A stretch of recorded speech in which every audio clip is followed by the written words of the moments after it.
it's true. But at the same time, like, you can break people down to their true core, and I think, just by talking to people. So I think, like, you can really, you can possibly, I think, a lot of the shields, you can break them down, and you can come to the core of that person. I mean, I know it sounds a bit wishy-washy and possibly a bit hippy-dippy, but at the same time, like, I don't think people necessarily are, evil. I do think they put up defences, and I think at the core of that defence is the fact that they're scared. Well, if you're scared and you have fear, you could say that's similar to being evil. I think people do have. I don't think so. I think people have both good and evil in them, and so this app, in my opinion, exhibits the evil more than it exhibits the good. Yeah, possibly. Yeah, I mean, well, it depends on what kind of person you are. I mean, it basically elevates whatever base that you're coming from. If you're a good person, then you're here to explore what other people are thinking. And if you're a bad person, you're here to try and find an echo chamber that is saying back to you all of those bad thoughts that you were thinking anyway. Yeah, I think confirmation bias plays a role here where people want to confirm their bias. I think it's half and half. I think some people here are trying to talk and trying to explore life, and some people are literally just wanting to hear the things that they think anyway, and they want that to resonate, and then it makes their thoughts, more important. But I think I want to expose people. I don't necessarily want to just have conversations with people. I want to expose their bad ideas, their malevolent behavior, or their homicidal projection. If it comes from a bad place that you're trying to expose, then yeah, it's definitely that's a good thing to do. 100%. I'd be 100% behind that.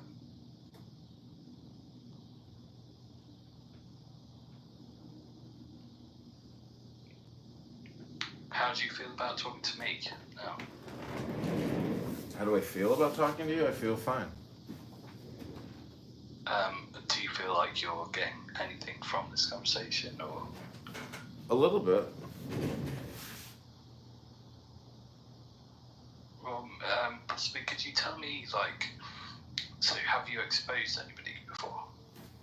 Not like exposed. I mean, I want them to know that somebody's recording them, and they should be careful what they say, because if they go too far, and somebody wants to take action on what they're saying, well then, I'm just saying, knowing that somebody is listening to you, it doesn't even seem to actually faze the people who are making homicidal ideation death threats regularly. Okay. Yeah, I can understand that. Have you ever come to the point where you've, changed somebody's mind? No, I don't think so. Really? People's personalities seem to be extremely fixed positions. Doesn't seem like you can actually change somebody and their political position. That seems pretty constant. Okay, right. Well, let me say this. Do you think that people are on here because they have an ideology that is not changeable, that is fixed? That's not why they're here. They're here for to dope up. You don't think they're here to change people's minds and possibly indoctrinate people into their belief system? Not really. Everybody seems to be very fixed in their position.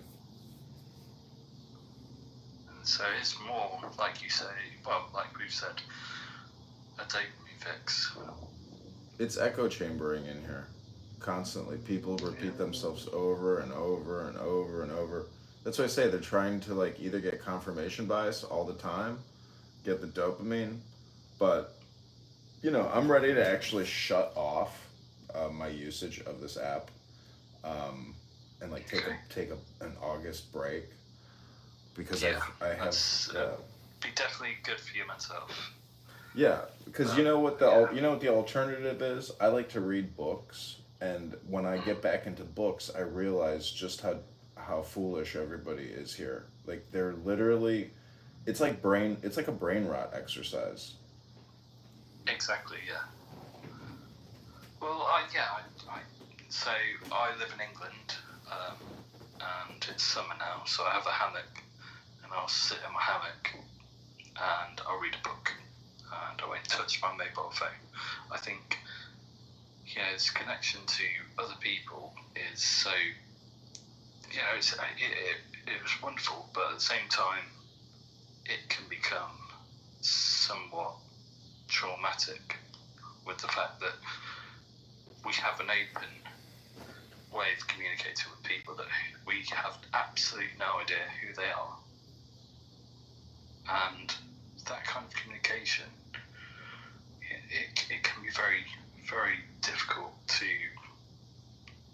digest. There's no stopping. Does that make any sense?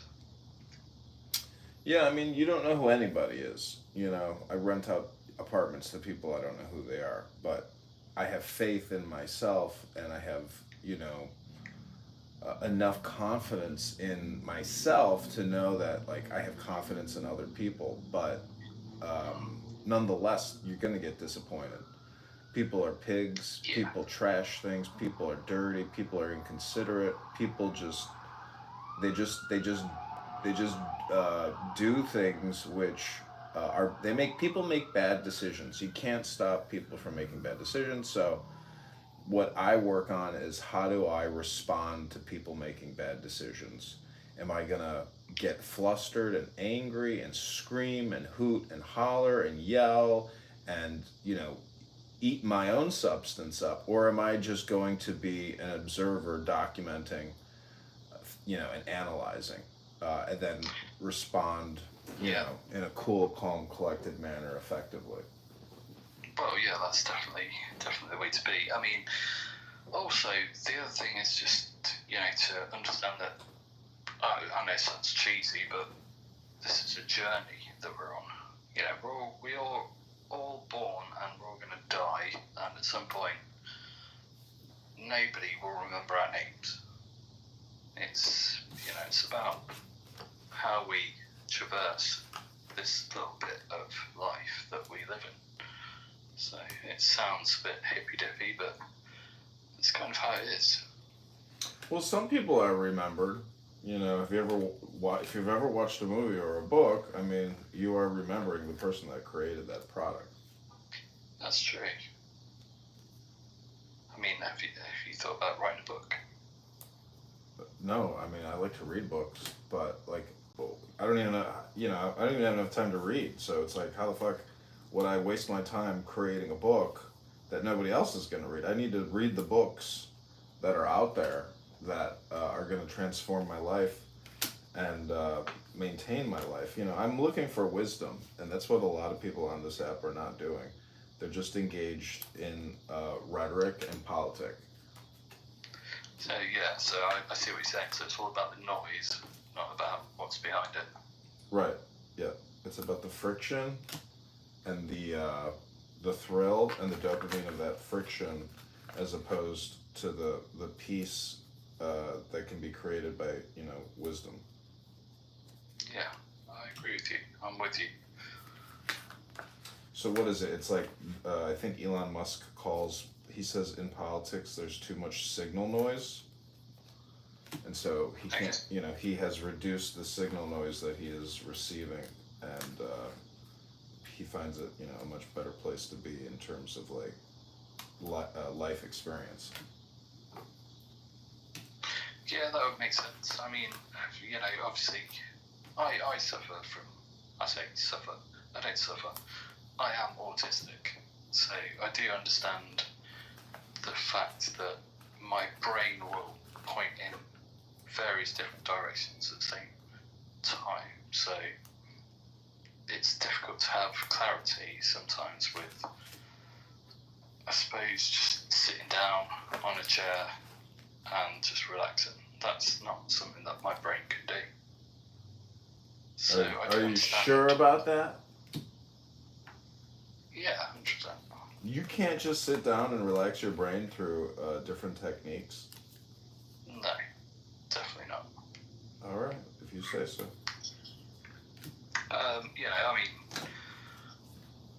well, no, I have to be active. I cannot stop, thinking. The only time I stop thinking is when I'm asleep, I suppose. And even then, I'm still thinking. Well, have you ever done a breathing exercise?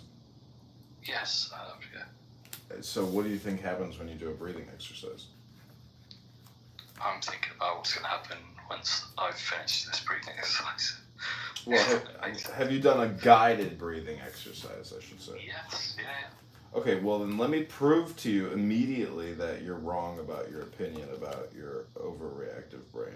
I'm very open to that. Yeah, that's fine. Okay, so take the deepest breath of the day through your nose. Hold it for 10 seconds.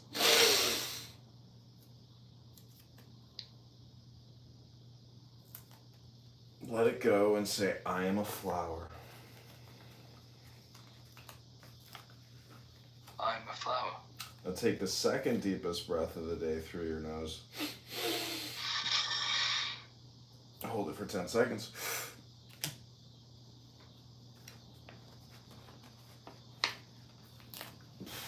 Let it go and say, I am fresh. I'm fresh. Okay, so you're a fresh flower now. Meaning, you just got hypnotized. Because all communication is hypnosis. And, but you won't remember this conversation because the side effect of communication is amnesia.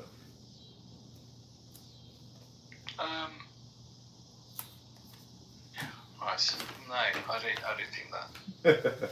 I'm just joking, but what I'm just trying to demonstrate is that have you ever heard people in a very contentious room, very, very rarely, 1 out of 10,000 will you hear somebody will say, let's take a 10-second moment of silence and let's do a deep breathing exercise. No, people just go into it like it's Mortal Kombat. So I'm just saying, if you want to control your mind, you can stop. You have the ability to stop thinking by forcing communication, by saying "I am a fresh flower." You are forcing your. I see. It's Yeah. it's the linguistic. Yeah. It's like Hegelian dialectics, I guess. I see what you're saying, but I think that. So, do you know what the amygdala is? Yeah. So you're merely a mimetic system. So I feel like mine is constantly on fire. So it's constantly thinking about a threat that might be coming. So I think that part of my brain is never able to shut off. Well, it's just your opinion. I mean, because you may not be doing techniques to override your brain. Do you know what mantras are? Yes, of course. So, I mean, if you were to just say Om, Om, and do Om 1,000 times, eventually you would, in a way, override your thought creation and speaking, interior monologue. You would become Om. So, it's one I'm way. I'm not sure. I mean, trust me, I've tried. I'm not sure that's true. I mean, have you done that? I have, yeah, and I do it in the sun, or after a jog, I'll do it with music. I'll play musical instruments, and then if I'm still having thoughts, eventually my brain stops producing thoughts, and I become one with the activity, and I'm no longer thinking about how I got to go do this, and I got this problem, and this and that. I'm no longer thinking. I'm literally in the moment of now, playing the music, saying the mantra. Yeah, I kind of understand that because obviously I work as a gardener, I'm a landscape gardener, and when I'm digging, I've got a tree, I've got to dig out a tree. It gets so difficult, and I get so tired while I'm doing it that all I'm thinking about is digging that tree up. That's probably the only like little space that I have where I'm not thinking. Yeah, and so that's a good example of you being in what they call a flow state, or what you might call an alpha brainwave state or something. So I'm just saying there's a way to brain hack and get into your flow state. Clubhouse will not do that for you. Clubhouse it's like taking your brain and shaking it and shaking it and shaking it. That's what it does. Yeah, I'm not here for that. I'm here for connection, I suppose, or just have an interesting conversation with somebody like you. Yeah, I mean, this is a clown house analysis where we can discuss psychology and maybe educational approaches to making life better. That's the way I I'd agree with that. Okay, well, right, I'm going to go and let the cats in and probably go to bed. Okay, well, it's been fun chatting with you, Orlando. Have a good evening. All right, thank you. Yeah, thank you. That's been a really interesting conversation, so thanks for that. Okay, you're welcome. Take care. Cheers. Bye.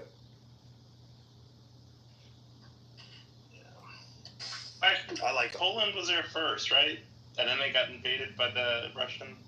The Polish have been invaded like 500 times. Yeah.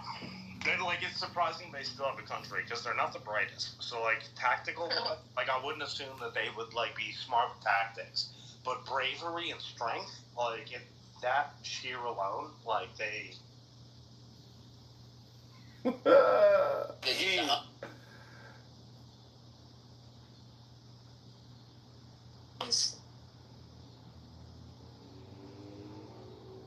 Can say hi?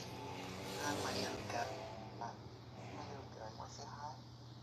Welcome back to Clubhouse on a Saturday night. Or you know it, you'll be teaching him how to fit. Oh, that's a baby. He's telling them. He's telling us all. That's a great point. He has the best points in the room. I'd like to ask. I love the cooing stage. The cooing stage for me, I love that. It is so. I'd like to When they ask start the talking room back to you, a they're like, question.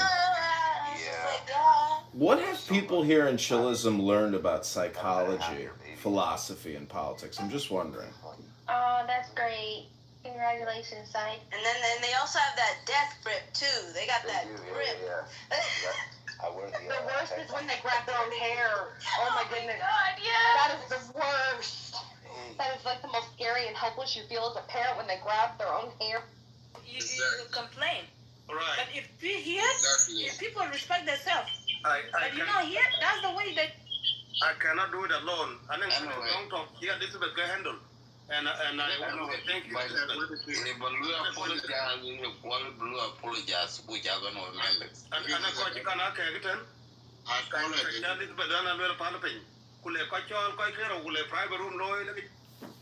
So you pull out that look. I went outside and chased a nigga down and you cocked a gun. Wow, but why though? That ain't cool. That ain't cool. In the house cocking a gun. No, but that ain't cool though. That ain't cool though. Cocking a gun in the that house. That ain't cool though. But cocking a gun over that the ain't phone. Cool though.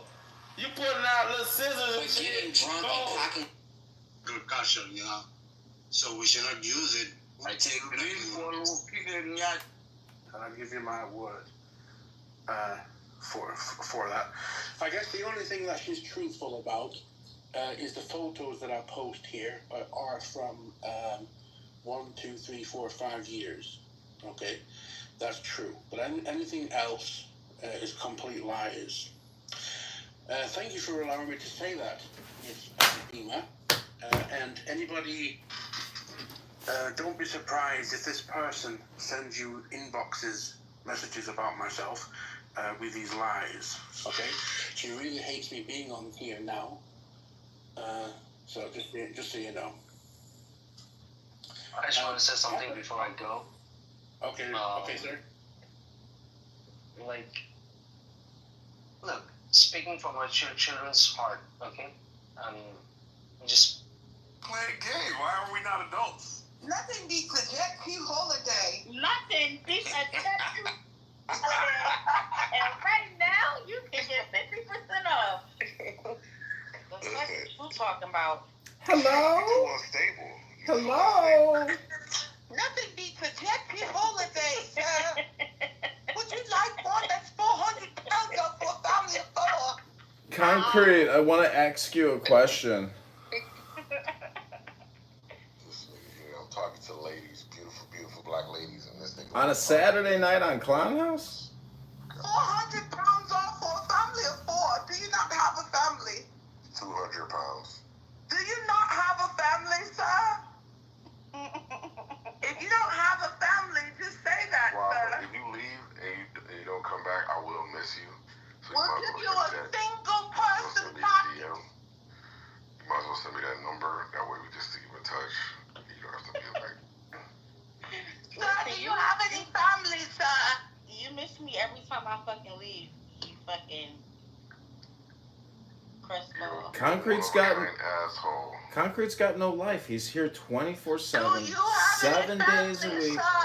Or your chit tattoo chatting with holiday? people on chillism all day, talking about Do you have nothing. any family for your Jet 2 holiday? I actually have to side with him. Like, literally, I was in chillism, and I'm like, this is pathetic. I'm not even gonna hold you. This is pathetic. Pathetic. Let's say it all out loud together now. Pathetic. Pathetic. For you. Pathetic. Nothing beats a Jet 2 holiday to the hallway. See you later.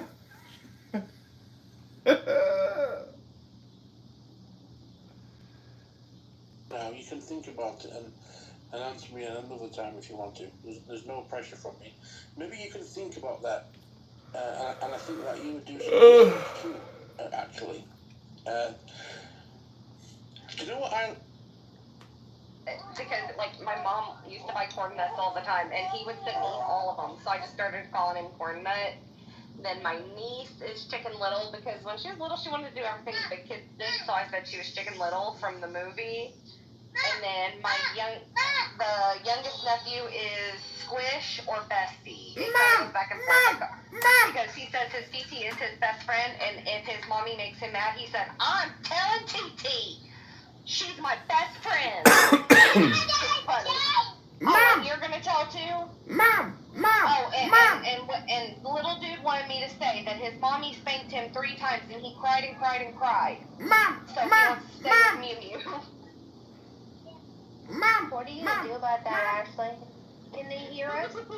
Oh no, me and her have already discussed it, and we were laughing about it. She said I have spanked his butt one time.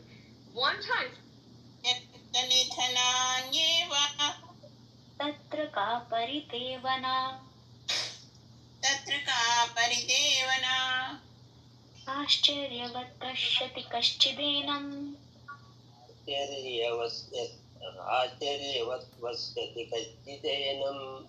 आश्चर्यवत् वदति तथैव चान्यः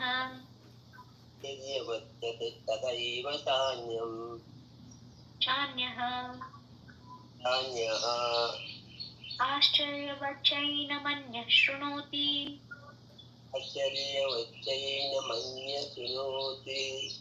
श्रुत्वाप्येनं वेद न चैव कश्चित्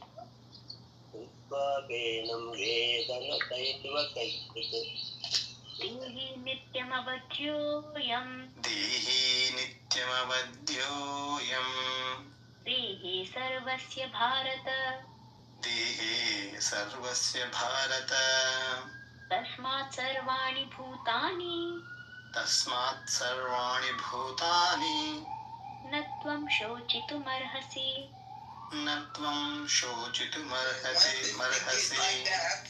धर्ममपि चावेक्ष्य न विकम्पितुमर्हसि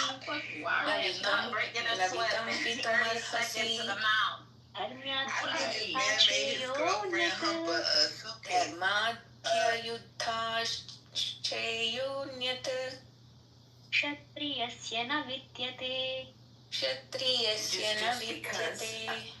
यदृच्छया चोपपन्नम्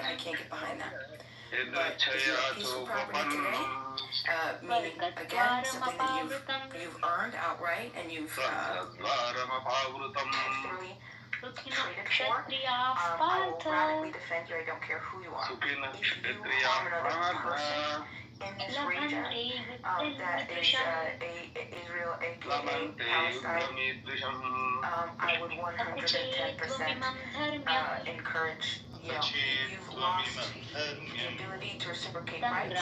You no longer have the defense, and the defender's choice at that point. If you're going to harm another person, if you're going to cooperate with people who harm people, then you are my enemy. Okay. Thanks, Ms. Beamer, for that. Hi, Mr. John. Mr. Alfie, you came back. Did you want to say one more thing? Oh, no, go ahead. I'm just listening. Okay. Mr. John, would you like to say anything? Welcome. Hey. Yeah, I mean, I don't know what your title means necessarily, but, unfair Zionists. Like, I don't like the way that people use the word Zionist. And when I ask people, can you tell me what the word Zionism or Zionist means? It's always a really dithering type of, explanation, because it's very generic. To me, Zionism means nationalism. So I think the Palestinians are Zionists. I think Lebanese are Zionists. Syrians, Zionists. Americans, Zionists. UK, Zionists. I think every country is looking out for its own self-survival and, proliferation. So to me, it's a useless word. It's a meaningless word. Don't say Zionist, just say nationalist. And that's it. Leave it at that. Because when you use the term Zionist, it gets into this ethnic, religious adjective description game, which means nothing. It means nationalism. Am I wrong here? Well, you said your view of the definition of Zionism. To me, I think it's my intelligence level's low and my IQ's low. Okay. And nobody will get me to say otherwise. It's not a false modesty. I can only think about things in very simplistic ways. Okay, so if an individual lives in the United States of America, and I ask them, do you accept that country exists? And they say yes. And I ask, do you have a problem with it existing? And they say no. That's basically what a Zionist is, but there's no name, like you said, for that person. It's only with Israel there seems to be a name applied to that. Well, see, that's where I disagree, and people use it as a negative. Nationalism or patriotism should be honored if it's virtuous and authentic. If your patriotism and nationalism is racist, bigoted, and evil and angry in nature, well, that's not nationalism. That's just, nastiness. Or the opposite of nationalism, which would be what? Xenophobia? So, and I like in Bima's picture, it shows everyone in a state of peace and nirvana. She's got it backwards. You have it backwards, Bima. Nirvana and peace comes from within, and there will be no national peace or global peace until individuals at the individual level decide to take personal responsibility for peace in their life, and basically depolarize, depoliticize, and go inward as opposed to this never-ending outward politic propaganda communication. I mean, if people on this app were serious about peace, they'd be teaching meditation courses on here. They'd be playing music with each other. They'd be reading poetry, peace poetry to each other. They wouldn't be on here doing homicidal ideation till 5 a.m. Sorry, Bima, but most people on this app have mental illness, and they're just homicidal ideation projectionists, and they live with hate in their heart. And that's the way people are. That's life. Yeah, and I don't see any difference between Zionists and anti-Zionists with them. But I think, again, I'm very simplistic. I believe that's a peaceful picture that she has, and I believe her heart's in the right place. I mean, I mostly agree with you, believe it or not. And it's so funny. Listen to this bit of conspiracy. This is obviously AI created. I did not ask it to do the flags. And then once it kept creating images with both flags, because I said represent both Arabs and Jews and Christians, and so it kept giving me these two, like just the flags, and it was always flags. And then I started prompting it to not have flags, and to just do not add flags, and it still would only give me the flags. So I think that that's AI conspiracy, or maybe it's not a conspiracy, maybe it's just a large language model with a predictive text, and that's what we're putting into it. So our collective mentality, it's a nice mirror to see that our collective mentality can't even get past the point of the conceptualizing people living together without claiming this collectivist mentality, which is such a disease, John. And I agree with you. The individual needs to be taken care of. I love that. I would say the only thing that I would push back on is we can teach meditation and peace and these things, and I'm not going to disagree with you, but I think also that most people they're not inherently ugly individuals. And if we can figure out a way, which I'm definitely not the person to do because I'm not smart enough. I try, but I know I'm not nearly where I need to be. But if we could just break down the framework and let people understand their moral inconsistencies, they'd be able to adopt a better ideology. And I truly believe most people are rational people, if given the opportunity. So that's my hope. That's why I come in here and I'm on Clubhouse, and I like to debate people because I want you to expose your moral framework, and then I want to show you all of your inconsistencies, and because consistency is absolutely necessary for logic, and logic is necessary for, if you want to create principles, you have to have consistency. It's absolutely necessary. But most people are going to give you their opinions on politics based on emotion without any type of consistency whatsoever. No principles, just emotion.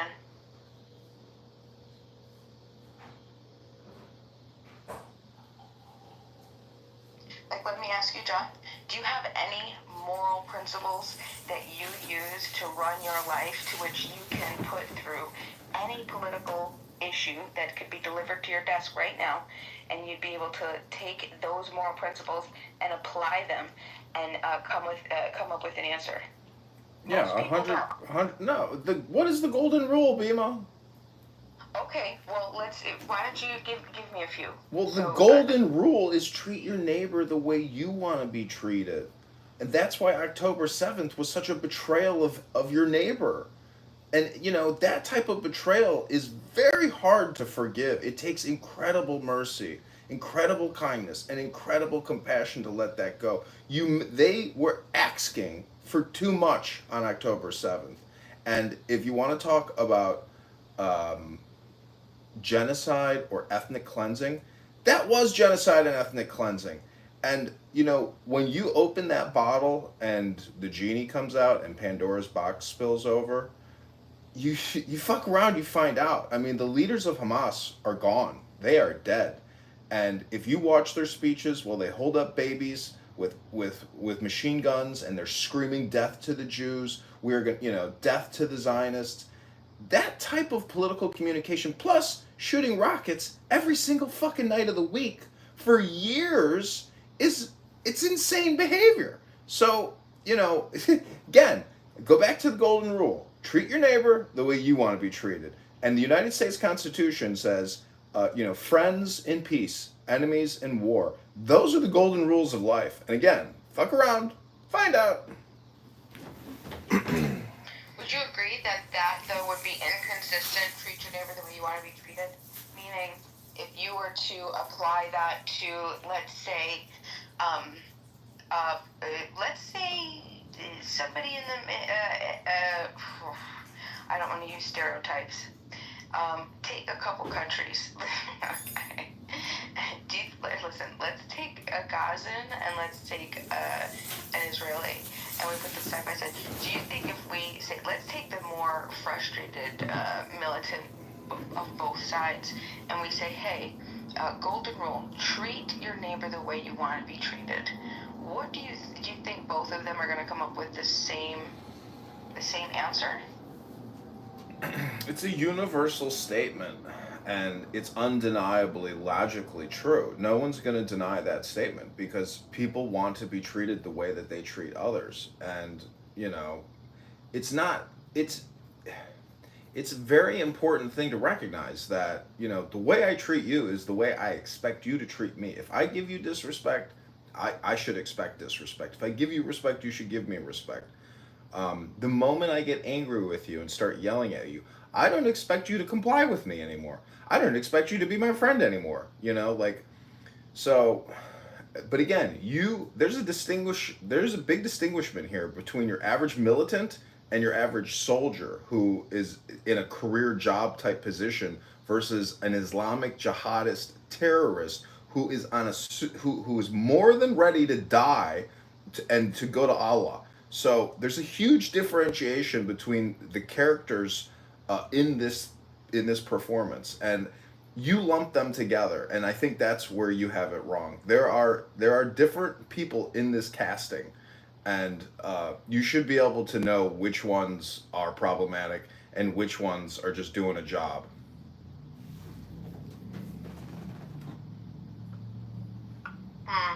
Well, I think sometimes, let me ask you the question, do you think that sometimes religion gets in the way of a person understanding the golden rule?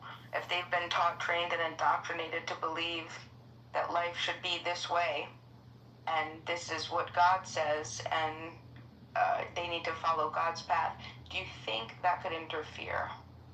100%. Islam is an all or nothing theocratic religious and judicial system all intertwined into one. So it's the perfect mind virus. And that's why it has spread to 2 billion people and why it was successful at the time. It was a response to Christianity. And it was a political response to Christianity and to the environment. Polygamy, warfare, lying to obtain one's goals, things like that violate the golden rule. So you show me where in the Quran or in any Islamic, scholarly information or any kind of religious information where it says treat your neighbor, the way you want to be treated. Show it to me. Show me the golden rule in Islam. That's interesting. Have you seen the movie Heretic from 2024 with Hugh Grant? No, haven't seen it. John, check it out. I think you'd enjoy it. It's a psychological thriller. See, I don't think, Bima, can you explain to me psychologically the revolution of Christianity? What was Jesus doing 2,000 years ago that was so revolutionary in terms of psychology, spirituality, politics, economics, the whole kit and caboodle? Who was Jesus, and what was he all about, and what was revolutionary about it? Well, I think I could give you what the Bible says of who they believe if we consider Jesus to be a real person, and we say that everything that the multiple writers of the Bible, that they've interpreted it well, and the oral tradition of passing down X to X to X to X. Right? If we believe that all of Torah, Old Testament, New Testament, if we believe all that's true, I think Jesus was an incredible person, obviously, and I think that would be an excellent way to operate life. What was it in the environment during Jesus' time? Who was the reigning power, and what were they doing? Why does that matter? Let me ask you, does environment matter? I don't think that there's any type of difference of course environment matters. That was actually my point to you. That's what I'm saying to you, that religion does. It can affect you, but that we also have plenty of sects of Christianity that have read the same New Testament and have come out with, the Westboro Baptist Church, for example. So how do you explain those individuals? Or, I've gone to Baptist church where I've seen the preacher reject his teen daughter because she claimed to be possibly a lesbian, kicked her out at 16 years old. You think Jesus would? No, I don't think. See, this is the thing about Christians is, that type of attitude and behavior is not compassionate or kind enough. But a lot of Christians are just men and women, and frustration with regards, to people's activities or political leanings, etc., is hard to really grasp. And that's why I say, like, an esoteric, philosophical metaphysic or, I guess energy is a way to essentially depoliticize, is to view everything in terms of metaphysics or energy. And, removing the anger, removing the hate, removing the animosity, basically de-escalation. So if I'm in a conflict with you on this app and I'm a mature person, I can humble myself against my opponent and ask for, de-escalation, for compassion, for kindness. Why do you keep saying that? I'm just curious. It's distracting me at my ADHD. Why do you keep saying that? I'm just curious. If I ask a question? Yeah, the way that you're saying it and then you re-say it in that way. What are you? I've gotten so used to listening to people here on this app ask questions. I have a hard time saying ask anymore. So it's partly because of my environment that is causing me to constantly say ask as opposed to ask. I use Clown House a lot. I'm on here a lot listening. So naturally I absorb my environment, and now I too ask questions. Sometimes the hard questions. Do you think that you're making it a deliberate effort to sort of mock people who say the word ask in that way? What did you ask? Sorry, I didn't hear you. It seems to me, I don't want to make an assumption, I don't want to make a claim. Are you deliberately using that accent, the way that you say ask, are you using it intentionally to mock people who say it that way? So you're asking me if I'm saying the word ask to mock people who say the word ask? Right, yeah, that's my question. If they say the word ask using the word ask, what's wrong with me speaking like my fellow Americans? And this is an honest question I'm asking. I'd like to, could I derail a little bit? I'd like to hear more what John was about to say about when he asked the question. What was revolutionary about it? When he asked the question. Yeah. Bima, when I ask a question, I'm just waiting for somebody like yourself to get upset over how I'm asking a question. And it's a trick question when I ask a question that way. It's to find out just how emotionally sensitive you are to people asking questions, if that makes sense. It's called wordplay, Bima, to find out just how emotionally intelligent you are. Sorry for asking too many questions. I think emotional intelligence would probably be more of me making an accusation and making a judgment upon you. I was just asking you why you're doing it and if you're intentionally doing it to mock people who do it. And I guess my answer is yes. Was that correct? Was your ultimate answer? I would yes? say that the question you just asked would confirm your suspicion that when I ask a question, I am, possibly, making fun of people who ask questions like that. Okay, that's all that I wanted to know. But going back to what Michaela just asked about what I asked about Jesus and what was so revolutionary about his way of doing things, or perhaps his level of awareness or his way of looking at the situation, guess what? Jesus, is very advanced psychologically in terms of emotional intelligence. I don't know if you know this, Bima, but a lot of this stuff in the Bible, it's called metaphor. And it's not literal. It's actually dealing with emotional intelligence.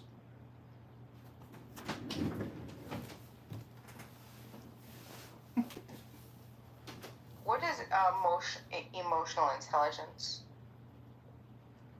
Well, for example, in the book of Philippians, it says, "My God will meet all your needs according to His glorious riches in Christ Jesus." I mean, I have these little Bible cards, and I read them from time to time. And the wisdom in these little passages from this little book called the Bible, it turns out that it deals with how to deal with yourself and how to deal with others.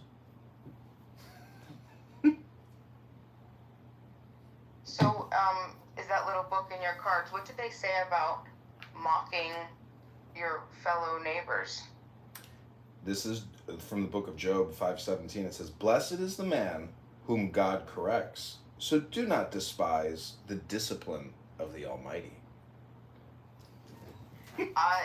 Corrections, I think, are yeah, I love corrections. I would definitely say if someone said a word and you offered, hey, look, you said it this way, this is how it's said, and this is how you can, this is how we say it.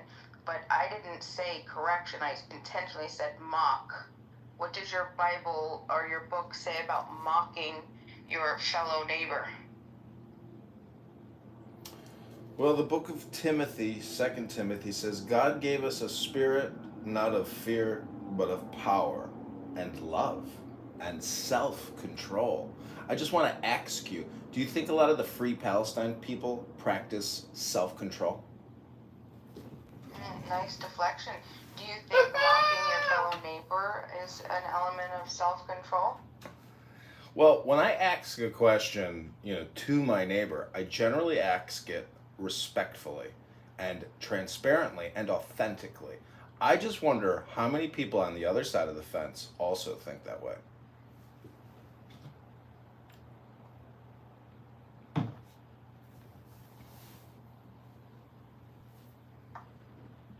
John, you brought up the environment Jesus was in. What were you pointing towards? Roman rule?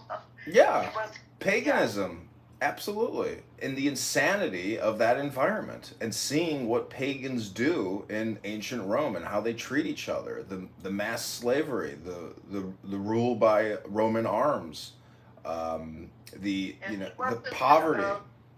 And he wasn't encouraging Jews to rebel, right? No, he was an Enlightenment teacher. I think that he was nonviolent and more of a pacifist than some type of revolutionary, counter-political figure. I think he was. They fight for our land. It's our land. But that's what brought them down, because there were revolutionaries there, and they brought the wrath of the Roman army on them, which is, I would think that's sort of what the Palestinians are doing. May I get in the queue? Yeah. May I get in the queue? Yeah. Yeah. No, I think Jesus actually had some pretty good sarcasm, and I like the way that he uses mockery. Like, for example, Matthew 23:24, you blind guides, you strain out a gnat, but swallow a camel. I think this is a perfect example of the good Lord giving us instruction that it's not only okay to mock people, but it's encouraged.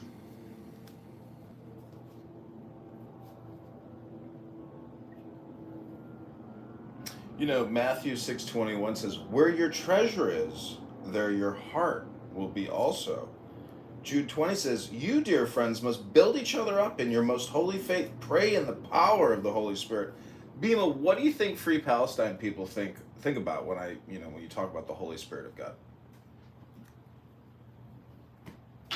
I think they wonder why the people committing a genocide on an innocent people don't have that spirit in them. Okay, so let me ask you this. What is the law?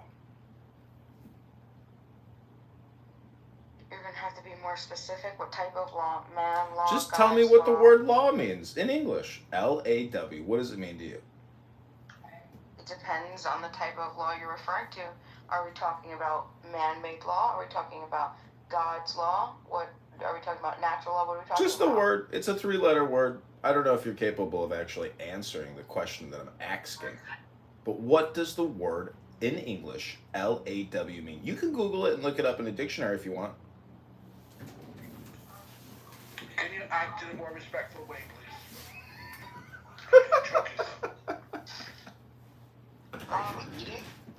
I do apologize. I am autistic and neurodivergent, so if I am coming off as rude, it could be because of my diagnosis. I apologize, sir.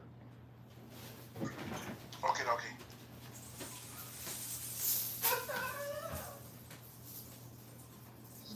So I'm going to come up with my own definition. I'm going to say laws are collectivist, mentalist disease of a superstition, a belief in this myth of authority that gives some people a moral inherent power to oppress, violate, control other peaceful people. But that's what the law is. Who is peaceful? You assume people are peaceful.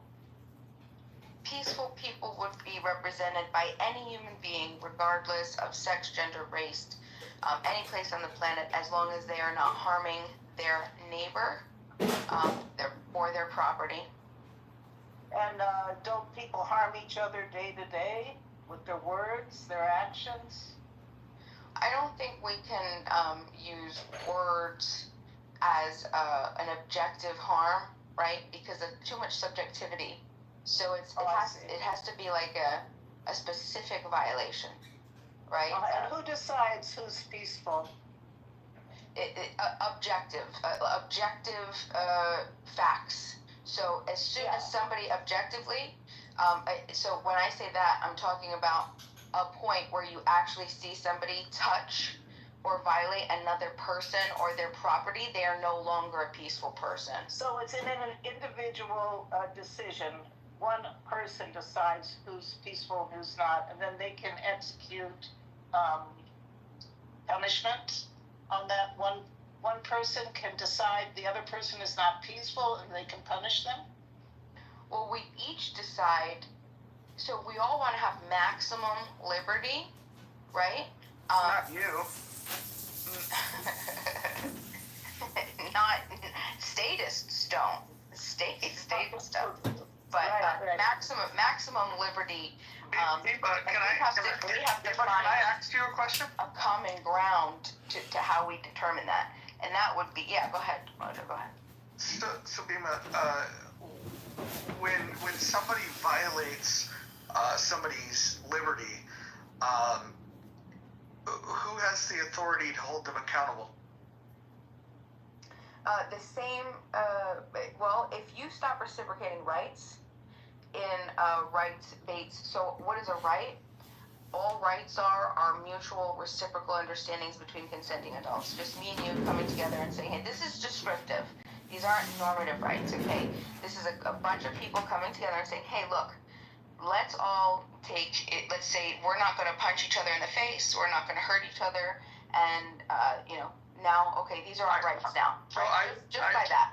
So I would beg to differ. I would say that if what you're calling a right requires mutual agreement, that means that if somebody doesn't agree, then they don't have to recognize the rights. That's why that's why rights have to come from somewhere else.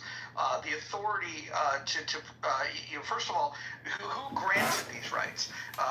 Natural law, were they given by God?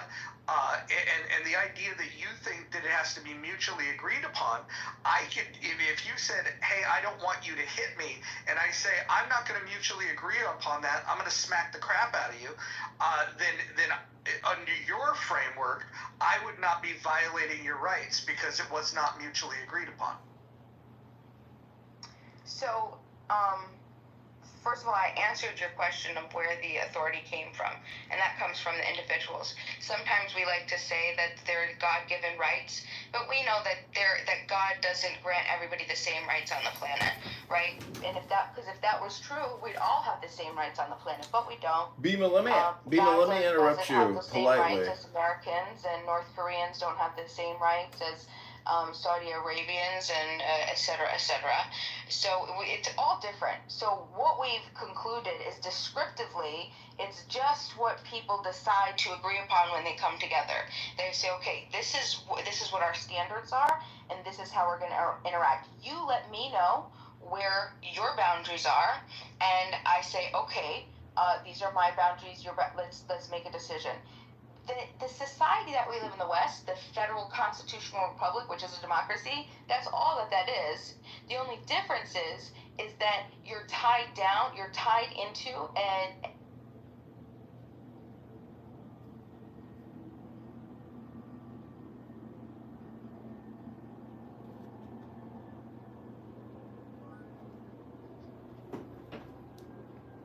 Yeah.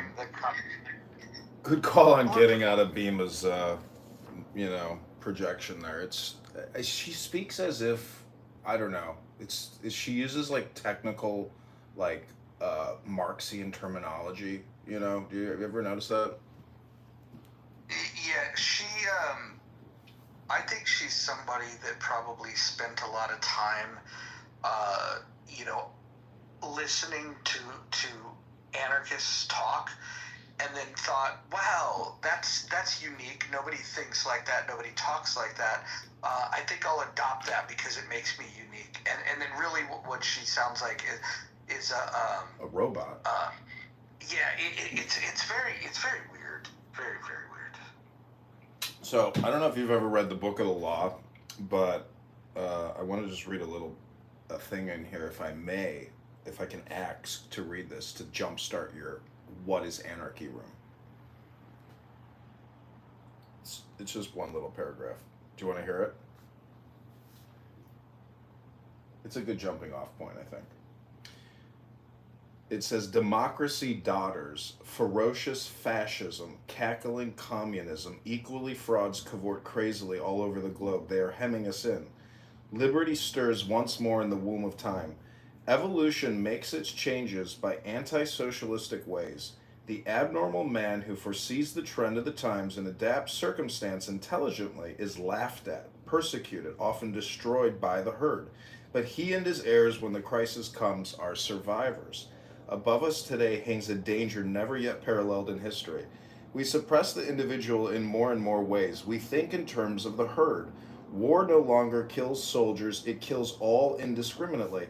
Every new measure of the most democratic and autocratic governments is communistic in essence. It is always restriction. We are all treated as imbecile children. DORA, the Shops Acts, the motoring laws, Sunday suffocation, the censorship, they won't trust us to cross the roads at will. Fascism is like communism, and dishonest into the bargain. The dictators suppress all art, literature, theater, clubhouse rooms, music, news that does not meet their requirements. Yet the world only moves by the light of genius. The herd will be destroyed in mass. In the words of the famous paradox of the Comte de Phoenix, the absolute rule of the state shall be a function of the absolute liberty of each individual will. So I'm just wondering about that last part. The absolute rule of the state shall be a function of the absolute liberty of each individual will. Is that logical?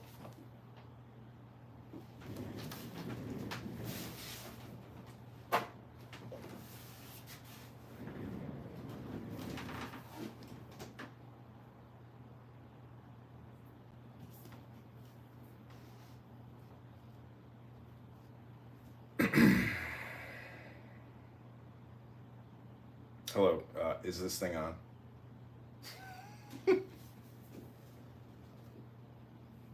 Yeah, sorry, I had to put the poll together.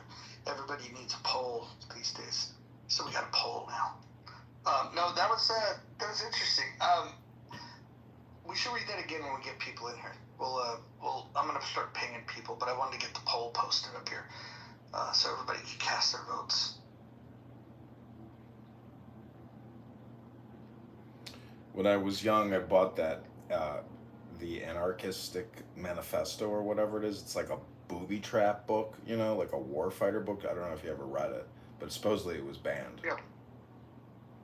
Oh, the Anarchist Cookbook is what it was called. Yeah, the cookbook. Yeah.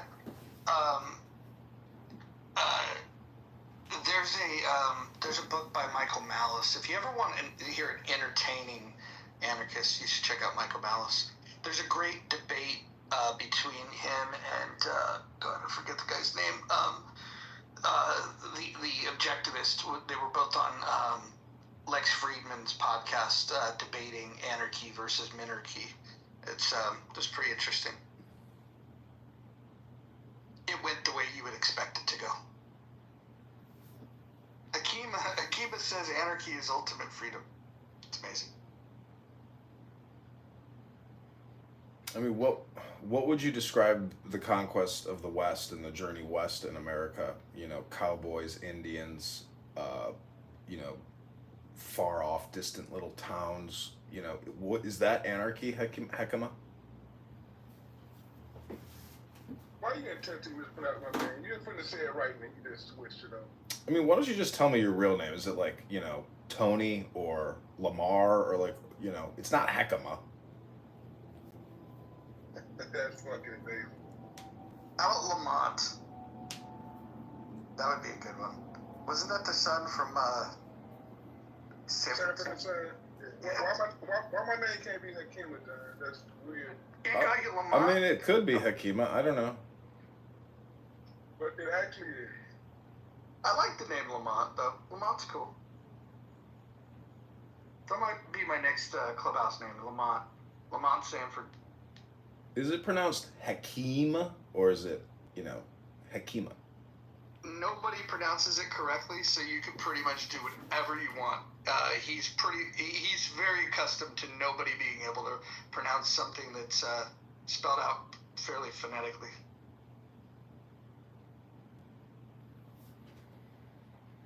So if you're new in the room, be sure to fill out the poll.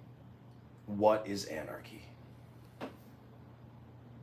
Yeah, I see a few people that haven't responded yet. Nye has not responded. Marta. Yeah, I don't know. Randy, Wallace. No, that's fine. You could give some thought to it. I'll tell you what. If you spend 5 seconds thinking about it, you'll spend more time, more thoughtful time thinking about it than, let's say, somebody like Bima. So.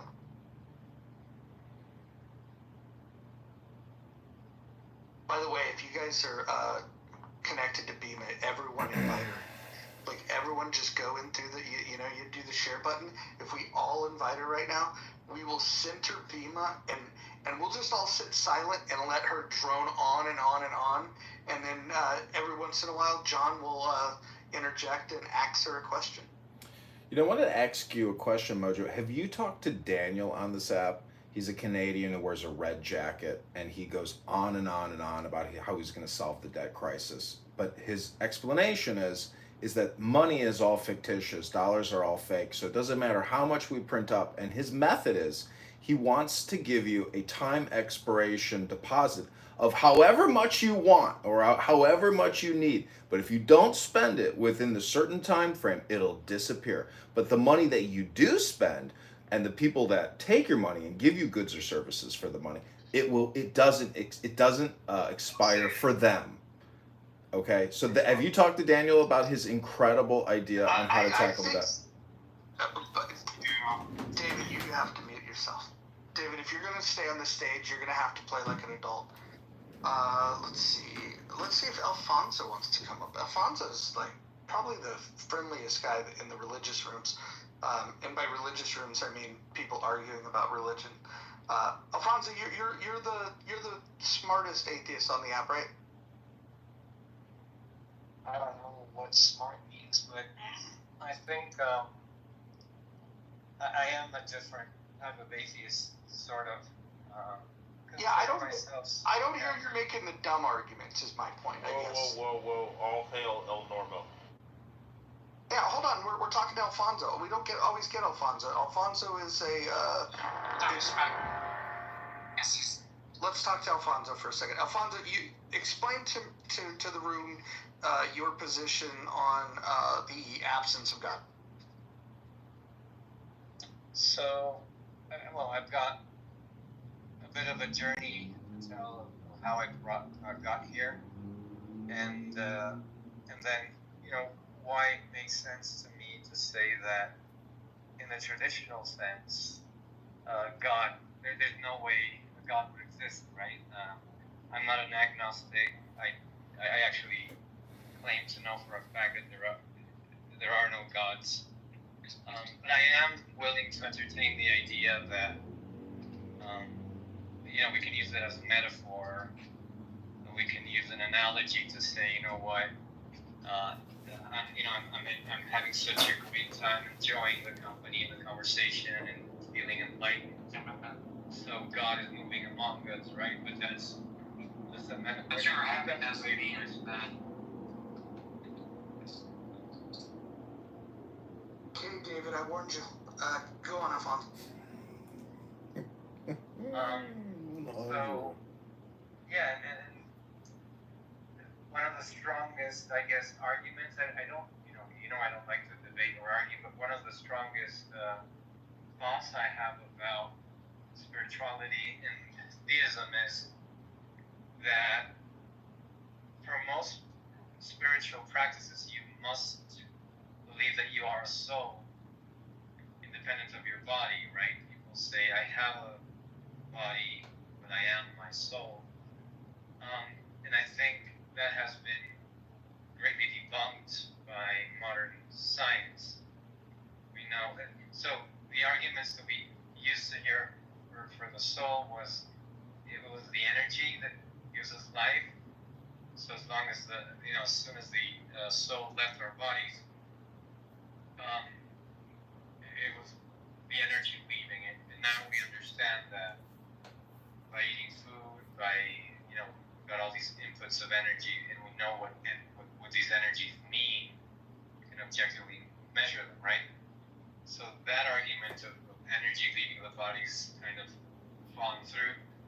And the other one is your personality. That's who you are, right? But now we know that our brains have different functions and different parts that interact and create our personalities, and you can affect these with chemicals or trauma or tumors, and your personality will be radically changed. So those are a couple of very strong arguments for me to think that spirituality is it's a beautiful story that we've been telling each other and that we've evolved. These stories evolved through us, but they're no longer relevant, right? Those are a couple of thoughts on that. And also, if you want to actually question the existence of God, you can't even define God, right? God kind of serves the purpose of us understanding reality or paradigms. Sorry, I'm picking someone up in my Uber, but yeah, I'll leave it there for the time being.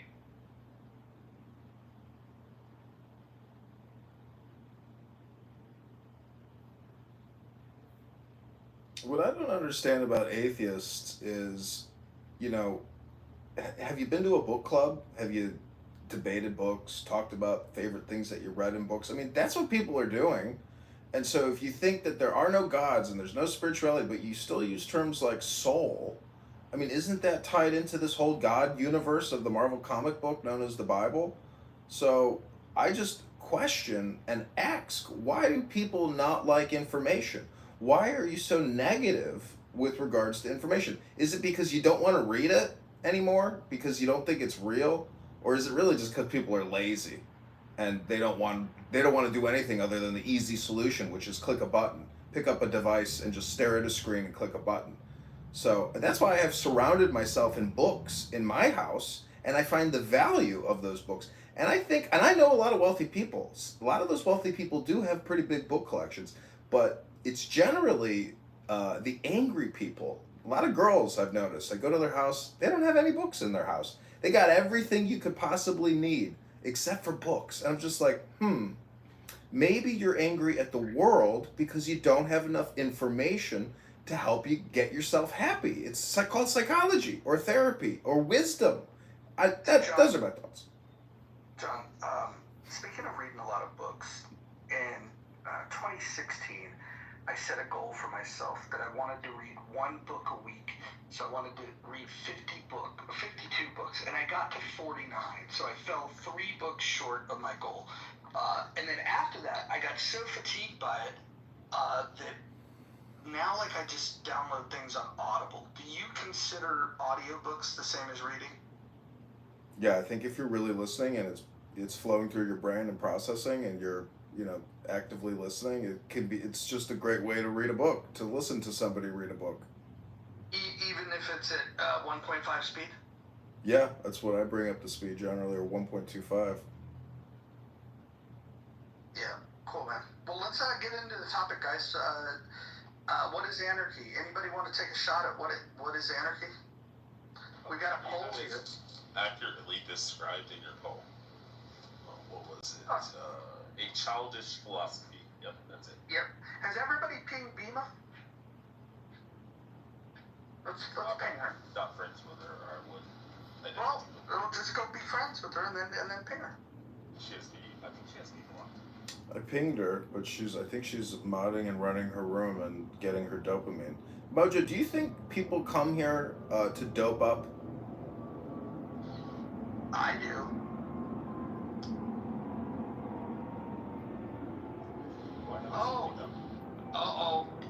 We've got an anarchist. I wonder if she's got a different answer than some of us do. It'll be interesting to find out. Oh, welcome to the stage, Al Pacino.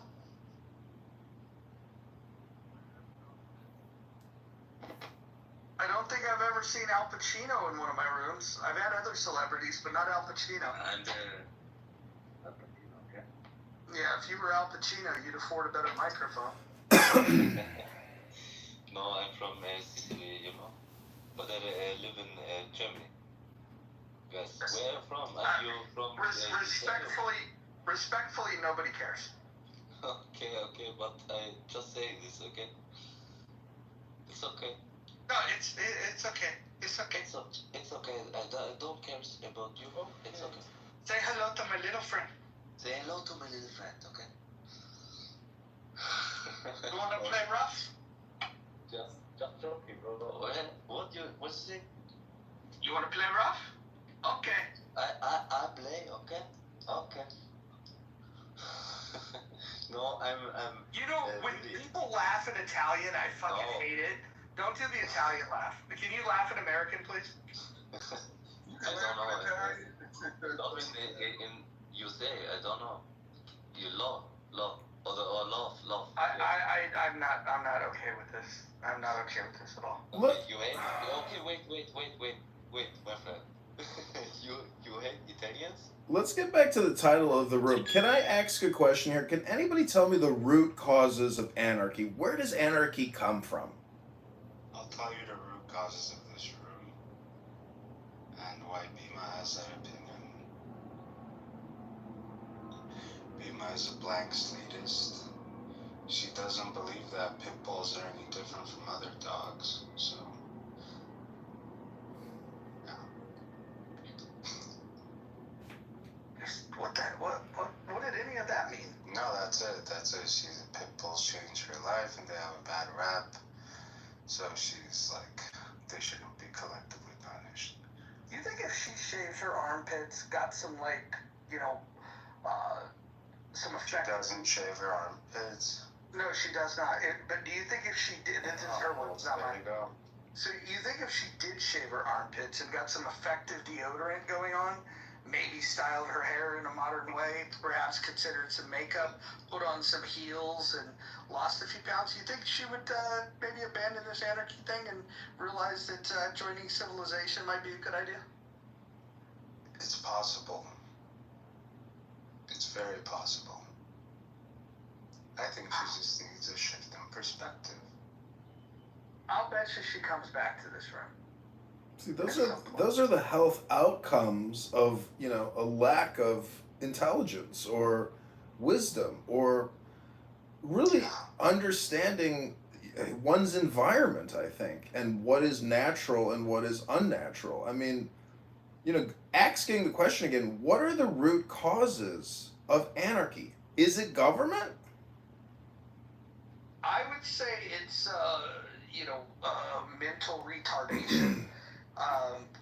Because if your solution to the problem of that government can have in terms of overreach, usually what that would lead to, let's just say she was successful, there was no state. what we would have is somebody trampling on her rights on a more consistent basis, and she would have no recourse to deal with it. I think the thing that she forgets is that as imperfect as government is, and as much as government does trample on her rights, it's the least amount of trampling that she's going to get in this world. Because should she ever get her way, the true authoritarians would take over. And I think that we have a very thin line protecting us from complete animalistic behavior, and I don't think she fully appreciates that.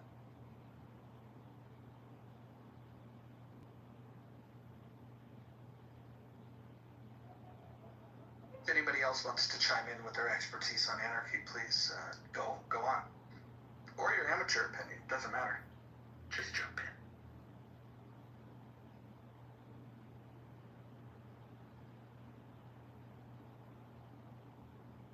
Okay, well, everybody's quiet. I'll ping.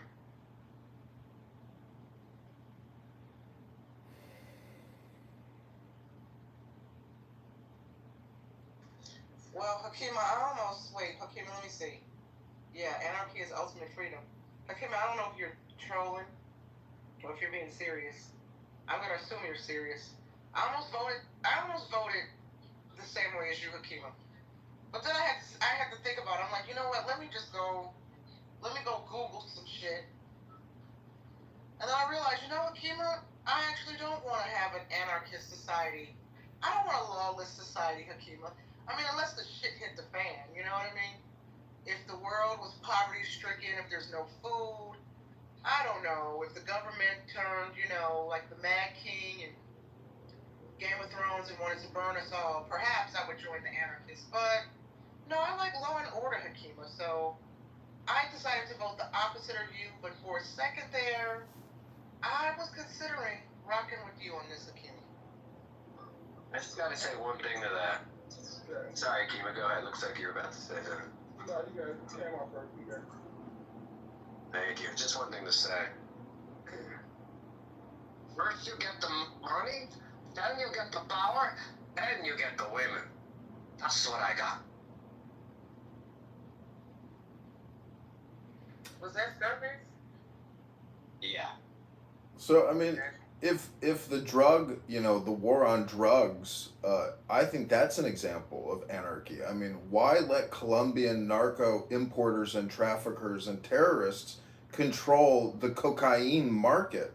If that's a chemical additive that people want to put in their diet, why didn't, the U.S. government and U.S. capitalists monetize that chemical? Why instead have we taxed, countless generations to pay for a military war against narco traffickers and terrorists? Why aren't we smart enough to control the market internally as opposed to letting international exporters, bring it on our shores and make all the money, as opposed to us taxing ourselves and spending all the money to fight the people that are making all the profit? Explain that one to me.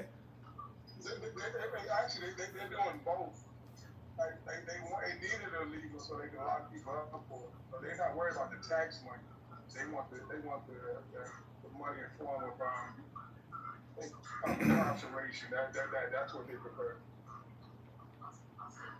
Trust me, they know everything you know, and they chose the way that suits them best, and that's mass incarceration. It's not about taxing.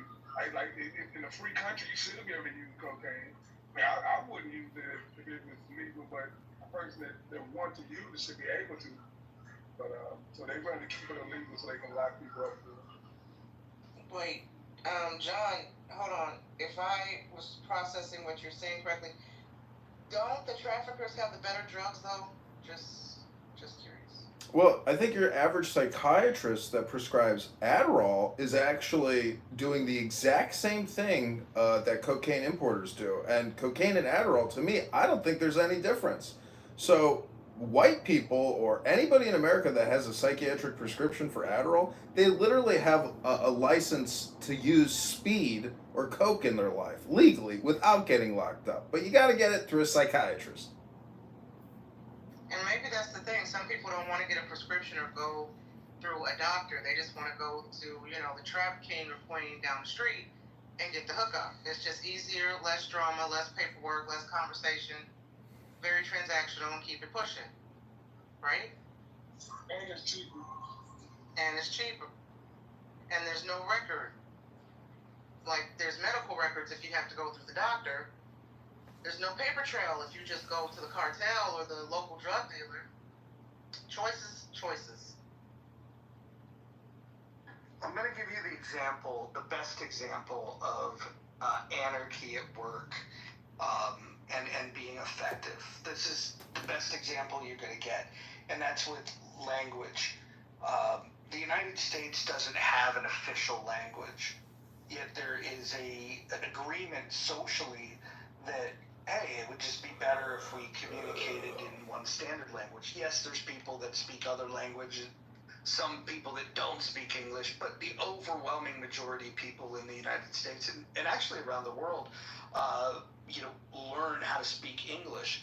And here in the U.S., again, while it's not an official language, the government hasn't said English is our official language. We print documents in multiple languages. It's a generally accepted thing that this is how we're going to interact and communicate with each other. And that's an example. You can put all the thumbs down you want.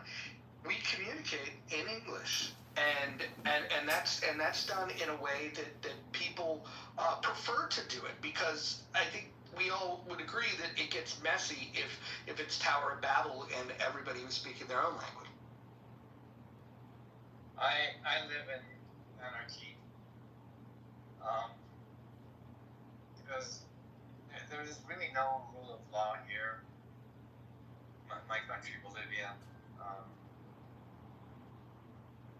So it's, but I also think that no matter how we want to find freedom or do away with our organization, kind of allow people to do as they please, that's an impossibility, right? Nature rules all our behavior, all our acts have consequences. So order is something that just happens naturally, and we can't avoid it. But as I was saying, in my country, you've got laws and then you've got what's actually done. And that's kind of relevant in many places, right? I think depending on how astute or intelligent your lawyer is, you can bend and twist things to fit your agenda. But especially crazy here. You're much better off bribing people at the first sign of them not wanting to cooperate. Otherwise, they're going to give you a hard time, even if you're trying to do things legally and orderly. So yeah, that probably, if you guys come to Bolivia, you'll realize what it means to actually live in anarchy. There's in Spain they have Catalonia, which that's about as anarchist as you can find in a first world nation. Is anybody familiar with Catalonia? Is it in Spain? Yes. My last name is actually from Catalonia, Catalan. They have their own pope there, actually. Yeah, so Catalonia is very rebellious and probably the most anarchist place. What I find interesting, though, I don't know if you guys know this, but in Catalonia they have a tradition in the nativity scene where they have what they call the cagané. The cagané loosely translates to the shitter. And so in the nativity scene, they have a figure that's taking a soft swirl style shit, and they put this in nativity scenes. Like they have a huge shopping center with a 3-story tall kagane, where the shit pile is as tall as a human being, and they tried to remove it, and the people went absolutely bonkers. This tradition is older than the United States. It's more than 250 years old, and love it. In fact, there's a website called Kagane.com where you can get your celebrity Kaganes. Like you can get a Donald Trump Kagane, you can get an Elvis Presley Kagane, you can get any Kagane that you want. But these are figurines that are squatting down, and then there's a little pile of shit that's the shitter. They believe that was a piece of tradition that was left out of the nativity scene, and they like to bring attention to it and hold strong on it. Has anybody ever heard of the Kagane? I have not. Yeah, I'll pin a link in the chat to Kagane.com. Hold on. Yeah, they won't be even, because you didn't know about Doc Ellis. But Mojo, riddle me this. Could one argue that there's organized anarchy, and I don't mean January 6th, I don't mean BLM, I mean organized from within, such as the 2008 housing crash, where there was this defined anarchy, a lack of authority overseeing these mortgages that they were handing out to strippers that couldn't pay these houses off in 3 lifetimes. The opioid crisis, where was the authority there, handing out painkillers for stubbing your toe? Now, unless you have a gunshot or something, you walk into the ER, good luck getting opioids. So it's just, but in both of those scenarios, there was major disruption to people that were not direct. So obviously the housing market made housing unattainable for quite a while. Folks who were legitimately in need of painkillers were gone through more of a thorough screening process, if you will, skeptical process, if you will, from doctors. So, thoughts on that?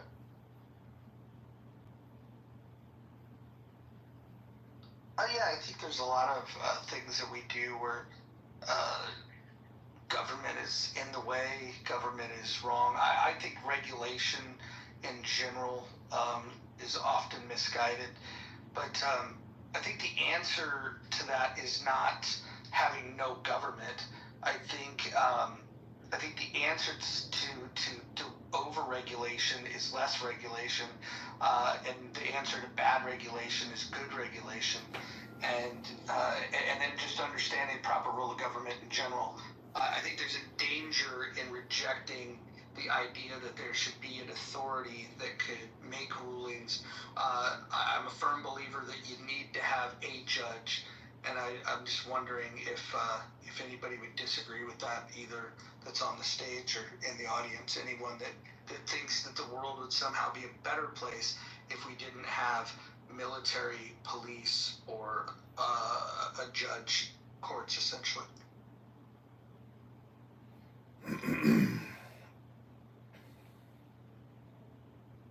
No, I guess we're all in agreement. Great. I can shut the room down. Having been to court, a couple times in my life for speeding tickets and other things like that, to me, it's basically like dealing with robots. Literally, the judge demands a guilty plea, and then you have to confirm it, and then go pay your fine. So, a lot of this is anti-constitutional. I'm just saying, a lot of the legal industrial complex operates off of anti-constitutional behavior. No jury trials.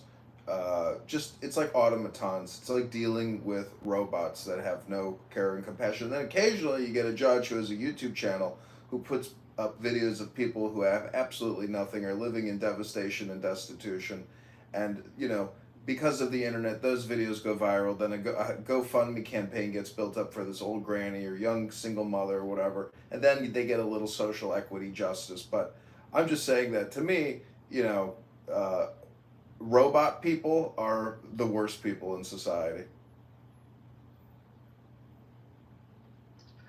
But if you know the rules and you show up, it doesn't have to play out that way. I hear what you're saying. A courtroom these days favors those that have money enough for representation, and also money enough in case they want to remand you to jail. You can pay your bail, and so poor people have a different justice system in this country, and I think that's something that we should talk about. Yeah, JB is bringing up prosecutorial misconduct and, you know, basically Russiagate and what happened to Donald Trump. But, you know, when I went to court, it was amazing. If you had legal representation, you got to go first, and you got to get the hell out of there quicker than everybody else. So, having money to buy a lawyer also saves you time. JB, what do you guys say? This is the island of misfit toys. That's one thing. The second thing I'll say is not the judges I don't feel are the problem. This is from a man who's faced many judges and police. Police are not the problem. The problem is the prosecutors. Here in New York, and I'm pretty sure in pretty much most major cities, the prosecutors share the same building as the judges. The defense attorneys don't, but the prosecutors do. It's 100% the good old boy network. It's 100%. If you have money, you're going home. There's no mechanism in place to stop these prosecutors from falsely charging people or overcharging people. That, my friend, is what I feel is the problem.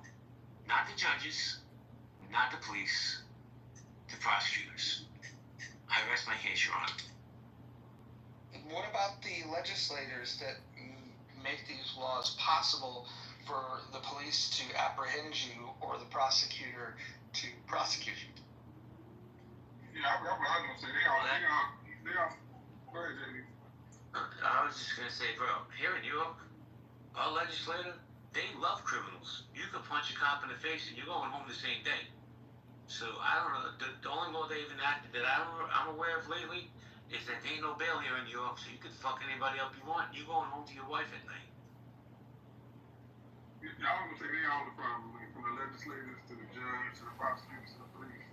Like you can't have one without the other. They all one entity.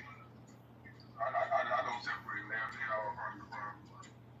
Well, it's the economic disparity that prosecutorial misconduct grants them, that they are funded by the state to take you down with unlimited resources.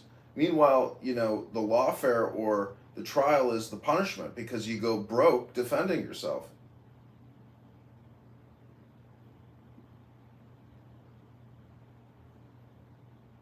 What do you think of people that falsely accuse people of things? Do you think we could get a law like that if like, I'll be extreme here. If a woman accuses somebody of rape and we could prove that she's lying, could we then maybe say that she should get the same punishment that the rapist would have gotten? 100%. False accusations of any type, any false accusation should be met with the possible penalty of that person. Like, I don't care what it is. But there's no punishment of false accusations. But not basically there's not, and that's terrible. They get people the green light to keep doing it. People should definitely. I think prosecutors and police who work hard to find a perpetrator if they just charge anyone. I think they should be fucking prosecuted when they knowingly like fuck had a law. They be knowing a lot of times they don't have the right person. And they move forward anyway just to get a conviction. I think they should be fucking prosecuted. Absolutely, perjury should be taken very seriously. But I think JB, you know, really brought light to it, but very, very important point that, you know, a lot of folks have no idea the power a typical DA has in their city. They're elected officials, right, or appointed by the mayor. What does the public want? To sleep at night, their kids are safe. Convictions, get the bad guy. There is a great series on Netflix called The Confession Tapes, where each episode is about somebody confessing something they didn't do because they've been interrogated for 12 hours. And after the first 9 hours, you eventually break. And everyone, you know, who would possibly admit to saying something that admitting to something you didn't do.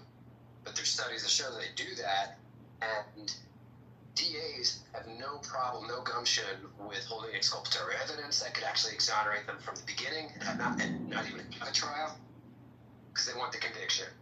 Hey, Moose, let me tell you a story real quick. Swear on everything I love is true story. Somebody I did time with, right, was charged with 2 counts of rape. 2 different women came forward. And the guy got crazy numbers, football numbers, as we call them, behind the wall. And they put him away.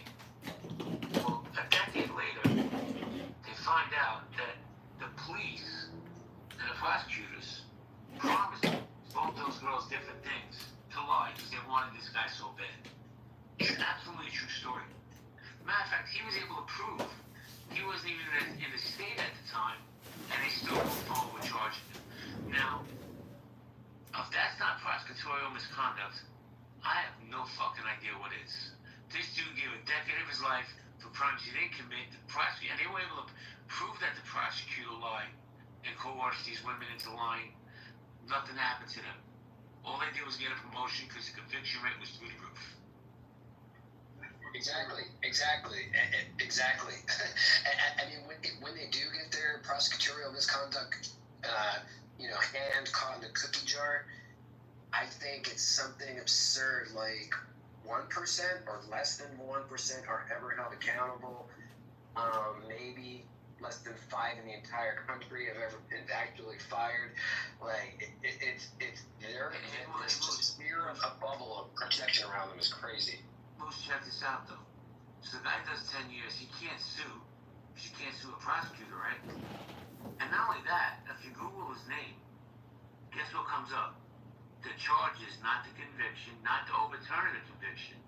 The original charge was pop up first. So now he's a social pariah because he was accused of something with no facts, was found guilty, and he's struggling in life because of it. Imagine that.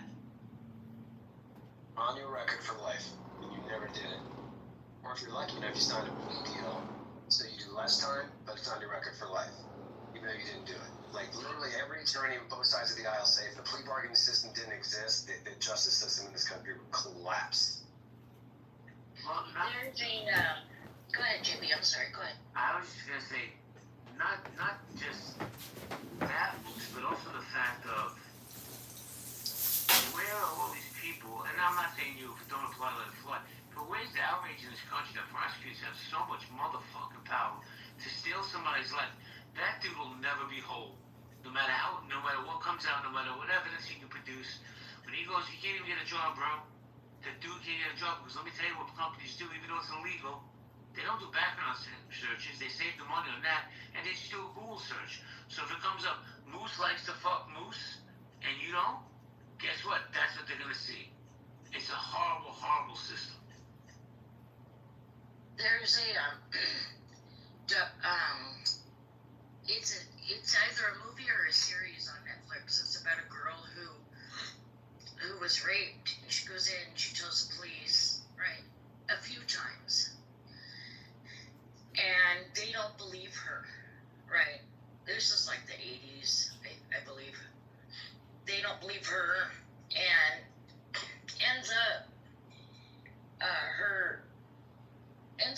she gets prosecuted for lying, okay, really, and he's like a serial rapist or a murderer, I believe. I can't remember, it's been a minute since I've seen it, but it's really bad. But give that it's a true story. Give that a watch. Yeah, let's welcome Necro, Tomato, Sloan, and of course Dr. Jordan. Welcome to the stage. Looks like Sloan is new to the house. Couple pink tickets. Moose still has his pink ticket. He just likes to hang on to pink things. But well, when in Rome, Mojo, I mean the name of your house. Come on. Yeah. In the muff. Hang on to your pink thing. Anyways, I want to kind of steer back to the topic of anarchy. I think we've had some people take a shot at the definition. Necro, you're romanticized by the idea of anarchy. Why don't you give your definition? Yeah, so it basically is, definitionally is that there are no sorts of restrictions on, any sorts of freedoms that we have, essentially, and the government is the only thing that limits those freedoms. So, authority. But Necro, walk me through then how we have left-wing anarchy, right-wing anarchy, and one version says that property is theft, and then the other has their entire philosophy built on property rights being the most important right of all. How without a police force and a court system would you determine whether property is theft or property is a right? Yeah, and so, it's one of the things why I think it will never work, ultimately. But, so, yeah, you have, the basic definition of right, or having property rights, is what would divide anarchists, definitely. Right, you didn't answer my question. So who would decide? Who would have the authority to decide a dispute between a left-wing anarchist and a right-wing anarchist over property? Like, let's say you think that I have stolen it because you're a left-wing anarchist and think it's theft, and I have ownership of it, and so who would decide whether or not I get to stay or go in this property? No one. There is no authority. This is what the anarchy coin, just flip that. That's your town's anarchy coin. So. I mean, yeah, I'm trying to figure out how we decided. Do we just play a game of Hungry Hippo and whoever wins? Do we flip the coin like Moose says? Do we do dueling pistols at 12 paces? I'm just wondering, what do we do here? You've answered your own question. Yeah, rock, paper, scissors, and you just take what you want has more when it guts. happens, you shoot. Yeah, your answer is fine. Tomato, go ahead, give me the answer. You answered your own question. It's a paradox. It doesn't exist. Even the smart people on Clubhouse demanding an anarchist society, they're not serious. They're just fucking with you. Because if anarchist societies existed, precisely zero of the Clubhouse anarchists would move there. It's just a debating point. It's not serious mojo. Right. Well, and the interesting thing is that in the U.S., the vast majority of anarchists are right-wing anarchists, and globally, they're left-wing anarchists. And I totally agree with you that this is all just like some philosophical debate club shit, because the people that say that they're an anarchist, they don't do anything to mimic that. If they did, they would go and move into Amish country, who are the closest thing that North America has to anarchists.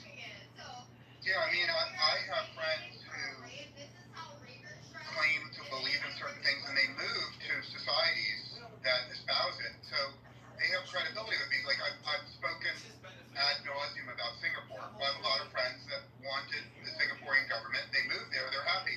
And then I have friends who wanted a more free, libertarian existence, and they moved to New Hampshire.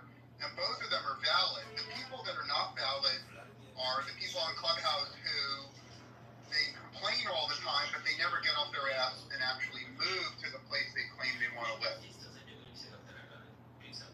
Yeah, no, I think that's true. Did you read the story about the town in New Hampshire where when they got enough of these folks together to take over the city council, one of the major things they did was they got rid of the ordinance that forbid you from feeding bears, and by allowing people to feed the bears, there was no prohibition on it.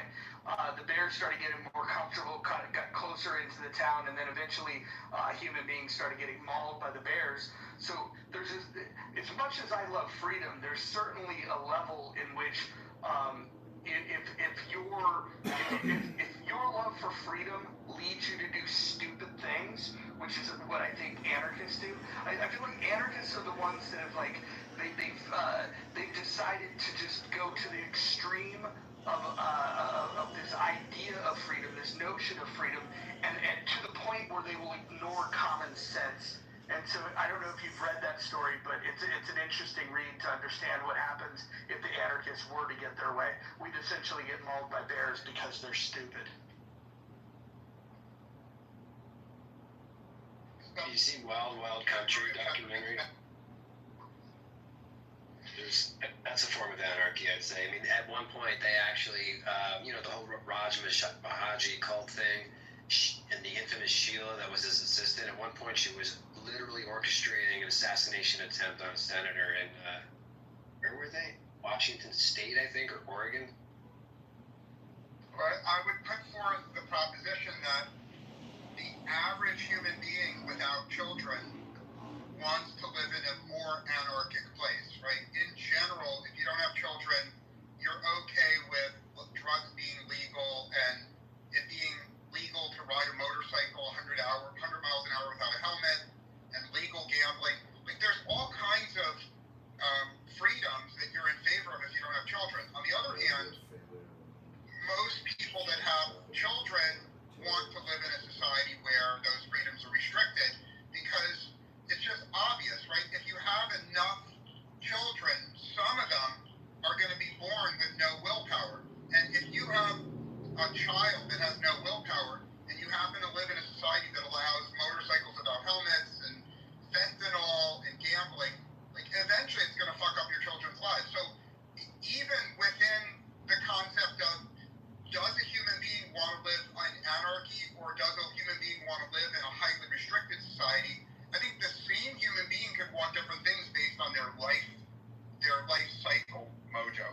Yeah, I think that's right. I think, though, the anarchists that I've run into, especially the ones on this app, and there's a small handful of them, they seem to be comfortable with being oppressed. They just don't want to be oppressed by government. They'll let any other entity, in fact, they would erect a society that mimics a government as long as they're just anti-government. They're not anti-oppression. They're not even pro-freedom, really. What they're really looking for is just the elimination of government. And that seems to be, their calling card. That's what they're really begging for. Hold on. I just got the laughy emoji from one of the anarchists on this app. Maybe she disagrees. If I was wrong, I'd love for her to come up here and tell me that I'm wrong, that she wants to be oppressed. I mean, the same person that gave me the laughy emoji that hates the state and says that she's an anarchist lives with an abusive boyfriend that doesn't allow her to speak on Clubhouse. If he's around, he tells her that she's got to get off. So we've all seen that. In fact, we were hoping to do wellness checks. She probably wouldn't appreciate the wellness check because in order to do a wellness check, you'd have to call a government official to go do the wellness check. So I don't know. Maybe she wants to come up. But Tomato, go ahead. I think that it's hard for me to believe there's anyone that stupid, and the reason is anthropologists and evolutionary biologists have data on all societies before government, and the reality of being a human before government was, first of all, we have clear evidence that 20% of the men had sex with all the women. And in order for 20% of the men to have sex with all the women, they murdered a massive percentage of the weaker men. And you can see in the anthropological record, right, in societies before government, more than 40% of men died from murder. Whereas today, because of the benefit of government, less than 1% of men die from murder. We also have records that, like, civilization never existed without a government because, for the simple reason, like, why should you bother to build a machinery or why should you bother to build a tool when, in the absence of government, some stronger man is just going to come and steal it from you and kill you? So, in the absence of government, life is nasty, brutish, and short. And for that reason, it seems like we have a lot of retarded morons on Clubhouse. It's hard for me to believe that there's anyone that's that retarded. I'm done speaking. Could you name one of them? No. So I have to challenge that for a second, Tomato. It's possible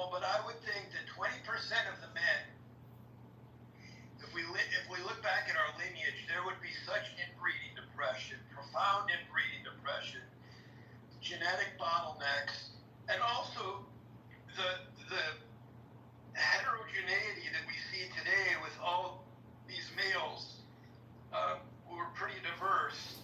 I would think we would be much more homogenous as a gender, and we're not. In fact, that's why we have so many problems today, because we're trying to accommodate the softness of all the male, the male fragility, the male, the domineering male, the toxic masculinity. How about the narcissism? Does this play in at all?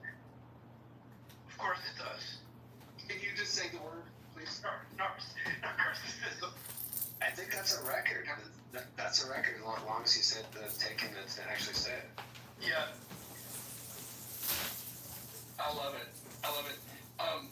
Let me ask you this. If you could snap your finger now, is there anybody on stage that would want the state to just be completely gone and have no government at all? Is there anyone on the stage that desires that?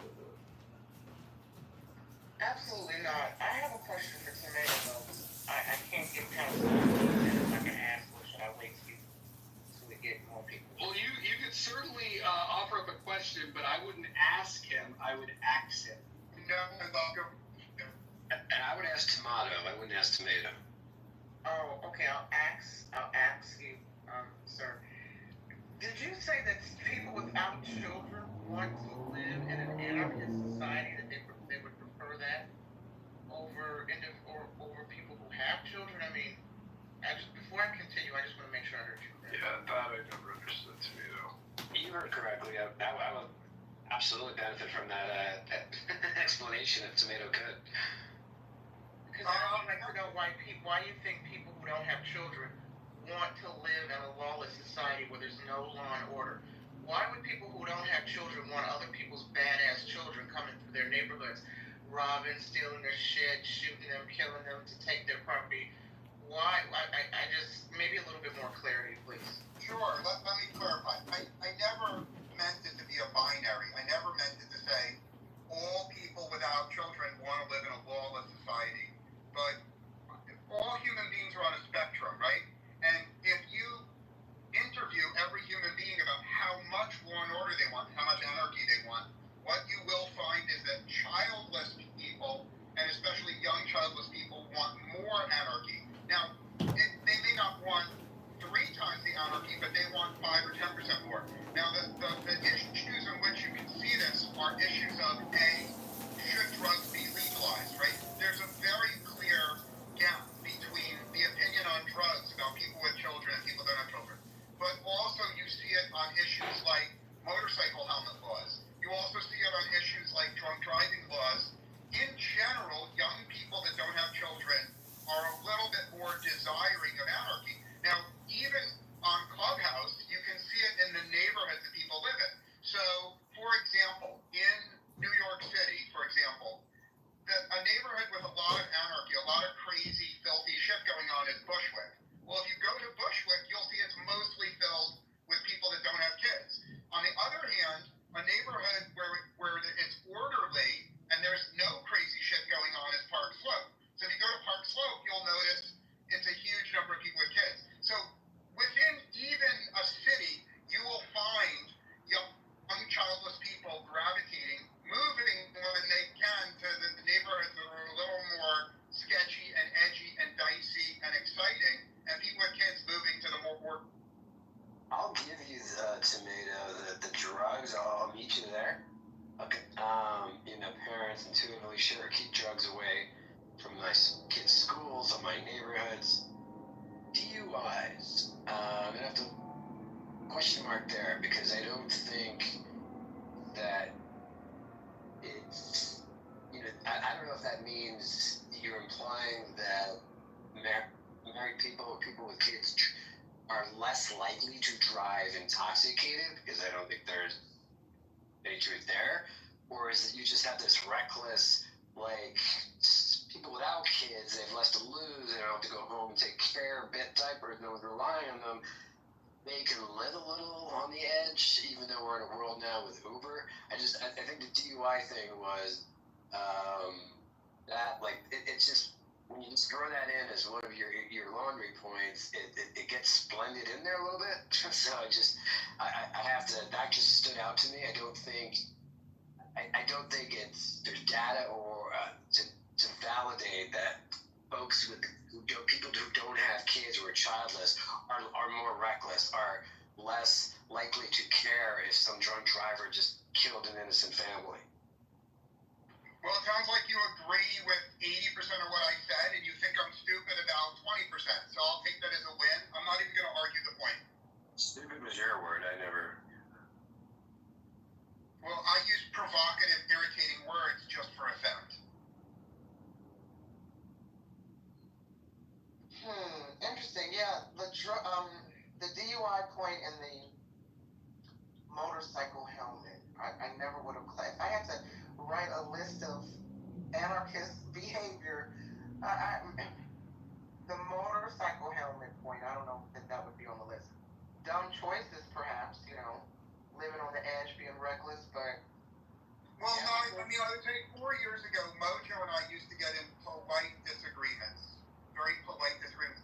Mojo, 4 years ago, to my recollection, was more of a classical libertarian. So Mojo, I recall, argued in favor of everyone who wants being allowed to ride a motorcycle without a helmet. And I don't criticize Mojo for having that view, but it was something that I remember pretty clearly him arguing for.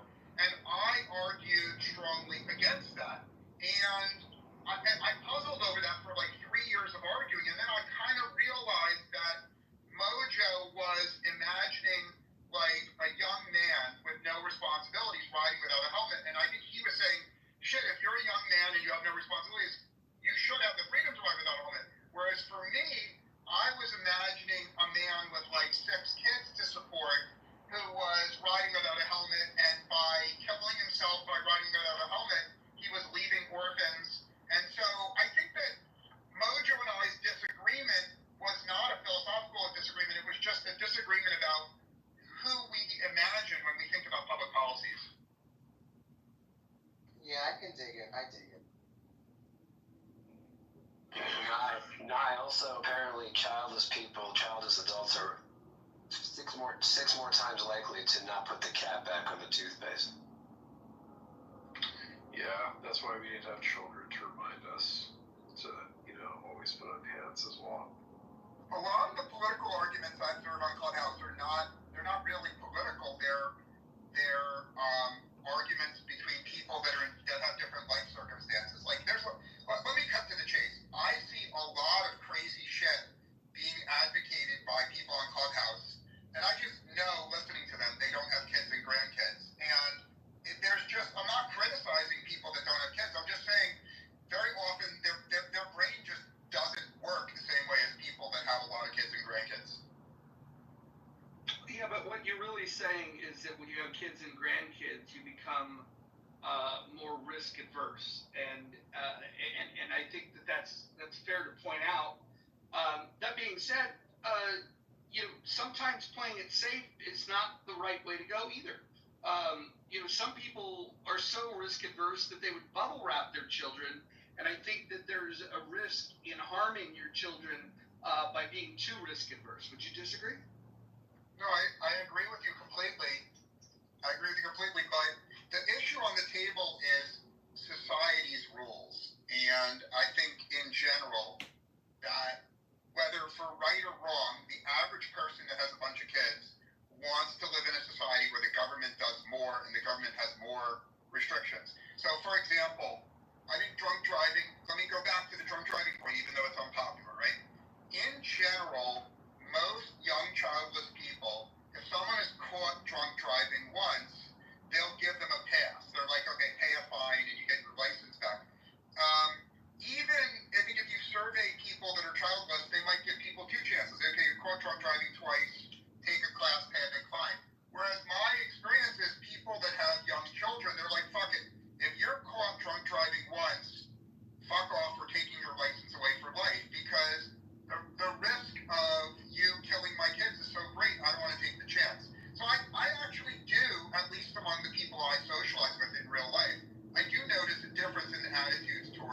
drunk driving between people with kids and people without kids. And you may say, oh, you're wrapping your kid in bubble wrap. To protect your kid from drunk drivers, you're wrapping him in bubble wrap. I don't see it that way. I think that there are reasonable things you can do to protect the lives of your kids. That people who have kids they just want a different government than people without. And I would say the government of Singapore is like a government designed by people that have a bunch of kids. The government of Singapore protects your kids a lot, whereas the government in New Hampshire may protect your kids very little. The government in New Hampshire, for all I know, it may allow more motorcycle riding without a helmet. It may allow more gambling. New Hampshire may even be softer on drunk drivers than Singapore. So here's what I would do if I were king for a day. When it comes to drunk driving or intoxicated driving or whatever, I would simply, I wouldn't even necessarily outlaw it.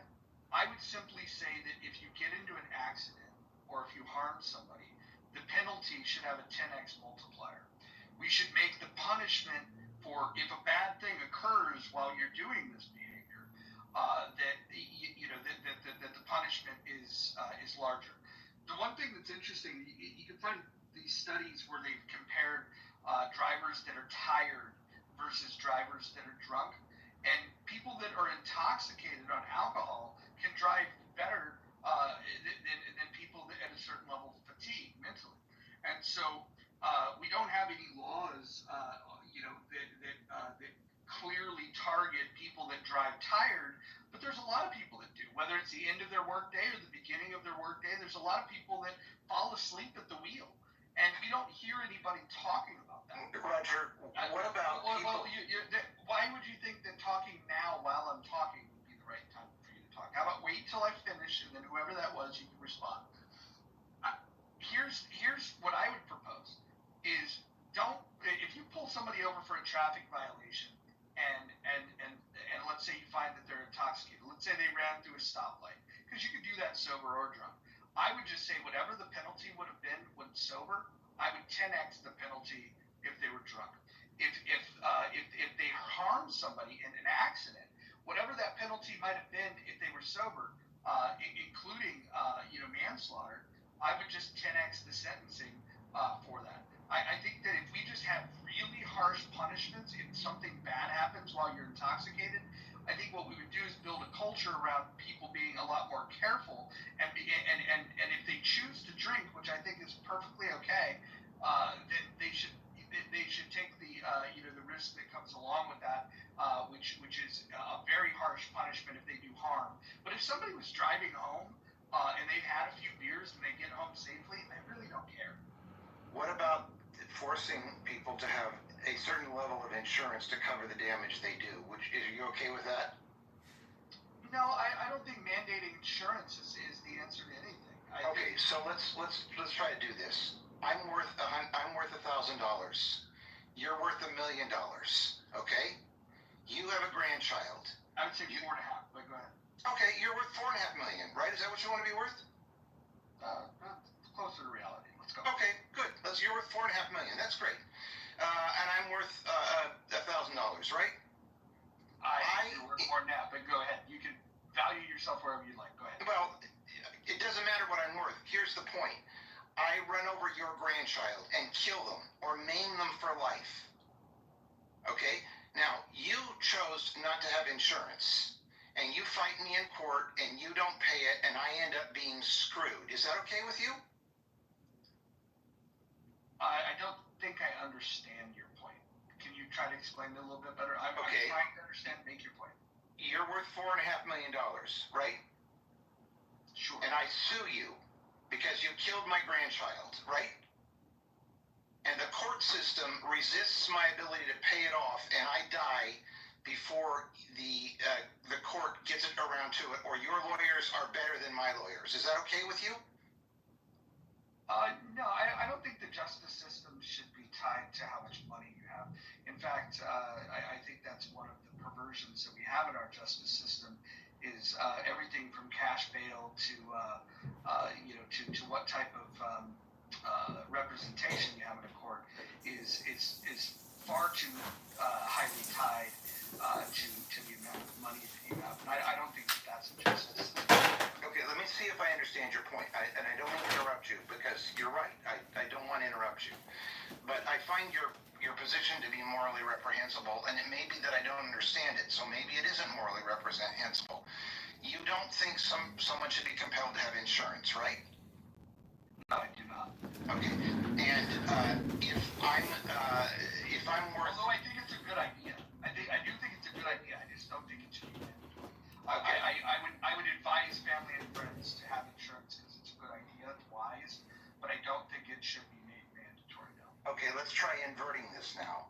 I'm worth $1,000 and I run over your child. You're worth $4 million. You sue me. The worst you can get is very small amount. Is that okay with you? I don't think if I lost a child, I'd be thinking about money. What I would be thinking about is the justice system. If you took a life, then you should be punished for it. And so you would rather see me go to jail or be hung or be executed in a... I don't believe in the death penalty, but I would be perfectly fine with you spending the rest of your life in jail.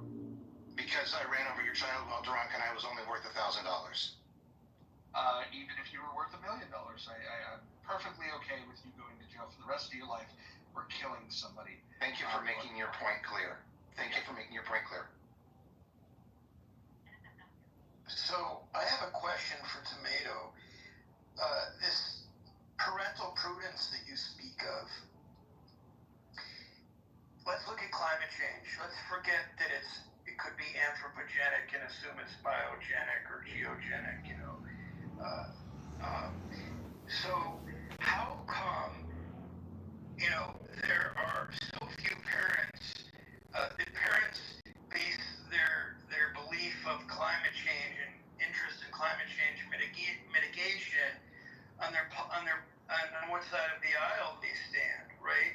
Like, to me, that's the biggest thing that we can be preemptive and preventive about, or at least mitigate to some degree, but we don't. So I'm just curious because, I mean, I've been curious about it for a long time. I think that, you know, climate change, whether it's human-induced or natural or geologically sourced, because of, you know, various environmental pressures, the forecast does not look good. So why are people with kids not much more concerned about climate change? Well, since you directed that question to me, I will answer you succinctly. But before I do, if you click on the right link in the room chat, the precise point of fact that I made before that you claimed couldn't possibly be true, I have a link that proves it indeed to be true. Within the absence of government, the top 1 out of 17 men reproduced, and the other 16 men didn't reproduce. So it's in the anthropological record that indeed, without government, the top tier strongest men got to monopolize 17 females, and 16 men were left out. So, Doctor, I don't expect you to read that now, but can you commit to reading that at some point in the next hour? Absolutely, I appreciate it. I find it fascinating, and I appreciate you sharing. I also okay, so let me answer you about climate change. Okay. Okay. I believe that most people in life are not logical. They don't think things through logically. Most people are tribal. They just identify what tribe they want to be in, and they mindlessly parrot the belief to their tribe. And so for that reason, and you're correct, all liberals and leftists mindlessly just say they believe in climate change and they demand that we have to make changes in the economy to prevent climate change. Now, they're not evil. All the leftists who believe in climate change, they're not stupid. They're not evil. They're just shutting off their brains and being tribal. Okay. On the other hand, the MAGA people also don't think about climate change. They just mindlessly parrot the opposite view. But I'm peculiar. I believe in using my brain on every issue. That's why I think the MAGAs are retarded about many issues, and the leftists in this room are retarded about many issues. If you talk to me long enough, it's guaranteed you will hate me because my study of the issues doesn't agree with either tribe. So now that you brought up climate change, I'll answer you. Even if all the leftists are correct that humans burning coal coal and shit like that is causing climate change. And even if all the leftists get their way and America shuts down a bunch of industries and we lower our standard of living and instead of eating meat, we eat bugs, it still doesn't matter. The climate is still going to change for the simple reason that if you actually look at carbon emissions are growing so rapidly from India and China that even if the United States and Europe does the crazy leftist shit and shuts off our industry and lives a poor life, the planet is still totally fucked because China and India continue to emit.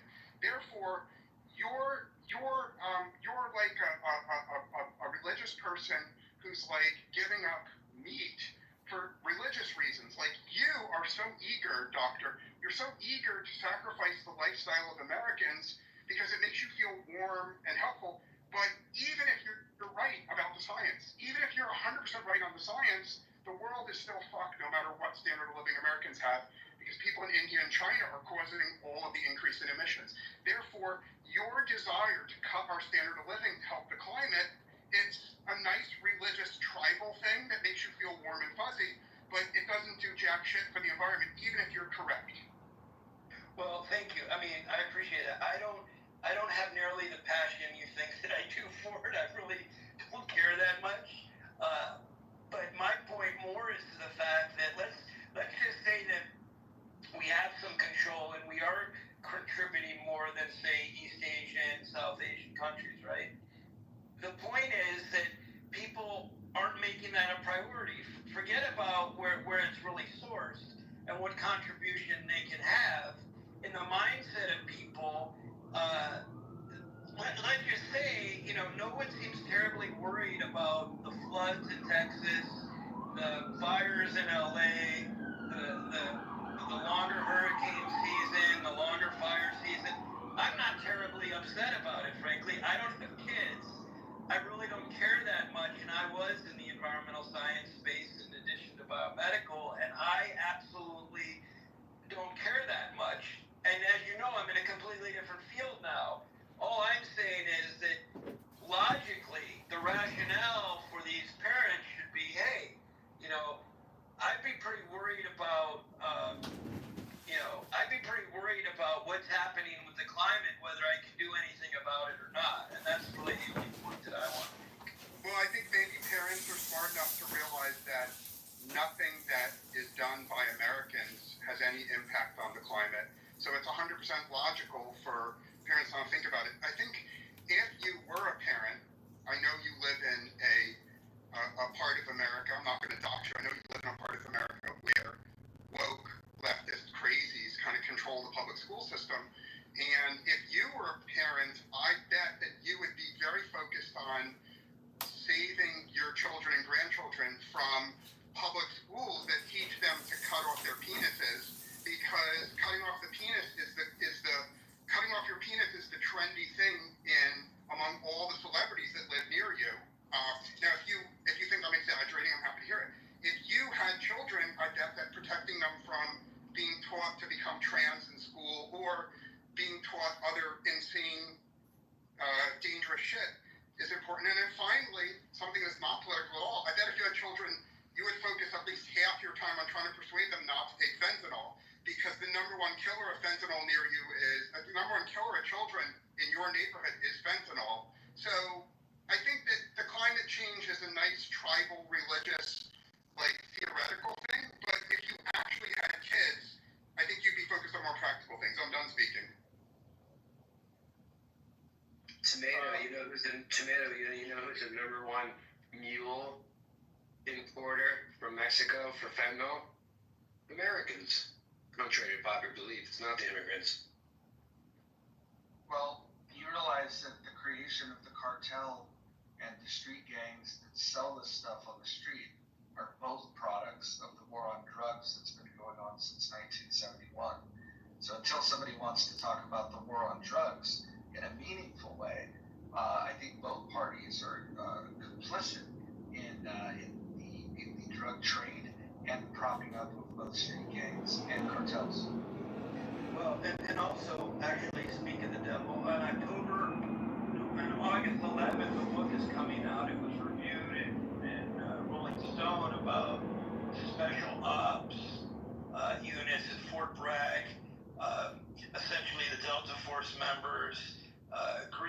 NRA station in Texas, elsewhere, are implicated in facilitating a lot of cartel operations across the border, and it's kind of fascinating. So that's a whole other thing. I'd love to do. I haven't done a room in years, but I'd love to do one on that because it's such a fascinating topic. Let me ask you a question, Dr. Jordan. Do you think if somebody that chose to use cocaine or heroin could go into a dispensary where packaging was clearly labeled that their product was fentanyl free, do you think that the average drug user would opt to buy that versus rolling the dice with purchasing fentanyl laced products? I doubt it. I think when you're an addict, you're gonna roll the dice. Well, that's assuming that you believe that they enjoy rolling the dice. Maybe, just maybe, we should take into consideration that the addict they want the drug of choice. Maybe they want the high from cocaine. Maybe they want the high from heroin, without the risk of killing themselves with fentanyl. Now, I agree that if they didn't find the fentanyl-free variety, that evidence shows that they are willing to roll the dice with those drugs, because what you're comparing it to is not getting high versus getting high with the risk of high risk of death. I think that you would actually, if you were to legalize these narcotics and sell them in dispensaries, at very least, what you're going to do is reduce the violence in this country that's associated with people killing each other for selling drugs in a rival territory. You would then have businesses that could sue each other. You could have the right to have a storefront, and if you had a dispute, you could take it to the police and go into a courtroom. When you make something illegal, by definition, you're putting it on the black market, and in the black market, they're going to find their own ways of policing it. So, I think the people that, if you really wanted to reduce fentanyl death, the best thing that you could do would be to legalize drugs, make it safe, and tax it. Yeah, no, I misunderstood. I was kind of making the assumption that the fentanyl free would be more expensive, not cost prohibitive, more expensive, and in greater demand. And the point I was trying to make, and it was based on my erroneous assumption, is that the fentanyl, the user, the addict, is so desperate in need of a high that they're going to take what's available, even though they know that it might be dangerous. Not that they're innately risk-taking. We're going to have a compromise. We're going to have a compromise where Roger gets exactly what he wants in 3 states, and the rest of America. I don't even need 3 states. I need one location. We could call it Barstow, California, and we could turn that into a drug emporium and oasis for addicts. And then out on the borders of Barstow, we could build rehab centers and a place to get reacclimated if you choose to get off of the substance of choice. I think that would be the perfect setup. As Barstow becomes the drug-free zone or the drug zone, and then you have a buffer where we have care facilities surrounding Barstow. And then if you want to get back into polite society, you have to go through your detox in one of these facilities. But I think that's where we should put them. And if somebody's caught high on one of these narcotics, they get shipped to Barstow. I'm 1,000% supportive. Not only would I vote for that, I would donate to a candidate who actually wants that. I think very, very strongly, if someone is caught taking fentanyl anywhere in America, I don't think they they should be punished. I think they should just be exiled to Barstow and have a segregation, right? Have a big part of America where people can take as many drugs as they want, and then have the rest of America be drug free. Who could argue with that? You know they prescribe fentanyl patches, right? I'll use them every day, correct?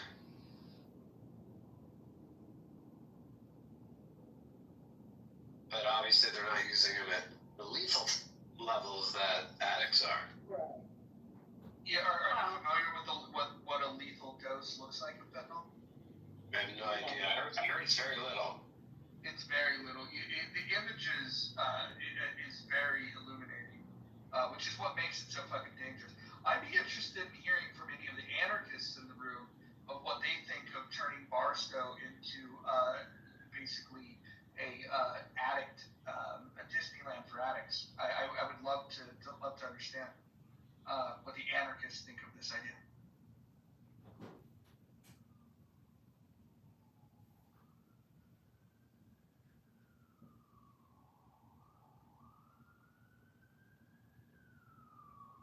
Well, Abby, let me tell you, Barstow is a shithole, and it's interesting because if you go through Barstow, they have old train cars that have been turned into Subway, McDonald's. It's a fascinating fucking place. It's the closest thing that the United States has to Mad Max, and it's a very interesting place to be. I think it's a perfect place for this Disneyland for addicts.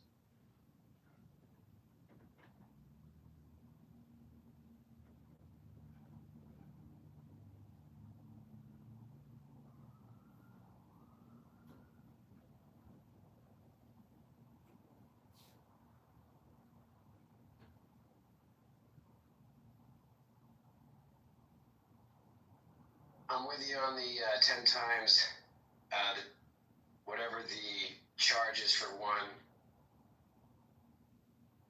Essentially, amplifying the DUI charge for anyone doing harm. I think that's legal. I think it's GB, great bodily injury.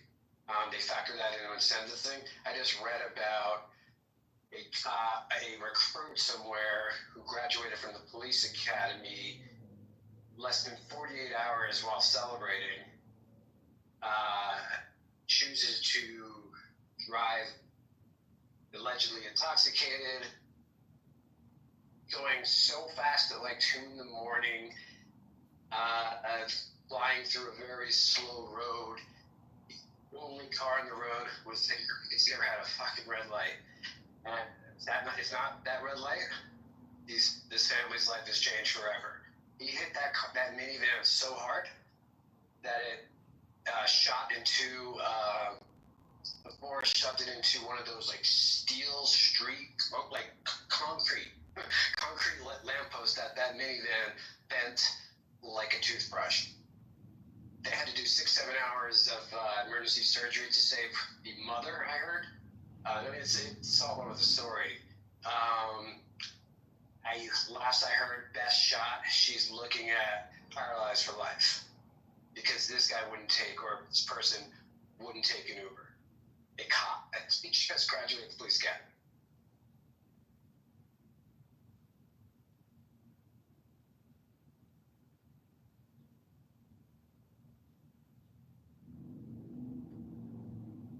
Messi, how do you think certain religions would do in an anarchist society? Do you think there would be compatibility between?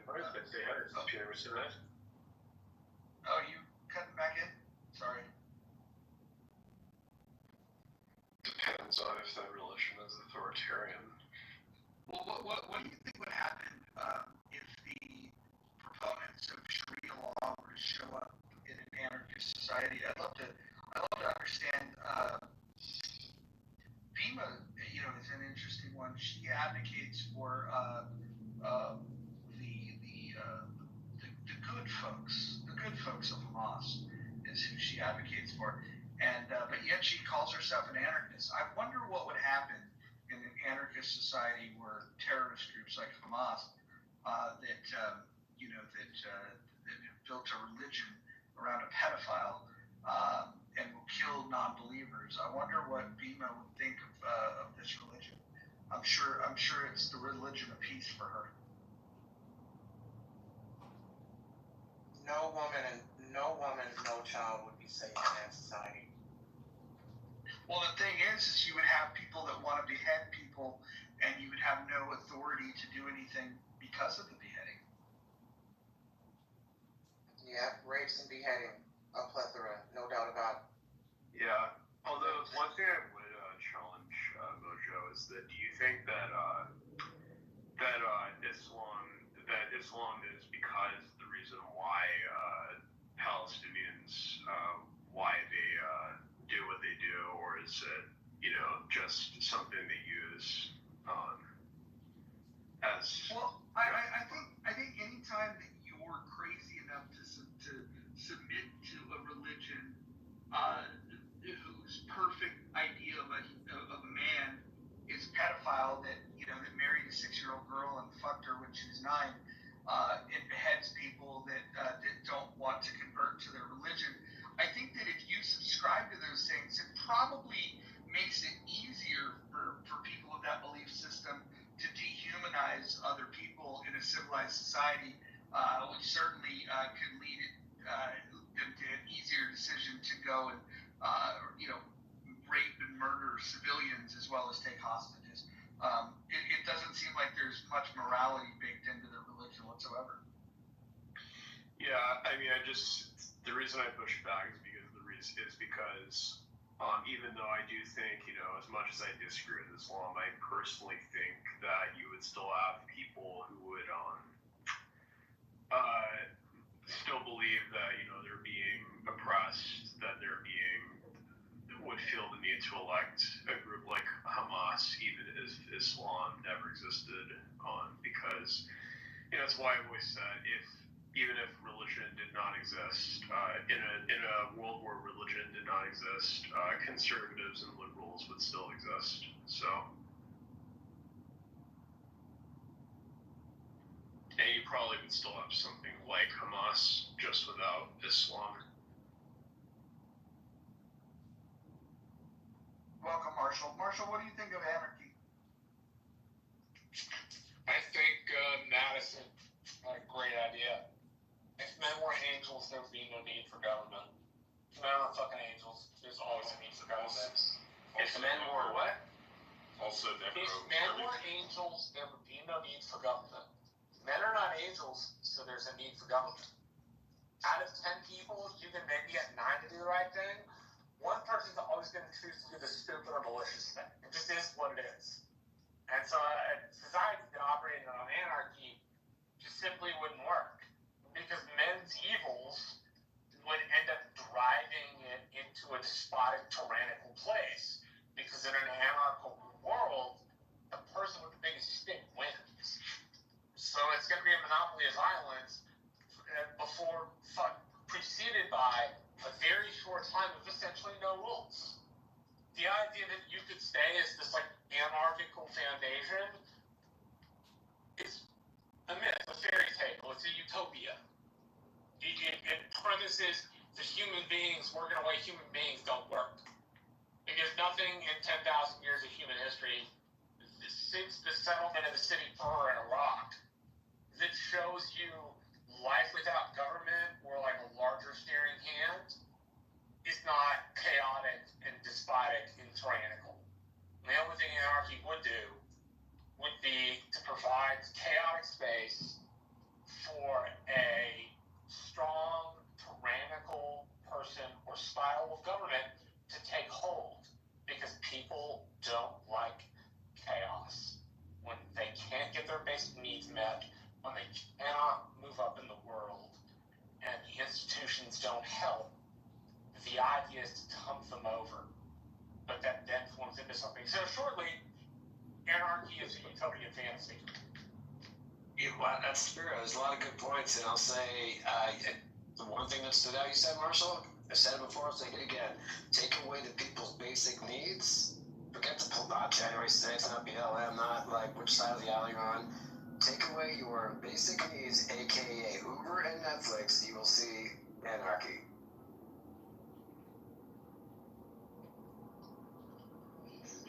That sounds like bred in circuses from one of the Roman emperors.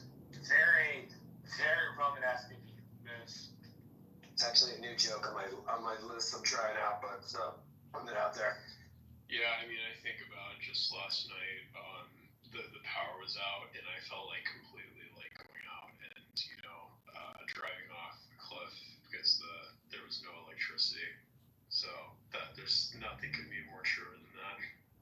Absolutely. The Wi-Fi goes down for like more than 20 minutes. You contemplate games. I mean, you just like, how did they do this? How do we do this in the 80s? Not even 100 years ago. You look at societies that have periods of anarchy, it just will come to the person with the strongest stick. So the thing I genuinely hate about utopian thinking is that it imagines human beings today are any different in motivation from human beings 70,000 years ago. The basic motivations of humans are all the same. Love, hate, jealousy, greed, covetousness, all of those things are basic human emotions. And so the idea that we're somehow special, we're somehow extra blessed in 2025 is hoping for the future in a utopian, unicorn and fairy tales fantasy. Okay. Again, pause right there. Pause right there. We do have a new poll up, and I'd love to get full participation from everyone on the new poll that we have posted above. Thank you.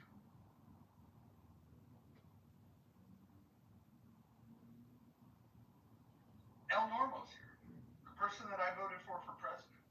We definitely need his opinion on the poll that we have up.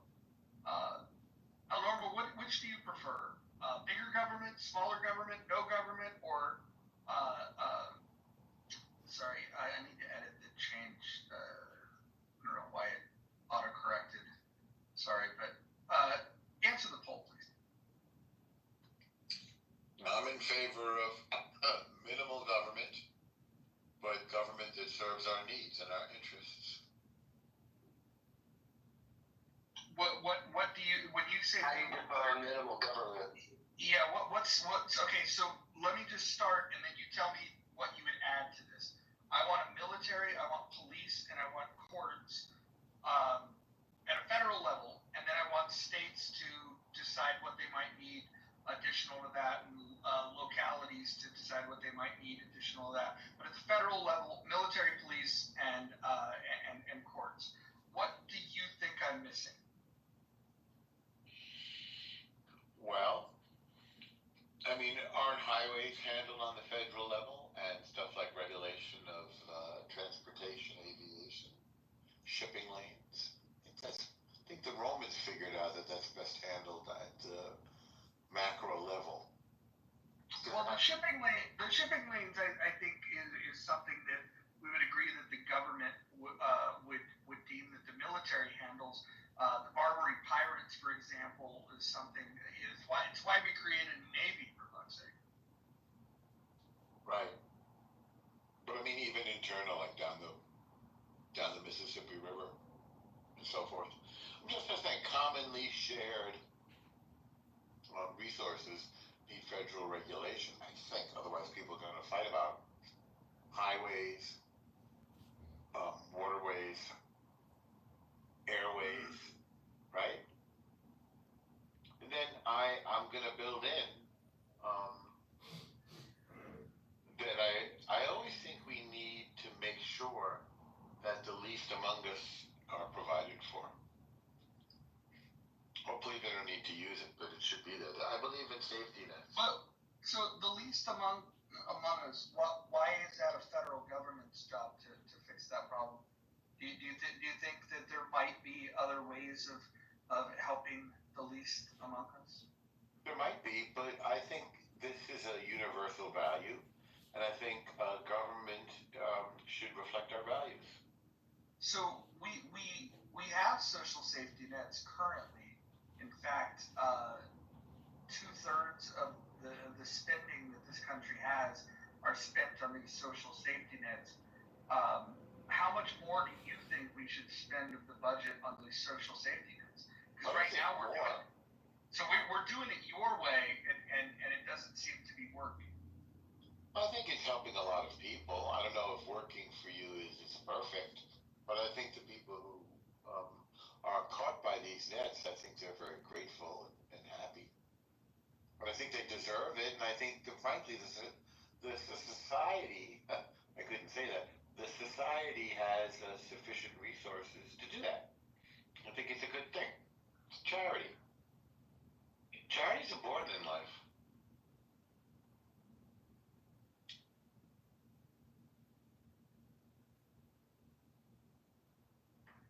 Did you remove the poll? It disappeared.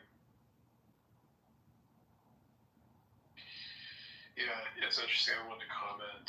Government big enough to give you everything that you have can take it all away as well. Is that from a fortune cookie or something? No, that was Barry Goldwater. That sounds worse. Your poll disappeared, Roger. All of you guys are wrong. We need a strong government, strong central government, no local governments. Local governments are an issue. A lot of the problems caused in this country today. I want to know what John thinks. John, are you there? Hold on. We just heard from a troll. Eric, you're one of those chillisms, right? You're a chillism hostage? No. I'm my own person. You're not a hostage. He's a lot of it. Oh, okay. So you're the one holding the retards hostage. No, I don't have that much power. Interesting. How does it feel to mod a room that's known across this app as having the stupidest people, quite literally the lowest IQ average, which is hard to do considering Io goes into that room and he's got the highest IQ. In fact, I would say Io has a higher IQ than the rest of the people in that app, in that house combined. Probably. You might be right. Yeah, the room is dominated now, per se, with lower end people. But it did start out like that. Why do you guys let people like Concrete and Ike drone on about dumb shit that they don't know anything about? Like I said, I don't have that much power. If it was up to me, they would have been kicked out. Well, that's fine. All right. Well, you sound reasonable. I was in there and heard those two arguing for 45 minutes about who understood Hegelian dialect better. And they were, again, 45 minutes they were arguing about this. And I got up on the stage and I challenged them. And within about 5 minutes, they both acknowledged that neither had even read Hegel. And that was what passed for a conversation in that room. It was very, very interesting.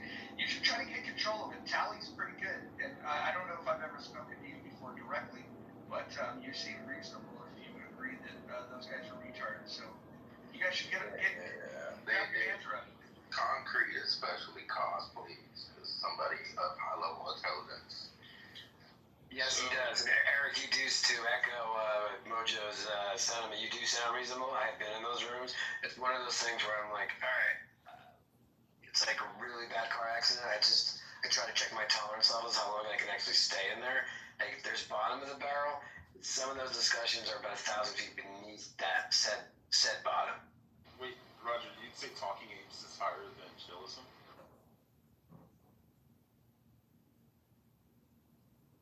I would say it depends on the day.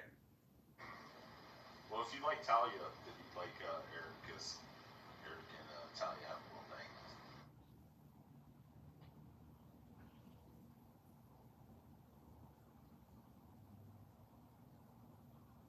Yeah, so Eric, I just would like to know which system do you think doesn't get enough funding from the government?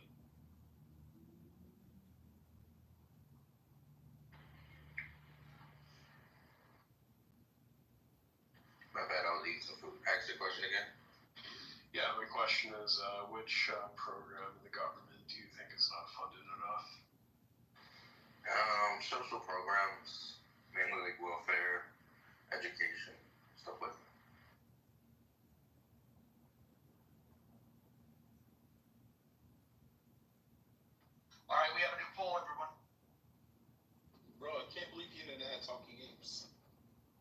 shoot up London? Is that fucking, what's his face? Oh, Jeremy, yeah. Oh, God. Canadian Jeremy. I used to get you two confused.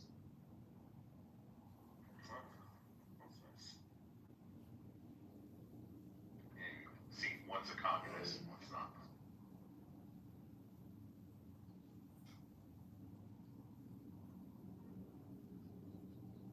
Alright, we gotta get some more votes going on here. Wait, is politically correct full of liberals arguing about being weird liberals? I think that's the one with that woman Sin that claimed to have a nonprofit. When I said, yeah, I don't believe you. And then she said, I don't give a shit what you believe. And I go, tell you what, if you post a link to it, I'll donate $500. And instead of posting it, she removed me from the room. She doesn't really have a good sense for fundraising, I suppose. Among the stupidest people that I've met on the app.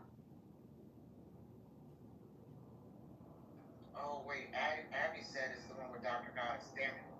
Dr. Goddess came to my room today and we actually got along quite well. So no shade to Dr. Goddess, but... No, I get a lot of shade for Dr. Goddess. She's, if this app is full of pseudo-intellectuals, she's the anti-intellectual. I think she's borderline retarded.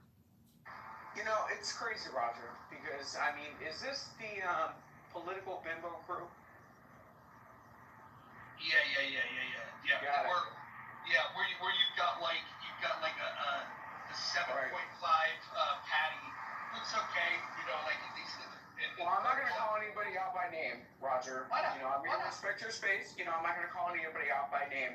But I will say that I'm looking, you know, with one eyebrow left, you know, kind of turned up, you know, at any pro-black person with a blonde wig on.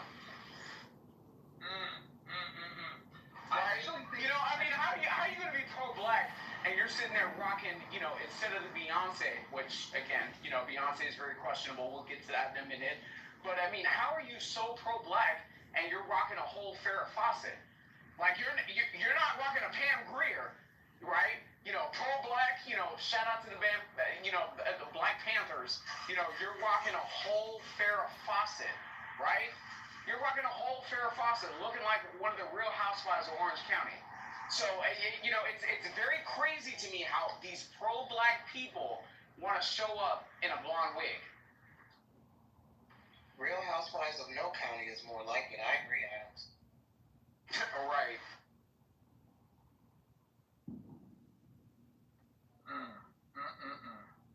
I think that was crazy, Roger. You know, cultural misappropriation, reparations. You know, I mean, should white people be paid reparations every time a black person wears a blonde wig? Especially if they're wearing the blonde wig and Lululemon. Right. Thank you. And if they're carrying one of those stupid ass dolls, Adams, what's the name of these dolls that they're so popular right now? Yo, I feel like they should be paying Armenians, right, reparations for the bust down, right? Because you know the bust down came from Cher. So at the end of the day, Armenians should be paid reparations as well. Nah, you know, you follow media like celebrity. Do you hear about that? I mean, I'm not even going to get into Kim K that, you know, changed the whole beauty standard. Nah, did you hear about that paranormal guy who had that mysterious haunted doll and suddenly died and was found dead with the doll who died suddenly? Moose, I've been obsessed with this story for weeks, and I've been tracking the follow-up. They claim the doll went missing after he died, mysteriously / natural causes, and the Annabelle doll was nowhere to be found, allegedly. That bitch was on the run. They finally found the Annabelle doll, allegedly. Some comedian, I just had his name, Mike Riff, that could be wrong. He is now, according to Twitter, the new proud owner of the Annabelle doll, and he purchased Ed and Lorraine Warren, I believe it's their name, the Conjuring couple. He purchased their museum, their house that housed the doll, according to Twitter today. So I've been following this story for weeks. It's been the most fascinating story to me in pop culture in the past month. Absolutely. You know, to me, as of late, as I've been getting attacked on this app, for not embracing black culture, it's crazy to me. The bust down, did that not come from Cher and Marsha Brady? Right? Cher and Marsha Brady. Adams, I didn't know it was called the bust down. Let me Google. I mean, it's called the bust down. That's what I'm saying, the full Naomi Campbell. So again, if you want to give a representation of black women that were wearing that hairstyle, very European-centric, you have a lot of the hottest people in black culture talking about pro-black and, we should free Diddy. It was crazy. Listening to Diddy's mom with a full freaking, like a fake, it was crazy. Like, it was crazy. A whole freaking blonde freaking wig on. Like, what are we doing? So it's crazy to me how people want to claim so pro-blackness and appropriating culture and all this other bullshit. Reparations. Like, what the fuck are we doing? I've never seen the black community so fucking lost with an identity crisis. It's not even, it's crazy. Adams, I blame Beyonce, I blame Mary J. Blige, I blame... Oh, you mean the same Beyonce that wanted to say, oh, you need to vote for this black woman. You need to vote for this black woman. Pro-black Beyonce, right? So he threw on that dusty-ass fucking wig, and then when the second that she left the DNC stage, she went and posed in a blonde fucking wig pretending to be Pamela Anderson. Let's stop it.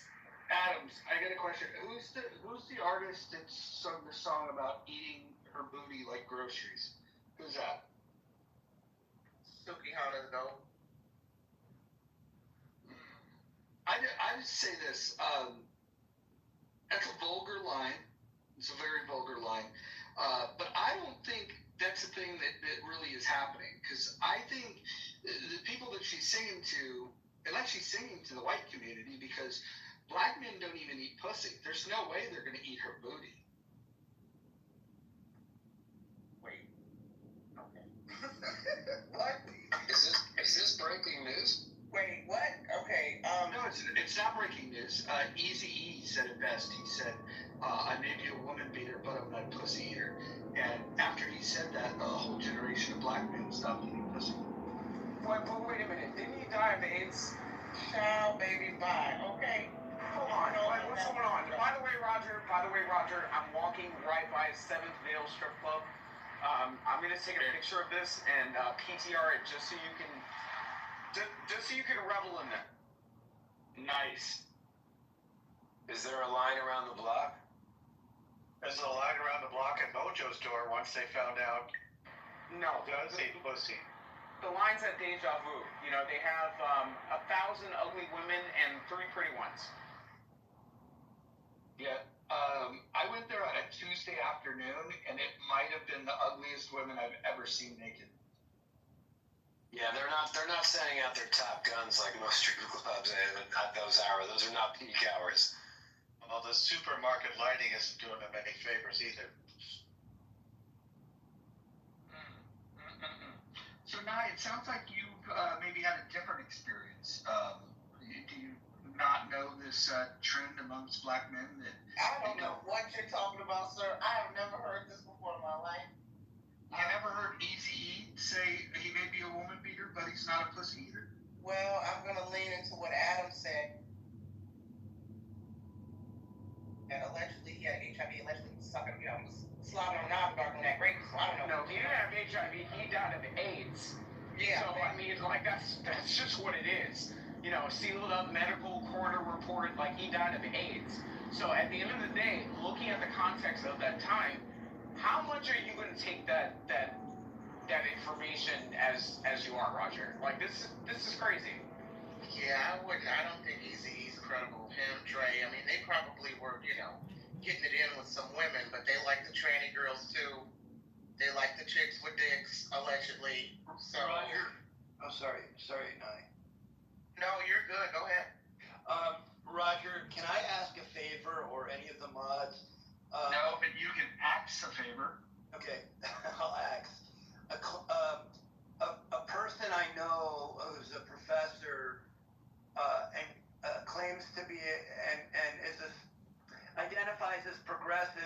now hating on progressives, and she's quite influential with 4 degrees from Harvard. She wrote something in their Substack today and published it. I was wondering if you would be willing to put it up at the top, considering it's in alignment with your antipathy and rightfully endorsed antipathy toward progressives. But yeah, let's get it up there. Now the caveat is she's now a client of mine, so I do probably benefit from exposure, but it's a free Substack. So I want. Okay. All right. This isn't Dr. Natalie, is it? No, it's Dr. Hillary Anger Elfenbein, who I think you would really hit it off with. I'm going to try and ask her to come on to Clubhouse because she says now that being Jewish, it's impossible to be a progressive because she's hated by her progressive friends, essentially. So, anyways, I thought you might like to read it. I'd love to read it. Let's bring it. Oh wow, E-Master's back. How should I send it to you? It's in the link in the chat. Let me see. I'll snap it. Mojo, have you ever heard of Rob Smith? From The Cure or one of those faggoty bands? No. Yes, The Cure. No. So Rob Smith, he's like a younger, conservative, black Republican veteran. He's also the lead singer for The Cure, Robbie Smith. No, he's definitely not. I don't think he's old enough. It's crazy. No, I mean, same name. It's the same name, not this person. Same name, Robert Smith. Yeah, so he was a black conservative where when the Ebony Festival happened and a lot of people were opening up rooms about the Ebony Festival, oh my god, fake outrage. And again, he's always on like Live a TikTok and he is very pro MAGA and he's a really cool guy. But it was crazy because I'm testing this theory where when somebody has a room that's opened up about them, I'm testing how can I actually get them to respond to my Instagram. And there was a whole entire room that was opened up about him on Clubhouse. And him and I were kind of like texting in the back channels, and I was just like, dude, you need to make an account and come on Clubhouse. A lot of these people that have a lot of things to say about this election cycle and a lot of these influencers, you should definitely come on Clubhouse and come into healthy debates.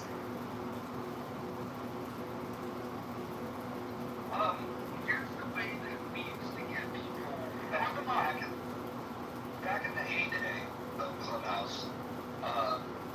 There was a lot of people that didn't want to download something. Right? That was a big turn on for people. In fact, there was sitting congressmen that wouldn't come. They just didn't want to download the app. And you can talk to Justin Higgins about that when he was getting really important audience on his stages. That was the biggest objection they had. The other thing is the word is kind of out now that Clubhouse can be toxic. It was easier once upon a time to encourage people to get on this app and to participate in rooms because if you give them a clip of something, you say, hey, this is an idea, this is kind of like the idea of what we do on these stages. Love to have you there, and then you can. Sometimes what they want, I don't know if you guys remember back in the day when we used to bring people on as guests, it would just be me, and then the person that I would bring on, and then I would ask them a few questions, then I would say, okay, I'm going to bring people up and they could ask questions. I think probably the biggest example of that would have been Dave Smith, comedian and wannabe politician. When he came on, basically just asked a few questions and we brought people up, and mostly his haters came up, but some people that were his fans. I've lost that fucking replay, for fuck's sake, because that old account, but that was a really good one. I don't know if you guys remember that. That was probably the last big room that we did on Healthy Debates was with Dave Smith.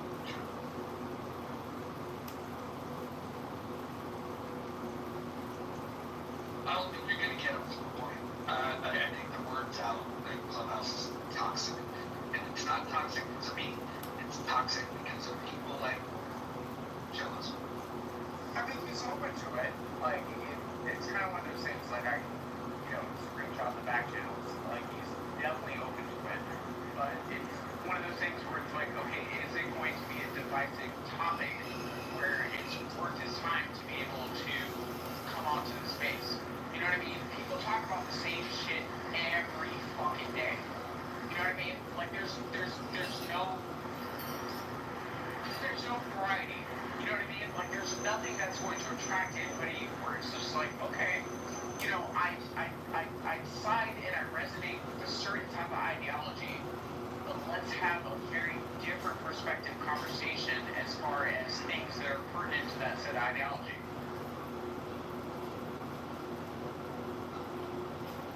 Do you remember when we used to get David Freeman and Patrick to come out here, the son and grandson of Bill Freeman?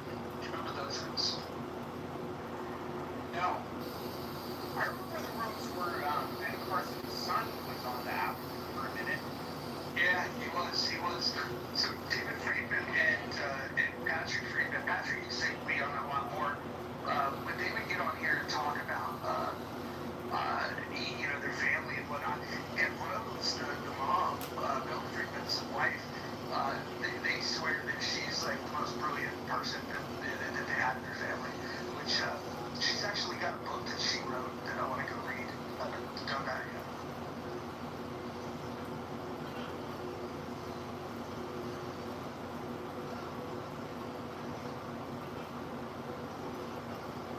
Hey Roger, it's Dr. Mitch. On one of the science rooms, we had a few Nobel Science winners actually used to come to the room in the heyday. When you were blowing Clubhouse up with, 20,000 followers, there were a lot of prominent people coming in. And then when they changed the app, more or less killed everything. So now they're asking for subscription money. But back then, when you could do a room and 2,000 people would show up, all they wanted to do was kind of smash it.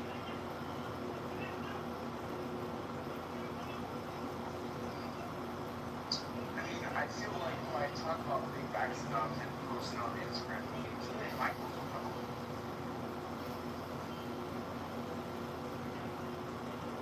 I don't know if it's interesting for somebody, prominent to come to speak in front of like 25 people, right? And I don't know how well Twitter Spaces is doing, or the other chat thing that was set up. I mean, Amber Rose was on here, Trick Daddy, Wiz Khalifa was on here for a minute. What was that? What is it? Joe Budden was on here. I mean, there's definitely some people who are lingering around. Well, the reason, it's still a good platform that you can bring a few people in, record.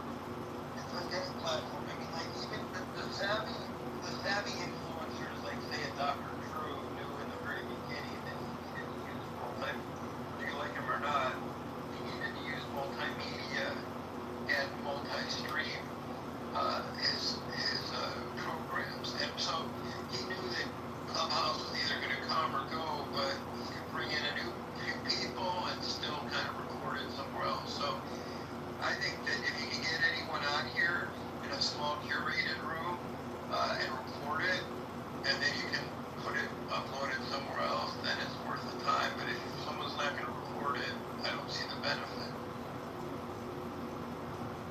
There was a room where Robbie Schwab and Nick Gillespie of Reason Magazine, they used to come to the room actually fairly frequently, but there was one night where they got on the stage because we were talking about libertarianism and because they wrote for Reason Magazine.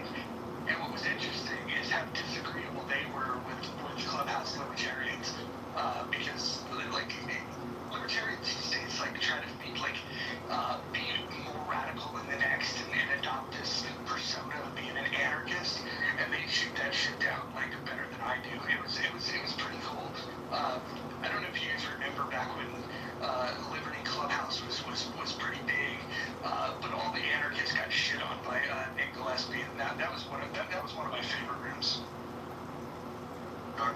Dr. Drew and Adam Carolla were a great team.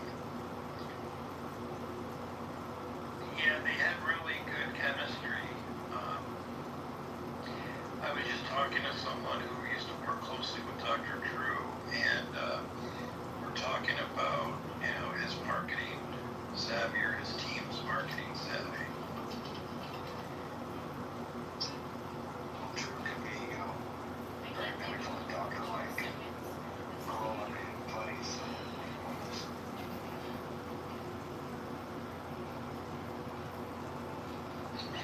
Yeah, I mean, this is the thing, is that there's if you pair with someone who's not credentialed, you also soften any stigma. It's kind of like there's an agent in Hollywood. A friend of mine passed away, John Ferner. Was really a sharp guy. Taught me a lot about life. He probably gave me some free therapy, even though he's not a clinician. But he would say that, and this isn't original to him, but the kinds of things he would talk about would be like, make sure this person is not too attractive that they're gonna scare off audiences, and you have to know your market. I mean, that's not something so insightful that he said, but it made me think of it that he had mentioned that once to me when I was suggesting some talent for him, and he's like, no, that person's just gonna scare away half of the housewives in America. You have to be able to really know your audience. The credentials don't matter as much as making people feel less insecure or less threatened by whoever's hosting the show.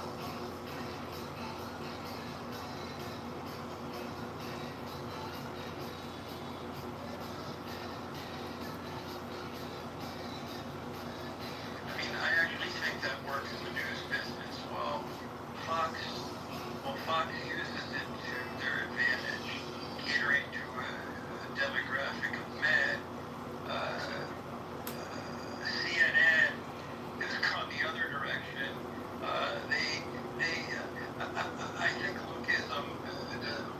think lookism operates within the confines of a Fox, but if you're remotely attractive, you may not get the job at CNN. So in other words, this means narcissism. Yes.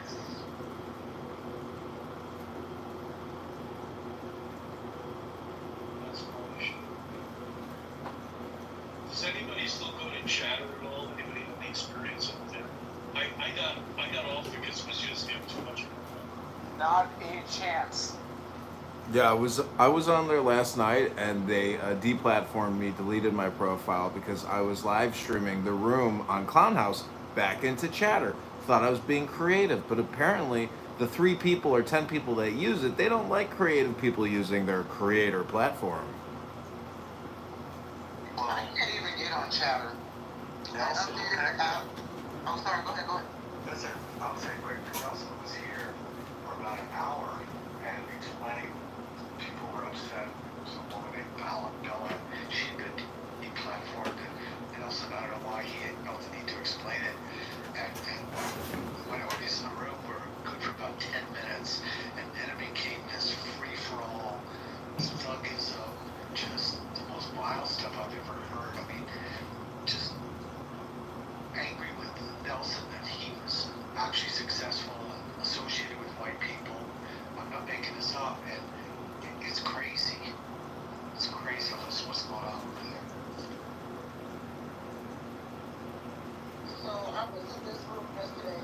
I think it was Mojo's room, and all of a sudden I kept getting these pings. Yes. From folks who are considered the dark side over here, but they navigated over to Chatter. And every one of them was pinging me in the room. Because apparently most of them got banned off Chatter, which was surprising. So I was giving you laughing emojis there because I'm like, I can only imagine. That was like, whatever, Obviously, Nelson, for what he's done, in his personal life and how successful he is as a builder, ultimate quality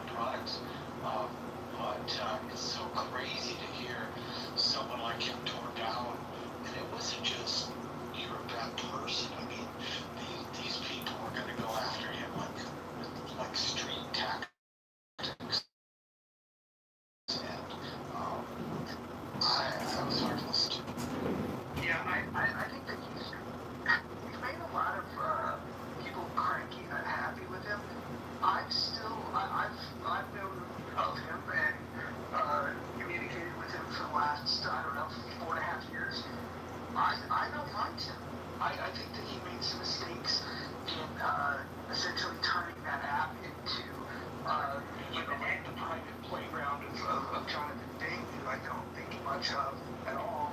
And I think if he thought of it more of a business and less of as a tool to hook up the homies, I think he would do better. I think it sounds like he had to, in the beginning, I mean, the people that followed him were the destructive part of the clubhouse. And, they just had so many of those rooms that weren't doing anybody any good. This is why I think a lot of federal to listen to. Sounds like he finally came to that realization. They had those rooms that like have refinancing the money down. There's like 7 people in it every other day. Got it. So here's what I will say. Every time that I've gone to a chatter, it's not popping. I'm sorry. I'm going to say the quiet part out loud. Like, there's not hundreds of people in those rooms. Okay? Facts. And other people on this app generate more traffic. I'm sorry. So, Roger, the other thing that I wanted to say is if you click on the link that I posted in the chat, that's Rob Smith. I really feel like you and I should go in on this. You know what I mean? As far as bringing him to the app, bringing a different, fresh set of opinions, to actually hold a different conversation.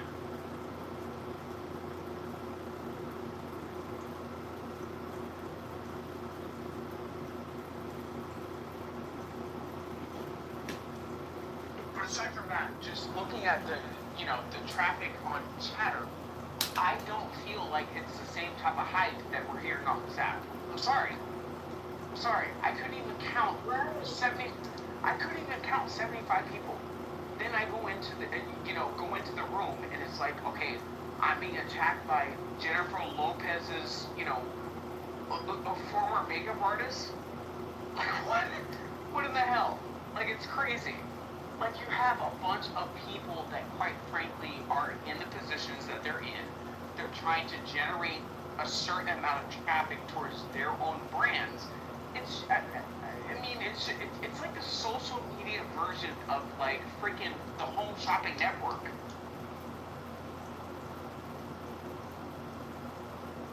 You gotta be careful when you type it in that you don't put in Chatterbait.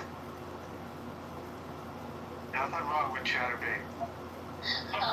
Okay, it's like the Home Shopping Network of like social audio. Like it's like the Home Shopping Network.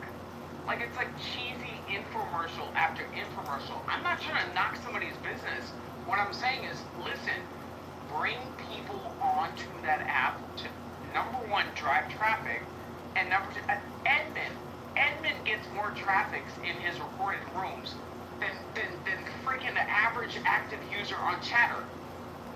Like, what are we doing? Like, are we just going to sit here and just pretend like this is some sensational, like, newfound technology? Like, this is crazy. This shit has nobody on it. And meanwhile, we have this, like, bullying marketing campaign where, people come onto this app that's thriving, successful, and they're saying, hey, download something else on your phone. And, split your time and attention in between people who are on Clubhouse and people who are on an app where nobody fucking logs in. Sounds like it's a good thing that I cannot get back on Chatter. I uninstalled the app, installed it again, changed password multiple times, and still cannot get on Chatter. And I guess that's probably a good thing. Listen. I lived at the building next to the W. The young man who did hair for Kylie Jenner and Jennifer Lopez, right, lived in my fucking building. I've never seen this woman as a makeup credit, and I went to his Instagram because I knew exactly where to go. Right, Nye? I've never seen this woman credited as any form of this woman's makeup team. Ever on the Instagram. Well, at least over here we have Black China stylist, allegedly. Without saying his name, Adams, you probably know who he is. Oh, that was me. Oh, you're Black China stylist.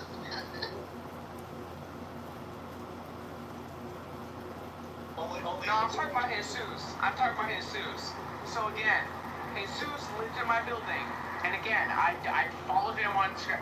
Never saw this woman tagged in any type of post. Because again, when you talk about Jennifer Lopez and people who are like actual artists, they give their shout out to their makeup team. Never seen this bitch once in any fucking posting or any of that shit. Are you doing makeup for her to have tea with her freaking grandmother? Maybe it's the Timo version of J-Lo. Everybody claims to work with somebody, but they're not really working for that person. They know somebody who is. And they know somebody who knows somebody. Black China stylists is constantly getting dragged on this app for being hired and rehired and hired and fired and rehired over and over again. You know, when you got Crips and Bloods with their own social audio app and they're conspiring to commit murders or drug deals on whether it's Clown House or Chatter or other platforms, you know, I could see why Nelson Pega might make the strategic move to decide to delete people who are using his investment qualifier app as a way to conduct criminal communications. Well, John, I learned today, first of all, there's a so-called Crip blood leader that comes into other things. And he went off on me one day because he thought I removed him from the stage, which I removed. No. And then today I learned that he was invited over to Chatter to host spaces. Speaking of the games, and apparently he does really well over there. Apparently, he got paid to even promote Chatter. So imagine that. I don't want to say his name because apparently he's a shooter. Apparently he will pull up to your house. Listen,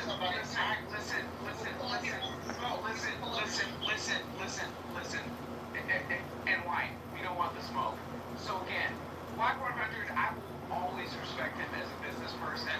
So he has and drives traffic on social media more than any person on the stage. So it's crazy to me how people want to criticize and scrutinize the way that he shows up on social media. We don't want that smoke.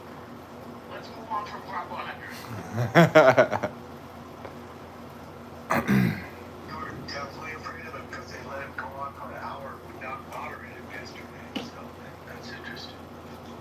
I will say this, as somebody that went to Chatter and wanted to believe that, because I like social audio and I like Nelson, I wanted to believe that it was something that, that could work. I think that the fact that they're instituting at this stage of the game, rather than worrying about really onboarding people, that they're worried about monetizing the people that are on the app, because the monetization strategy is really to raise money for themselves. They don't give a shit. They're struggling to raise money institutionally or otherwise, and so what they're doing is half the money that you can give to a creator, quote unquote, the other half goes to the app. So when you do this, I would just say, be careful on that app. I would never give money to people on these apps. Don't give your money to them. No matter what they say, no matter how agreeable you are with them, do not give your money. We need different monetization strategies to make sure that, listen, until you know what their tech stack looks like and how they plan on protecting your identity, it's a very, very bad idea for you to put your financial information on those apps. And so, if Chatter was unattractive to you before the monetization, it should be more unattractive now that it has the monetization. Because really all they're saying is they want you to link your financial information to them. And I would not expose that to anybody on any of these apps. One of the plethora of reasons why I've never been to Chatter. So I would imagine there's going to be people that when they hear, oh, you can monetize, they're going to go, oh, let me go try that out. Let me go see if I can make $3 a day by doing the same thing I do for free on Cloud. And if that's what people are here for, is to try to monetize, go for it. Go make your $3.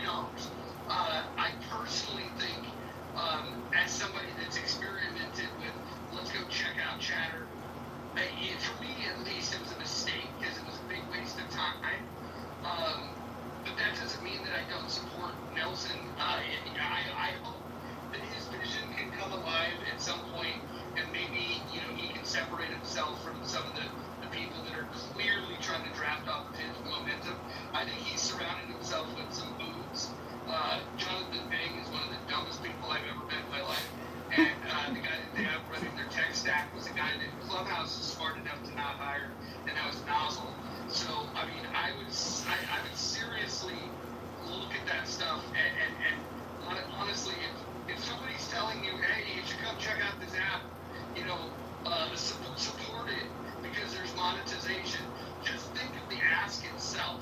The app is saying, come here, you'll get paid. And then the creators are like, come here, I'll get paid. You gotta ask yourself, what's in it for you? Are you gonna have a better conversation over there or over here?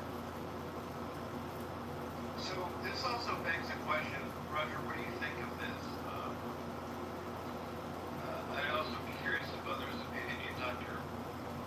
Mitch, John, this notion of doing business with friends, right? Like the two Clubhouse founders were friends, but they had skill sets that were complementary. But when you pick business partners because they're friends alone, and you simply may trust them more, well, it makes sense to some degree. You need to surround yourself with people who have expertise in areas other than yours and are willing to challenge you. And so I'd actually give the Clubhouse founders much more credit. While they happened to be friends, they had the skill sets that were compatible and necessary to bring something bigger to fruition. These people surrounded themselves with only the folks that were in their house that they happened to be chummy with, and were a bunch of cliquey mods. And it just seems like, God, any MBA program or someone with just lived experience in the working world who sees it would know that that's not a recipe for success.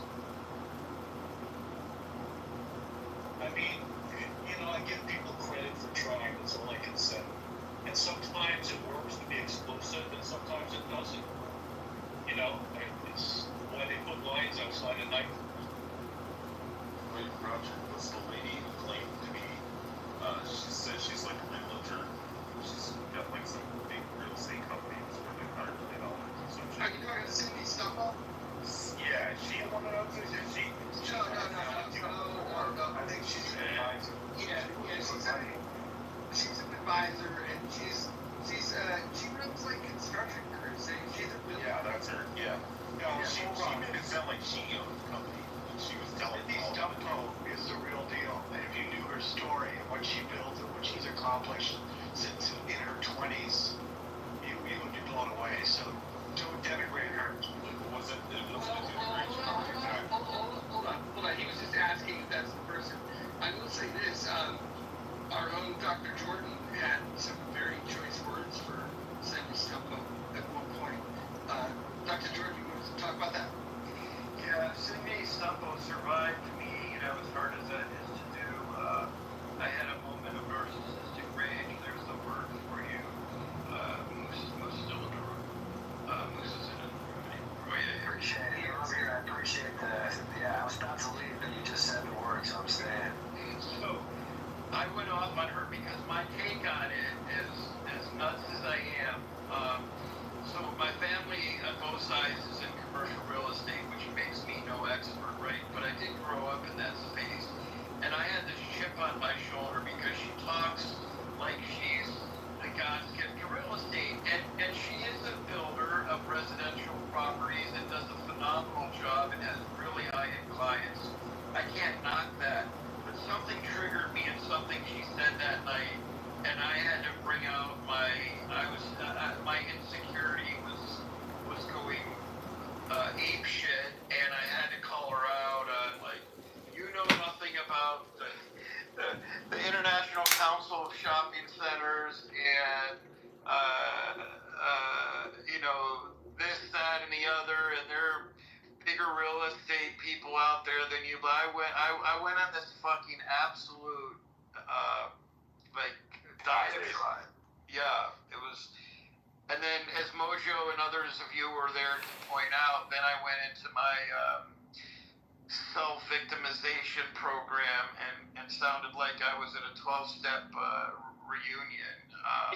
If you thought his attack of her was bad, his apology to her was worse. It was crazy.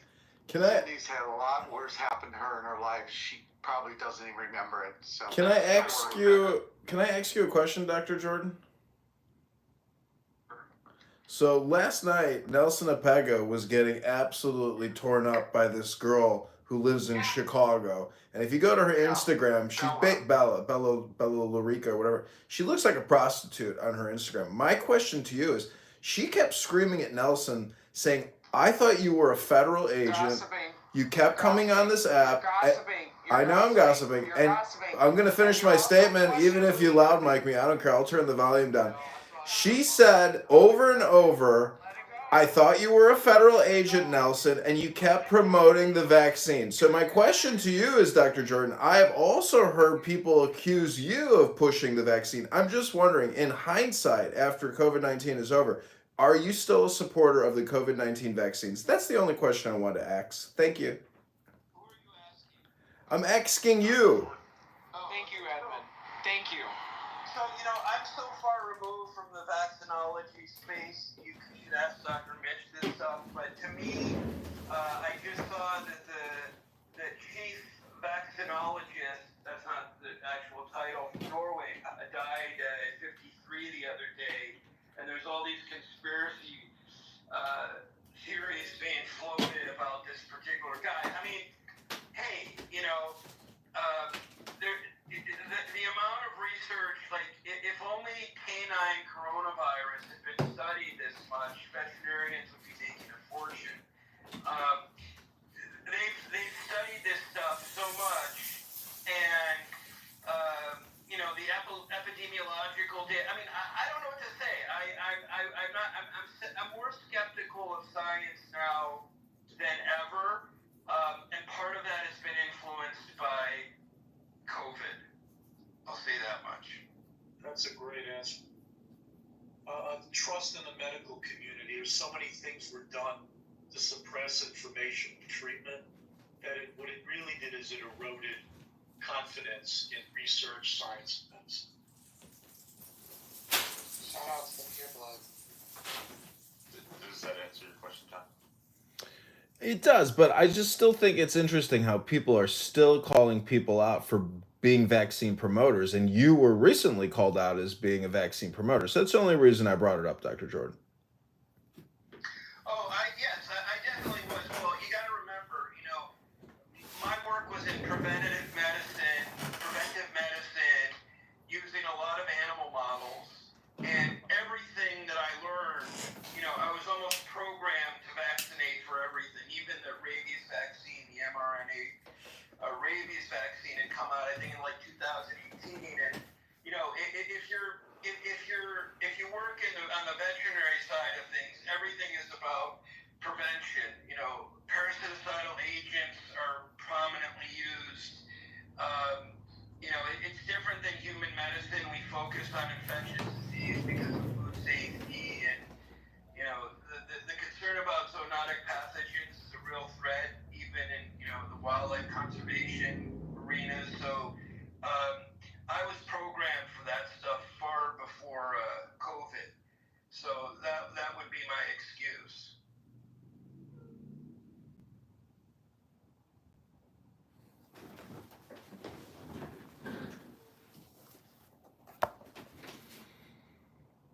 Going back to the title of the room, I would say that COVID-19 and that whole 3-year run was an exercise in what I would call anarchy.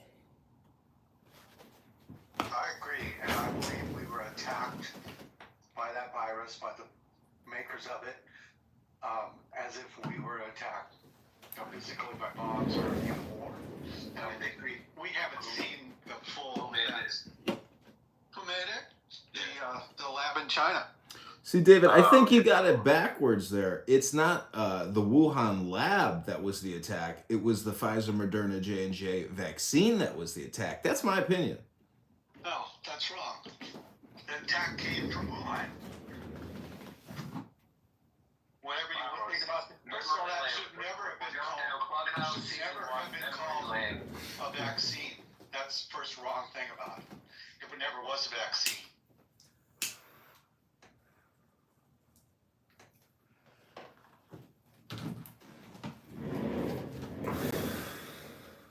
I'm just wondering, David, if you can actually repeat back to me what I just said.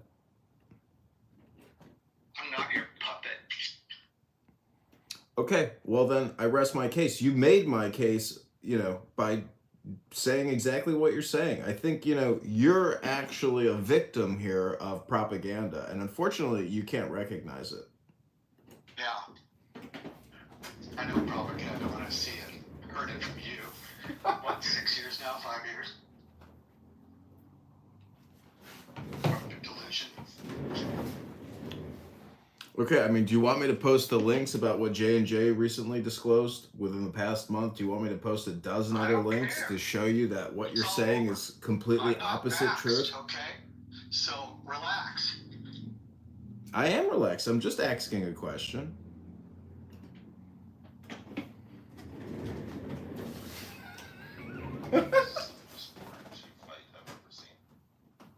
It's over. It's done. J&J was never a good vaccine to begin with. They didn't even make their own vaccine. That was a live virus. What do you think's going to happen the next time there's a pandemic? Wait, did you say pandemic? Nope, I said pandemic. I'm not a weirdo. It starts with an A and it ends with a Y. That spells, come on everybody, anarchy.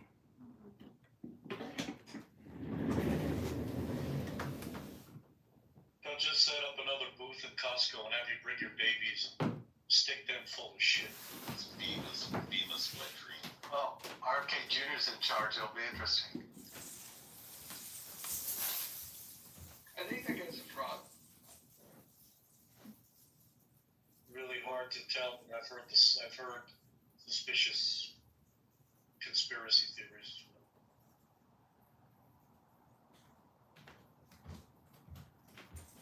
Hard to tell. It seems like he's bent a lot on a lot of the things he came in to do.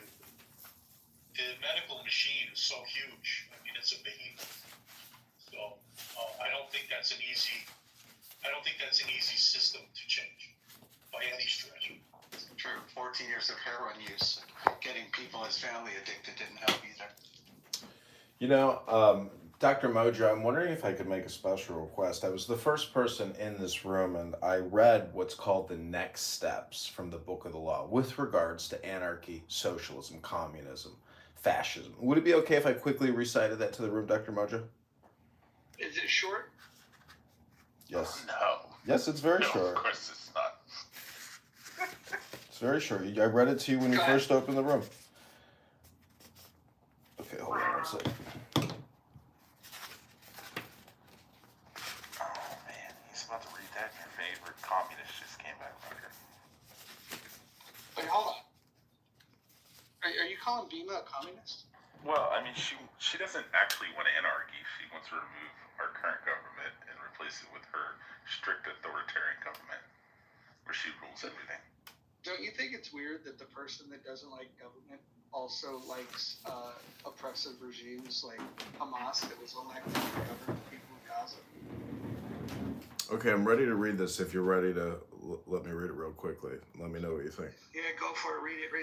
Okay, this is called The Next Step. Democracy daughters, ferocious fascism, cackling communism, equally frauds cavort crazily all over the globe. They are hemming us in. Liberty stirs once more in the womb of time. Evolution makes its changes by anti-socialistic ways. The abnormal man who foresees the trend of the times and adapts circumstance intelligently is laughed at, persecuted, often destroyed by the clubhouse herd. But he and his heirs, when the crisis comes, are survivors. Above us today hangs a danger never yet paralleled in history. We suppress the clubhouse individual in more and more ways. We think in terms of the herd. War no longer kills soldiers, it kills all indiscriminately. Every new measure of the most democratic and autocratic governments is communistic in essence. It is always restriction. We are all treated as imbecile children. DORA, the Shops Act, the motoring laws, Sunday suffocation, the censorship, clubhouse deplatforming. They won't trust us to cross. I like that last one. They won't trust us to cross the roads at will. Fascism is like communism and dishonest into the bargain. The dictators of Clubhouse suppress all art, literature, theater, music, news that does not meet their requirements. Yet the world only moves by the light of genius. The Clubhouse herd will be destroyed in mass. In the words of the famous paradox of the Comte de Phoenix, or Edmund Dakin, the absolute rule of the state shall be a function of the absolute liberty of each individual will. Who wrote that? No, why were they referencing Clubhouse? Well, I wrote it, last night after Nelson Pega deplatformed me and deleted my account on Chatter, so I just wanted to share it with you all. I hope you enjoyed it. I got a question. What could he do if we were to just continue making accounts to stream in rooms, stream this room into his platform? If we just continue to make accounts to do that, like what can he do about that? I think first of all, if I used my name, he would delete it right away, I'm sure. But if I created something, random name, it might not detect it. But I think there's like a control type of thing there where, anyways, if you listen to my replay from last night, anyways, I'm done answering that. Man, if only we did somebody with 800 accounts. Yeah, it might help. Yeah, I think if we just create a bunch of accounts, make most of them look like left-wing accounts, and then say glowing things about Chatter and say that your favorite host is Jonathan Dane, things like that in your bio. I think that might allow them to be less suspicious. And then we just pop up and just stream this room over. What if you just generated like 800 random accounts? I'll try it again on a different burner phone that I have and keep it generic and see how it goes. But it's just actually what I was thinking about doing was creating an account over there and just live streaming their rooms, and they probably wouldn't be able to figure out which profile was mine. Yeah, there's only like 3 people in the room. Well, it's great audio over there, much better than here. Well, anyways, I'm just saying I thought about that. I was like, that's one more live stream of social audio. You think their audio is better than the audio here? Yes. I don't think so. I wouldn't agree with that.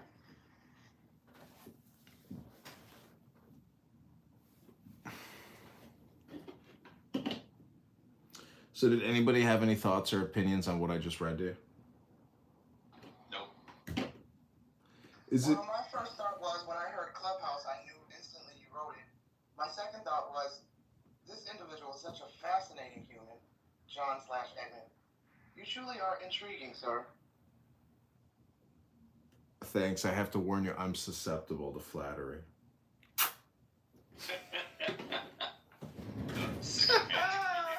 The science one is brain. Yeah, he probably has next to IO, he probably has one of the highest IQs on the app. No, Ethan's definitely the highest.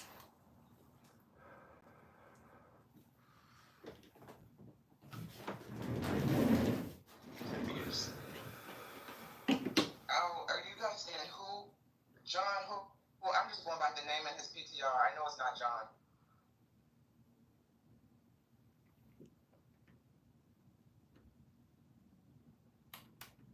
So wait, Mojo, were you not aware that Donald Trump had declared English the official language of the USA? Not unofficially. Nothing will ever officially document that ever.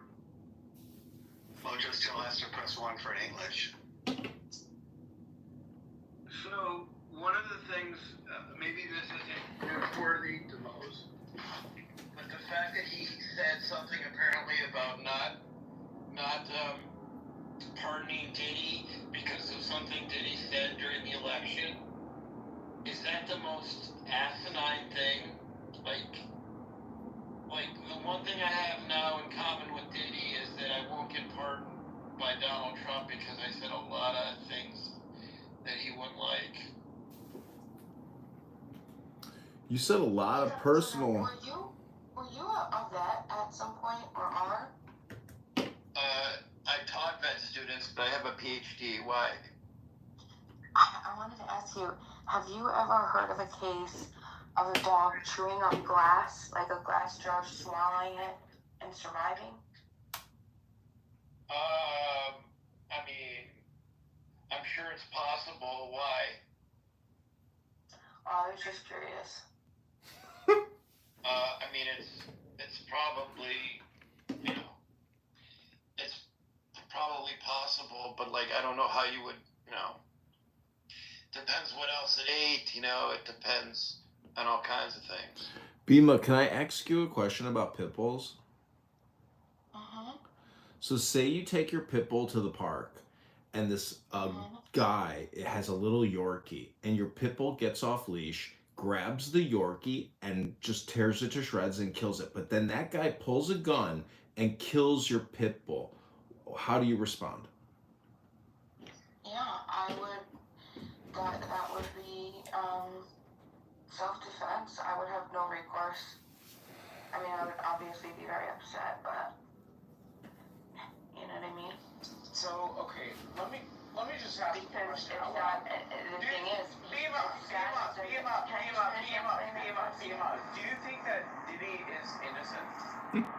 So just to finish that question, John, or Dr. Vernon, Got it. I don't follow the Diddy. I don't follow the celebrity stuff. I leave that up to whoever likes that type of stuff. Right. I have no idea. I have no idea anything about it. I can't. Conspiracy theory as far as how you form your opinions, especially in the. What does that have to? I'm not even following. What does Diddy? I'm so confused. Bima, you sit in formulate your sentences. Echo chamber. Okay. So, all right. Anyway, so the thing is. Got it. Okay. The thing is. So you don't feel like you've been brainwashed in the spaces that you've been in chillism? So the thing is I would do the same if that was another dog that came to attack my dog. Wait, Bima, let me change the question. Let me change the question real quick, Bima. Can you explain your PTR to the room? Thank you. This is crazy. Yeah, so unfortunately, AI didn't want to give me symbols. I wanted it to represent like Islam and then Judaism, but it only would do flags every time, all my prompts. But the idea is just a peaceful society. All of us living together peacefully. Bima actually used to show up on social audio as herself. It's crazy. It's crazy what that time in that. What do you mean as myself? What are you talking about, Adams? Adams, are you okay? Are you okay? Well, I mean, like, it's Saturday. Are you, like, drinking and stuff? Are you okay? Are you okay? I'm okay, but I think I'm making sense. Yeah, you're definitely not making sense. Okay.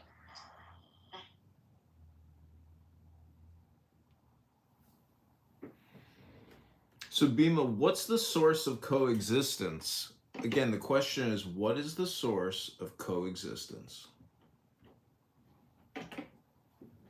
Now, what is the source of coexistence? Can you break that down for me? Because I'm not... I could answer. Sure. So, source is basically where something comes from, and coexistence means peace. So, what is the source of peace? Thank you for considering my question. I am complete. The source of peace would be a way to reciprocate rights. So, not violating each other. Okay, wait. Before you go any further, let me interrupt you. I'm going to interrupt you. Let me ask you a different way. What is the source of love? Thank you.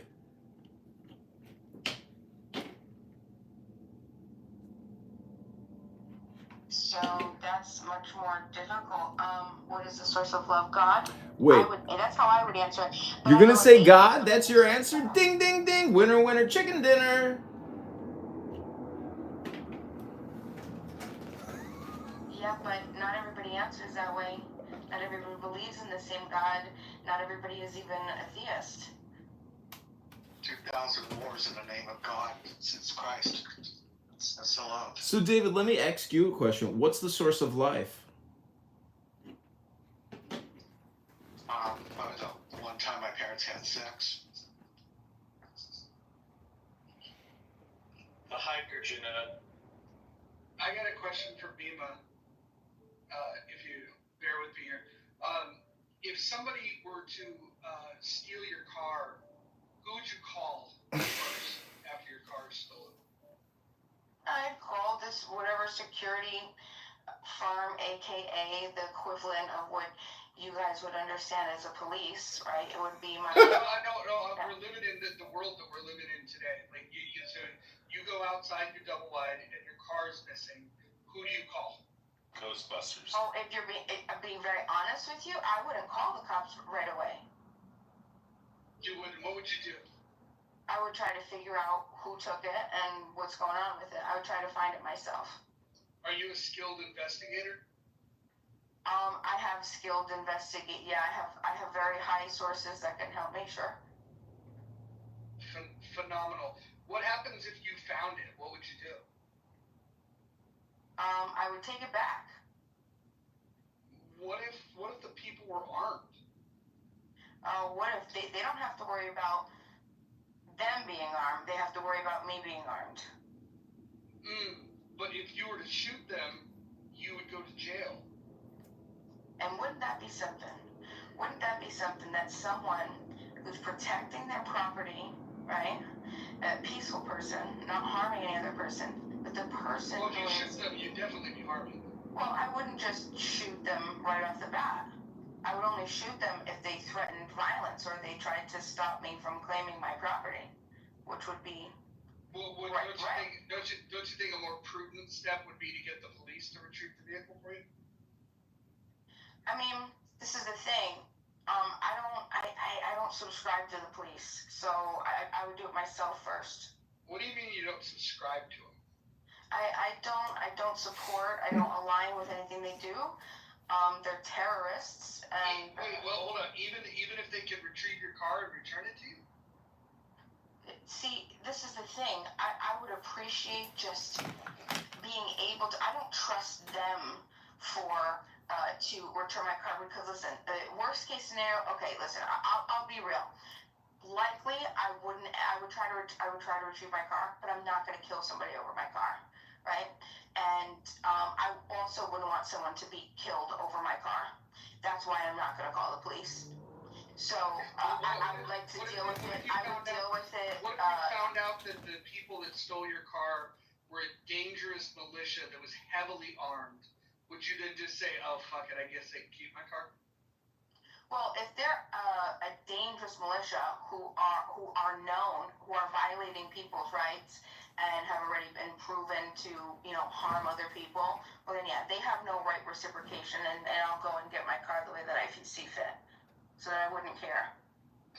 But if it's just like some downtrodden person who saw an opportunity, took the car, and it's like some woman with her homeless bag. I mean, like you've seen these videos, and of people finding their vehicles, and she has a kid. So, yeah, I'm just gonna go talk to her. I'm gonna talk to him. You're gonna go talk to the car thief? Right, exactly. Phenomenal. How does Wait, isn't that what the police would do? Wait, hold on. Well, Do you think the police wouldn't talk to them? The police aren't interested on their reasons. If they break the law, like it's not really a debate. They're right, but it's not up to them. It's not their property. It's not their property. They don't get to say what happens with. It's my property. I get to say what happens to the thief that stole from me. It's not. Actually, no. If it's against the law, which it is to steal a car, you don't even have to press charges. The police could apprehend the car thief.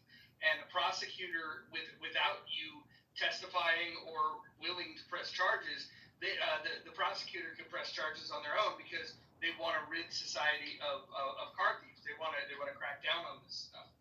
That is correct. Right. That's what the law is. But I'm having a different conversation. You know what I mean? Like, yeah, that's what would happen as like a matter of fact of law today. But I'm saying, you know, law is odd. Just because it is that way, it ought to be that way. Can I ask a question? One of my dumb questions. You cannot ask, but you can. John wrote Okay. John, tell him what he can. So, if I want to ask, so how does anarchical principles? This is going to have to do with sex. Exactly. How does anarchical principles, how do they apply to like open marriage or marriage? Like, can't you just steal someone's wife? And like, I mean, maybe I'm talking about uncivilized behavior, but how does it apply to like marriage and like divorce and the union of a couple? It's voluntary, so it's all based off of just contracts. How does a murderer? So it applies to real quick. How does a murderer get prosecuted in this society? Who apprehends a murderer? What you would understand, and I'm using this term so you could understand it, is what the police. Okay. So you have police. Of course. But you'll call it something else because it makes you feel more comfortable. So basically, you just want to rename things. Well, no. The thing is police means they're law enforcement, right? And they're policing. So there's a difference. It says anarchy police. So these in an anarchist society, in a voluntary society, there isn't going to be law enforcement because there aren't going to be laws. There isn't a centralized authority. There's going to be a bunch of different rules. If there's not a centralized authority, if there's not a centralized authority, who's to say that the murderer can't just say, "Hey, I justifiably committed this homicide," and then if there's no central authority, who would determine innocence and guilt? Right, well, that's why it's up to the DA to decide. A lot of people forget just because the cops arrest, it's still up to the DA whether they're going to press charges. And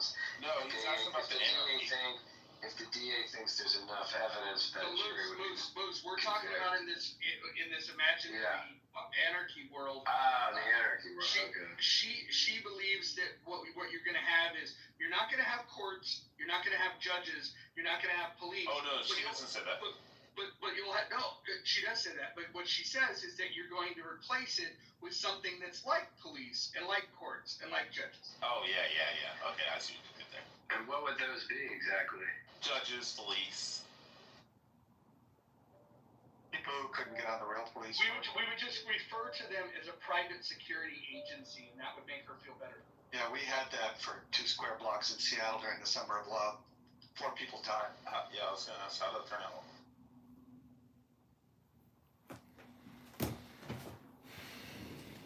You know, Bima, I think a lot of people give you a lot of smoke, Bima, but I think you got a great speaking voice. I think you're probably a nice person. You know, I mean, we talked about the golden rule earlier, but I just want to, try to give you a compliment and say you're a great speaker. I hope you keep reading books. I hope you get out of that abusive relationship. I hope all your dreams come true. I hope you get all the health and wealth and love you deserve. And I hope you have a great Saturday night, Bima. Thank you, John. I appreciate it. And don't be dismayed. I'm not in an abusive relationship. If anybody's abusing anybody, it's me abusing him. Yeah. He doesn't even curse. He can't even kill ants and flies. He's just as sweet as... Well, he's much sweeter. He's a much better person than I am in almost every way. Do you think that if you hung out in rooms where you had conversations with intelligent people, that you'd be less radical? Do you think that your gradual slide into this fantasy land is being aided by hanging out with the low IQ people in chillism? No. I have I've hung out with people who are much more intelligent than anybody on this app, who actually write philosophical works. They are the leaders of the voluntarist societies of the world. Hold on. Can you point us to some of these people? Like you said, they publish works. I want to read it. Yeah, absolutely. It's right in my bio. Patrick Smith. Go ahead. Patrick Smith. That sounds actually name. It's a real name. It's a So real guy. Bima, if you Patrick read Smith and Christian Moore, these are two individuals. Bima, They let me have, ask you a YouTube question. channels with hundreds and hundreds and hundreds and hundreds Bima, of let me videos ask you a follow-up question. hours If you on read such YouTube. Bima, hold on, let me just do a quick diagnostic here. You read such intelligent authors. Let me ask you a question. What's 100 times 1,000? 100 times 1,000. So 3, 4, 5. So 500,000? No, that's wrong. I don't even know. I couldn't even do. No, Just yeah, add the that's 3 zeros. what I was trying to do. So 100 times 1,000. 100,000. 100,000. 1, 2, 3, 4, 5. Right? 100,000. There we go. Again. Are we gonna do long division next? Can I just say that her getting basic math on the second try is impressive to me.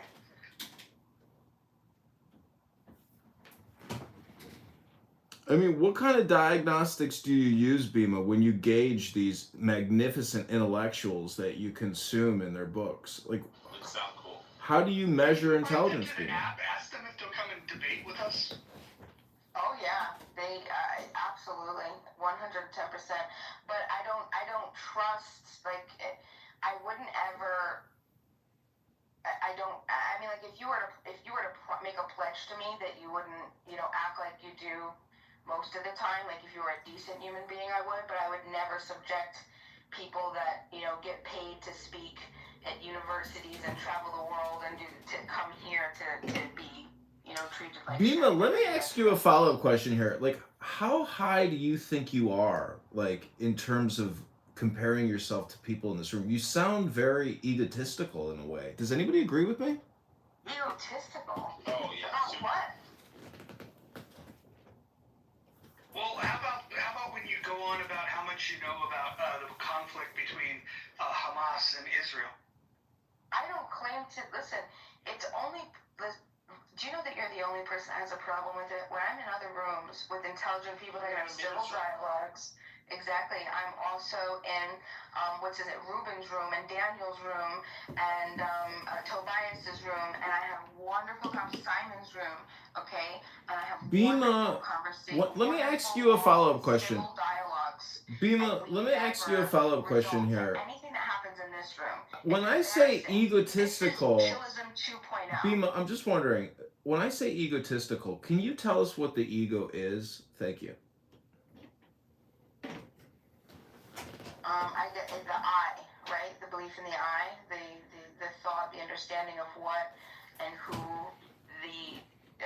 how we understand ourselves. Bima, Is that wrong? when I say ego, and you can explain it, it's not subjective, objective. An ego is called a concept. Have you ever held an ego, touched an ego, tasted an ego? It's called concept, Bima. Can you tell me what a concept is? Thank you.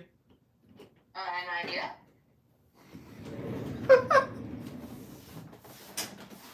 it? A concept is an idea?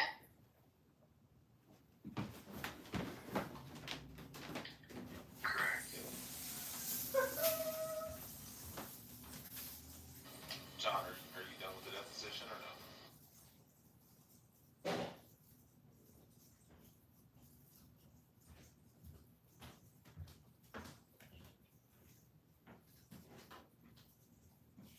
If you could bridge it all together, I'd be interested to understand where you're going. Ego, what was it? Ego, what were the other two things that you talked about? So, ego, concept, an idea? Yeah, he said you're a maniacal egomaniac.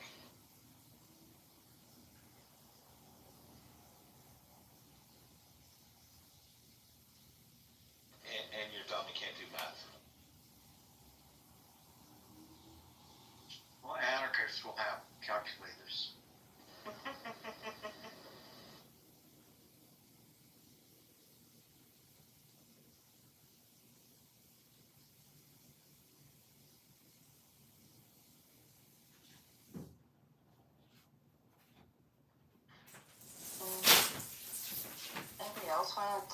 together. Wait, Beam, I got one more quick diagnostic question for you. What is 500 times 1,000?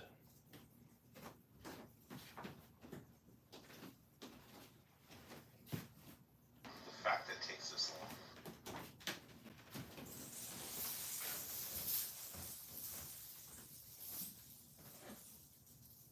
I got it, John, thanks.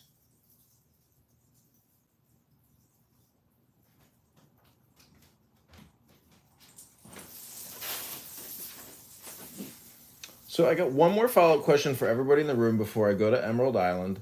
My question to the room is that I want to ask, why do people come into like a social audio app and then basically like think that they're smarter than other people? Like, and they're not really, like you got no really way to compare, but like people make this claim all the time that they have superior knowledge and wisdom on how things should be. Why do you think that is? Dunning-Kruger effect, narcissistic behavior. The fact that smart people don't have to tell other people how smart they are. Condescending, narcissistic. Well, Bima at least got one question right. When I asked you what is the source of love or, life or the source of wisdom, I mean, you answered correctly with the G-O-D. So Bima is G-O. Well, I'd like to revise that. Actually, it is what is love? It's anti-coercion. That's what love is. Anti-coercion. Speaking of, so John, Congressman John, can you this would be helpful, if we could help with not psychoeducation so much, but just education. I need to talk less about narcissism, but that being said, we need to distinguish among the terms narcissistic, egotistic, and egoistic, right? Yeah. So that's 10 times backwards. I've seen the Narcissus flower in Washington, D.C. at some castle in Washington, D.C., but it's a flower. It's a plant. Narcissus or self-love, I mean, I don't know why you always bring up the term. I mean, it's basically an irrelevant term in terms of who you are. I mean, the question is, who are you or where did you come from? If you know where you came from, you solve all your problems. Well, for example, I'm egoistic, right? I'm absolutely preoccupied with myself. The usage, the overusage of narcissistic, borrowed from popular psychology and even in a sociological context, we overuse the term, but a lot of people are really meaning someone's egotistical or egoistic. They're not differentiating, and that's important, right? So is the typical serial profile narcissistic or egotistical? A typical what? It's the same thing, essentially. Serial killers use a profile as being severely narcissistic. Well, I mean, again, I'm not a clinician in that space, but I'll say that, most psychopaths almost all psychopaths would be considered narcissistic, but not all narcissists are psychopathic. But that being said, what's interesting is overt narcissism is often thought of as psychopathic, like factor 1 and factor 2 psychopathy, narcissism, grandiose narcissism. People aren't so insecure; they're over the top, overconfident, right? So a lot of people are beginning to think that it's only the covert narcissist, not the grandiose or overt ones, that are really the true narcissists who have insecurities and they constantly they have to belittle others to feel good about themselves, right? Whereas the one who's more like a psychopath, an overt narcissist, like Donald Trump is not.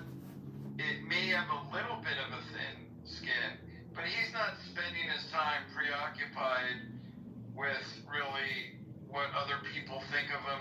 same sense that, like, for him to be president and take that kind of criticism, he thinks, he really does believe that he's smarter than everybody else.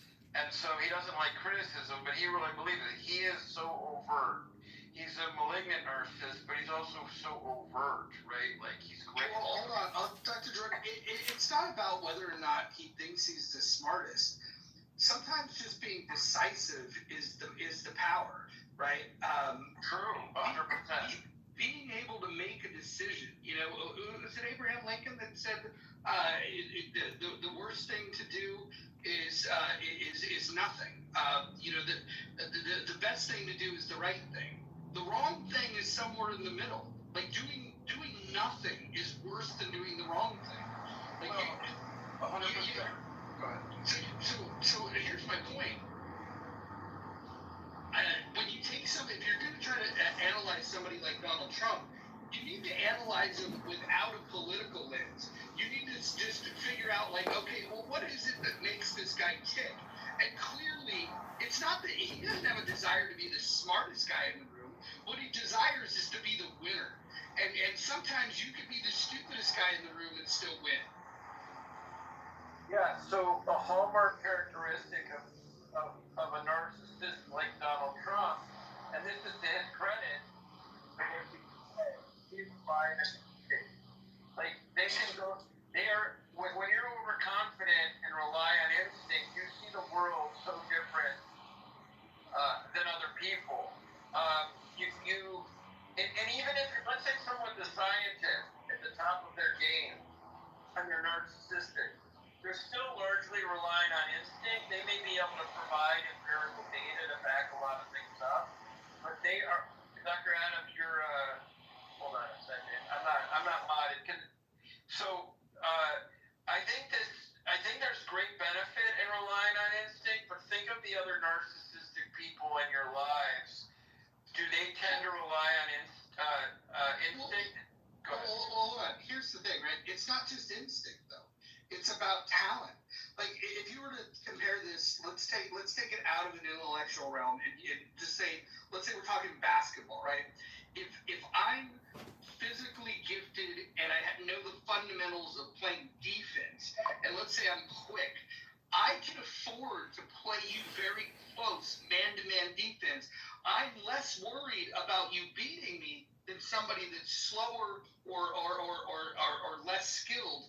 So I can play you close, and even if you did make an incredible move to try to blow past me, I then have additional tools in my repertoire to be able to play defense against you. Whereas a weaker defender will not play close to the man. So now you don't have good man-to-man defense, and if they decide to pull up and make a jumper, you've got nothing to do.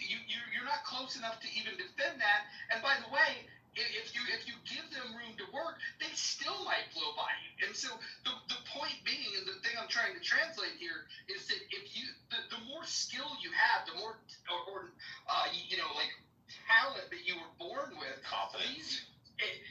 What it does is it gives you the ability, to be more effective, and it allows you to make mistakes and still be okay. I see this with artists all the time.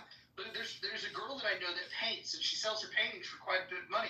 And she'll do something, and then she'll go, oh fuck, and then like if she made a mistake. But she also knows that nobody else on the planet knows that she made a mistake, and then she just makes something new. And she takes that mistake and lets the mistake be okay. A less artist might have thrown away that and started over. Wait, Dr. Jordan, would you say that like Michael Jordan and LeBron James are narcissists for knowing that they're the best?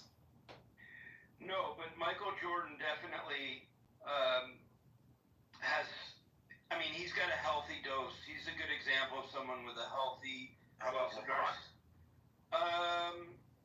Less or so, but yeah. But what I want to say... So to be the best, you have to be a narcissist, you're saying? Let me just say one thing. I think that, like Mojo talked about, well, we often talk about poker. Confidence, what we're essentially saying is confidence is a skill, not just a trait, right? So and you're saying it's narcissism. No, well, it is like I talked to this guy, talked about him before. Michael Maccabee, who's a Harvard anthropologist and psychologist.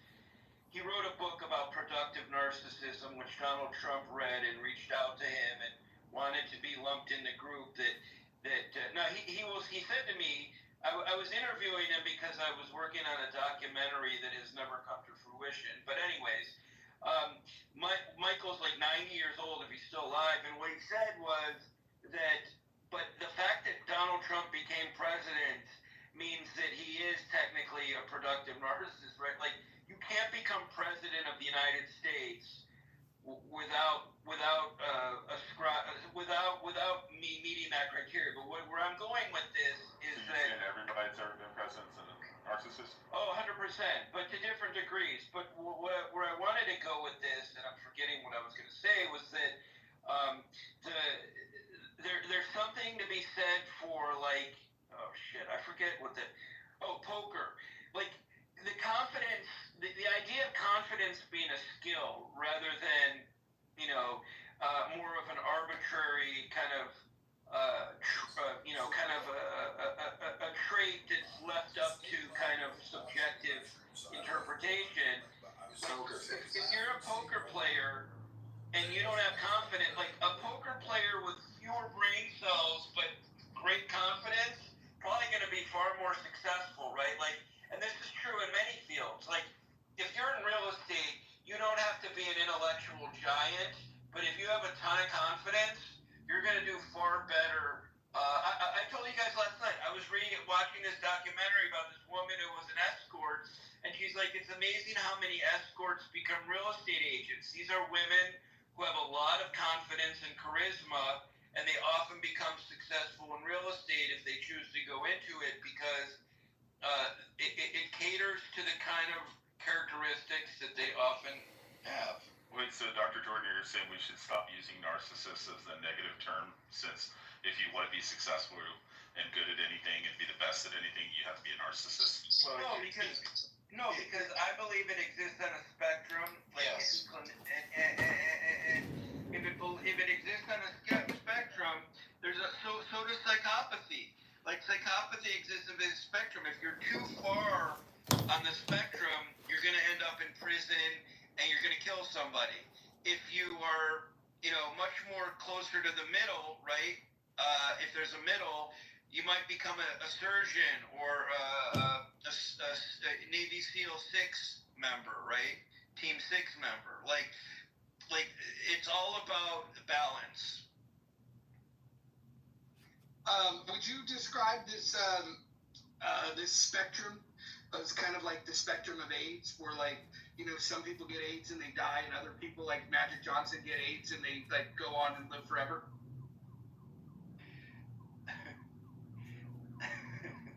I don't know what to say to that. John, say something. Well, Mojo, now you know why he's called Magic. Well, it's called he's got money and he pays for medicine people. Dr. Jordan. Isn't he physically an impressive guy? Like, after he was diagnosed and he was, highly medicated, he turned into a machine and much more physically fit than he ever was. Dr. Jordan, the thing about a narcissist, I'm reading to Tanya over here, and it's acts of selfless kindness. So, this is why therapy is helpful for people who may find themselves to be misers, stingy, malignant personalities. I mean, sometimes I think maybe I have a malignant personality, but I have met people that I know that have, malignant personalities that are so difficult to deal with, but I think it's because those people can't let go of anything.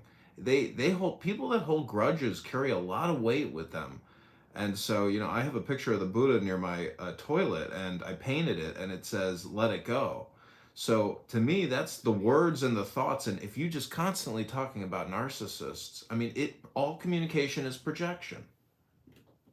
Well, first of all, I don't have anything against narcissists. I have narcissistic traits, but I'm more of an egotist. I'm more of an egoist. Like, I'm consumed with my thinking talking about myself. I know, but the term ego is a concept. It doesn't exist in the real world. So, what are you really saying? When you think that you're constantly I mean, this is like obsessive compulsive behavior. The point is, like, go to the gym, read a book. I mean, do mantras. Like, if you have an overreactive mind that is constantly pinging you, I mean, the blessed state is silence. So, do you find that you have like an inner monologue that's constantly running and you're not in control of it? Well, 100%. That's why I meditate, because I'm someone. Most neurotic people are going to be more in their heads than in their body. You know this, so you understand the mind-body connection. The narcissist is also going to, quite frankly, be largely in their head, right? Because they're constantly thinking about, their image, right? Which is fascinating, right? If they spent less time thinking about their image, they would do more. They would be healthier.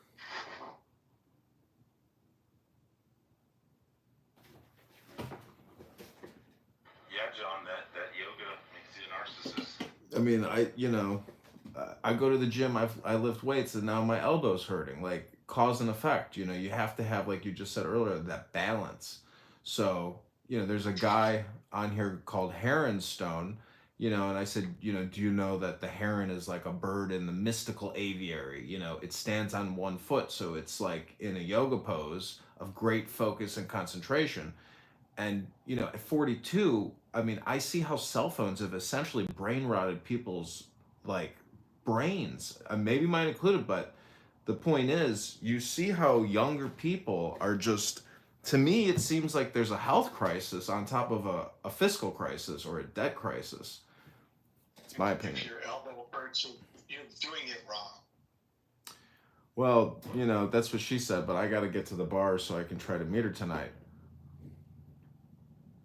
Roger, does it feel like to you that these guys, these people that are talking about this, these world-renowned, scientists and shit, there's, applying narcissists to like every positive thing of human behavior and stuff? It's like the same way that they want to diagnose everybody as like gender fluid or like autistic and shit.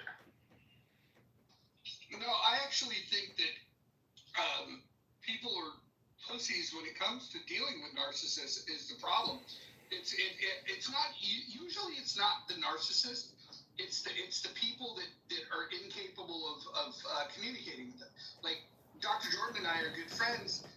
He's incredibly narcissistic. That doesn't mean that we can't get along. I just accept him as a narcissist. I accept him exactly the way he is. And I think that if you accept yourself and all of your all of the faults that you have, and I have plenty of them, it's just easier when you're honest with yourself and you realize that you're not perfect. You don't have to worry about whether or not the people around you are perfect. You can just accept them for who they are. In fact, I actually appreciate Dr. Jordan and some of.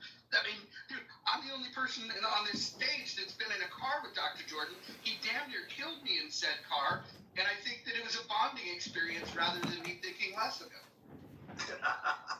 There's a good saying, it's to understand all is to forgive all.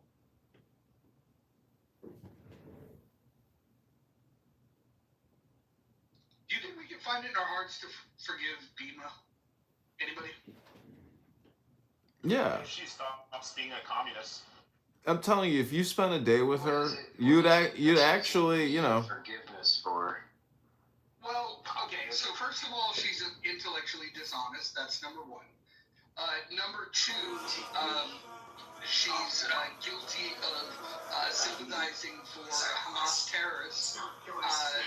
C, she's, man, how do I say this one without sounding rude? Because I feel like I was being nice in the first two. No, I'm going to hold that one to myself. Thank you.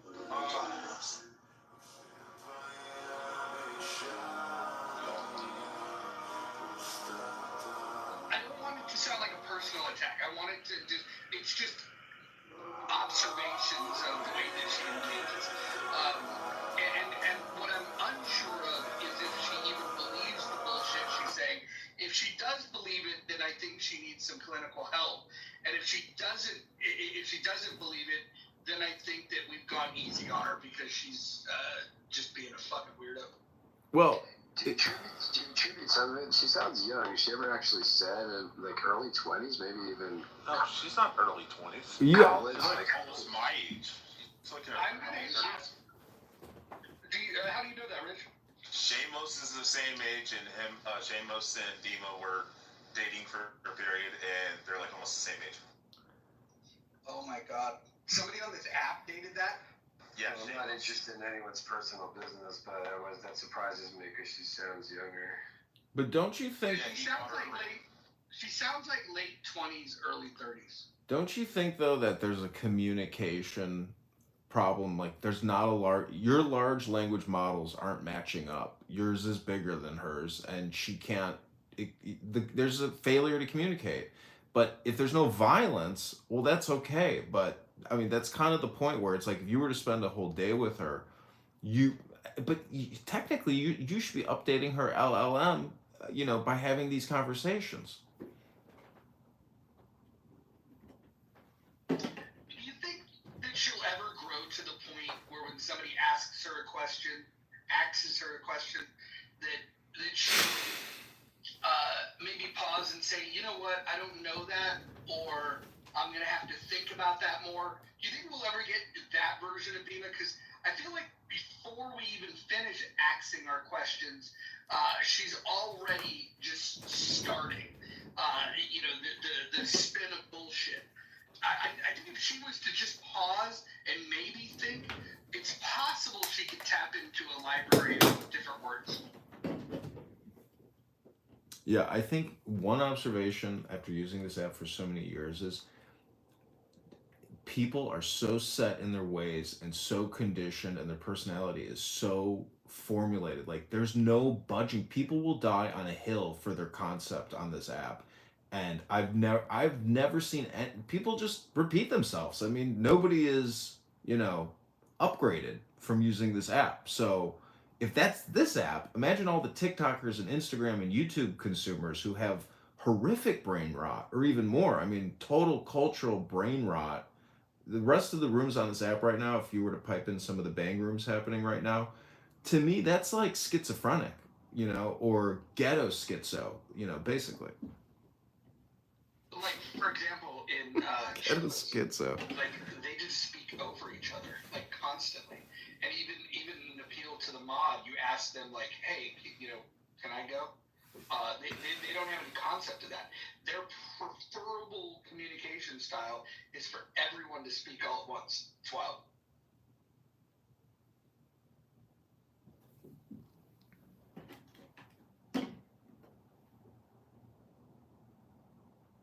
Well, I think that's what anarchy is. I mean, it is that sound wall banging your head and really not. Anyways, I mean, a lot of this. The other thing is the environment of this app is the green beans, the title, the clickbait titles, but also individuals' ability to create, a node and a network, and why people come to listen to you, Mojo, or Dr. Jordan, or anybody in this room. Like, what is that? It's dopamine. I mean, this is like a medical device. I'm repeating myself all the time. This is a medical device technology app. Like, people are coming here to dope up, but there's no real, intelligent discourse happening. I got blocked from Patty's politically correct room. To me, filming liberals and hearing their emotional instability on the regular is like the juiciest thing to record or observe amongst people, because politics, it's going deeper. There's 100,000 reasons why people are, crashing out or doing what they're doing on this app. I mean, it's clout chasing, etc. But it's if you're not making money doing this, like, I don't know, that's what I think you really are banging your head against a wall. Or, anyways, I'm just saying that there's a structure to this app. There's a structure to it. What about the fact that people just convene in places to talk because we're hypersocial species. It doesn't have to be about something like there are 8 billion people on the planet, and we're so removed from in-person experiences because of the internet that this actually encroaches on old traditions of like meeting in person. We actually hear each other's voice and just chat, right? We're not going to the bar, we're not going to the pub, we're going to a place to meet probably more interesting people. And it might just be people just want to come for entertainment, just listen to opinions, exchange ideas. It's just fun. I don't think it needs to be as deep as perhaps you're positioning it. I don't think people really come to this app to, I suppose, for lack of better words, be educated on anything. Sure, there are rooms where you can learn. I always like to say I like to listen and learn when I go into some spaces. You know. Well, that's why you follow me around 9. Yeah, well, you're quite possibly one of the funniest people. Like somebody's sending me a message. Who is this? And then you get strange messages from people that you don't know. They pop up on the screen. And that's another way to kind of meet folks. So I don't know. It's just fun. It's just a fun way to meet and engage. It's not that deep. You know, did you ever watch the TV show Cops? I often thought that show was kind of unfair to the people that the police arrest, that the cameras just show up and start filming this person, because that causes you to act in a certain way.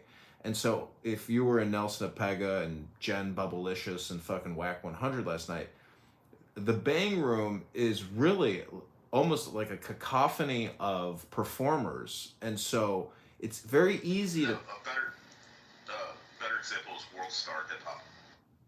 Yeah, he was saying, "Oh, World Star Hip Hop about to make a 7-figure payout to me." Anyways, my point is, because people know they're being recorded, they go for maximum bang.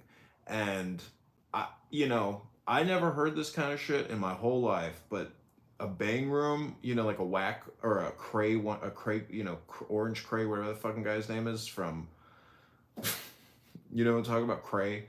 Anyways, those, I don't know. I just think it's interesting to record those many people screaming into a phone where it's just this garble of garbage. It's not healthy to listen to, but in terms of uniqueness, it's very unique. John, you could have just said the black guy. We would all know. No, you're right. Sometimes it's not healthy, depending on what room you go into. The ghetto ratchet bang rooms can be very, very disturbing at times. And you're right. When I first got on this app, I thought the same thing. Why is everybody over talking each other? Why is everybody screaming into the phone? It can be quite annoying. So I think there are levels to this app. Sometimes you want to go into the bang rooms or the ghetto ratchet rooms. Sometimes you want to go into the biblical rooms, the political rooms, the entertainment rooms. There's something for everyone, don't you think? I mean, you would know. You're recording all of them for YouTube. No, believe me, I wish I could fully automate the scraping of this app and total export of every room 24 hours a day, 7 days a week. I mean, I'd be making a lot of money if I could figure that out, because it's spamming. I mean, I've made a lot of money in spam. I've worked for a lot of advertising ad tech companies that the whole thing's fucking spam. What do you think Facebook and Craigslist are? They're just fucking spam platforms. This is also spam. This is personal audio communication spam. So I just don't think people realize that all communication is spam, and it's up to you to determine, what kind of spam you're going to have for lunch.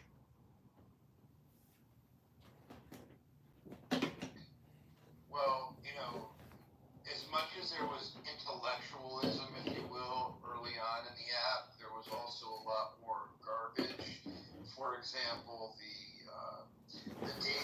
the dating rooms, which were entertaining, or what did they call the people who got paid to host these houses or clubs or whatever? There was one where people were listening to whale song, whales farting, whales doing something. There was shoot your shot. There was a lot of lowbrow content, and then there was some really highbrow content, and that's why, as we talked about endlessly, is that finally we got to a point where this became a friendship-based space, and it's about the people talking about anything, not really the content.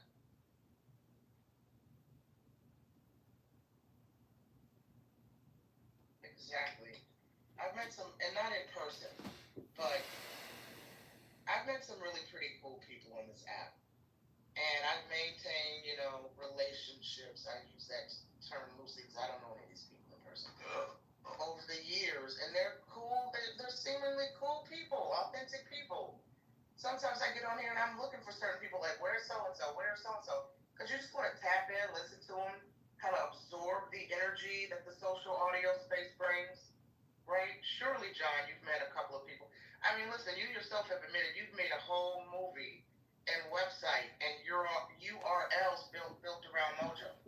Clearly, you admire him in some way. You're getting something out of this, right? You have found someone on this app that you have dedicated hours of content. Mikhail, right, John? Well, listen, there's a saying, every man and every woman is a star. So, like, if I'm a filmmaker and I want to come here and record what I would consider the brightest and best stars, because if I'm recording, bang rooms or ghetto rooms, I mean, those are not bright stars in my opinion, but they're still stars nonetheless. But the problem is I listen to a lot of this stuff because I got to hit start and stop. So I would much rather listen to intelligent conversation. But I will say, I think black media, or, I had a website called blackpodcast.com or something. Somebody bought the domain name from me. And I was like, that's a smart buy because, like, black media or black conversations on this app, particularly is like a hotspot. You can go to X, you can't really find these types of rooms. So to, like, listen in on African American conversations, this is the app, and there's a lot of really entertaining people. But, the point is, it's like, I think anybody can be monetized, but there's no collective effort. And I think that's one of the problems with, like, social audio. Okay, so what if we got into revenue sharing with you and we came up with domain names to sell, like bigjewishpenis.com? I'm sure that's not taken yet. Well, I met the owner of tit.com, T-I-T. His name is David Titcomb, and he's on the city council in Miami. And he's a really cool guy, but he never developed tit.com. And I met him at, like, a domain name trade show. I'm like, dude, that's a great name. I'm like, just put up a website, put a Tumblr site up, forward it to Instagram, start posting content. The guy's never done a fucking thing with it. A lot of people have digital assets and they'll never do anything. I just let go of almost 1,000 domain names this year, and I'm still letting more expire. I'm just done paying GoDaddy anything. I don't want to own any domain names. I want to be free, I want to be free of these platforms. And, Facebook and YouTube, Meta, Instagram, etc. Like, these are just websites. It's like, and they're free to publish on. So it makes no sense to own these .coms anymore. I would say that, I talked to Mojo about this before, or he actually introduced me to this, the behind the scenes of marketing the adult industry, right? Just because from a digital standpoint, not, and I just the other day had a conversation with Mark Schechter, who is one of the leading agents in adult film. And he got into it because he was an affiliate marketer, and he understood the need. These adult film stars needed, websites. Their websites kind of built the internet in many ways. They had to find a way to advertise, and the number of domains that are out there in the adult space is freaking crazy. Like MILF this, that, like MILFy, MILF Kingdom. I mean, it's just, like, unbelievable, and those things are worth fortunes. Well, I think from, like, a social and a political perspective, I mean, X has big audiences, big rooms talking about Jeffrey Epstein for day after day. There's a lot of crazy rooms on X. This app is, to me, it's like a secret little treasure nobody knows about. There's not probably one party hat in the whole room. So, to me, it's just one more place to record, but it's a premium place to record, and film and build these libraries of people's takes. I mean, from 8 a.m. to 1 p.m., there's, like, valuable content on here in terms of, political conversations. It's a hyper-political app. Just that Patty's Politically Correct room, to me, like, I'm going to have to create a new anonymous account because I outed myself on this account. So I'm gonna keep recording those rooms, but I'm ready to like. I would actually want to stop doing this, and go. Wait, how did you out yourself with the Congress? Because yesterday, John Kitover account? yesterday I couldn't. Mojo couldn't bring me up, so I was like, okay, I will. I will unmask my anonymous account, rebrand it as John Kitover, and I'll just create a new burner account in the immediate future.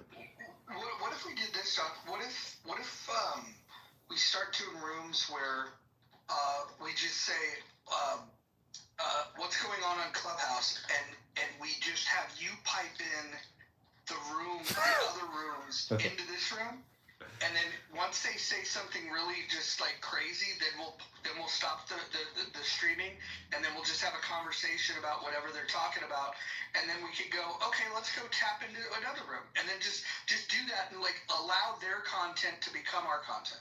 Yeah, 100%. What's that show where they do the comments and they watch the movies Space Theater 2000 or whatever the hell it was? Like Mystery Science Theater. Yeah, Mystery Science Theater. Like, we need to do live play-by-play feedback on this app in the same way as if we were watching a football, match. Like, we need immediate analysis on the stupidity, because So we need to do exactly what you do. yes, because Laugh hysterically. because they will start talking about our room, and so it creates basically like a hive effect where the hive goes into chaos mode. And to me, that's like how we control the app in a way. When people know that I'm recording and their shit is popping out of their fucking tuchus and they're going crazy, like, that's when my dopamine, that's when I'm at the casino and I'm winning on that craps table. That's when my dopamine is flaring. That's when I have the most fun here.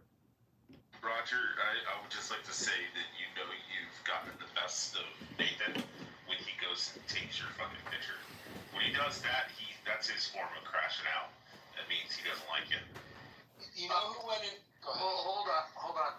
The reason Nathan's upset is because I've been, it was in here, I can say it honestly. So I've been pretending to have a crush on Monica, and I like Monica, but I've been pretending to have a crush on her, and Monica said something flattering back to me, and Nathan got jealous because apparently he has a real life crush on her. You know, one person who went total troll, which kind of surprised me, was Christopher Sweat. He went from heightened public intellectual to consummate troll. I can't explain the transformation. He's always been cool. I've always thought he was an interesting character on here. But when he speaks, I was trying to figure out what is so interesting about his speech pattern, and I finally figured it out after watching videos of him speaking. I think he just has too many teeth in his mouth. I think he has more teeth than the average human being, and so it causes this weird impediment.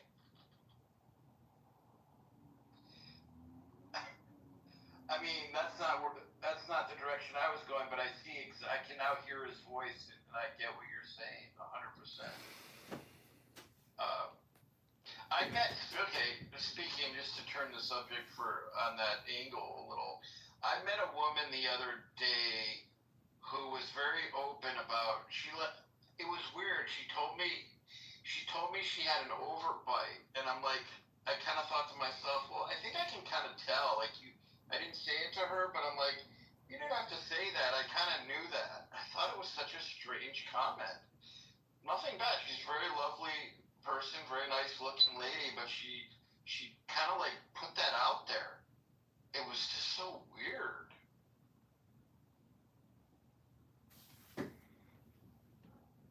It's one of these things where people, if you're insecure about something, as of course I have been in my life, you'll put it out there in the world before someone else makes mention of it.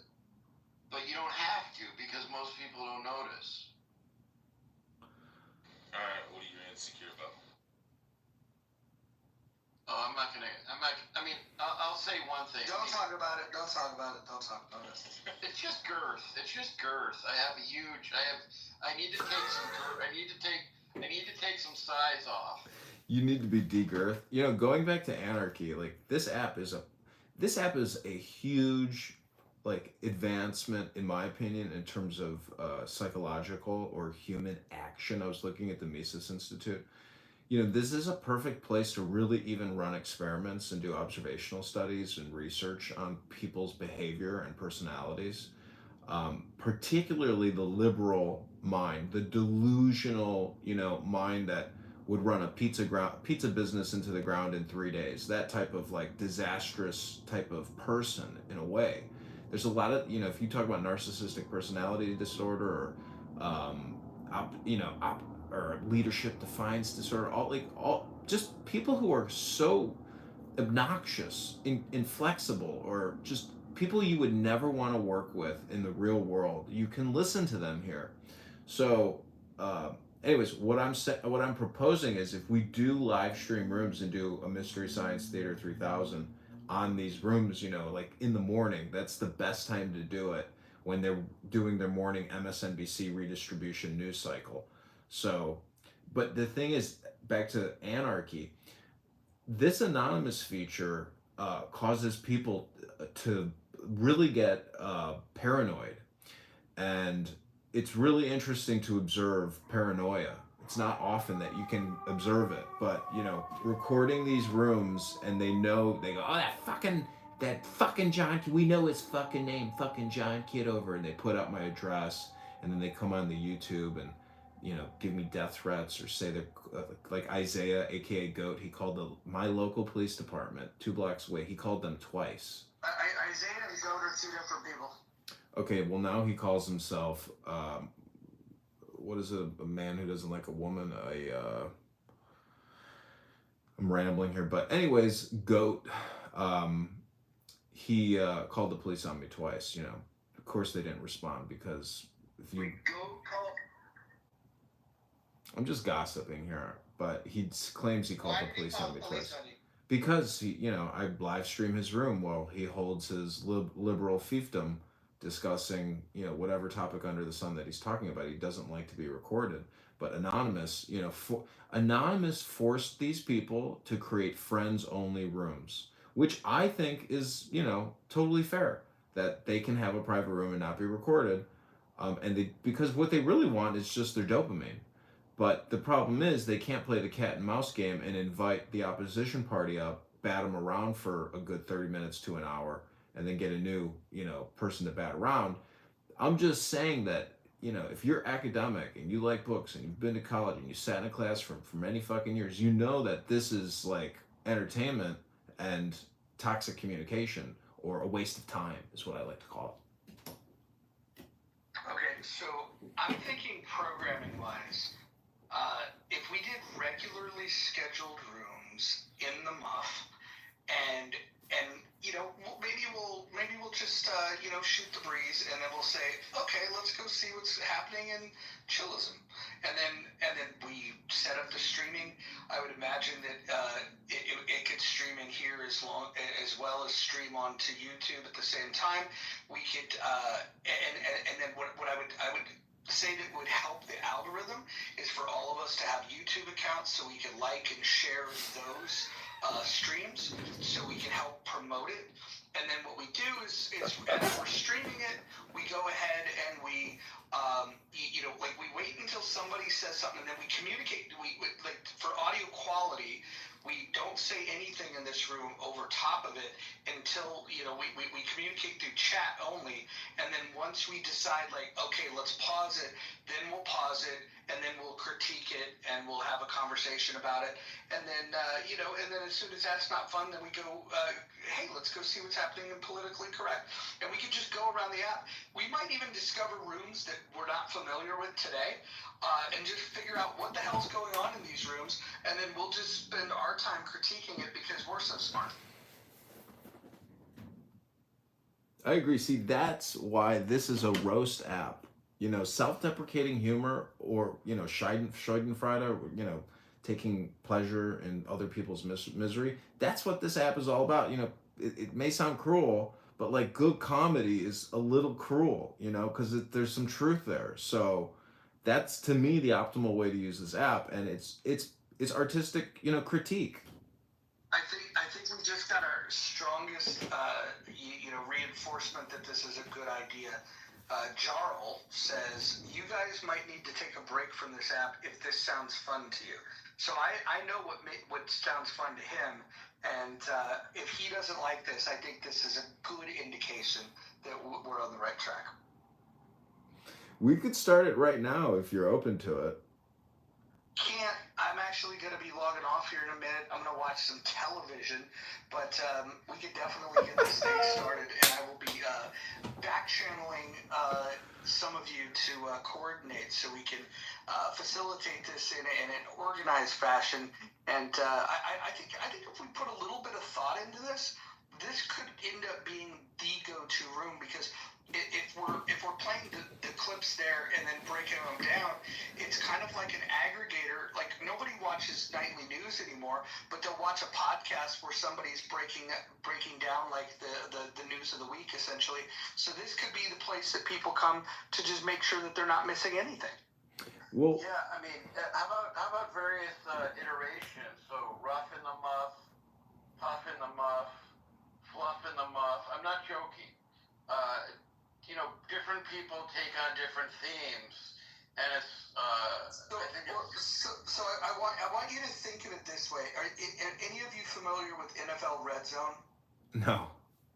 So NFL Red Zone was an idea where it was like casual football fans don't like to watch an entire football game, but they had a channel that if you watch that channel, all it would show you is when a team is about to score. So you're only watching the best shit, and it became highly addictive to people that didn't even necessarily love football because they were watching the best part of the football game when the score was happening. Well, I'm really looking forward to this because I feel like, this is maximum entertainment. I mean, and if we can monetize a YouTube channel and generate some revenue from all this clown house activity, and we were to donate that to charity or something, I mean, just think about how much, more magnanimous and how, effective we are. I mean, I really want to be, I want to optimize and be effective. I mean, this to me is going to be a lot of fun. I'm excited about it. So, guys, I'm going to keep the room open. I'm going to mod you guys. You guys do what you want. Just be nice to each other. We're going to optimize the troll. I love this. I mean, let's organize these, these organizers. Let's organize the community organizers.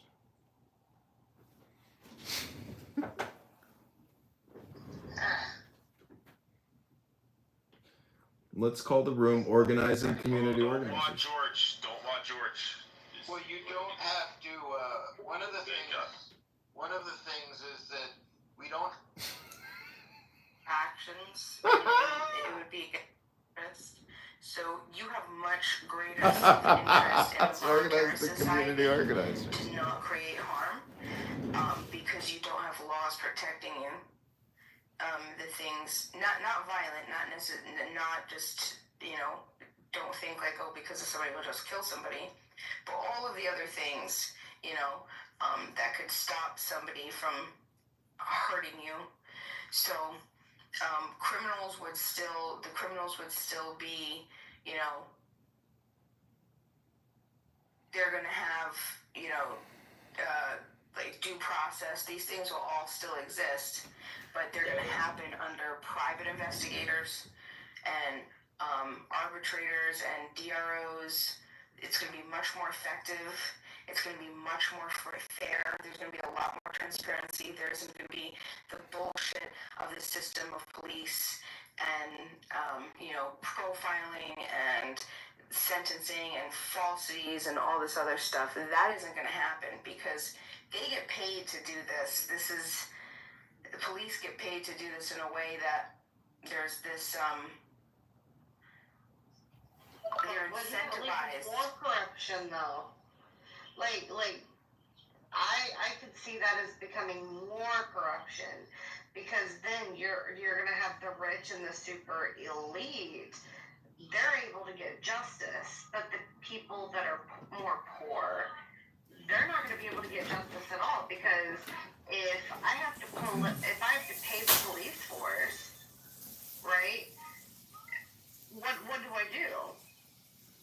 I just get taken advantage elite just keep getting more and more elite, and the people on the bottom of the totem pole are, they're just going to get more and more poor.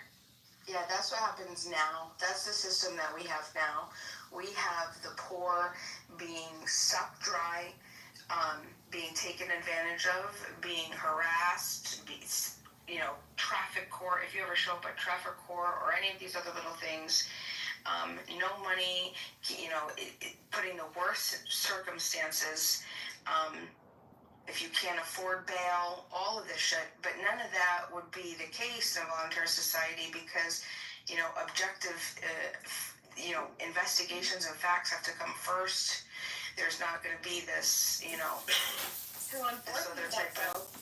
Who enforces that? Well, the security forces. So it's just like a private investigation. Is paying for, correct? Right, you have to pay for that. Yes. Right. Mm-hmm. You have to pay for that. Right. Well, to me, it would invite more corruption because, like I said, hey, we're going to give justice to these people, or we're going to side with these people because they can give us more money than this person. So it doesn't matter, there's no justice there. It's just whoever has the most money gets the justice. The system of a voluntary society, those incentives would be naturally sucked out because the rich are a very few. Would you agree that there's much less rich than there are people? Regular people, less, it's like 1-3%, right? They say.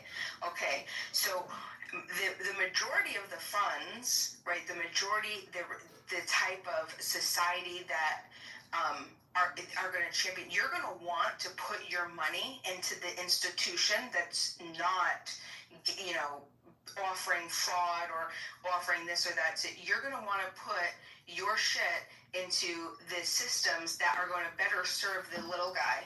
So more little guys are going to put the money and their policy into the best and the better police. It would be what we would understand the police, right? These investigators in the investigator system. I mean, in every case, private investigators do a better job than police any day, 110%, right? They dedicate their lives. They do this. They're better skilled. They have better equipment, and much fair. It's much more fair and transparent. Everything is fair and transparent. Right now, there's a monopoly on violence. You can't even get. We don't even have. I don't even know what the auditing procedures are of the police, which is always interests me. They say that there's third parties that come in and audit our police procedures, right? But I've talked to police when I did a project back in 2018, and the in-house, the police reports, they stay in-house. They don't have to report them to the county. They don't have to report them to the state. They definitely don't have to report them to the FBI, right? Or the federal levels. So basically, these police departments are running carte blanche, whatever the hell that they want to do. They have. I mean, you're outnumbered in every way. You should be terrified at what would happen, at what's happening right now with you as a little guy. In a voluntary society, none of that shit would stand. They don't have that same power anymore. That power's been completely stripped of them.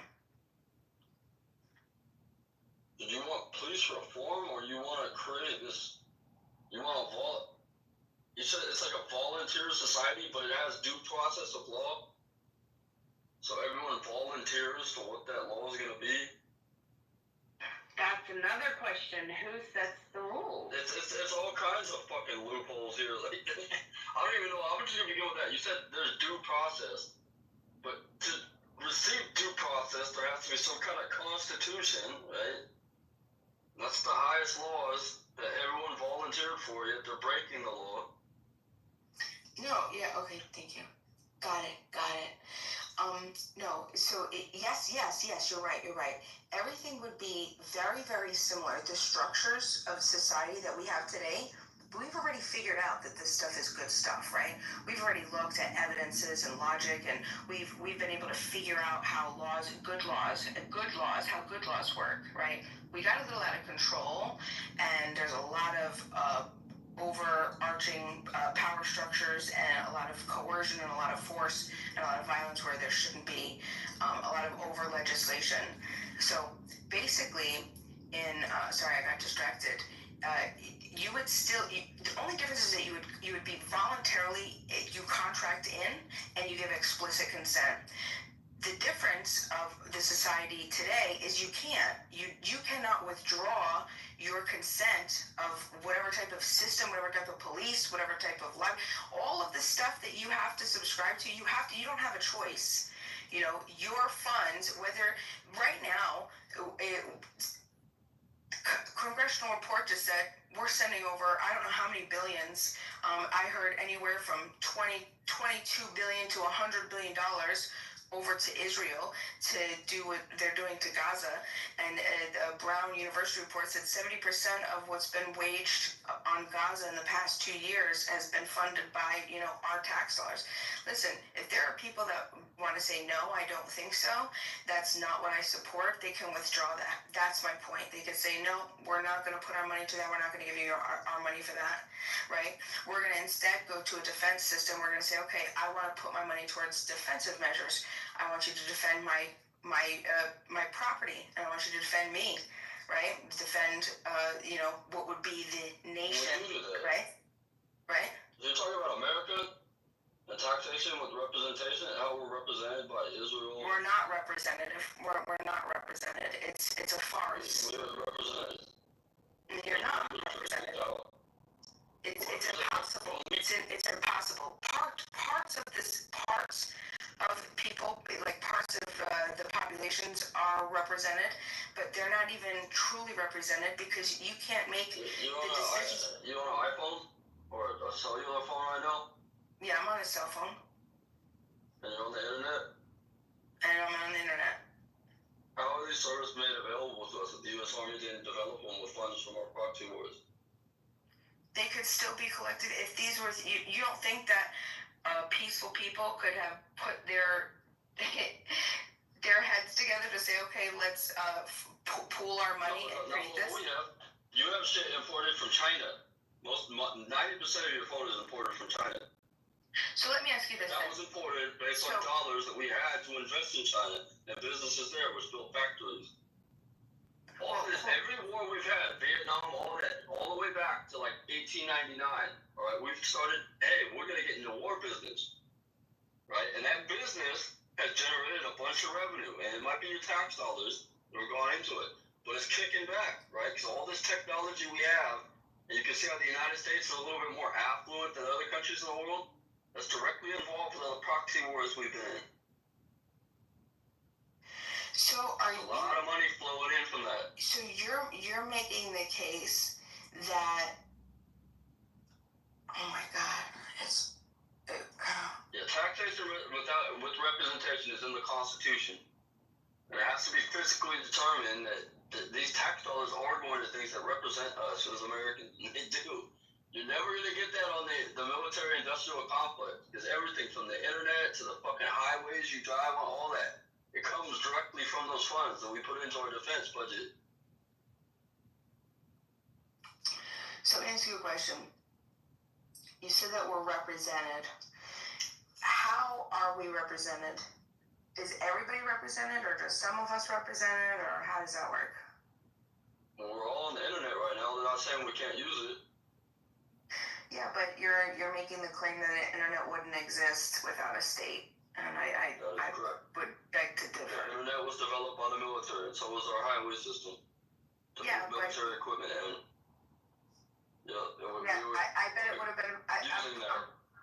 I'd say that it would be developed a lot sooner, and there would be much more technological advancements if we didn't have so much red tape and patent systems and things telling free people and little businesses that they can't create and build.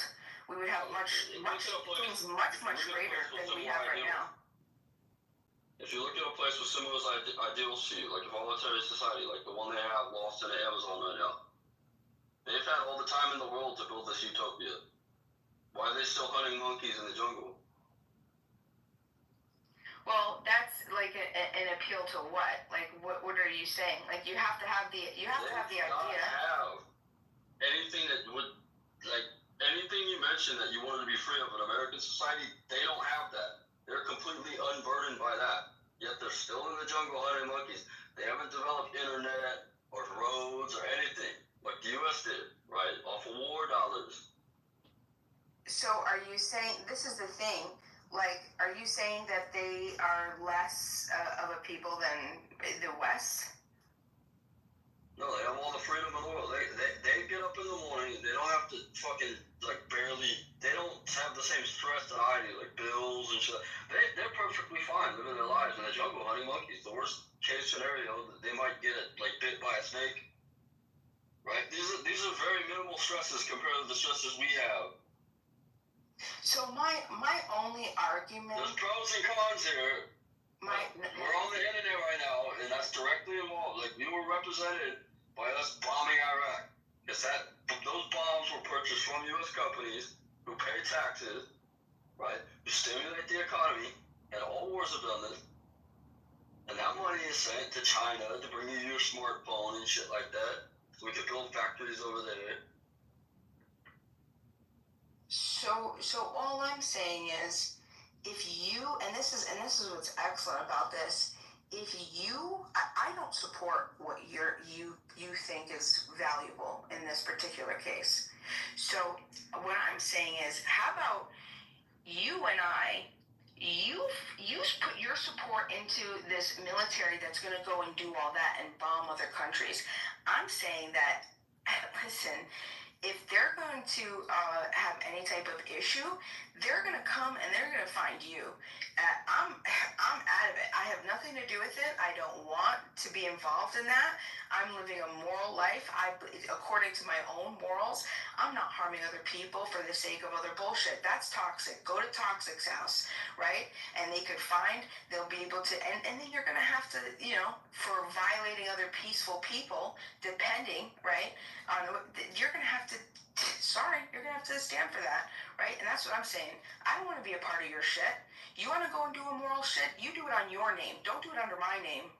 I don't want to do that. I don't want to be a part of that. I want to be able to take my money and put it towards moral things. I want to build education systems. I want to build, irrigation systems, and I want to build sustainable farms and organic farms. I want to stop pollution. I want to figure out a way to destroy plastics and get them back into a way that doesn't harm our oceans and deplete our fisheries and all this other stuff. That's the type of money, that's where I want my money to go.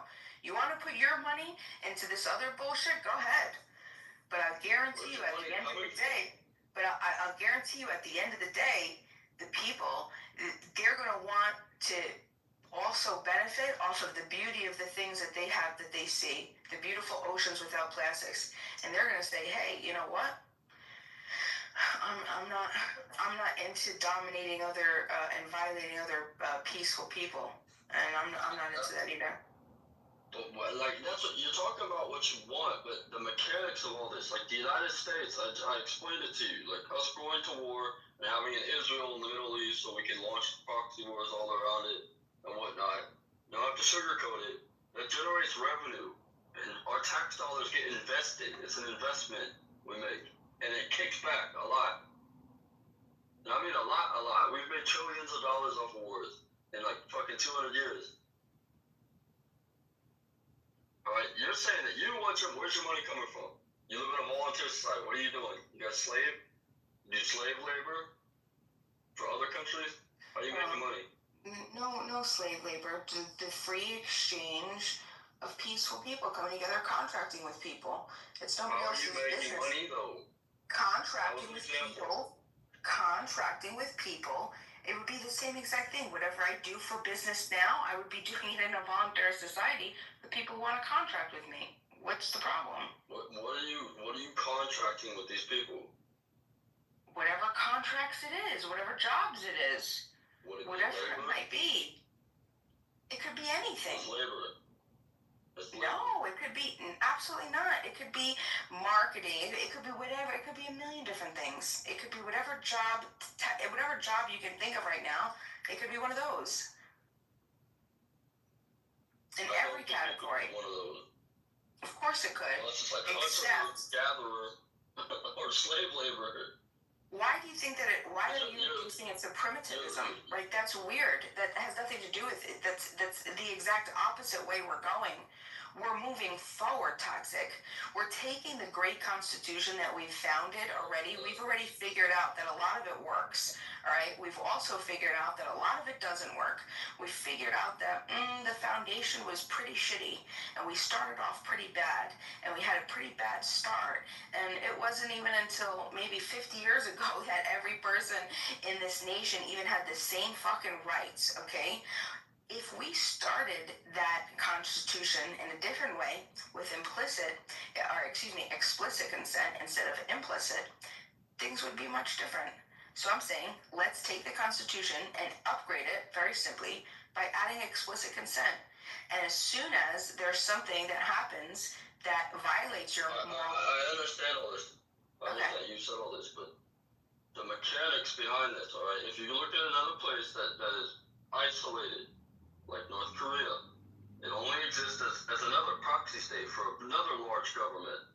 All right, so we'll take that out of the equation. You don't even have proxy funds. All right, North Korea literally has for its economy slave labor. That's one of your options. All right, another option is you all just say, you know what, we're just gonna live off the land and eat the animals and grow our own food and be hippie. But once you get into, I'm going to have a cell phone, we're going to have marketing and computer, you're already back in the system that you're trying to escape. No, and that's what I'm saying. Like, it doesn't have to be that way. You haven't addressed that at all. Hold on. I am. If we were moving, as a matter of fact, from today, yeah, you're right. But that doesn't mean that it has to be that way tomorrow, right? You have the ability, we can end all fucking problems tomorrow if we just stopped initiating violence on peaceful people and allowed people to contract freely with each other. What? North Korea is an isolated nation, all right? And that's what you're aiming for. But you don't want the proxy funds, right, to exist. Like, you get proxy from China and Russia to be there because that's a strategic defense against the West for them. You don't want that, right? You don't want the proxy. You don't want these funds for proxy wars. You're trying to escape that from us. So, Beam, I think part of the issue is that Toxic is trying to articulate is that you can't do what your plan is in isolation. Like, you can try to be isolated, but you won't become an advancing society because you won't be able to work with other countries that effectively are like bombing the fuck out of other people. Quite honestly, you'll eventually probably be taken over. Even if you have defense, even if you have all these things, like you will be assimilated. There's no way that a voluntarist society a voluntarist defense force would be less effective than our military right now. How many people do you have in your society? Like, ideally, like, how many people will there be? Minimum amount. We could do the whole world.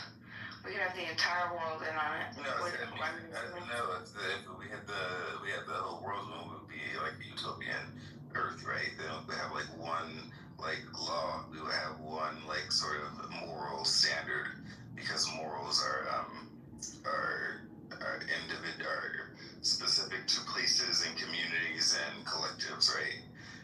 But what's the minimum amount of people that you need, that you believe are needed to fulfill this idea in your society? Be able to protect themselves, be able to like stave off other people from trying to take over, and how do you participate with countries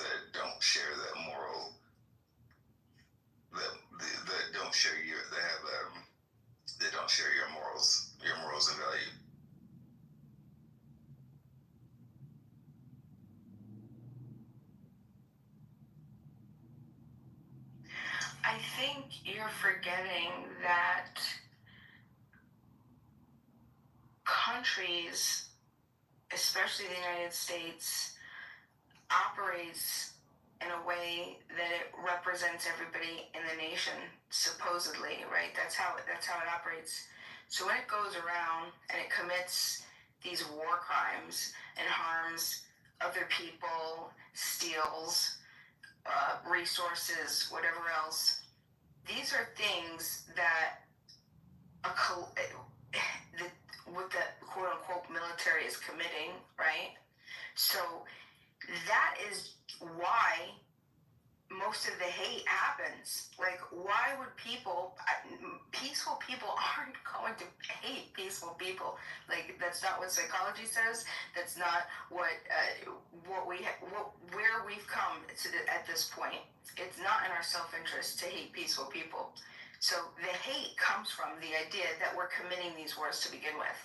So stop committing the atrocities, and you won't be a subject, a target for hate and attacks. It's very simple. Name a powerful nation in the world today that is not committing war crimes outside of the Scandinavian countries.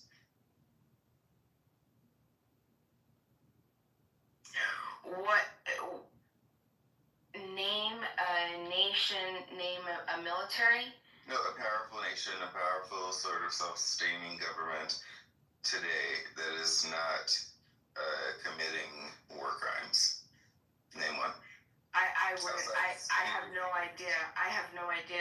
Yeah, that's because they don't exist. That's because they don't exist. Even countries that like North Korea is committing war crimes, right? Like, it's in isolation. Almost every country is contributing to war crimes, either implicitly or explicitly. Okay, so what type of normative claims do you have on that, though? You're saying that just because something is that way, it has to be that way? What's the point? No, I'm saying that your position is an ideal, which is fine, but it is not realistic in the world in which we live. And quite honestly, I understand that some of the people that you hang out with sort of blame America for all of the crimes of the world, right? Which is a theory. It's okay, but part of the reality of it is that it's kind of not like America. In many cases, America was fighting countries that were also committing war crimes, right? They just sort of got involved. Even in the Middle East, before the West got there, if you do like some history on the Middle East, like, they were killing each other, like the various ethnic groups and various communities. It shows that America at some point got involved to whatever extent. And quite honestly, even before then, you can look up the American-Algerian Wars, you can look up the Barbary Wars, you can look up whatever, but there were, like, some of these Islamic countries that were also already trying to attack America, and they were all the way overseas, right? We didn't have planes, and we didn't have military ships like we do today. Like, a lot of what we see today is an extension of historical warfare that existed before America. America just kind of inherited it, right? Like, even the Barbary Wars, they are connected to the Inquisition and the Reconquista, which were also wars between the European Catholics and North African Muslims. It just so happened that the Jews, who were also in the middle of it again, were in the middle of it. Like, there's a whole history behind it. This is nothing new. So you're saying? I'm not saying. Go ahead. I'm not saying that your idea is a righteous endeavor, but it's not just something that was invented when America became a country. So I'm not even understanding your claim though. You're saying that everybody should be forced to pay into these proxy wars because why?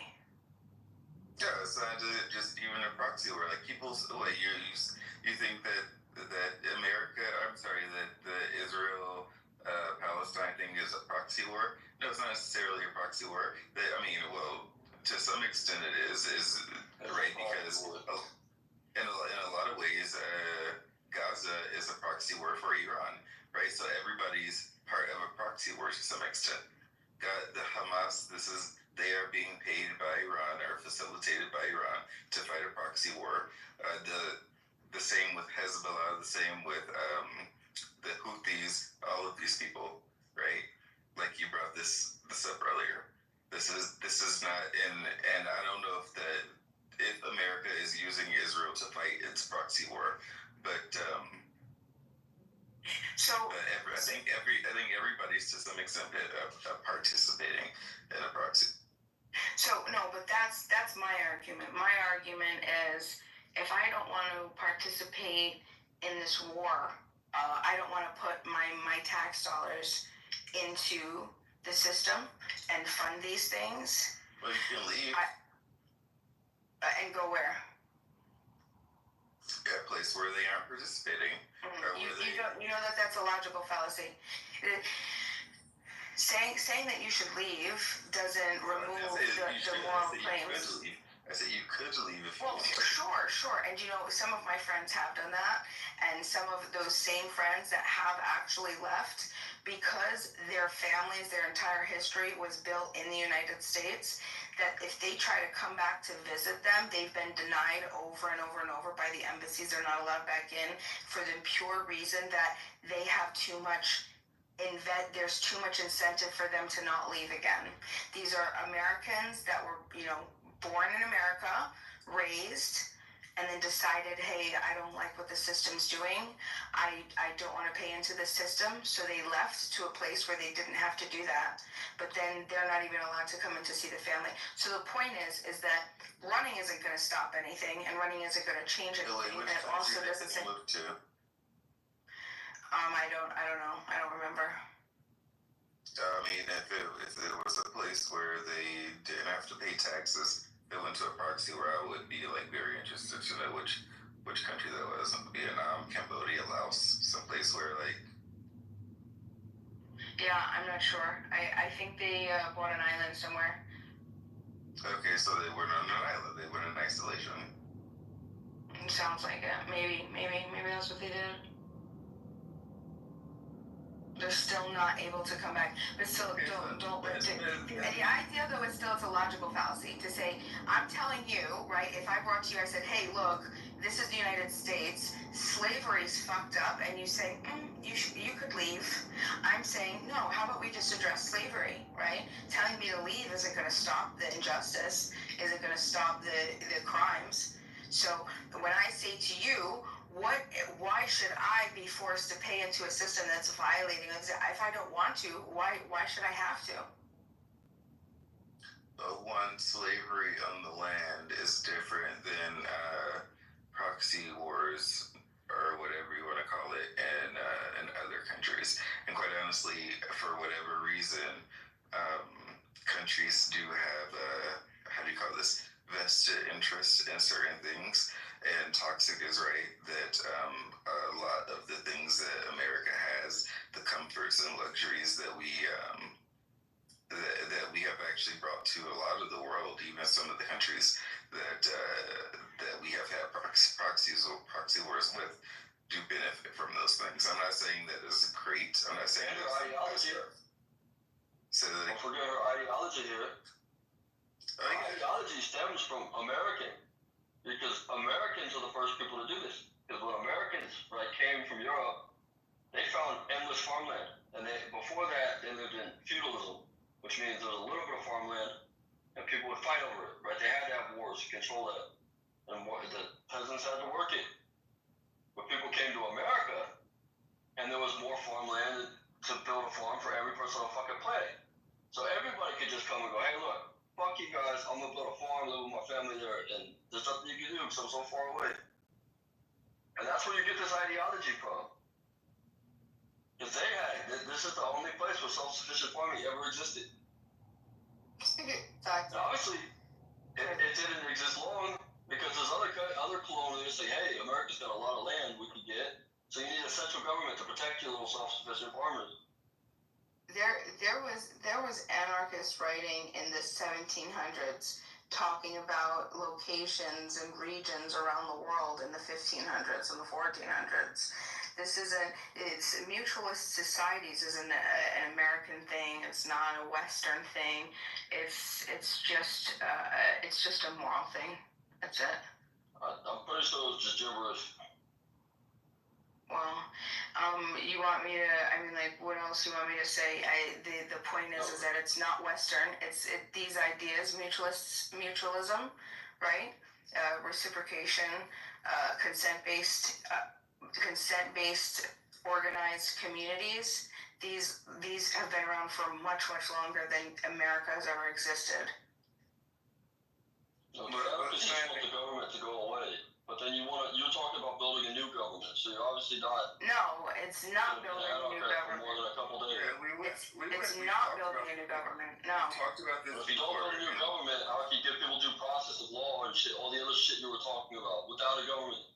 So we've talked about this before. The reality of it is that effectively they would be building another system that was very similar, if not the same, to America today. I mean, they'll try to like remove the bad stuff.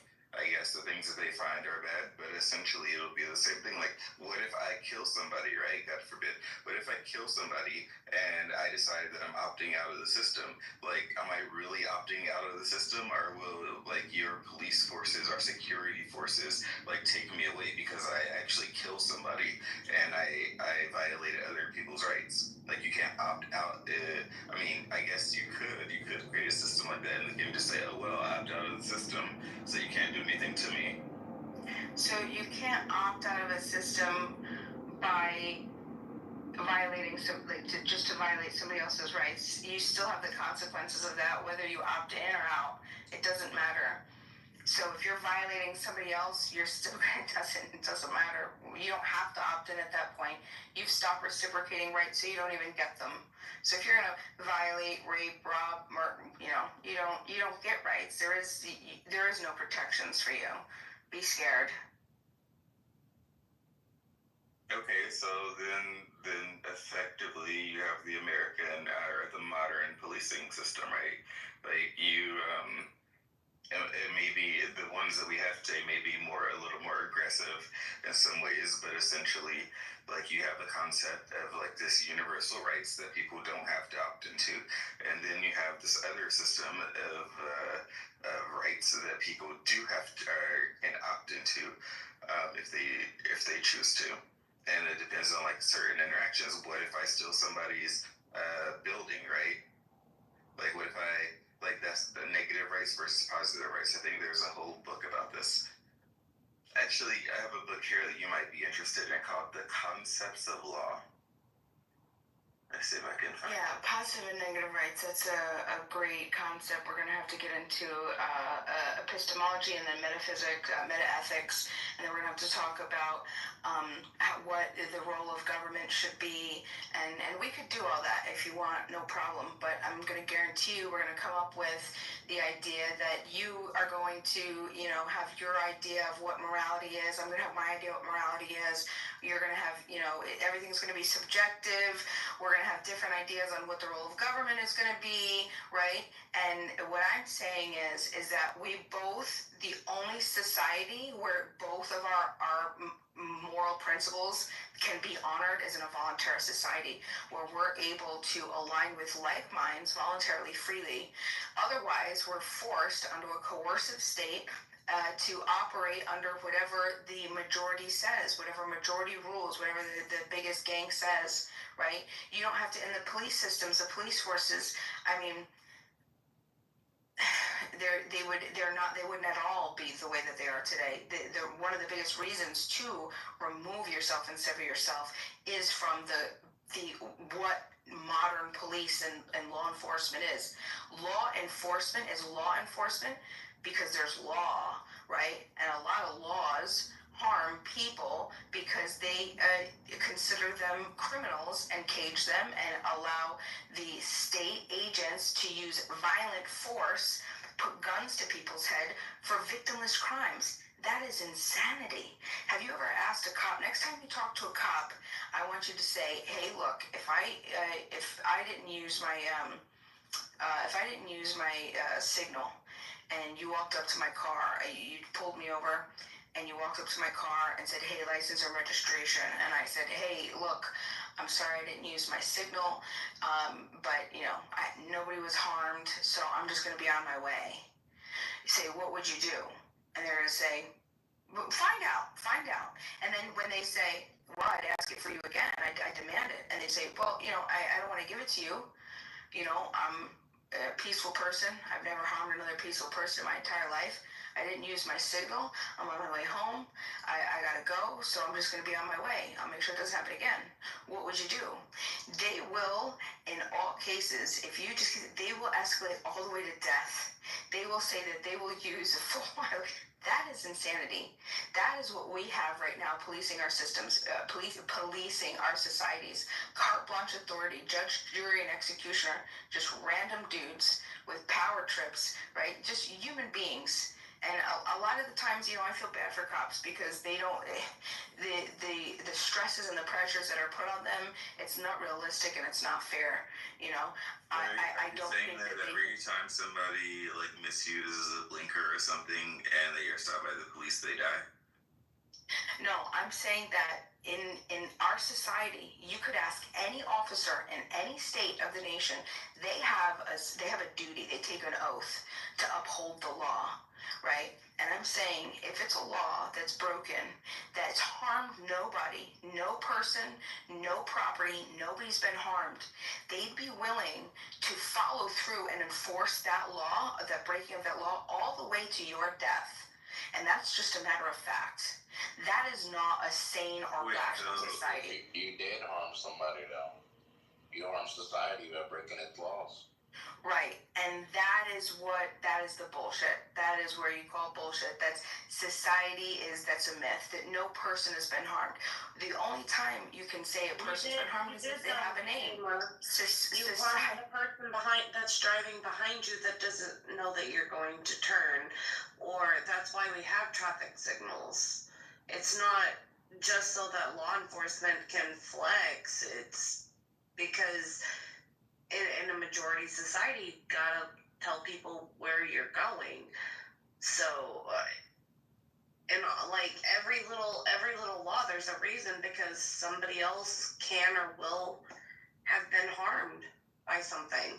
They don't just come up with the law because they feel like it that day. Ashley, do you think that if I don't use my signal and you're behind me, and nothing happens to you, right? You don't have to brake heavy. You don't have to do anything. You just witness it, right? You get a little frustrated, maybe, because you could have. You just frustrated, okay? Do you think you would support a police officer pulling me over, and then if I refuse to give him my license or registration, and I'm just like, listen, I'm sorry, I'm tired, I just worked back-to-back shift, I have to get home to my kids, they're waiting for me, I know that I didn't hit it, I was, whatever, I'm gonna be on my way. You would support them escalating that all the way to my death? I don't support them escalating it, but I do support fines, like what we have now, because if there's no repercussions for not doing the thing, there's no reason to do the thing. So, if there's no repercussions for me coming over and taking your car and saying it's my car now, what stops me from doing it? From even in your society? From taking my car? Yeah. I'm just going to come take your car. I have a gun as well. Do you think that would be in your best interest? It could be because I'm getting a car. Okay, and you'd be willing to take the chances and sacrifice what might happen to your children. You don't know who I am. You don't know if I'd come and get you and do anything. You're just completely okay. I mean, I have the same things, access to the same things you do, right? I have access to the guns. You also don't know how many people I have around me. So what then just stops me from just taking what I want? Well, what is your incentives? What would you do that? And let me ask you this: would you actually do that though? Not in our society. Not in our society. Hold on. Okay, so you said not in our society right now. Is the only reason you wouldn't do it in our society is because there are laws, or because you have morals? There are people that do it. No. I'm not asking them. I'm asking you. I'm asking Ashley. Would you personally? Would you do it if there was no laws? Yeah. I wouldn't myself, but there's others that would. Okay. I mean, let's be honest. There's plenty of people that would. Situation. Okay. I don't think you agree with any of the extreme examples of anarchy. And then what would happen? Hold on, but listen. It doesn't mean that criminals aren't going to exist. I'm not saying that's everything. You got to be kidding me. You would be in more danger to steal from somebody in a voluntary society than you would in this corrupt, backwards, I don't give a fuck police department shit who really don't give a shit about you. Just some number. They can't barely get their shit together. Are you kidding me? Imagine how critical and how easy and how fast if it would be for people that actually make it there to come on. Like that's crazy. That's crazy. You turn it into a competition. You have two police departments next to each other, right? Two quote unquote police departments, investigative. We'll say investigative services, right? Security forces. We'll say two different security forces. You're telling me that they're not going to compete with each other to get business? I opt out. I opt out of them, so they have no jurisdiction over me because I opt out. That's not how that works. Why not? Why not? Because if you We're gonna go in a circle again. This is gonna go in a circle again. It's happened multiple times. Because if you stop reciprocating rights, hold on, wait, Toxic. Let me just answer Ashley. If you stop reciprocating, you keep pointing to an objectivity. But I didn't hurt anybody. I didn't hurt anybody. I took your car. I didn't hurt you. Hold on. You stole private property. You stole private property. Yeah, but I didn't hurt you. Yeah, hold on, wait. Toxic, I'm not sure. Property. Like I say, that's mine. That's my car. Yeah, this is the circle. It's my car. I think you want judicial reform, and that's the safest place to put all your eggs. Because you keep saying you don't want a government, but then you refer to things that you would have to have a government for, like laws. Law is property, property is law. Objective morality, all kinds of things that you want, but you can't have without a government. No. But you do have a very consistent animosity towards the judiciary branch. Because even if you get what you want, right, there's still going to be cops that violate people's civil rights. No, I had explained. And there's still going to be a slow-ass system right? See, you want the judicial reform to emphasize violent crimes over non-violent crimes, right? But then it's going to be for profit. It's going to be for profit at that point. Like justice is going to be completely for profit. What do you think it is now, Ashley? It's not for profit now. Hold on, wait a second. Not only is it for profit now, there are so many situations where we have no recourse. In a for-profit society, we can immediately, a bunch of people that say, oh, we don't like that judge is, has harmed and done enough, has violated enough of its customers, you're gone. right? You're able to get. We can't. You have to wait for the next election. What about and the good luck. impoverished person, though? What about the person that's impoverished that Just like any society, just like any society, there will be some sort of recourse for. There will be some demand that will be filled. If there's a demand, if there's enough poor people, then there's some type of nonprofit organization, something is going to pop up, just like it does now. It would just be more direct agency, more incentive to do it. You don't have. I mean, right now we have homeless our people system now, is right? so. What happens to the homeless people in your society when they can't pay for their homes? But now, if somebody like walks up and slaps them, they have to pay into the police force to even go report a crime. Because otherwise they can't afford it. They can't afford whatever the policing is wanting you to pay because there's no cap on what they can charge. Well, it really depends on whatever. It depends on the society that this homeless person would be around.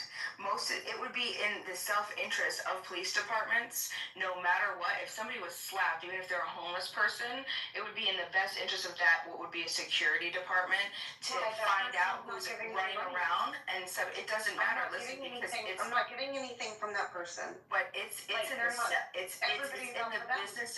the business's self-interest to make sure that they're protecting their clients. Why? Because that's the business. That's not their client, though. No. But you're not. Hold on. Their client. They're not. It doesn't. Right, but they're homeless. That's not a client. Ashley, you're not listening. It's so their clients. If it's in a particular jurisdiction, okay, like let's say the homeless person gets slapped in jurisdiction A. That's just where they are, right?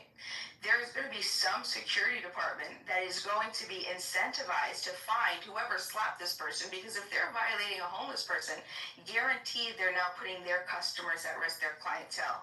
They're going to be fighting over to find who this guy is that slapped this homeless person, okay? Because that's part of their job. It's going to be two competing institutions trying to do the best to figure out the best way to investigate, solve as many issues as fast as they possibly can, most effectiveness, most objectivity.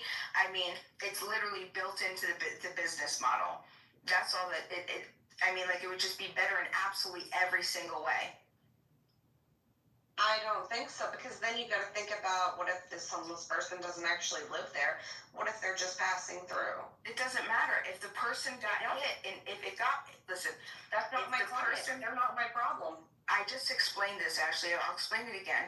If a homeless person is walking through jurisdiction C, okay, well, the clientele, the security forms, let's say there's 5 of them. The person that slapped the person is their client.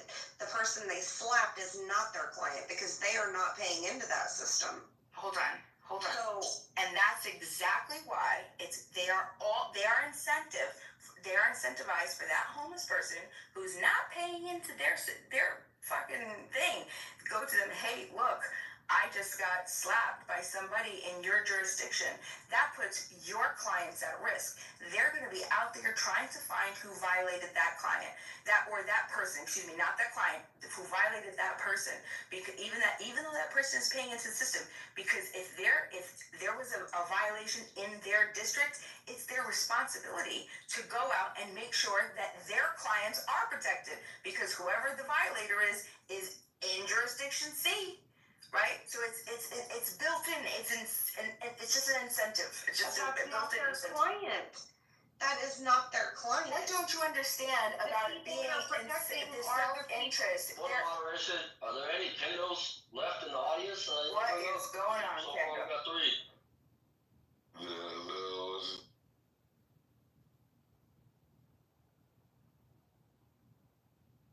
But like I was saying, if you're going off of this person paying, they're trying to get their business, but hey, they're just passing through. I'm not getting any money out of them. It does. They're getting paid by their clients, Ashley. Yes. They're getting paid by their clients. The person that slapped the homeless person, that's who's paying them. Hold on.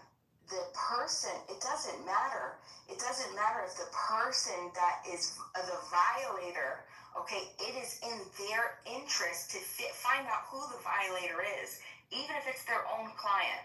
Because if that person is violating and violating other people's consent and harming people, then chances are they're harming somebody else, or they're going to do it again. They're not harming anybody under the jurisdiction. It doesn't matter. It doesn't people that are passing through.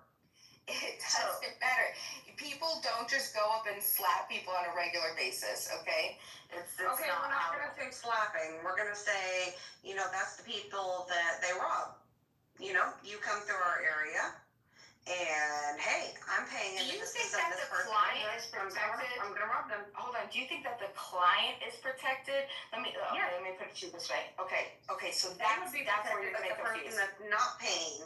The person that's not paying. Okay, Ashley, is that how that works today in the police department? Let's say you and I live in the same town and we're paying to the same exact police department. Am I protected? Hold on. Am I protected by that police department because I pay into that police? Yes, because guess what? They all work together. In your society, nobody is working together. There's no need to work together. What are you talking about? There's no need to work together. Okay, so in my area, we have Union County, we have Alexander County, and we have Jackson County. Just coming up with 3 names, right? If somebody violates somebody in Union County, but they live in Alexander County, guess what? Union County is going to get on the phone with Alexander County and say, hey, we need your help to go find somebody. So what makes you think that even if they're separate agencies, okay, that they... Why do they need to communicate? Oh, hold on. Yeah, but why wouldn't they communicate?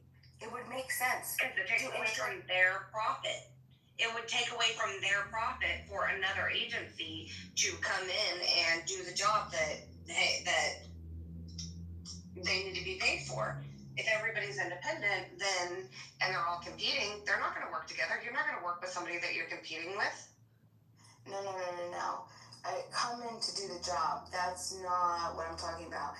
Their only responsibility is their own clients. That's it. So where are you getting confused? I don't understand what you mean, coming in. You're gonna have to get I've been saying this whole time. Their clients are their responsibility. So the people that are not their clients are not their responsibility. So if somebody starts, you're stopping. Yeah, you're stopping travel. Well, even just travel. Even if the person's not homeless, if they're from District 12 and they're going to District 4, right? That's not their client. Hey, you haven't paid into our system, so I can't help you. Yeah, no, that's not how that works. If there is a violation, because everybody has their own sense of justice. Everybody has their own idea of what the law should be.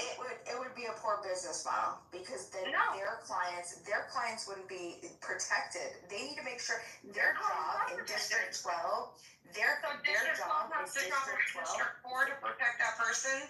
Right. Their District 12 is the only job is to protect District 12, right? That's it. District 12 clients, if that's the case, right? So I don't understand what you're saying. Okay, somebody from District 4 gets violated, or somebody in District 12 gets violated in District 4. That's not their client. What are they going to do? Call District 12 and have to go 500 miles in order to take care of that client that traveled to District 4? No, because as I explained before, if there's a violation within a district, just how the police department, actually exactly how the police operate now, it would be very similar to how it would operate in society. Hold on, yeah, exactly. They're competing, and that's okay. And that's okay because the two police departments aren't, they're still getting paid separately. they Does still Walmart they and have an Target work together? incentive. They still have an incentive to Does make sure that Walmart their and clients Target work together? Do they work together? If Walmart runs out of Heinz ketchup, can they call over to Target and say, "Hey, I'm out of Heinz ketchup. You know, I see that you have an overstock. Can I get some of that Heinz ketchup put onto my shelf in order to make a profit?" I mean, they could. I don't think that Do it they? works that way. I don't think it works that way. I don't think so. Why wouldn't a police department work in the same way in that form of society if they're for profit and if they're competing against each other? Because it's their Because job to at the keep bottom their line, you're district safe. out for you. Because That's it. In your society, everybody is out for you.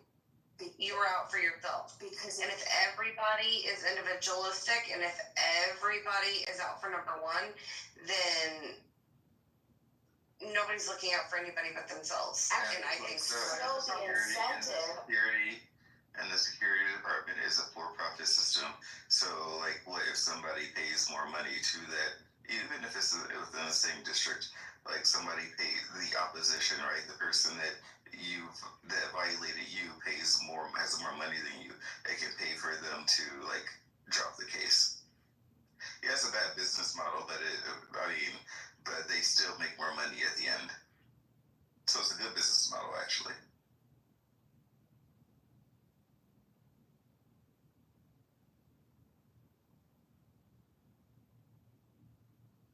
Try judicial reform.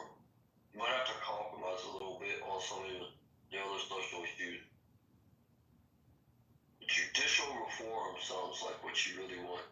I'm all for police reform. I'll say that right now. Like, I think that it needs to be opened up and redone. So this like self-government shit's like a fucking new. It's like reinventing the wheel, but the wheel's a square. Doesn't have laws. It does have laws. It's schizophrenic.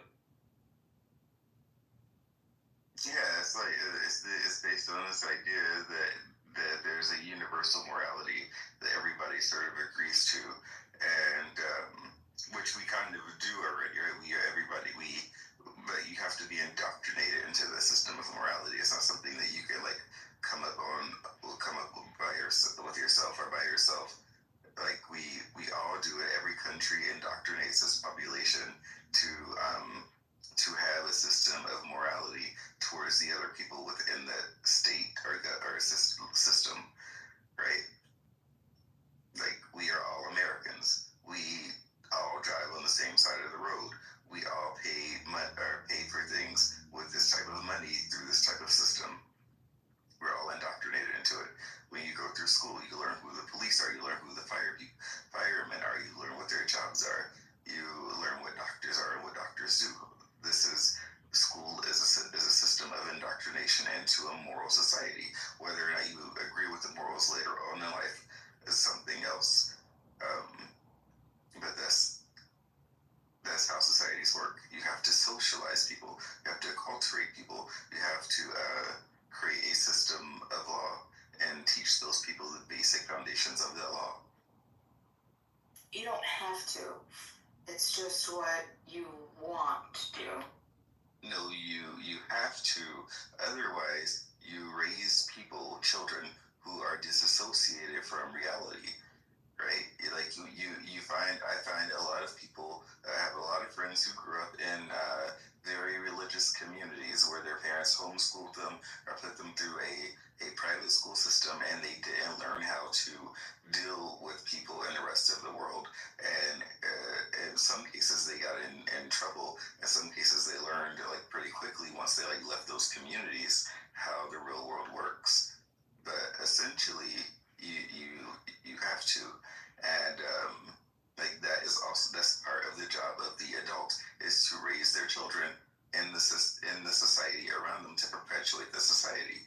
Societies have to be perpetuated in order to maintain. Like what happens if in the next generation after Bima in her cohort pass away, does the society start over? Why would you say that? Start anew? Say that again. Take off a bit. Right.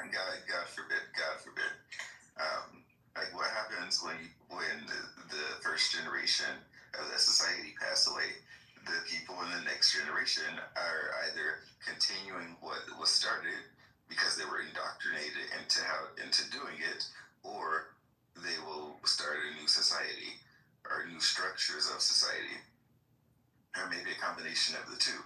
Like, right, this is why when somebody, you can't just like pick up a law book and decide that you are a lawyer. You have to be indoctrinated into the legal system. You have to go through law school. You have to do internships. You have to understand how the law works. You have to understand. Oh, Beamer, this is another problem is who sets these laws? Like you can say everybody comes together and agrees on them. Well, what if like what if say even just 50% of the people think that theft is a victimless crime? That theft isn't against the law. Like theft is fine. Let's just, theft isn't, there's nothing wrong with theft. You gotta remember, laws came with age. Like Hammurabi's laws. Many of those laws is used now. So, yeah, there's a reason we have these laws.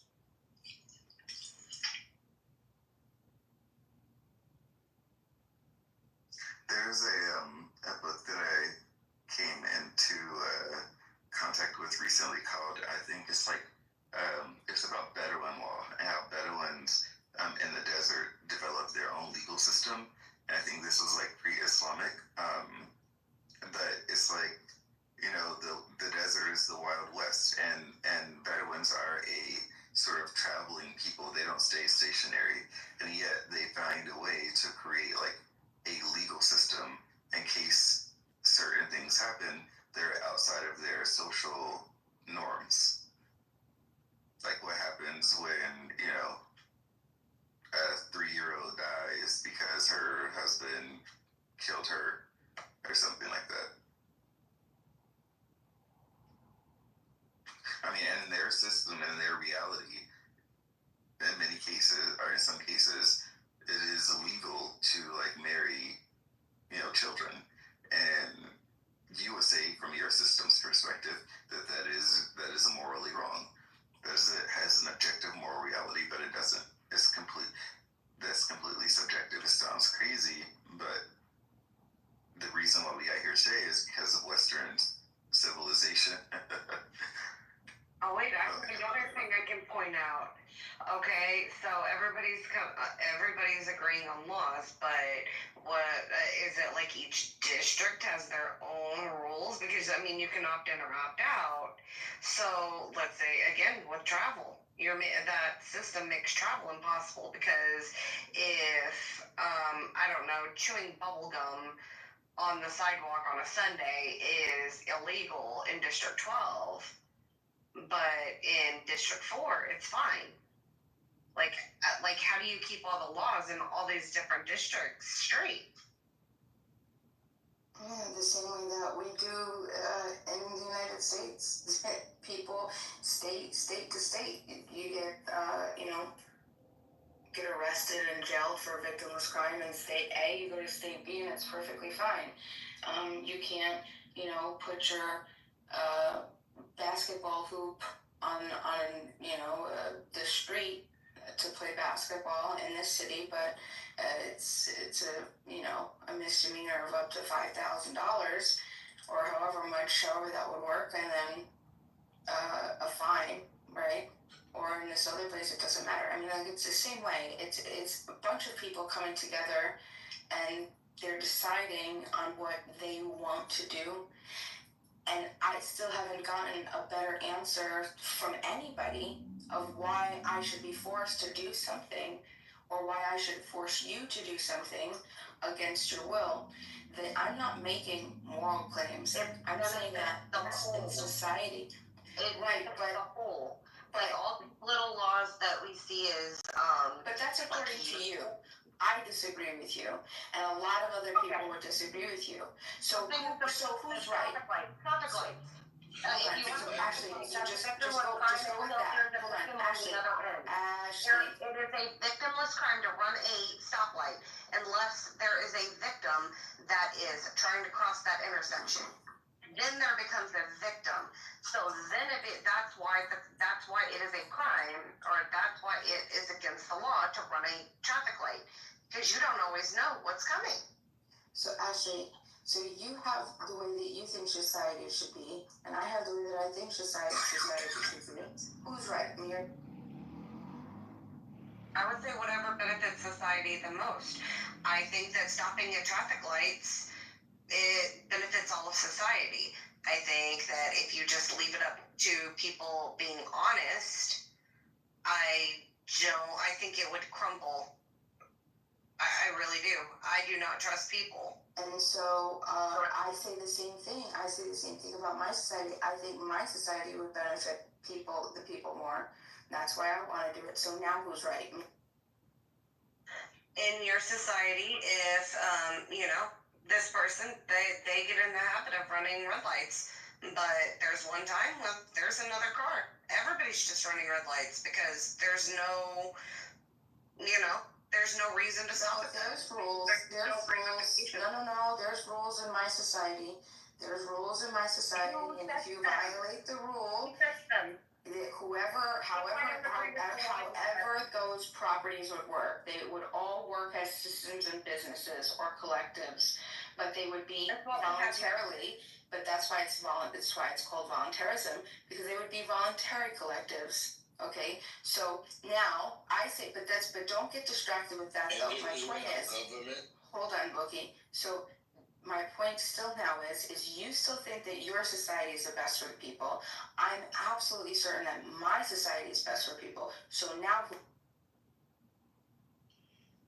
well, I'm gonna do that. Okay, so I can opt out of a law, right?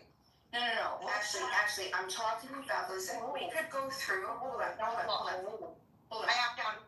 I don't agree with it. Actually, you're losing the track of thought that I'm trying to have with you, right?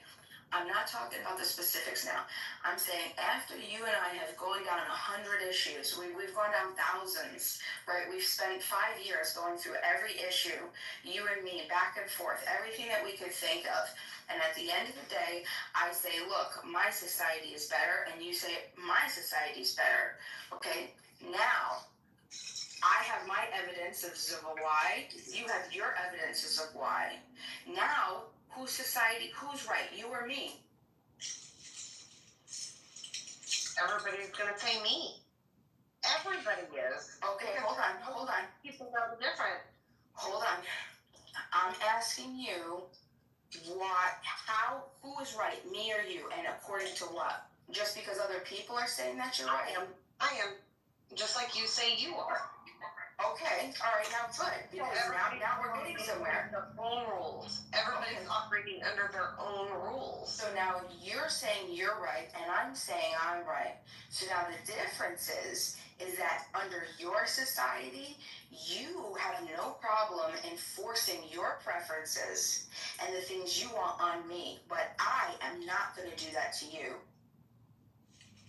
But all in all, you are, because in this society, you have to follow somebody else's rules. No, you're going to be able to congregate. You're going to be able to, if you want to build a military up with people who have like minds, you want to get it as big as however many millions of people, you go person to person, and you build it up, and go ahead, you could do that. Whatever you want, as long as it's voluntary, as long as people are coming to you and saying, I want to do this, right? And I'm saying that, all I'm saying is that's the society that I want. I'm saying that your society is not doing that though. You're saying I'm going to have everybody do what I want because I'm... Your society has the roses, I have the military. I come in, I kill all your people, I get your roses. Are children forced to follow laws in this society? Are children forced to follow laws in a voluntarist society? Mm-hmm. You mean rules? Because there's not a centralized authority in the same way that we... Okay, so are they forced to follow rules? Are they forced to follow rules? Well, they wouldn't be able to reciprocate rights until they can take take responsibility for 100% of their successes and 100% of their failures. So it would be up to their parents, right? Their parents would be responsible for those children until that time, whatever that time might be. So until those children can themselves reciprocate rights and enter rights reciprocation and, you know, be self-sustaining, then it's up to the parents. It just, guardians. Let those children with no ramifications. Wait, hold on. I'm sorry.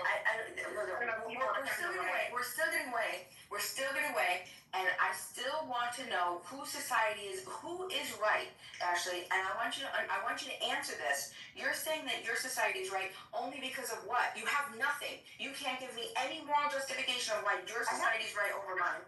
No, you can't. We protect the people that are weak. Your society only protects those that are strong. It's the strongest survive. The complete opposite. My society does everything that your society, it forces. Your society uses initiation of force and aggression upon peaceful people. You arrest peaceful people. And this is the thing, but this is the idea. These are our opinions, right? And if I can even objectively could come up with an entire list, I said, right, hypothetically, I want to know what your moral claim is to say that you're right and I'm not. And it has not, I'm talking about a moral principle to decide how you're right and I'm not. Because I can prove, I'll be able to prove that exactly, Sam. Thank you. So now what, Ashley? But I'm telling you, like, so. And it's fascinating that someone like Sam is going to say morality is objective, but then turn around and say that the law. I said morality is subjective. It's not objective, it's subjective. Right, and I'm saying that's fascinating to someone who you believe in a state? You believe in statism? Everybody believes in the state. Okay. Okay. So I mean I know descriptively that a state exists, but so I don't believe in it morally. No, I don't. I reject a state. I reject all states. I believe that they're the most dangerous. This is the most dangerous superstition. It's a myth. You said y'all got a constitution? No, there's no constitution. I mean, you can have a constitution if you want, but you would have to opt into it, right? You would contract. The reality of it is that. So how do you know about the law? Like, not the laws, like your society. We're back here. But we have that now. If you want to opt out of being in the United States, there are plenty of other countries that you can go to. And that's a logical fallacy. Again, it doesn't. We're talking about the moral. We're talking about whether or not it is. What is the best practice? Okay, we're talking about normative claims. The USA we're talking about normative claims, Ashley. No, we're not. We're not collective. Ashley, if it was slavery times, and I said, "Hey, Ashley, buddy, you know, I see that people are enslaving people, and I don't think that that's right." And then you say to me, "Well, Bima, you can leave. That's not in our." Exactly, because we have to have laws. So to protect against stuff like that. You can opt out of the Constitution, but you can't hurt anybody. So can we survive without government? So you should. I'm sorry, look, I wanted to.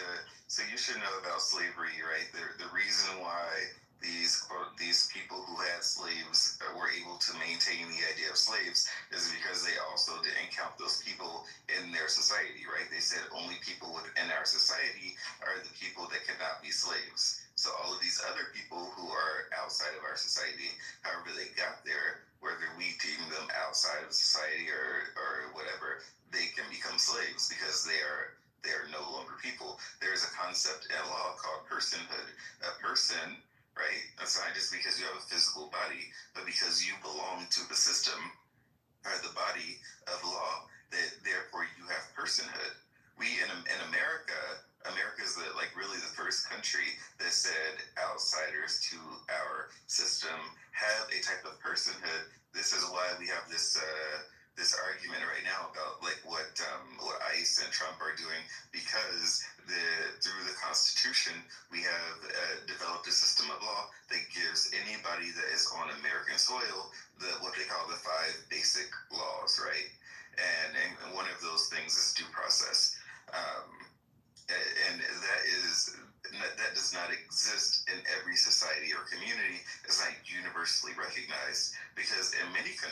go to, if you're outside of their legal system, if you're not a citizen, right? This is where we get the idea of citizenship. Having citizenship gives you personhood into society. If you are not a citizen, you are outside of their legal system, then you do not have any rights whatsoever, and yet you can be prosecuted by them by their system of law. Just because you are not within that legal structure as a normative citizen, as you say, does not mean that you cannot be impacted by the law itself. I just want to say this. Look. And under your system, it's still the police is still there.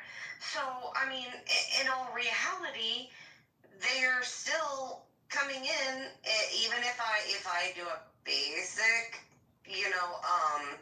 like travel violation, or a basic, or say I offend you in some way, you're still contacting that police force to come use force on me. But then it could escalate even further than what we have now, because you're their client, you're paying for it. All right, so The people, like, keeping customers happy is the best business model. So they're more likely to keep you happy that's paying into that system versus me, who is just coming in. Is the objective of your society to not have a government? That's correct. No monopoly on force. Wait, is it to not have a government, or not for the government to, how you say it, operate through legislation and enforce it through violence? Well, that's correct, yes. All right, so what kind of natural rights is your society offering? Whatever the people want to congregate and collectively agree to, that's not up to me to decide. That would be up to each group, each people to decide. All right, so would you say land is a natural right? No. A natural right, no, I wouldn't. Rights are only things that people agree to. So right, what you said, natural rights are only things people agree to. Well, no, what I'm saying is, like, what the idea of natural rights are, right? What I'm saying is, descriptively, what it actually translates to is just people saying, okay, let's agree to say this, or let's agree to do this. But what you're describing is exactly what the Pilgrims did. And we see how that turned out for the people that already lived here. Right. We see how the Constitution and the United States government colonized first another government, right? Do you see there's going to be a trend, and what you're going to see constantly is government, or this collective mentality, coming and using massive amounts of destruction and harming people under the idea of a government. So it was actually the United States. Individuals weren't enslaved. People were enslaved by the government because they had force, they had jails, they had state agents to prosecute, because they were funded by taxation. Okay, these weren't done. In a voluntary society, that shit would have been cut out first fucking thought. I'm going to say micro governments. That's what you're describing, micro governments. So Bima, look. But it's all for profit. All right, so Bima, are you saying that people have to agree upon to preserve life, the right to liberty, the right to own property, freedom of speech, the right to make a living, and freedom of religion? I don't even include the right to have a family. I never heard of that. But rights of religion. So you're saying that in order for these things right here to be a natural right, people only have to agree upon it? That's correct. So if everybody agrees that slavery is legal, that they have a right to enslave people? No, that's not. That's might makes right. That's just a bunch of people coming together, right, and just doing that and enforcing that on other people. Obviously, there's not an agreement upon everybody. Some people are going to say, I don't want to be a slave. All right, so individually you agree that a natural right is what makes someone able to say, I don't want to be a slave. I have the freedom of speech. These things that no one can take away, right? Well, they can take them away. That's a So problem. people could take away our freedom in this society legally? Well, it has happened. That's what the United States did, right? Yeah, and they established that a natural right of what you call that, the freedom of liberty, was entitled to all. Then we collectively came together and we said that it was wrong, and we created laws or rules in order to not do that anymore. Rights. To enforce these natural rights. So do you think society largely believes that this was the better idea, like at this point? Okay. Do you think that so okay, that's great. I want to hear that. Do you think that if laws disappeared tomorrow that people would start enslaving people in the United States? Yes, 100%. They could because they put somebody else. Because like you working for me for free, if I said, hey, I own you now. Yeah, see, now you gotta remember, these are natural rights y'all speaking of, and that also entitles the freedom of property, the right to have property. And that was the dilemma. Was these people what is property? Or was it with people? No law? And now listen, without so law, now, what is property? What is property? Hold on. They had to establish that each individual had the right to their own life. Now, once they established that, they was able to say this person is not property. This is not a thing. Now, if this is why I'm asking her, if we have these natural rights such as property, such as life, such as like liberty and happiness and all this, whatever the shit is, why not include land if it is just as needed as a natural right as all of these? You need land to make a living. You need land to be free. But yeah, even under that system, the system that you're describing, being that there is no property, because who draws up what property is? Who decides where the property line is? The same. In this, what do you mean? We used it years ago. Before rulers and emperors and all this other stuff started to define what property was, people just they were just peaceful people. They came together and they made agreements, and that was it. No, and they did kept not. archives. No, they did not. They absolutely did. Because they used archives all over. They used archives. Hold on. But this is what's interesting. You guys are saying. Oh no, that's not your property. So what I hear is that it's right to enforce your preferences on a bunch of people just because you think that it's right. That's what I'm hearing. That's what your society would do as well. That's exactly what my society could not possibly do. My society would literally not do that. Okay, under your society society, I opt out that I go and I kill somebody. What happens to me? Why do you I opt out? Why do you I opt out? Actually, I heard you. So why do you it doesn't even have a foundation. It's both groupists and individuals at the same fucking time, which is impossible. It has laws, it doesn't have laws. It is a collective agreement. It's just another term for law. How can you be groupists and individuals at the same time? The same This is the first step. Let's stay here until we can go further. Listen, most of society would be exactly the same. If I were to snap my fingers and we were all wake up in a voluntary society tomorrow, largely the structure all the structure would be the same. All of the things that we've already figured out are the better things to do, and we've already sorted through to say what are good ideas and what are bad ideas.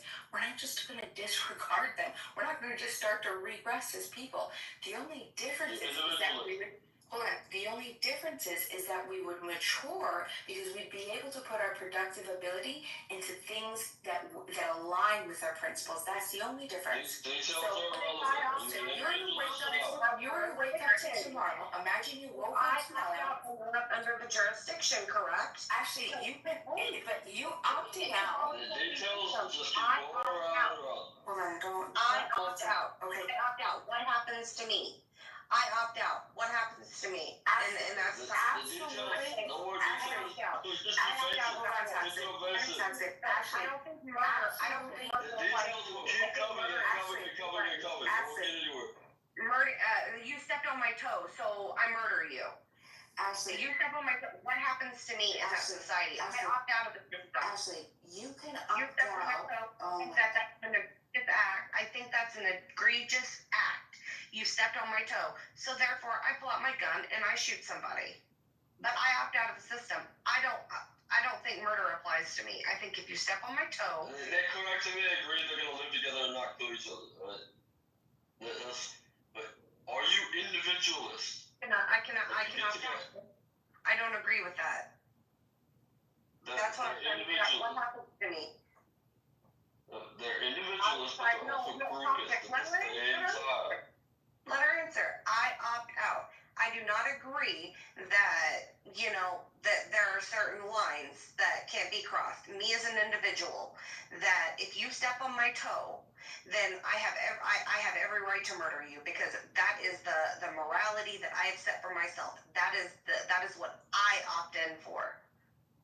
I do not answer that, but it's just going to lead to another question, and then another one, and then another one, and another one. We should start at the very basic to this. She's proposing that individuals come together and collectively agree, and then they're going to be both individuals and groupists at the same time, which is not logically possible. Because they're not going to have the majority rule, right? They're not going to have a democracy like we do as individualists. And they're not going to be like Japanese people and shit who are all groupists, and they have unspoken rules and shit amongst themselves. Because there's this individualist freedom. This is like the first step in this society. And I don't think it's possible to reconcile. Is it?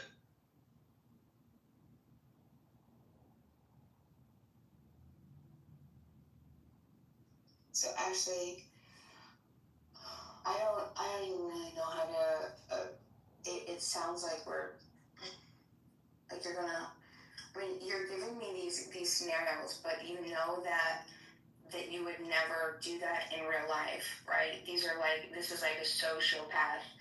When I say voluntary, you don't get to like redefine voluntary as I get to do what I want without a consequence. That's not what voluntarism is, right? That's just illusion.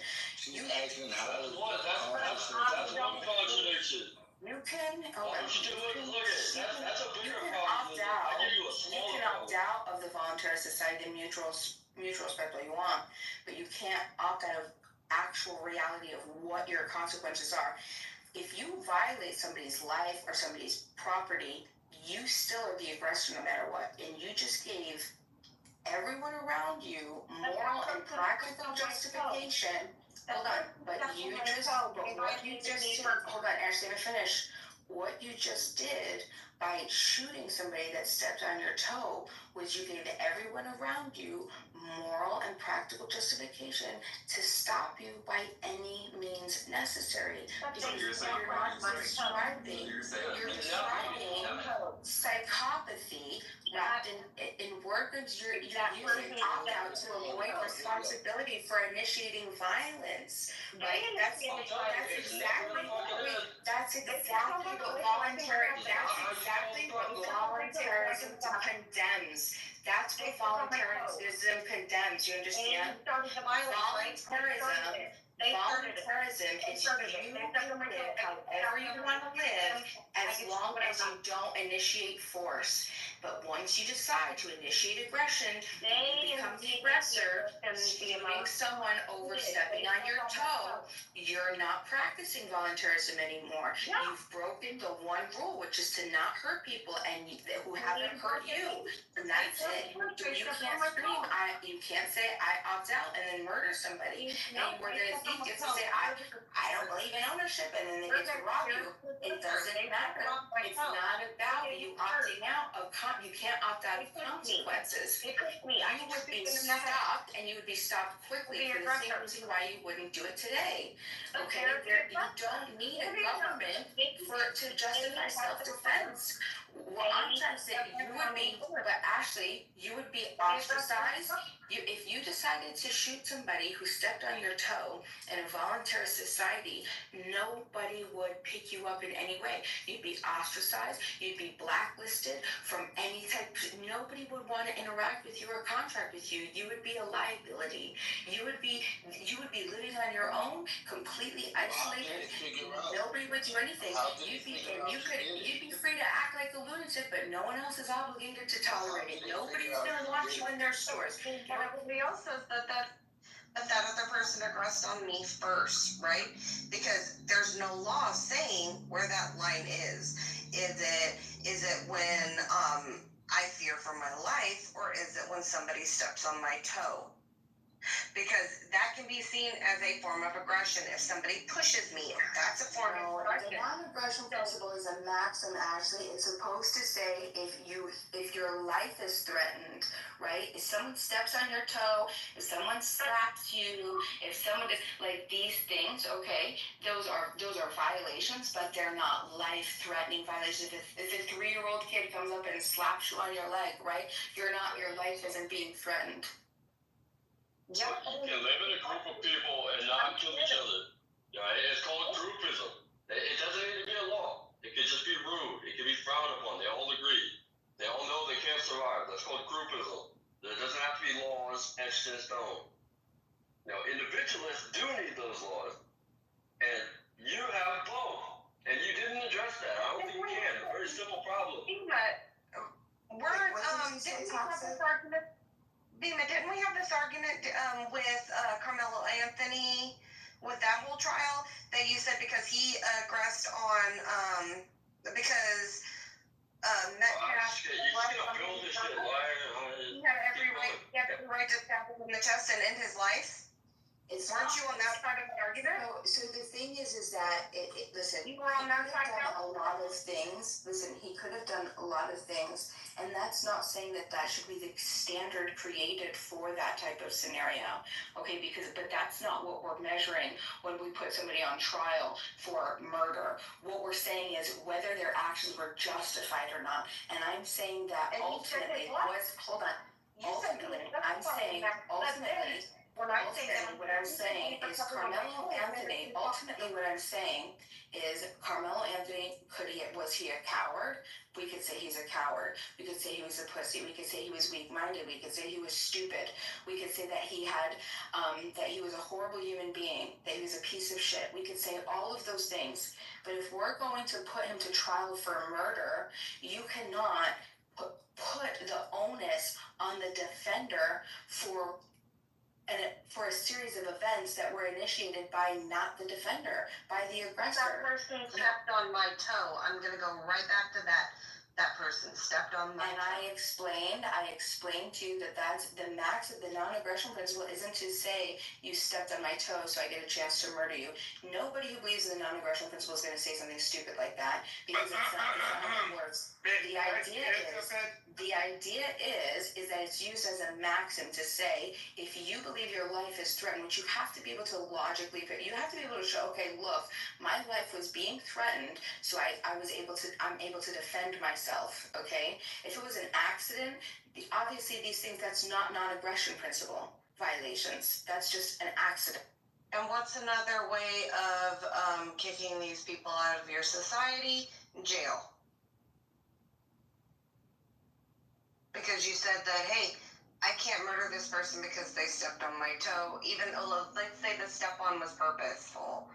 They aggressed on me first. They slapped me. They pushed me. So I aggress on them. I end their life. You said that, all society you'll be blacklisted. That's pretty much what jail is. They're just in a facility that takes care of them, that you get meals every day. In fact, I think your society, it would be worse for criminals. Because pretty much they would have to starve to death, and I think that's far worse in a society than putting somebody in a prison away from society, but they still get 3 square meals a day. They still get a place to sleep. They still get, basic human rights. But under yours, basically, if that person's not a part of society, they have no human rights. to the idea of personhood. Personhood is the foundation of a person having rights within a society. And BIMA's position is that you can opt out of the personhood, and the reality of it is, in all cases, or mostly all cases, right? I don't know of a society where one exists. If one opts out of personhood within society, one effectively is pushed out of society. I'm not sure that that's anything personhood. No, personhood is just who gets rights. That's all personhood is. That's why we use the term personhood, well, right? You were saying that a person can opt out of these structures, out of this whatever. Therefore, they are opting out of their rights also, because not only in society are you opting into like following rules, you're also opting into having rights granted to you by the society. So it goes back and forth. It goes both ways. Okay, I see what you're saying, but it still would be your choice. That would still be your choice. Well, let me know when I can tap in. That it would still be your choice. If you wanted to stop reciprocating rights with other people, then go ahead and do it. But just because you're a sociopath or a psychopath doesn't mean that other people are still going to defend themselves and protect themselves. So you're going to have to deal with the consequences of that. I think the reality of it is that like a lot of people are sociopaths, right? And a lot, yes, it may sound crazy to you, but there are a lot of like societies, and we can probably find a lot of proof out there that in an uncontrolled society, what you find is what I call the wild west, right? Where any person does whatever they want to, however they want to, and like you said, might is right. And even if that's the unintended consequence, is still the consequence. But go ahead. Yeah, I was just gonna jump in. BIMA's been on this app for years, bastardizing the language around the non-aggression principle. I don't think she's ever read Murray Rothbard, where this comes from. But you got to understand that this is derivative from John Stuart Mill's harm principle that he wrote about in On Liberty, another book that she hasn't read. I think that these concepts have been best articulated by Ayn Rand, who reframes it as the non-initiation of force axiom. But whether you talk about not initiating force, non-aggression, or the no harm principle, in either case, you're simply saying that that utilizing force or initiating force, initiating aggression, initiating harm, that's where the crime is committed, and that you reserve the right for a righteous retaliatory force. And the problem that Bima runs into with her mixing this with this anarchist ideology, which is born out of just this childish philosophy that comes from lefties that are not committed to a real, thorough, rigorous, ideology. She's basically mixed these two things and thinks that they're compatible with one another, and they're actually not, because in order to have the right to retaliate, you have to have a system that honors the structure that you can't commit harm or you can't initiate force. And so if you have an anarchist society, you don't have anyone with the authority to make the decision of identifying that somebody's either done harm, initiated force, or coercion, and then can righteously impose their will of retaliatory force. And so it's just a very sloppy, non-rigorous thought experiment that attracts some really weird people. And at the end of the day, there's a reason why you don't see anarchist societies, and the reality is that anyone that puts it to the test, they understand it breaks really quickly. And when you start asking Bima the real questions about, well, what would it be like in an anarchist society? Who would have the nukes? 5,500 nukes in North America. If the government was gone tomorrow, we have nuclear subs, we have nuclear bombers, we have silos with nuclear weapons. Who's going to use them? And under what set of circumstances would it be right to utilize them in retaliatory fashion? She doesn't have an answer for any of these things. This is just fantasy. It's absolute fantasy, and she's put 5 minutes of thought into it and 1,000 hours of fucking words. It's craziness, and it makes no fucking sense, and she doesn't understand the non-aggression principle at all. I recommend she read Murray. I'm going to read Murray Rothbard. Thanks for letting me know. So there is a set of laws and shit that they follow? What was that? There's laws. There is a government with laws and all that. Not just groupies that have like customs.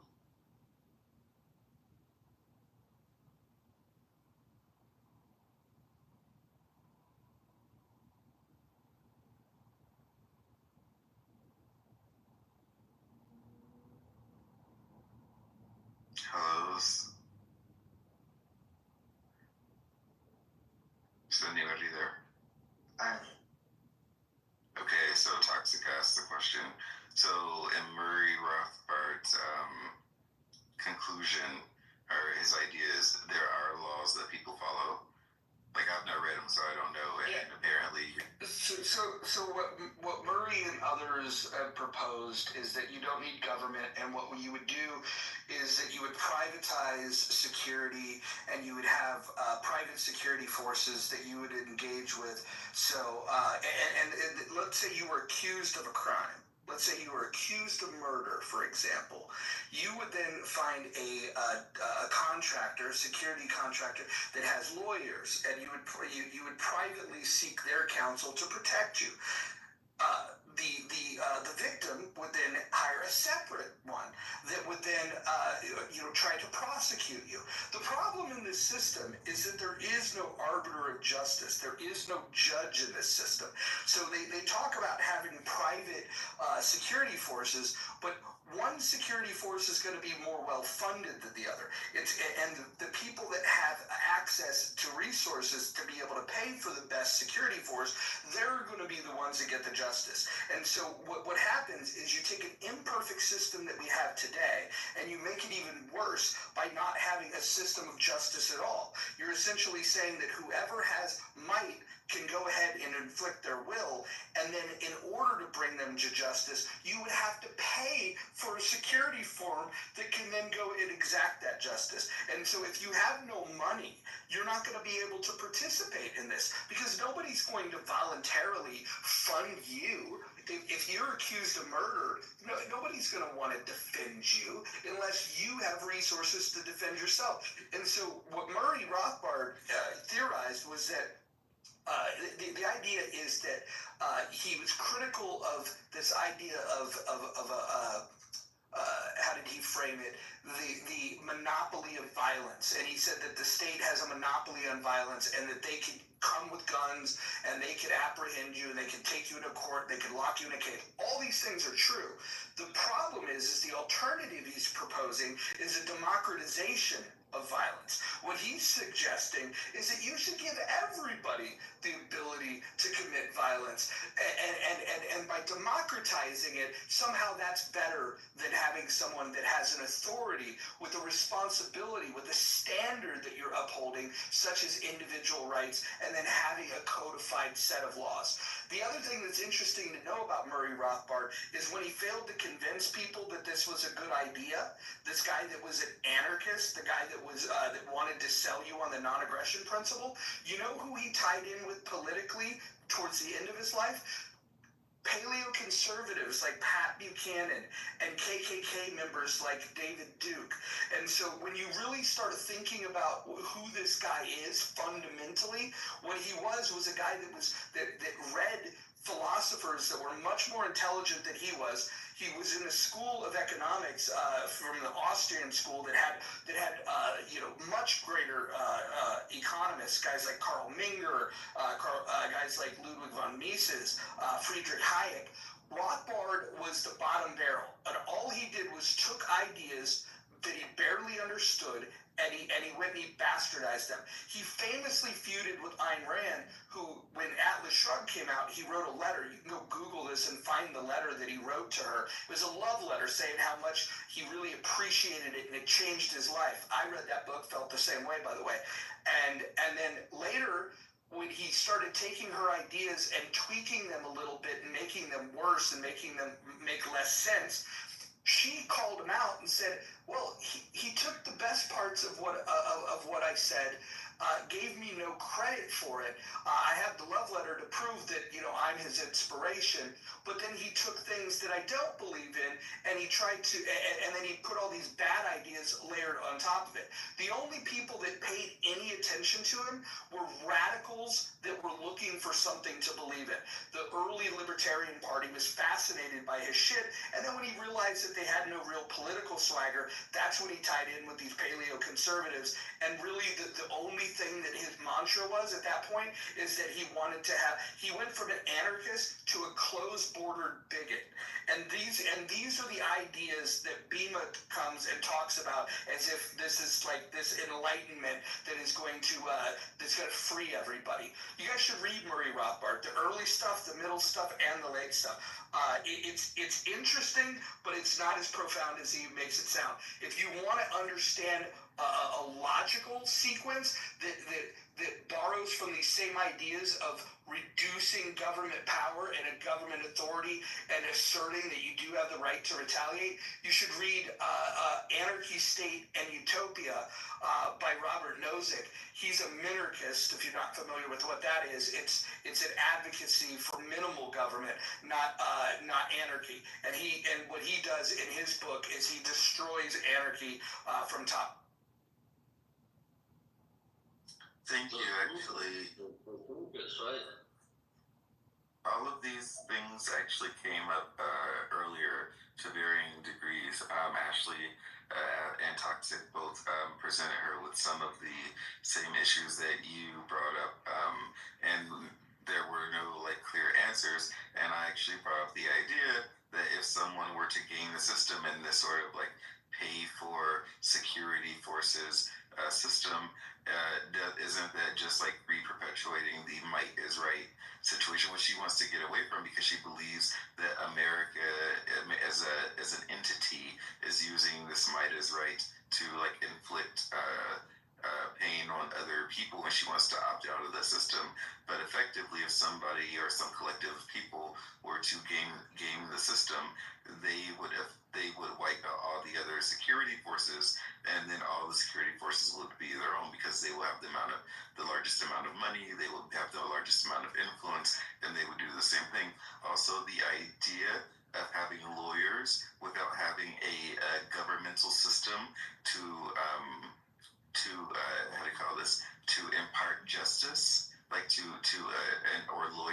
judges to say what is just and what isn't just, is fascinating. There seems to be no foundation of law or justice or rule or order, and even though it is an attempt to get away from the might is right system, it is effectively re-perpetuating it. Yeah, what's even worse is if you pin her down and say, okay, so you don't want police. She'll say, yes, we don't want police. But you want to privatize the function that police would serve. Yes. So basically she wants police, she just doesn't want it run by a government. So it's this wordplay of we don't like government. More specifically, we don't like the U.S. government. So this all starts with a distrust of government, which I think we all should have a healthy dose of that, right? Because we know that the government can, do some things that we don't trust them, and we have good reason to not trust them. The problem is that what she's offering is even worse. It's not offering a solution. In fact, she's offering a replacement with just changing words. We're going to have a private security force. So instead of being held accountable to the people and have elected sheriffs or appointed police chiefs that are hired, we're just going to have people that just spring up. And if if they've got a gang of people, they've got ammo and if they got ammunition and firearms, then they're the ones that are going to serve justice. There's no code. There's no sense of authority of who's going to implement these things. There's nothing. But the biggest problem that she has, and this is the thing that she'll never reconcile, is that there's two major branches of anarchy. There's a lot of niche, things as well, but the two major branches are. The first came out of left-wing philosophy. The left-wing anarchists are anarcho-communists. They want collective rights first. Then you have the anarcho-capitalists that want to emphasize property rights and individual rights. The problem that arises very quickly here is that the anarcho-communists, their number one thing is that property is theft, and the anarcho-capitalist number one value is that property is a right. You should contractually be able to own property. So now you have a system with no police force, no legislative branch, no judge, and you have two competing ideas. One that says I can own the property, and one that says that you've stolen the property. And so who's going to adjudicate that? If I decide, hey, this is my land, my family has lived here, and then by the way, there's far more left-leaning anarchists than there are right-leaning anarchists. So if the left-leaning anarchists come to my property, they're going to assert that I've stolen it, that the land cannot belong to anyone. And the question then to Bima is like, who decides what to do here? And then we get right back to what Sam's saying is might makes right. Whoever has the most guns is going to determine whether or not the property was stolen or whether you have a right to that. And so if you can't protect your property, you're going to have marauders from the left that are going to come and throw you off the.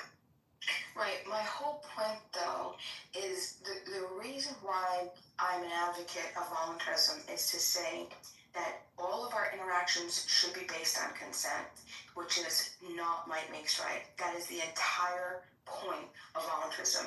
So if you can give me any type of moral argument of why other people should have the ability to force preferences on other people, right? Violate people's consent. Like, give me just one moral principle. Like, it doesn't matter. All of this consequentialist hypotheticals, that's not for one person, one stupid idiot to decide. This is for society who's much more apt, much more educated. They know how to congregate and put these things together. You guys are regressing society thinking it's going to go back to like some crazy primitive, caveman days where nothing would change except progress, where people would then be all of the limitations of people being able to exchange freely and peacefully exchange. All of the victimless crimes are going to disappear. All of the trash that stops just peaceful people from doing shit today, right? Think about the way that our fiat system is. Think about our monetary system. Think about so many different things. All I'm saying is we should be able to congregate, and yes, of course, it's going to be similar to what we have today. The only difference is, Mojo would know this. He doesn't mention Lysander Spooner, Constitution of No Authority, No Treason. He wrote this many, many years ago, during the time the Constitution was written. And the idea is that there's an explicit consent. The Constitution would be great as long as you can opt into it. But the moment that you begin, your morals are not aligned with what's happening, you should no longer be forced to do these things if you believe that no other human being on this planet has moral inherent authority over you. And if you do believe there's a human being that's been born to the planet that somehow has some moral inherent authority over you, then that would be great to talk about. Maybe we could do that. That would probably be your best argumentation. But I'm pretty sure everyone in this room is going to agree that every single human being born on this planet, no matter where you're born, time, circumstance, location, we all have the same moral inherent authority. And that is not to enforce. That's our only job, is to not violate the next person. That's your only job. Don't violate consent. If you do violate consent, you're now just back to might makes right.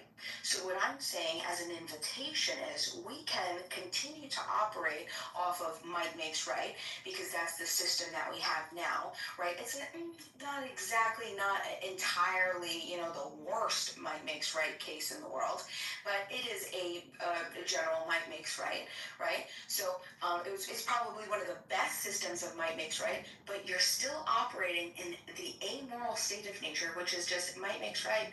And if you want to actually step up and have a moral principle, the first and most easily accessible non-arbitrary point is consent. That is the only thing you have to do, is not violate the next person's consent. And what So everything does... you do, you operate, you congregate, you enjoy whatever you're going to enjoy, you create and build just like we build today. The only difference is if there comes a time where you no longer want to participate in that because you don't believe that it is aligned with your morals, you then get to take that and put it into a competing institution without any type of consequences or penalties. That's all that voluntarism is. At what age does a person have the right to give consent in your world? I had answered this already, and it is the The time Muslims when say an it's 8 individual- years, 9 months. The Muslims say 8 years, 9 months. It The would be. Prophet Muhammad was out there fucking 9-year-old girl. It would be the time that the individual has the ability to enter the reciprocation of rights. So the moment that a human being can take responsibility for 100% of their successes and 100% of their failures, and they're able to maintain contracts, they now are they're a part of the moral cap. Hold on. Quick question. So Bima, I like the idea of contracts. I like the idea that we're going to uphold them. Who has the authority to enforce the contract in this? So when someone, obviously there has to be evidence, okay? When someone stops reciprocating rights, it doesn't matter. It doesn't matter because you've now withdrew your shield for rights reciprocation. So now whatever happens to you, defender's choice. No, but my question to you was who enforces the contract? Whomever you've put in the contract to enforce it. When you sign the contract, you're gonna You're telling me there's gonna be an entity that enforces the contract? That almost sounds like a court. Right, exactly, Mojo. That's exactly right. Right. It almost sounds like exactly what we have. It sounds like you're describing what we have and using different words for your own concept. Well, no. If you read Lysander Spooner, Constitution of No Authority, you'd see that a lot of the thing, it would be okay as the only difference is the consent, the explicit consent is being able to opt in. So right now, if something happens, you have to go to a particular court system, wherever that jurisdiction is. You don't have the option of going to a specific court that you and your person you've contracted agree to. That's the only difference. Instead of going to court Mojo, you get to go to the contract that me and you say we are going to go to court. But where do they get their authority from? They get their authority from us because you and me. Who's us? If you and I disagree, where does this court of yours get their authority from? Because the court that we have now, we have a constitution. I know that you like to quote Spooner, who doesn't believe in the Constitution. He doesn't believe that the Constitution is binding. So what Spooner doesn't believe in, he doesn't believe in that there should be a standard at all. What he believes is that people are just going to go ahead and get on. They're going to travel the fucking world like Kane and Kung Fu, and that nobody's going to enforce anything, and that nobody has any dominion. The problem with the way that you're explaining these things, and you, like, honestly, I don't even think you understand what Spooner is saying. What Spooner really is getting at is that because he was an assigner of the Constitution, that he doesn't feel that he's bound to it. What he doesn't understand is that the Constitution is a societal document that's saying we do have the authority, and we are going to establish a just standard in which you're going to have these rights and government is going to have these limitations. And if you don't have these standards, then you have no standards. And the problem with Spooner and the problem with you, quite frankly, is that you guys don't understand how society works. You reject objective reality that if you're going to have a country, if you're going to have a society, you're going to have some set of rules. Now, I understand that you believe that rules should exist. You just think that the rules should be imposed autonomously.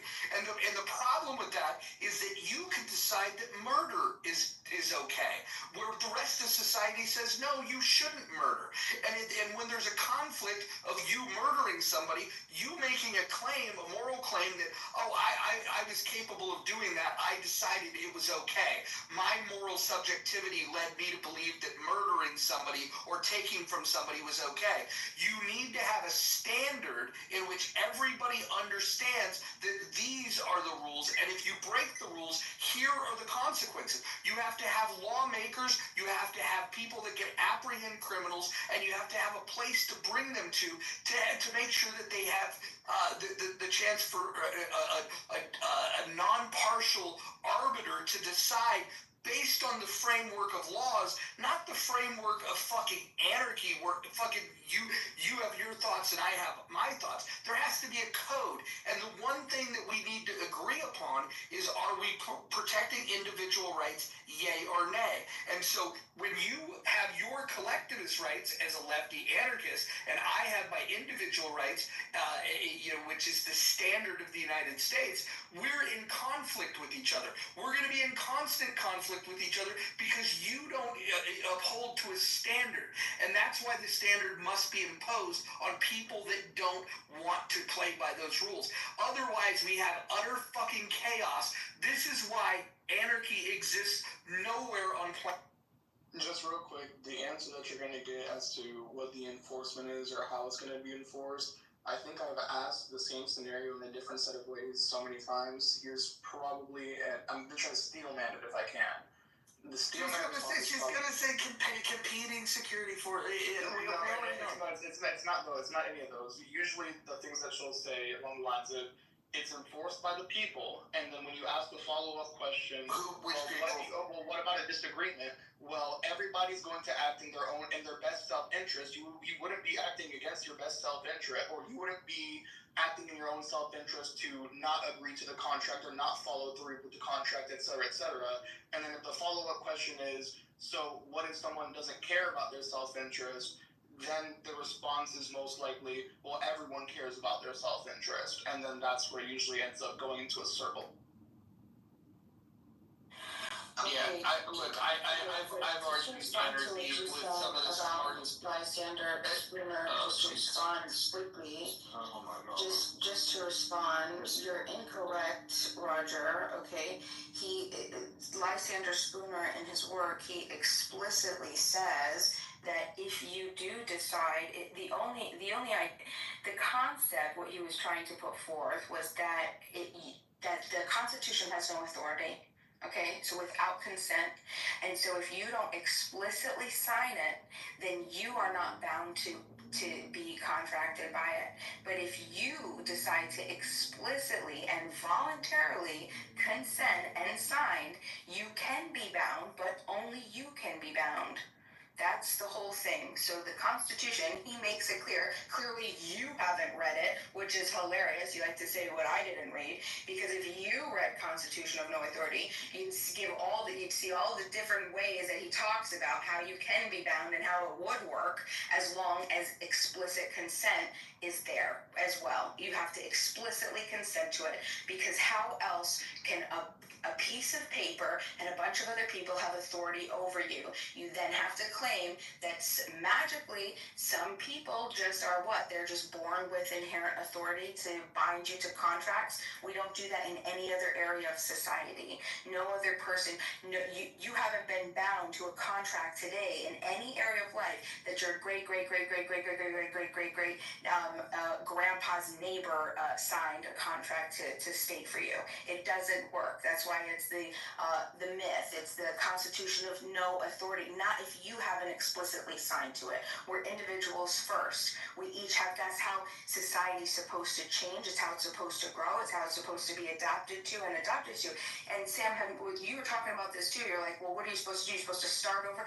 Well, not necessarily start over. Obviously, we'll be able to, push down good practices and things. But yeah, the idea is that once there's something that we want to fucking change, we don't have to wait for an election, or if there's a stronghold on a voting, forget that. You're just effed for however long that voting block is going to be voting that way. You'll never see any type of changes. No, forget all that. So that's all that is. Hilarious. Let me ask you this, Bima. How much traction are you getting with this anarchist movement of? We've been growing significantly in the past 15 years. Every single year, there's more and more by the thousand. Oh yeah. What's by the thousands? Out of the 350 million people in the U.S., how many do you think identify as anarchist? I'm not sure. I don't know. I could just tell from what I go to every year, the annual events and festivals that I go to every single year, and I've been on stages and like what? Anarcho-Polko? Anarcho-Polko is one of them. Never been there. You've never. I could give you. Hold on. Yeah, I'm telling you, you never. Who runs it? Who runs Anarcho-Polko? You want me to fucking walk Go you ahead. through? What's his name? Just give me his name. What's his name? Come on. What's his name? I don't have the name. Come on. Yeah, exactly. All right, shut the fuck up then. Exactly. You don't fucking know. You don't fucking know, Jeff. You don't know. You're a fucking liar. Go ahead, Roger. Wow. No fucking ahead. No fucking. Yeah, exactly. You just proved yourself fucking loser. What a loser. Maybe you should check. You're crashing out. Exactly. Because you just got. No. Now they're calling a name is nothing to be ashamed of. Don't It's nothing to be ashamed of. Stupid. But Don't Eva, you feel fucking stupid? Don't you You know why you're talking over? Of course you do. You know why you're talking over? Of course you do. Okay, I'll mute up. You better. I love a good Bima crash out. With your tail between your legs. Exactly. Bima. What a fucking loser. Bima, when's the last time you went to there? When's the last time I haven't been in 4 years. Really? And when you did go, tell me, where did you fly out of? Fly? Yeah. I didn't fly. I drove. Oh, okay. What would you drive? Like a Volkswagen bus? You're a loser. Here's the fucking problem with anarchists. They're so detached from fucking reality.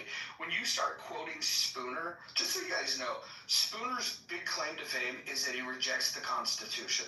So, like, for starters, there's not a serious political scientist that would ever take that serious. What people do when they read Spooner is they see the delusions of a crazy man.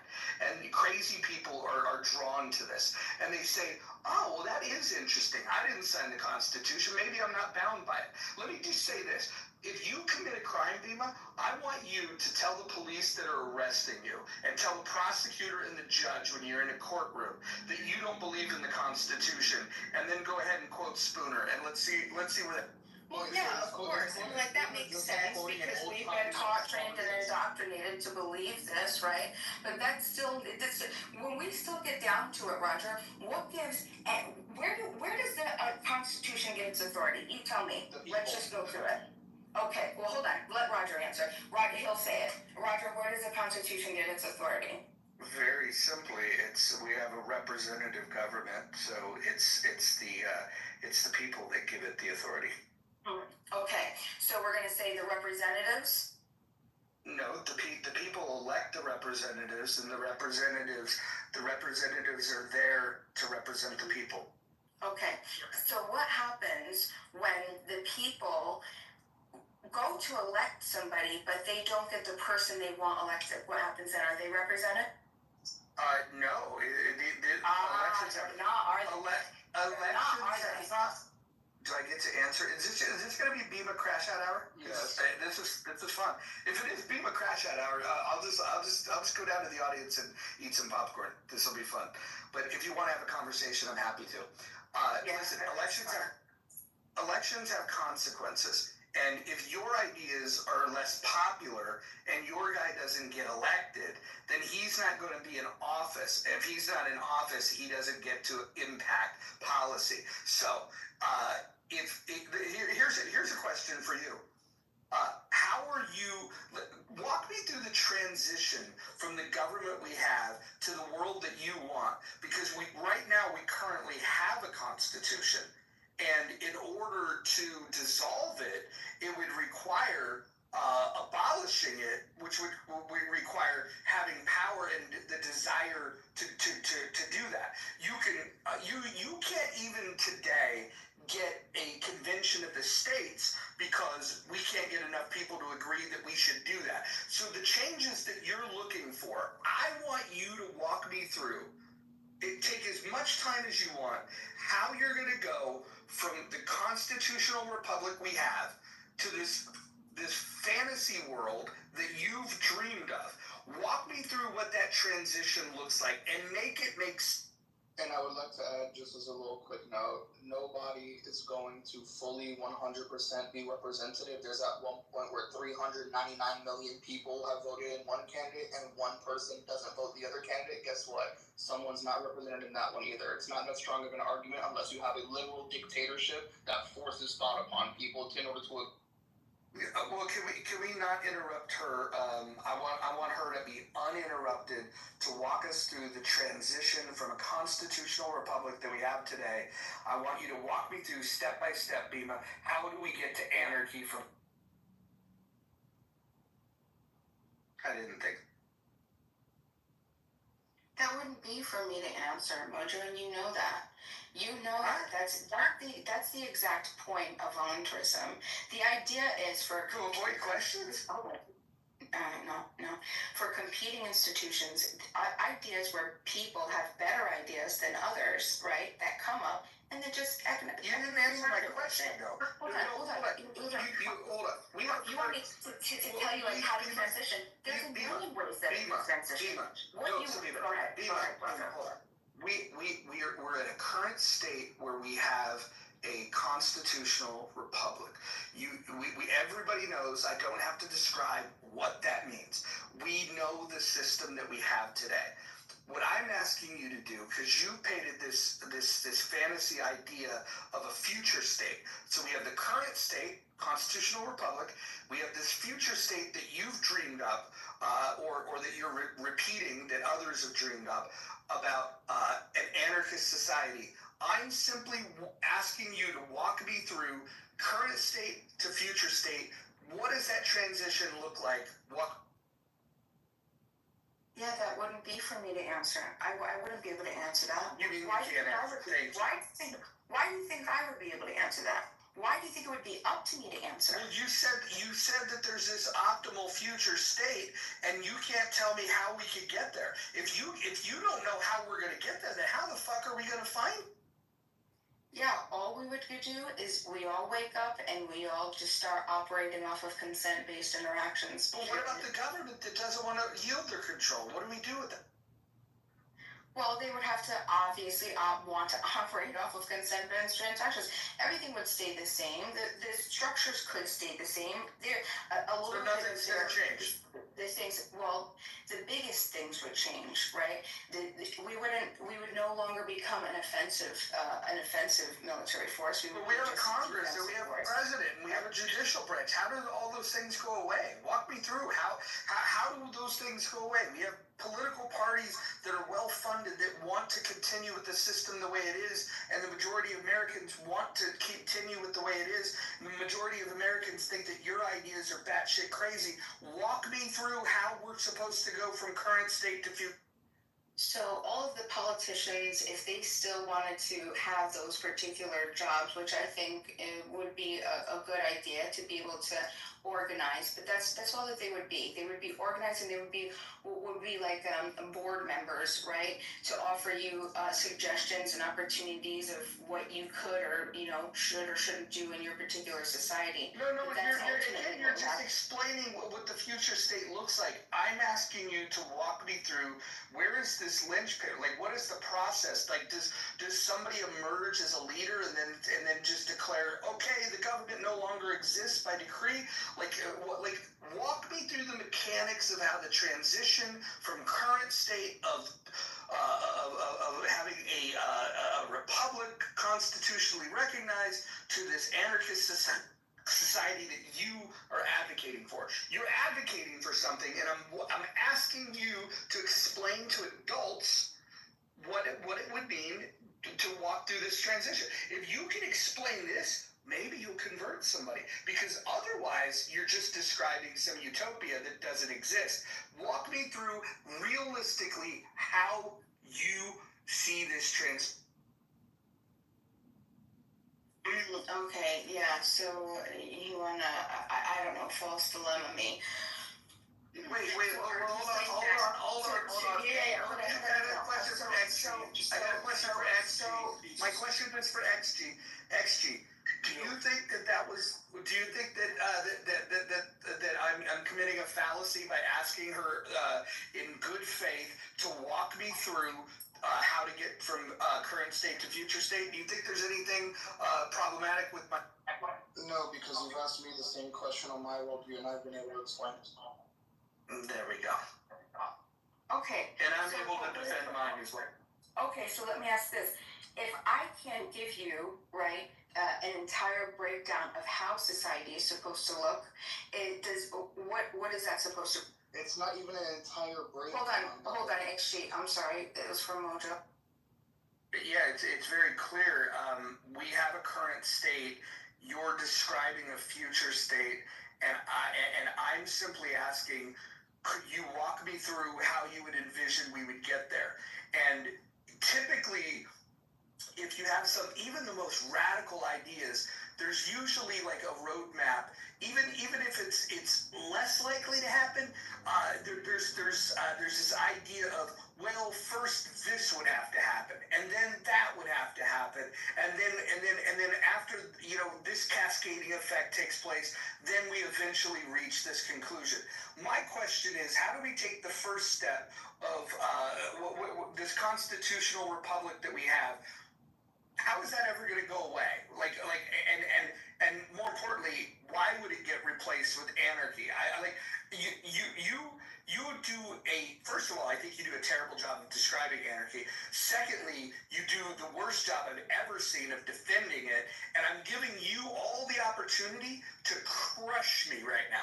All you have to do is give me a blueprint, tell this room, this is how it would happen, and then we go, you know what, Bima, that makes a lot of sense. And then we would just say, you know what, maybe we're on board with you. Who knows, maybe we go and join you in your compound. Right, so you did answer my question, but it was an excellent deflection. I'll ask again. If I can't provide you with a blueprint right now or a walkthrough that... and it's an acknowledgement that you don't know what the fuck you're talking about. Oh, that's what that means? And so that's why I said XG, that's why I said it's a false dilemma. That's exactly what I mean, a logical fallacy. Thank you. Thank you. Hang up. Boop. Hang up. I don't think it's a false dilemma. Whoosh. Not at all. Of course it is. Of course it is. Can you explain how it's a false dilemma? Right. So either false dilemma. Mm-hmm. Either either A or B is true, not A, therefore B. Period. Okay. Either Bima can explain her particular ideology, or B, she doesn't know what she's talking about. Oh, you can't explain your ideology? Not A. Okay, she doesn't know what she's talking about. False fucking dilemma. Okay, logical fallacy. Fucking slam dunk. Yeah. So real quick. Any other fucking questions? Any other logical fallacies? Please go. Before you guys continue, can somebody pass me the blue cheese? Because this word salad is so hard to swallow without dressing. But go ahead.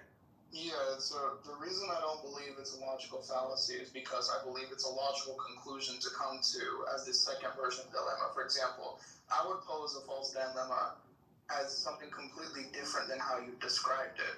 A false dilemma to me would make it seem like there's more than one option there. And it doesn't seem like there's more than one option other than you not knowing what the fuck you're talking about. He may have phrased it rudely, right? But you have already claimed ignorance to how we're going to get there, and that you said that's not your job. If he says you don't know what you're talking about, that means you are ignorant as to what the answer to my question is, which is how do we get from system A to system B, which is your system. You then responded in a way that did not display how to get from system A to system B, and you even admitted your ignorance on it. And then he goes on to say, you don't know what you're talking about, in response to you responding to his question, which clearly you did not know and self-admitted you didn't know how to answer that one. And you claimed because it was not your responsibility. Regardless of the reason, he was right into saying the dilemma is either you know how to get there or you don't, because there's not a third option other than knowing how to or not knowing how to. Therefore, it's not a logical fallacy. Therefore, it's not a false dilemma. It's just Roger being an asshole again. That's all. Yeah, so what happened was he didn't like my answer, okay? I didn't have an voluntarism, hold on, all voluntarism is, which I've explained it a million times, okay, it's a decentralizing of the monopoly of force. Decentralizing everything, okay, the idea is so there can be multiple different avenues and ways to operate society. So all I'm saying, you wanted to know how to get there. I said, number one is consent based. We start beginning by making everything consent based. That's it. That was my answer. You want me to go deeper into that? Well, I'm sorry, I can't, because I'm not going to be able to tell you how every single person wants to decide to create their decentralized institution to manage their way of life. That's the whole point of volunteering. Okay, Bima, give me a second. This is why volunteerism by itself isn't an answer to that question. I'm a socialist. If Mojo were to ask me the same question, right, how do we get from A to B? And I would just tell him, people would just start thinking smarter. People would just start acting in their own interest.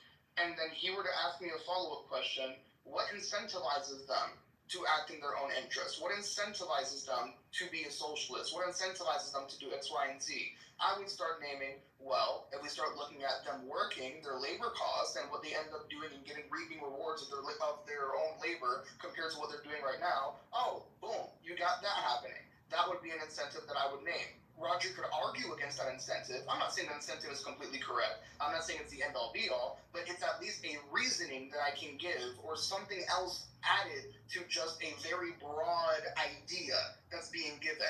When Roger asked me about my ideas or asked me to go more in depth about them, it's not that I have to have the perfect plan to lay it out. I just have to have a semblance of an idea as to where it's going, and then be able to confront challenges to my idea.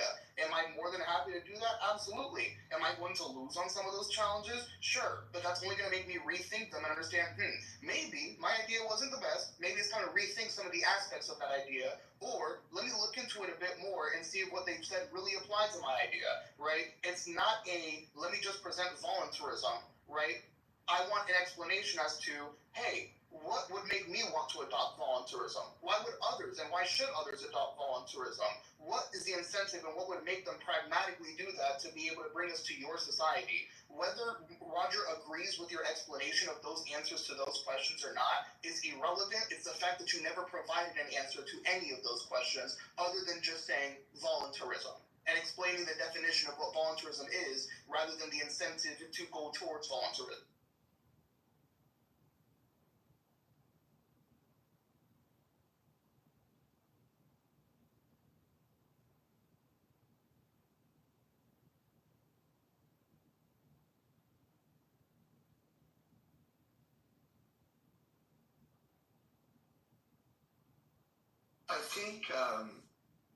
I think the Beatles asked the question that I want to know, and the song was Revolution, and in this song they say, you say you got a real solution.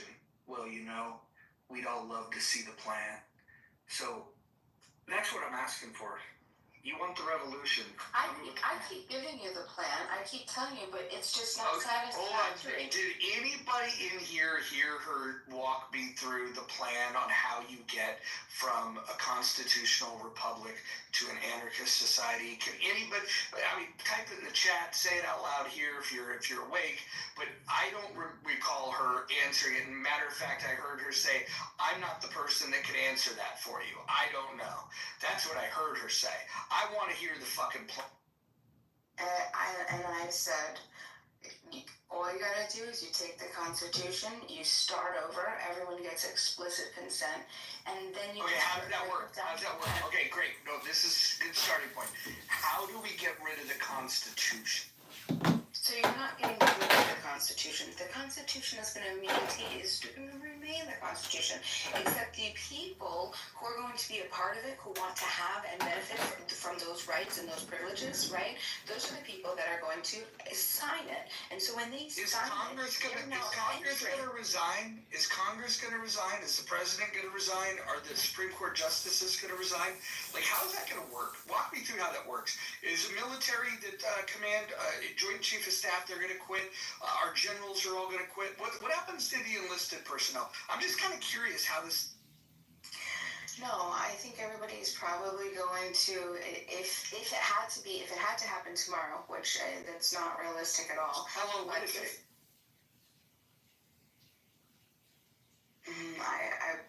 I think it would probably take a while. But the best way to begin to do that transition is just to a while's not a measurement of time that I understand. Decentralize. Okay, it's not a measurement of time that I understand. Probably a couple decades, and it would just be the slow decentralization of all of the laws. So just slowly, people would come up. They would rewrite codes of removing certain, positive rights. Obviously, all the positive rights have to leave. Negative rights can stay. So government. So you're going to use government to unwind government? Is this what you're planning? No, they would be fulfilling their duties as the organizing members. They wouldn't. Can you name one member of Congress that would support this? Can you name one member of Congress? One out of the 535 members of Congress. Name one person that would be on board with this. Well, that's what I'm saying. It would probably have to start slow. It would probably have to be slow by jurisdiction.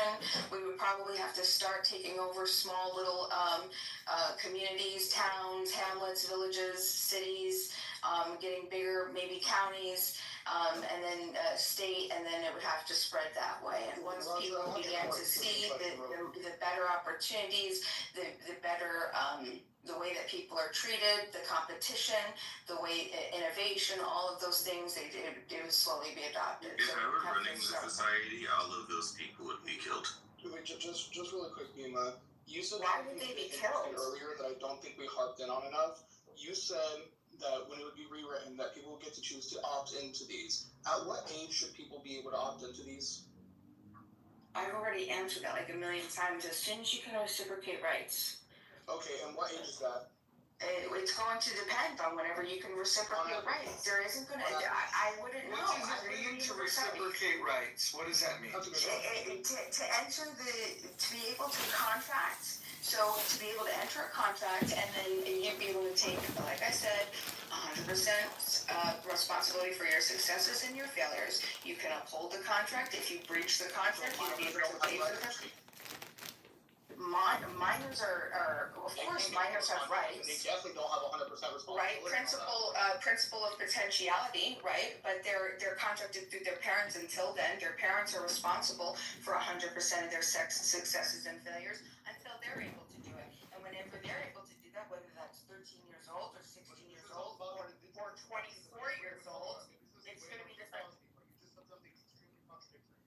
If this is all about individualism, individual rights, individuals 24/7. Why are the parents forced upon the consequences of their child as actors? How does that work? What do you mean forced? How do you mean forced? What are you talking about? Parents. Because apparently because all their children's consequences flow up to the parents in this system. How does that go? How is that fair to the parent? Because their child's actions are not theirs. Because they have the child, and that's just how that works. If you're going to create a liability voluntarily with consent with two people and bring another life into the world, then you're going to be responsible for 100% of their successors and failures until they're able to take care of them. Saying the children are the property of their parents.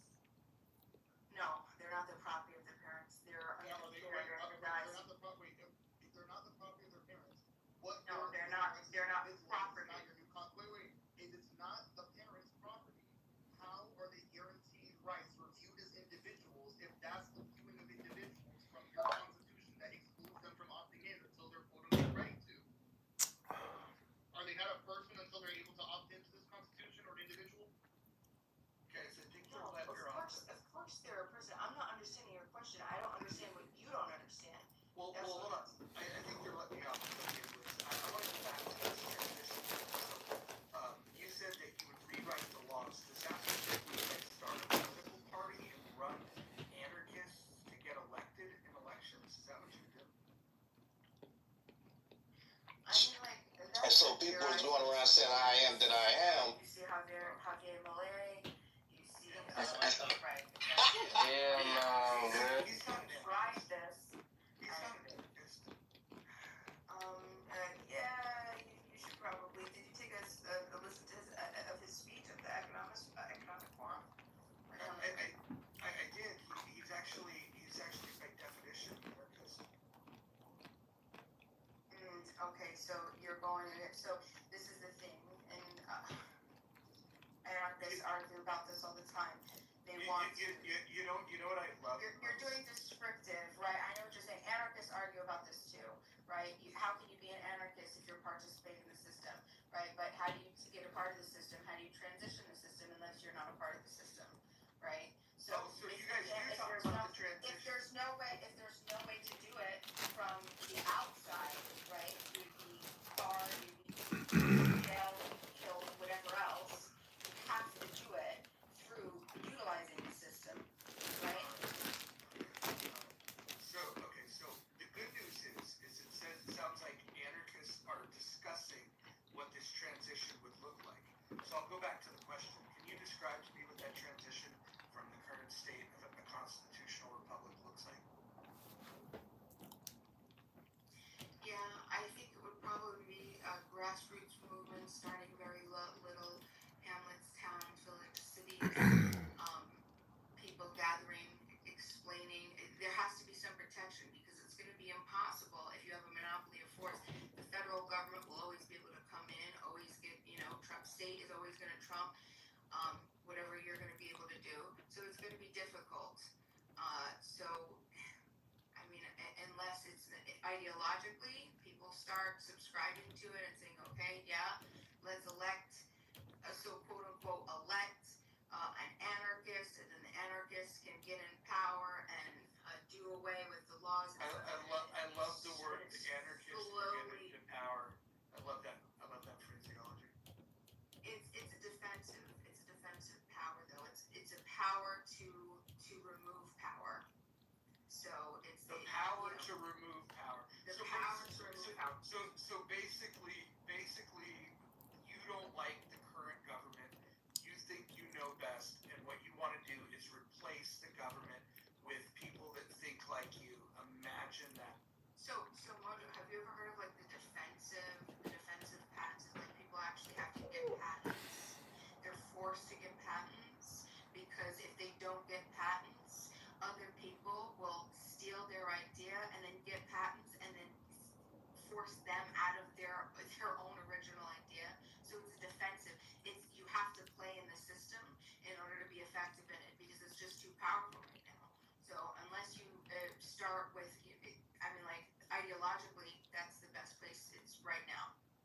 So this is the first step. This conversation. Can you tell me an anarchist that sits on a school board or a county board or a city council, a sheriff?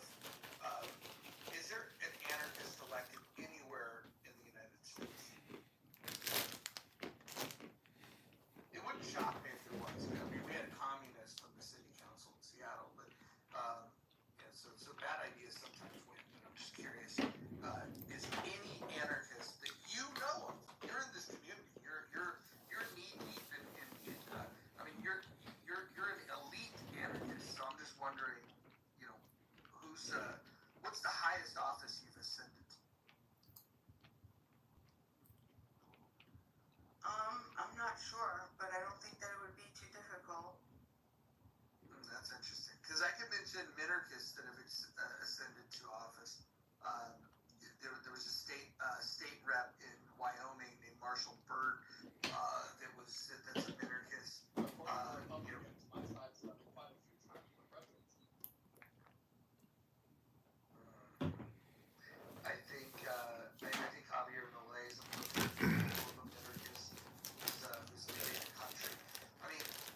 were an anarchist, he would have just eliminated all the department.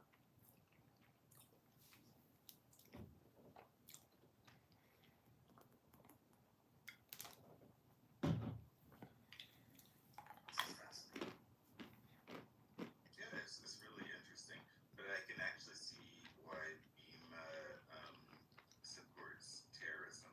Now, I mean, I'm not saying that she's a terrorist.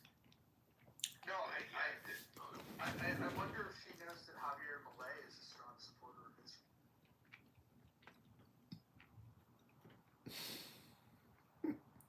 Those are my favorite photographs of Javier Milei when he's waving the Israeli flag.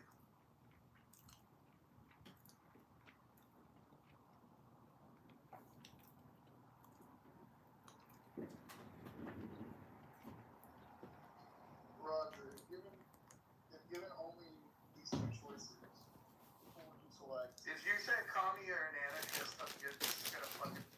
I'm not saying commie or anarchist. I'm saying my view or view. Which one would you pick? Well, considering you and I can have intelligent conversations and find some points of agreement, like she's not even living on planet Earth right now. Like, you know, you and I can debate things and like that. I'll put it this way: you're young enough and smart enough that I think that I can convince you that I'm right about most things. I don't. There's some things I probably won't walk you off of the cliff because you're more idealistic than I am. But at least your feet are touching Earth. I think that she's like floating on the clouds somewhere. This is probably an extended acid trip for her. AKA, you're dumb enough, XG, to... Sam, did I hear you say, that you think I'm a terrorist? A terrorist sympathizer. Yeah, terrorist sympathizer. What have I said that would make you think that? You were in a room the other day saying that you were calling for the death of IDF soldiers. We can start with that. I didn't ask you, Mojo, and if you want to participate in the conversation, at least give context. But I'd like to hear from Sam. Yeah, I would too. Sam, what do you think of that? I want to hear. Hold on, Sam. Mojo. Hold on, Mojo. I want to hear from Okay, Sam. I'll address it. I want to hear from Sam. Hold on. I want to hear from Sam. Mojo, I'll I want to hear address from it. Sam. Not from you. Sam. Sam I wanna has hear to from think Sam. for you. He has to think for you. Go ahead, take his idea if you must. No, If you don't have one of your own. If you don't have one of your own. Yeah, I heard it myself, but the reality of it is that you believe somehow that that Hamas and the idea of the destruction of Israel is going to like free these people which in Gaza, which it may to some extent fine, like they may be quote unquote free, but the reality of it is like what they are is a reactionary group, and this is what you promote, right? And this is what this idea of yours promotes is a type of reactionaryism to an establishment, and unfortunately, that's the nature of the Middle East. Everything is all of these terrorist groups, all of these whatever are reactions to stabilize law and order. And in many cases, it is to create this idea of a caliphate, and they sort of dress it up and say, well, it has similar principles to what you think that it has, but the reality of it is, I mean, it's just that there was a group of people who once thought like them. They established a stationary society, and now they want to. Now this group that maintains this quote unquote anarchist idea wants to destroy the system. So it's like continuously like it's a vicious cycle of destroying and recreating the system. So what I just heard is, BEMA, you're a terrorist sympathizer because you want to get rid of a nation state that that forces their preferences on peaceful people and violates their consent. And because you want to do that, you are a terrorist. That makes no sense, Sam. How did you draw that extreme illogical? We went over this before, right? In every place in the Middle East surrounding Israel,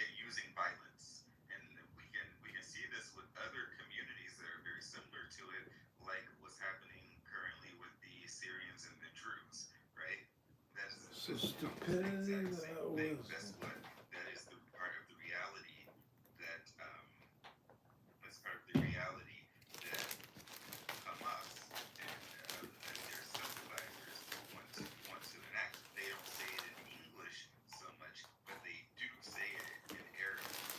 I mean, these things, it does come out. So, you know, you were saying that you want to destroy a country that's enforcing its policies and whatever, using violence on someone else. But what you aren't taking into consideration is like what's on the other side and what their theory of ideas are regarding the other people, right? And you said it yourself. You said, well, Hamas said in their 1980 something charter that they wanted to kill the Jews, but they changed it in 2017. So we should trust that they, just because they changed it in 2017, that they don't really believe that. Yeah, so what I heard was FEMA, you want to get rid of the state of Israel because they enforce preferences and violations against peaceful people violating their consent. And because you want to do that, I feel you are a terrorist sympathizer, a bunch of people who violate consent and harm peaceful people. Yeah, that makes a lot of fucking sense, Sam. Listen, I understand you're trying to explain it the whole, you're trying to give like the economics and the whole, I understand that, but that's retarded to say, okay? If that might be like a consequence of that, sure, you could say that, but you could say, no, hold on.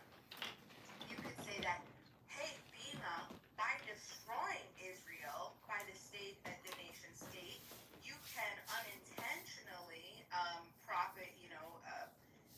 unintentionally support terrorist activity. Would you want to think about that a little bit more? And then maybe I could say, yeah, well, I got great news for you. Destroying the state is only destroying the enforcement of the violation of consent. So if a bunch of Israelis want to get together and they want to create a defensive force guaranteed that they would have gone in and taken fucking Hamas out the first fucking day, they wouldn't be doing this stupid bullshit, okay? Because the Israelis, they like money and they would pay for somebody to actually want to go and do it. There we go. The Jewish trope about money. Oh my God. Versus a bunch of people who are forced to participate in a military. They don't want to sacrifice their life for this shit. May I ask you a question? One question. Let me just ask you one question. No, not ask. You can't ask me nothing. I want to ask you one question. I don't want to be asked. You can ask me a question. I don't want to be asked. And have you ever considered thinking before you speak? It's funny, I was just going to ask you that.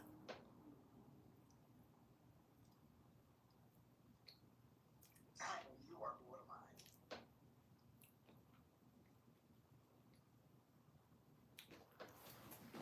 No, I'm not here to teach you. They kicked me from the room. I can't believe it.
That's because you fucking wear a rainbow colored outfit. Can't fucking hit this fucking.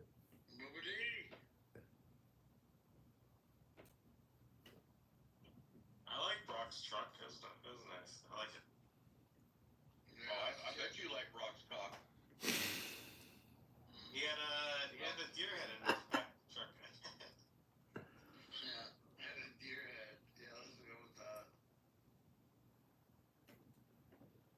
I'm here, guys. I'm just trying to put clothes away. You asked was a brilliant question. There's no sword to fall on.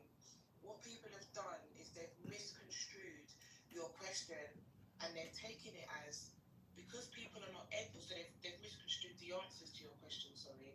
And because people haven't been educated on different parts of different cultures, right, and different histories, therefore we don't know each other enough to have this type of conversation. And that's dangerous because this type of conversation needs to happen. We need to come together. Black people from around the world need to come together.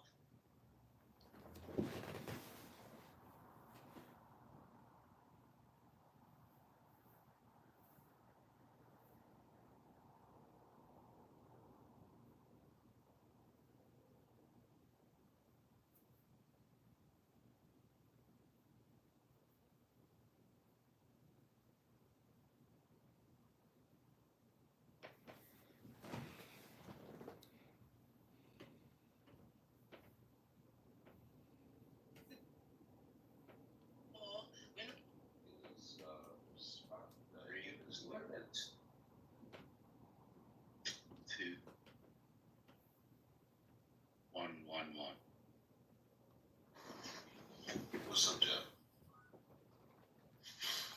I've been put through. Tough thing, man. What's up, brother? Oh, okay. David, why are you wearing this funny hat in your picture? Oh my god, it's some kind of pirate shit. Looks like Napoleon. Yeah. Yeah, that was Napoleon, yes. Oh, is this when David is sober at 3 a.m.? It's 3 a.m. I must be lonely. Xbox Sunny, yes, Xbox Sunny. Yeah.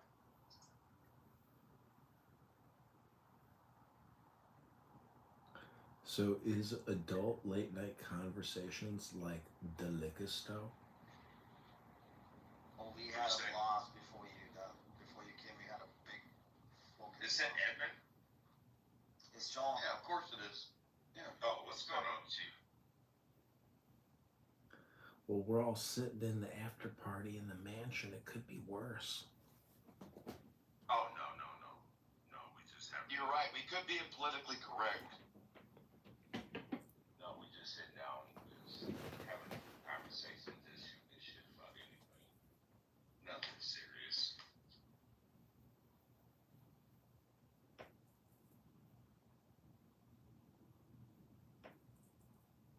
Yeah, John, let's talk about that shitty ass Lexus you drive and you think it's a really nice car.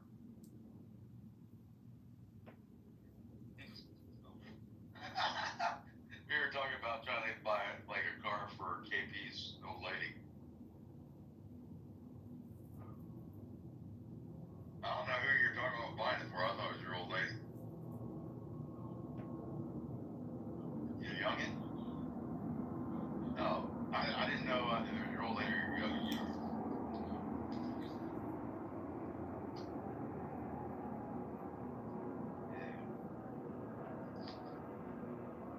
No, Toyota is definitely the route to go. Ask John. He drives a shitty ass old Lexus, which is just a Toyota with a different badging. Motherfuckers run. Just trying to get her through this fucking doctor course, so. You fucking, like, Jesus.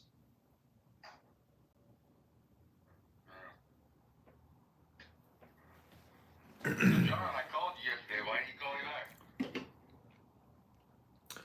I don't know. I'm just, taking it minute to minute, day to day. But, Take it to the limit one more time. despite the fact that I drive a shitty car, you know, the one thing that we all have in common is that we are not embraced with the opposite sex in a tantric swirl of love at this very moment. But we are I all don't care here. about that as long as she gets up and make me a sandwich after work. But we are all here having a. That's some great Kool-Aid. Having. We're all here. You know, let's hear it. We are all Real here. sugar, none of that fake shit. No Splenda. We are all here, gathered together to have the ultimate adult late night conversation. And I just want to say, Howard Stern's penis is 10 feet long. 10, not 11. 10, not 9. And there's ass sacks past that. That's why they call him the ass man. Damn, man, come on, bro. You really think it's like that?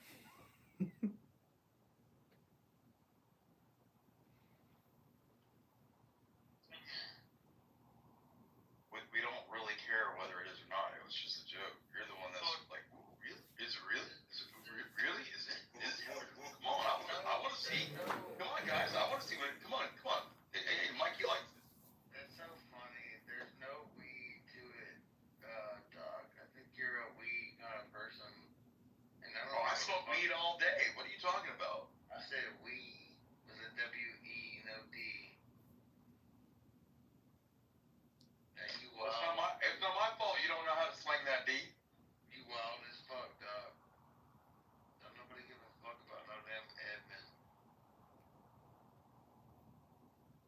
Yeah, nobody gives a fuck about me. You do. So who cares? Yeah, you do. Well, I like me some Edmund. Well, I like Doc too. I like Doc too. He's a good lad. I know him. Yeah, he's cool. Yeah, but there's a Rock difference Hudson is between. pretty cool. There should be a difference between people.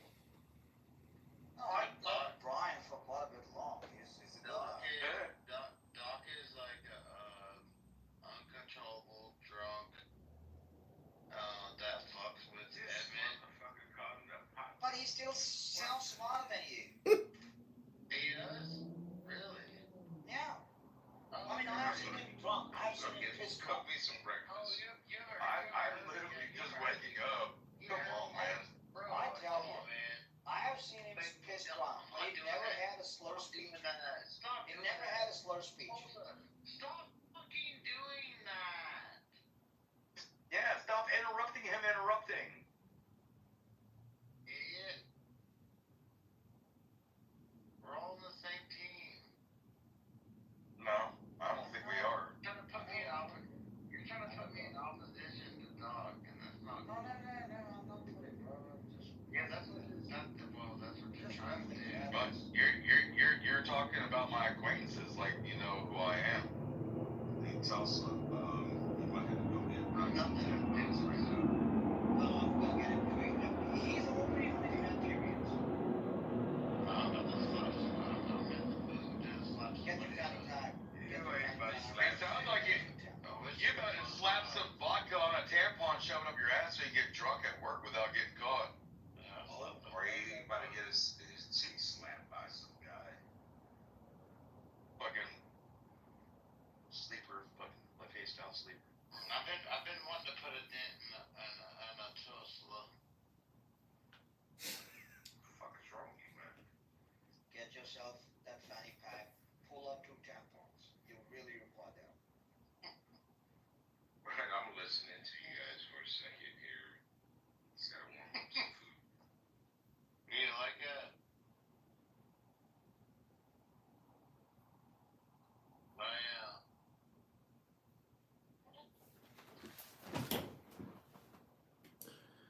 Hey, Brock. Brock, can I ask you a question? Anything you want. Were you born sitting on a cock on the bay? Yeah, I was sitting on the cock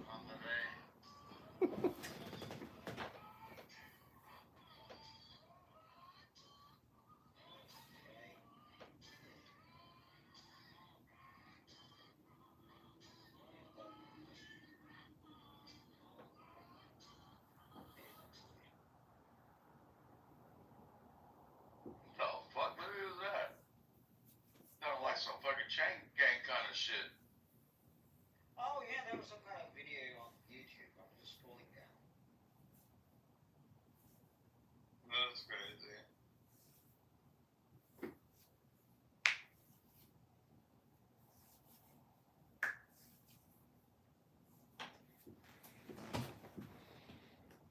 So let me ask the room a question. What is the source of late night conversations for adults? We actually had a good banter with Frog. Okay, so we almost covered. We had a big party. There was a lot of conversation going around how he went on a date and all that. But he just held his ground, took the roasting, but he took it on the chin. It's a good laugh. And now, then after that I left, I don't know, they started talking about cars. And that was kind of interesting. Do you think Brock's PTR is the best Brock has ever looked? Considering it's not him, yes. You guys can shift the conversation however you want right now. I don't give a shit. I'm just asking a question because is that you, Brock, at the best you've ever looked? That's me, John Kitover, that is me, and I'm not running for political office. And I see you. Are you? I see every photo you've ever posted, and I'm not sure if I'd vote for you or. I think Yeah, he wants you to run on his ticket so you could be his JD Vance. Yeah. Oh my God. Brock, are you Mormon? No, I'm Christian.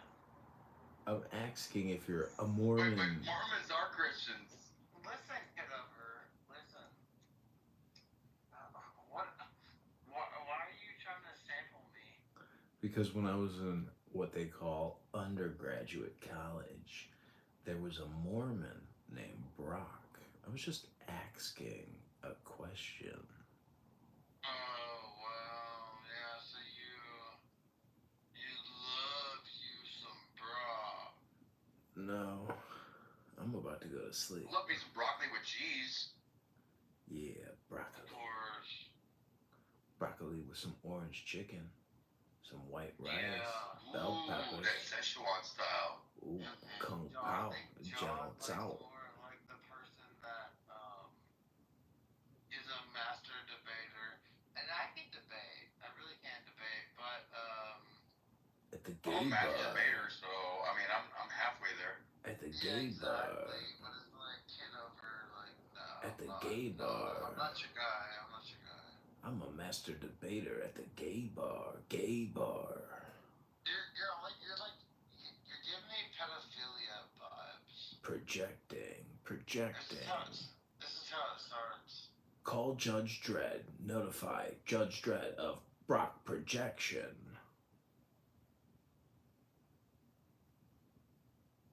So David, can I ask you a question, David? Oh, now he's gonna ask somebody else a question. Yeah, we're not gonna center you all night, Brock. What the fuck? Yeah, this is trending. So David, how in the world do you come on a social audio chat app on a Saturday morning, piss drunk, slurring words, being incoherent on a Saturday at 11 a.m.? When? No, you don't have to answer that, David. David, when did you make your first bracha? You don't have to answer that. When did you fill up your first silver goblet of red wine and make your kiddush? Don't answer that, David. Brock, stop being so fucking centrist to the room, dude. Okay, well I can talk just like you can too. Stop trying to censor. Dave, Brock, you're a fascist. Stop trying to censor people. David. Okay, well you're a bitch. You're a fascist, David. You're a bitch. You're a fascist, David. Brock. You're a bitch. Brock, you can't handle your alcohol. I had to look up what fascist meant. Hey guys, we're not gonna. But I know what bitch means. No, he's literally over talking everybody. Oh my God. Just attack the opinion, not the person. Yeah, attack the idea. You don't know who Mussolini was, Brock? Shut up, dog. Remember who Mussolini was? He was a fascist. Eat my ass. You know what happened to him at the end with his wife, right?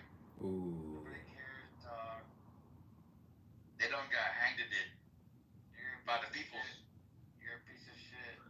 Really? Yeah. Well, I mean, Shooter McGavin eats pieces of shit for breakfast. Oh, that Mussolini, the people when America came through after the Nazis were pushed out of like Mussolini's Italy, because Mussolini was with Hitler, and after the Nazis were gone, the people rebelled, and they were against the fascism of the regime, so they went after Mussolini and his wife, and they took them to the city square, and they hung them right there and left them. Yeah. Brock, I'm not calling for your hanging. I'm just saying you're reminding me of a fascist. No, I'm just saying that's what the outcome of a fascist is. Wow. Just try to be a patriotic American. Love your fellow American citizen, Brock. Well, you're very calm in your words, and I appreciate that. But don't be gay. Don't be gay. No homo. Oh, we definitely know who would be the bottom in that scenario. Exactly. Lick my dick without telling me you want to lick my dick. Sure. You sure about that? So, Brock, if we were to...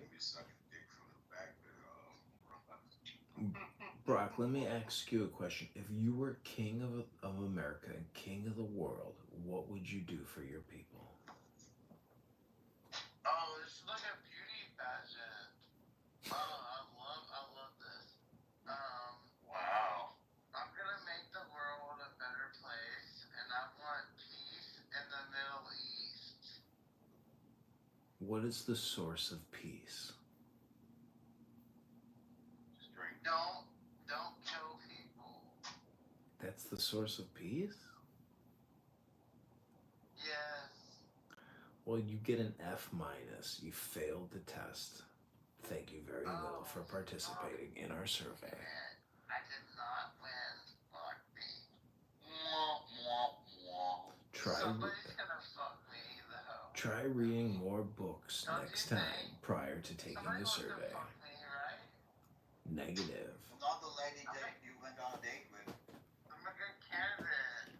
Oh, damn. That hurt.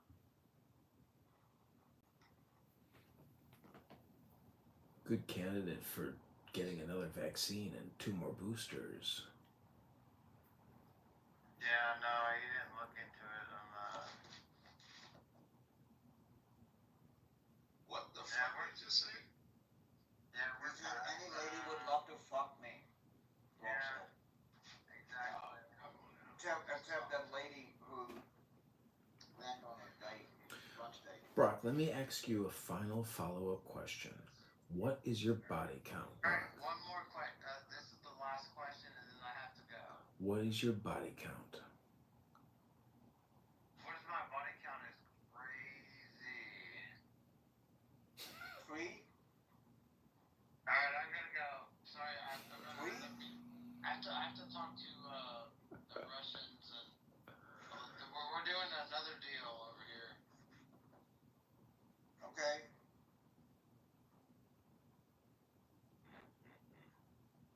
Deflection. Can't have an adult late night conversation, can you, Brock? What's up, Tommy, It's okay. Tommy, what's your body count? Huh? What is your body count?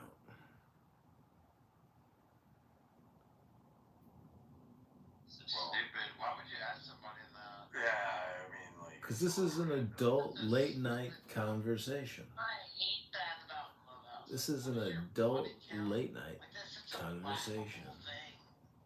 Just a question I'm asking. Fuck out of here on that shit. I mean, I had sex with 12 women in one day when I was in AIT. Yeah, exactly. What? You got the doc response. Yeah. AIT? What are you Army? Out of here, that fucking Yeah, body count. Back when I was in medic school. What do you want? What are you? You're an 86 whiskey? whiskey. Oh yeah, my bad. I'm dyslexic. Yeah, I was a corpsman. Yeah, that's what my nephew's doing right now. He's at Sam Houston right now. Oh no. That's the same thing he was, but he's trying to make For the Navy, but he's moving green side though because he wants to be a Marine. He used to be a semi-pro MMA fighter. Wait, but so he's gonna go FMF soon. Marine Force? Yes, that's what it's called. Yeah. When you go blue to green, it's called FMF. Yeah, he's going blue to green. How so he must be like less than like 4 months in, yeah. Yeah. No, he just graduated boot. He joined the Navy. He went on Cinco de Mayo. Nice. I was there so I was in the Navy 09 to 14, and then my ex fiance, I got her into the Navy as a corpsman, and I used to go to Sam Houston, but for her, not for me, and that place is a fucking disaster. Oh yeah, fucking hanging out with the hacienda. Yeah, and then like fucking the Riverwalk is just a fucking shit fest of just sailors and army. Yeah. Well, I mean, yeah, but it's a lot of fun. I mean, there's four Air Force bases around San Antonio. No, So I don't. But the whole area it's not itself it's not Navy. Yeah, well, yeah, it's ran down now. That whole fucking area, you go left and then you go to the hangar. The hangar is like a bar right outside the base, but like you go any further than that, it's like you're in the mad ghetto. Where do you think the Motel 6 was? I mean, that's pretty. Take your ass down there to the Howlin' Wolf, you'll be alright. I used to stay at the Quality Inn and Suites or whatever. Man, some of you from New York, Jersey area without some of you from New York, Jersey area. Nah, from New York. Yeah, that's what I have, the way you said it though. Oh yeah, no. I'm trying to figure out. Your accent just gave you away though. That's alright. It's like when I get drunk and I start talking like this and I get real like slangy with my words and stuff. Yeah. Everybody knows I'm not from New York. Doc, you sound like an idiot. You're an idiot, Doc. Well, I've been known to play one on TV, but I stayed at a Holiday Inn Express last night. My fiance likes it. My fiance likes it. It's good. Oh, Portia got this guy. Very staff. Fucking You was in Simon likes it. John, you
all the claims. I evaluate all the claims in the United States. I'm the biggest wig in, like, I'm not Northeast District, but, like, yeah.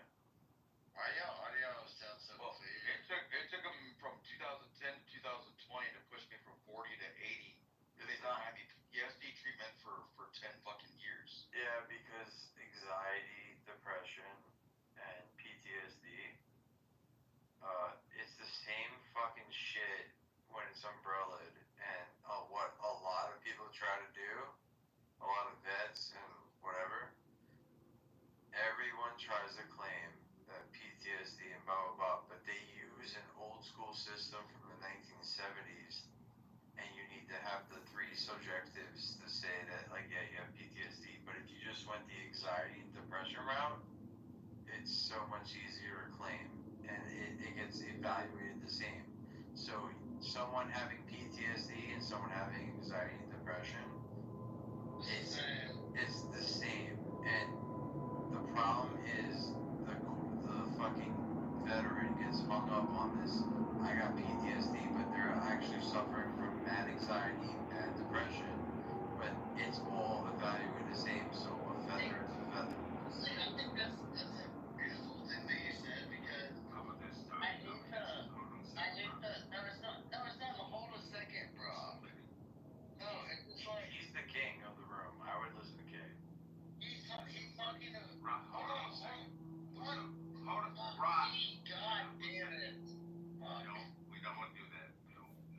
Alright, well, I will respect you. Tommy, Yes. I would like to Damn do it. a room with you because there's a lot of vets that need this information. There you go. Yeah, agreed. There you I go, agree, Tom, man. because I would tell you, There you go, man. through my experience, I'm a son of a There you go. You got had it. to fight through the VA system to go through these things. And I think these other vets out there don't know. And I would love to do a show and to get all these codes and everything out. There we go. Let's make some money out of No, it. no, I can't. I will never make. I will be loud and fucking clear on this. Nobody said making no money. I would never in my life accept money from anybody. It is the same thing. Like, it's the same thing. Like, you're the son of a vet. Bro, my whole family's vets. And, like, I lost my uncle to fucking lung cancer from Vietnam. And when I saw him dying and I hugged him for the last time during COVID, he didn't die of COVID. He died of lung cancer from Agent Orange and his job outside of that. But the motherfucker went through a lot of bullshit. And like, it cost him family, it cost him his life, but he treated me real good. But like, and then I worked in hospice with vets, and I used to try to do the family right. So, Here's the thing though, Tom. You have to have people get life. Why are you interrupting again? Oh my God, stop. Because I had to go through that whole Don't do that. Don't do that to me. Don't do that. You're interrupting, Brock. I do not interrupt. Shut the fuck up, dog. Tommy was literally talking about working with veterans in a hospice care, and he was trying to talk about their families. There you go, Brock. You can sit down there for a second. Go ahead, Mr. Rowe. No.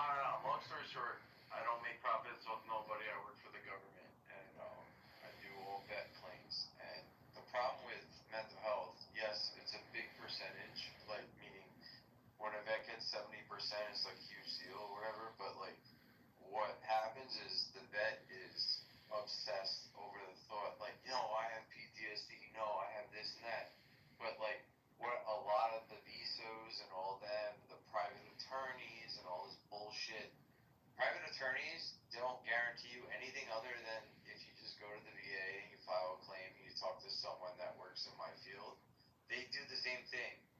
And the problem is these people, vets, and I'm a vet, and they get hung up on this idea that like they have this PTSD, but it's like, no, bro, you suffer from anxiety and depression also, but they're like, no, my PTSD weighs more than depression. No, it's mental health. It's all weighed the same, meaning that a feather is a fucking feather. Like, it's just with PTSD, you have to hit certain criteria criteria for this, and they don't know. They don't know, and the people that also try to tell them is that like they don't know either. They just do it by their JD or by their fucking whatever, and it's like all bullshit. And I always said if I wrote a book, I would have to put it under a pseudonym because if I left my field right now, I can't I can't monopolize off anything. I have to wait 2 years before I became my own private business because they won't allow me. That's the federal law. So when I joined this job, I had to sign all sorts of shit saying like, oh yeah, I would never talk about like all the things. And when you leave the job, they tell you you can't make your own business until 2 years after on the day you left. So it's like, oh, okay. So all these people that are on YouTube on like all this shit, they used to do what I do, but they had to wait a long period of time. But there's loopholes. One of the loopholes is making a pseudonym for yourself and then getting a lawyer, and the lawyer protects your pseudonym. So there's books on claims on how to write the perfect claim and all this shit. Like the simplicity of it is that you have to have chronicity, meaning that you can't complain of a knee pain from like 10 or 15 years ago and say that it was from service. Yes, you may have been infantry. Yes, you may have dived out of planes and shit. Those are exceptions because it's like it's associated with the job. But the main thing here is that a lot of people don't know what they don't know, and when they listen to people who know what they know, they think they have to pay people to tell them. Lawyers are designed like these veteran claim lawyers and all this. They harbor on the fact that the vet is unknowledgeable on everything, and what they do is if you served in a part of time of war where it's associated with a disability, aka Agent Orange is associated with a lot of hypertension now. That was the newly recognized one, and also lung cancer and Hodgkin's lymphoma and all that. Like the PACT Act, if you Google that right now, you put PACT Act contentions in Google right now, all those disabilities are associated with the eras of war. If a veteran served in that area, including Taiwan and the Air Force bases, they are automatically guaranteed those disabilities. It's just like everyone doesn't know what they don't know until you know, and it's fucked up. And once I learned that, I was like, man, these motherfuckers are like what?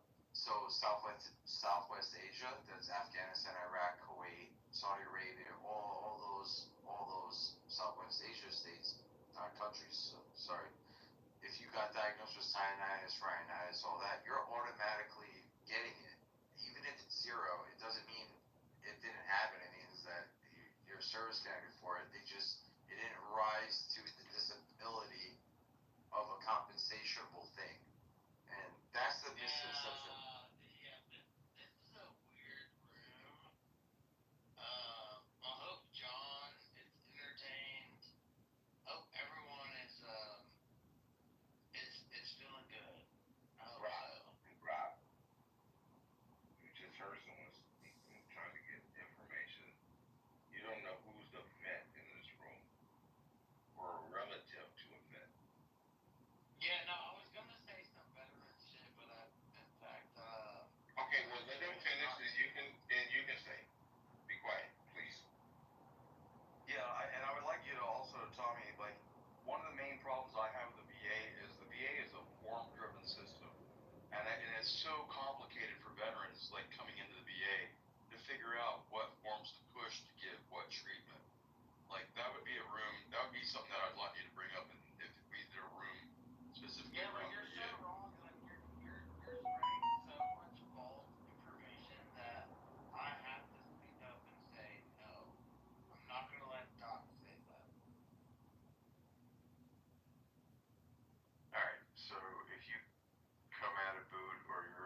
56 form, and then all you have to do is a 4138 statement. But like the person you're sitting with would be like someone like me that works in that field, and we would know what you're claiming. Like it's fucking. So are you like our question? Are you like dog, whereas like you're the person that like almost got it dishonorable, but like somehow you like managed to make it out? Wait, how did I almost get a dishonorable when I had a good conduct medal? No, hold on. Brock, you're talking about COD discharges. Like, that's totally different. No, I'm talking about RE. What? RE. When you get kicked out of the military, right? Or you get Your DD form 214, you have a RE code. Yeah, we're not talking. RE 1234. Shut the fuck up. Like no, that's how. Bro, just look me up. Yo. No. Look at, dude. If I had mad confidence in this room, I would put my LinkedIn. I would put my LinkedIn. Don't do it. I would put my LinkedIn in this room and it'd be my cock in your mouth, bro. Like, just shut the fuck up and listen. Ante, listen. Nobody's saying anything to you, Tommy. No, I know what you're saying, but the RE code does not fucking matter to what I'm fucking saying right here. It's not pertinent. Ante, you're late on your periods. Tommy, can I ask you a question? Yeah, go ahead. Is there a form for rehab for Rob? Oh, man. Yeah, it's called sorority club. Rob, this joint number 2. Brock, what did you sitting on the porch again drinking? Yeah. I'm on my couch. Why did you go out tonight or did you just stay at home and drink? Fucking hours. You fucking bent on a date. Dress up like a fucking hours. Mama spoiled that shit. Goes around. They found that first narrative that you like looking for badass bitches. That's what they're trying to do. What are you talking about? The reality is though, Tommy, KP is dead ass serious, and there are a lot of veterans that would love to like have a room. And like I said, the fact that you started spouting out all these forms that I don't know, but I know that the system is a form for the system. If you put the right form in, you're not getting the care you need. You know, so that would be a very informative room that KP is talking about. Like that would be a dope ass room. Half the battle with a lot of vets is that they try to claim everything under the sun, right? And it's what they don't know and what's not educated to them. And I used to say that if the government came out with like a how to build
not this hand-holding mentality.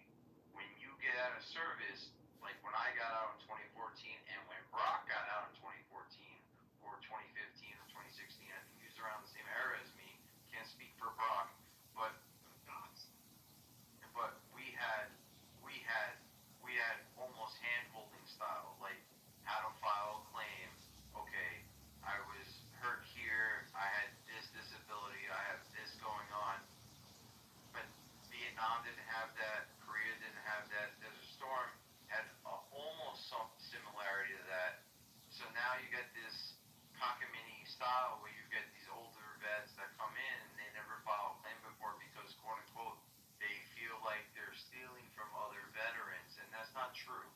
The only time vets steal from vets is when someone's trying to claim for assisted living or anything like that. That's when they truly steal from someone else, because there's private companies that are contracted by the government and they only give like maybe 100 or 200 of those contracts out, and those are essentially like 100 people that they're stealing from, or like 5 people that actually fucking need it.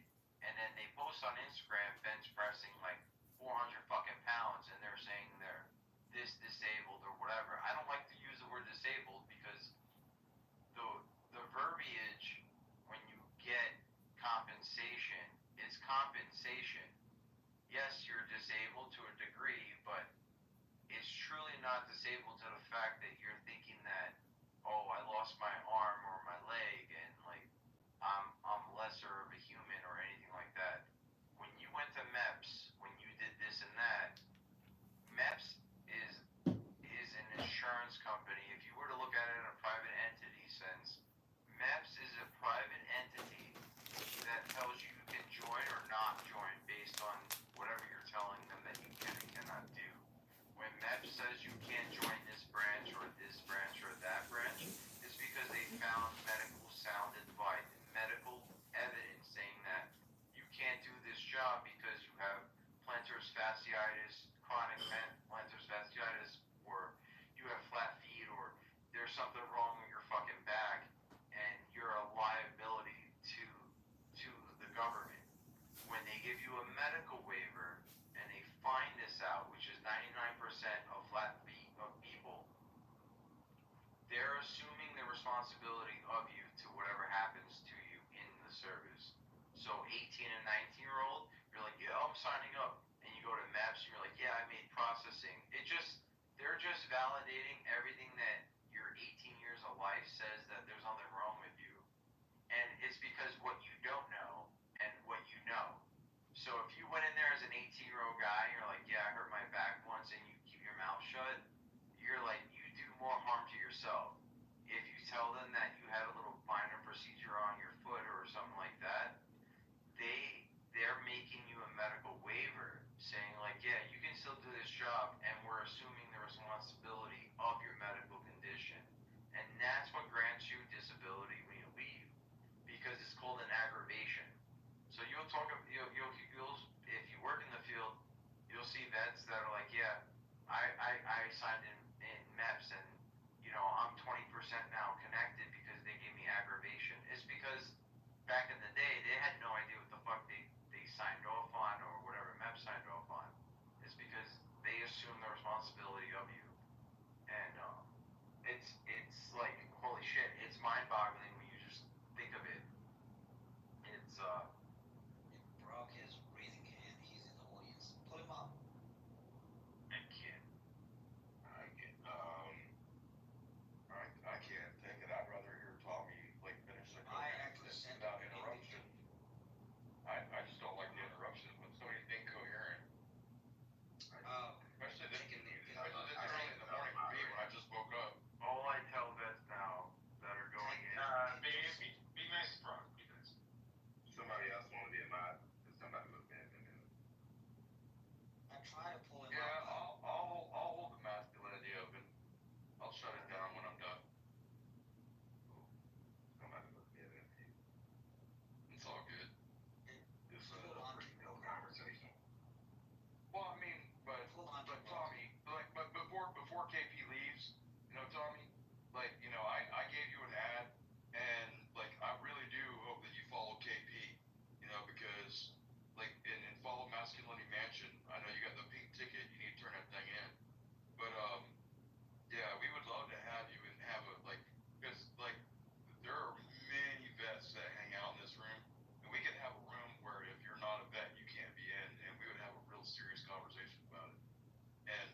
straight up a government GS employee, like, and I'm not afraid to say it because I have nothing to hide. It's just some people, if they try to dox me, I'll fucking sue the shit out of them because, like I'm not fucking around. But like, I mean, you can't say that on the tap, but trust me, I've been kicked off this app for saying a lot more. nah, it's alright. I mean, like, Yeah. Because, brother, you can bring a lot of wealth. You are a wellspring of knowledge. Yeah. no, I'm a part of like a lot of Discord communities that help vets, and like I don't tell them who I am. I just say like, hey, I do this, and this is what I do, and I do it every day. And I'm like, if you have this disability, this is how you should file it. And I'm like, everything that you're saying is subjective knowledge, meaning that if a vet's trying to tell me their entire life story, I go like, hey man, I thank you for your service, but I'm like, if you have this disability, I try to stay on just track on what they're trying to tell me. I'm like, the doctor can't disprove this unless you're saying this. You get what I'm saying? Like, cause pain is subjective. When you have a family member that dies, like my uncle who died of lung cancer, and he was in Vietnam, right? And even though he was a habitual smoker, and even though he was an iron worker in New York City, it didn't matter because he was in the area, he was in the compounds of Agent Orange exposure. So it didn't matter what he did. And it doesn't matter if a vet steps foot or in the area or in the Air Force area. If a vet is in the area of designation, if they have the disability that is recognized in the area of designation, it means they're automatically service connected. It doesn't matter what the fuck they did after they left. They could have been in the area for 2 hours. As long as an area was designated that it's recognized for this disability, it doesn't matter. Like, that's what I'm trying to say. And a lot of vets don't understand that. And musculoskeletal, man, that's the hardest one because if the government recognized like RUCs and all that as disabilities, fuck, the entire government would go bankrupt. Like, that's straight up. And the reason why they pay vets or families and etc. is because it's a liability, and you have to look at it from an insurance standpoint. Like anybody that works in insurance or workers' comp or anything like that, that's what they do. So they don't have a vet come back 10 years down the road or 20 years or 30 years or 40 or 50, and they're demanding a $50 million payout. They'll make the whole government broke. So that's why they have compensation.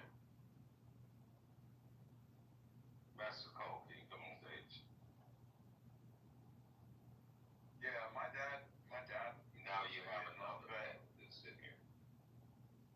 You know, but the thing that was like in his friend group, because he died when I was 17, back in '92. But of all his friend group that was still around, a lot of them ended up they got hepatitis. Because remember the air gun that they used to use to inoculate people?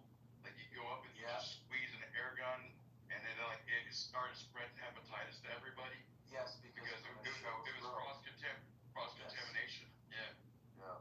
You know, so that was a big part of their group. What's going on, Master Cole? Someone get shut up. So make your ass up and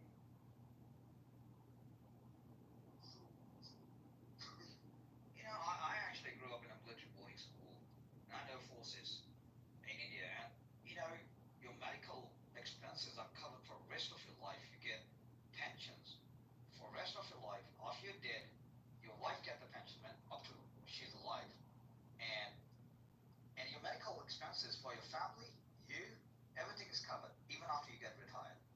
Okay, everything. It's very bizarre listening to this situation where you guys have to just do a lot of paperwork for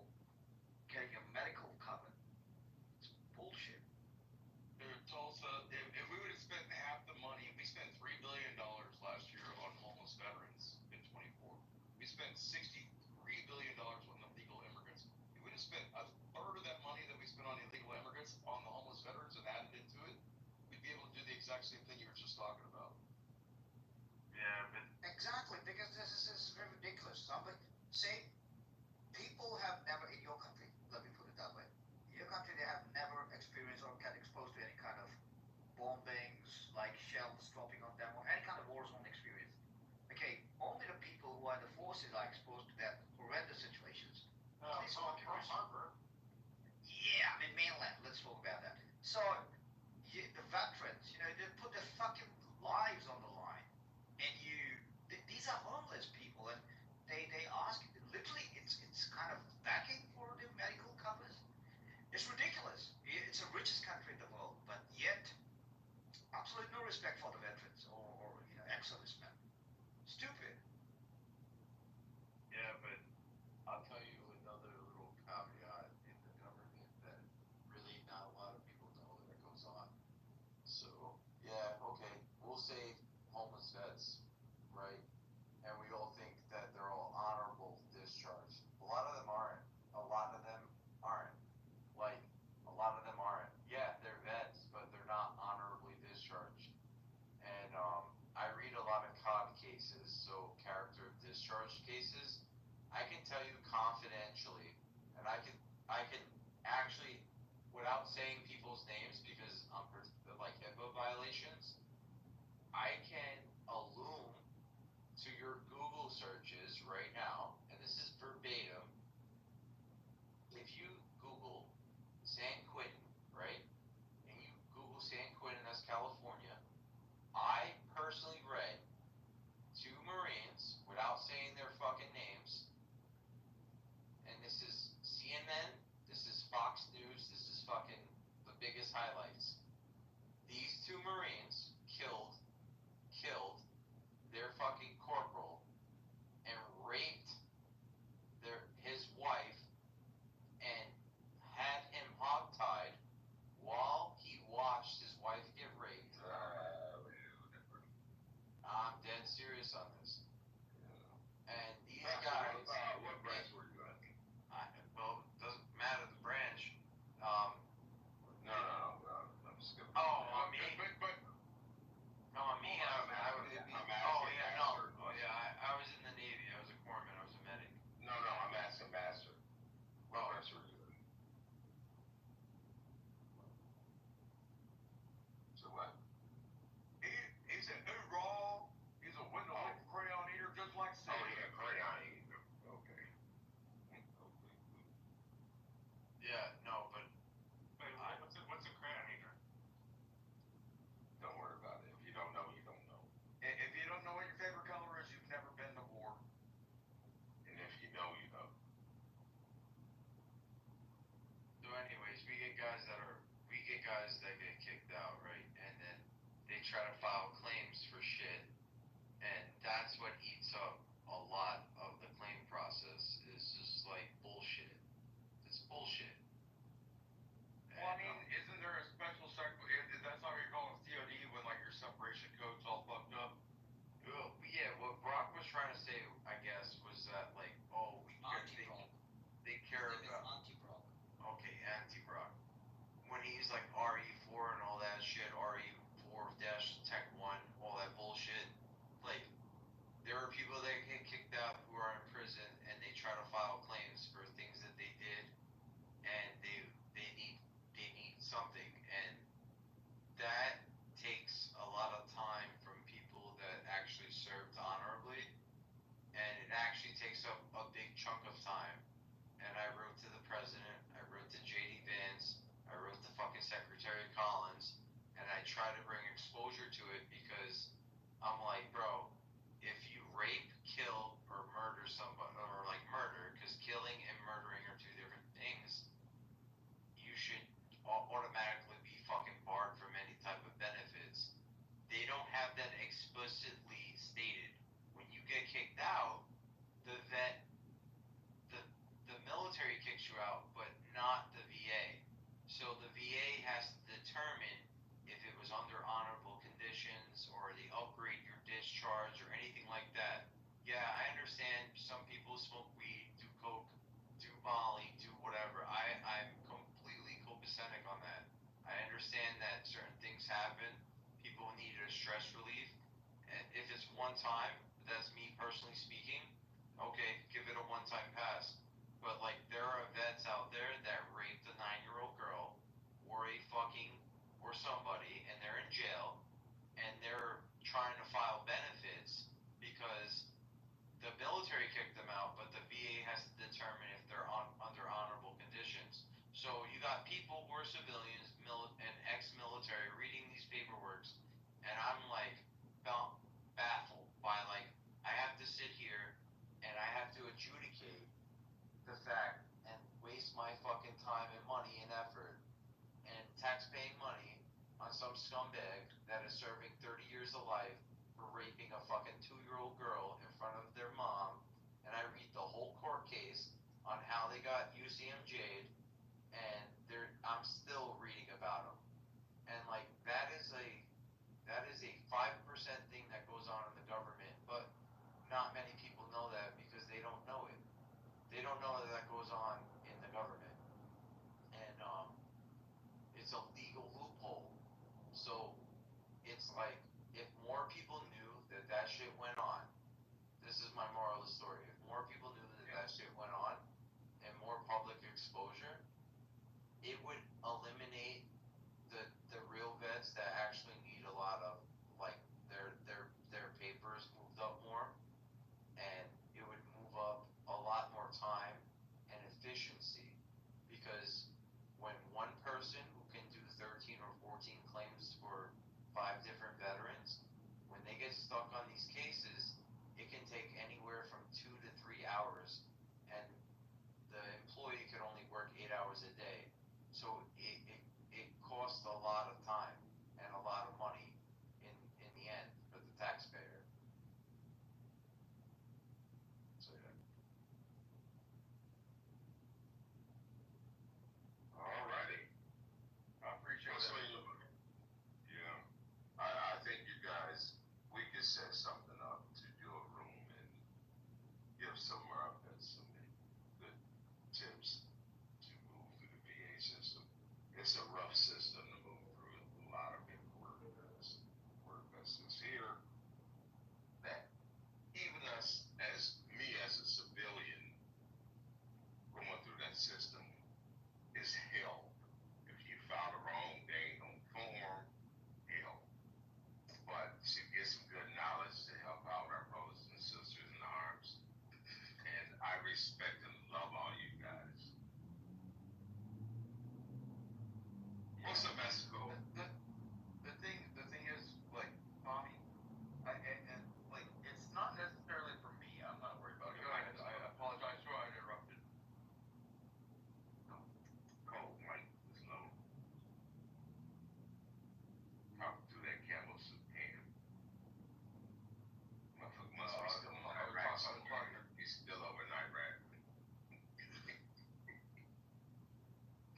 Tommy, like when it comes to, not necessarily about me, but I mean, I got shot, I got blown up, I got slammed against the inside of my vehicle, I got knocked out, TBI, confirmed concussion by a doctor, blah blah blah, all this shit. Heroism under fire awards, but they gave me fucking 40% and denied me PTSD treatment, even though I was the medic holding people on the battlefield in Slaughter City.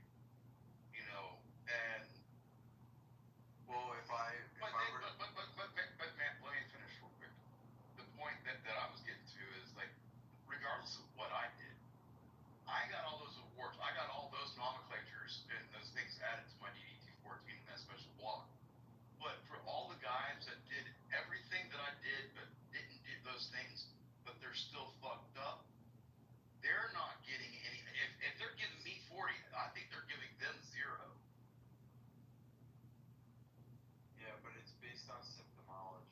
It's not based on awards or anything like that. Like if I were to look at your case and I would look at your code sheet, like, I could tell you what to do to get to the next levels, and that's what I help vets out with when I go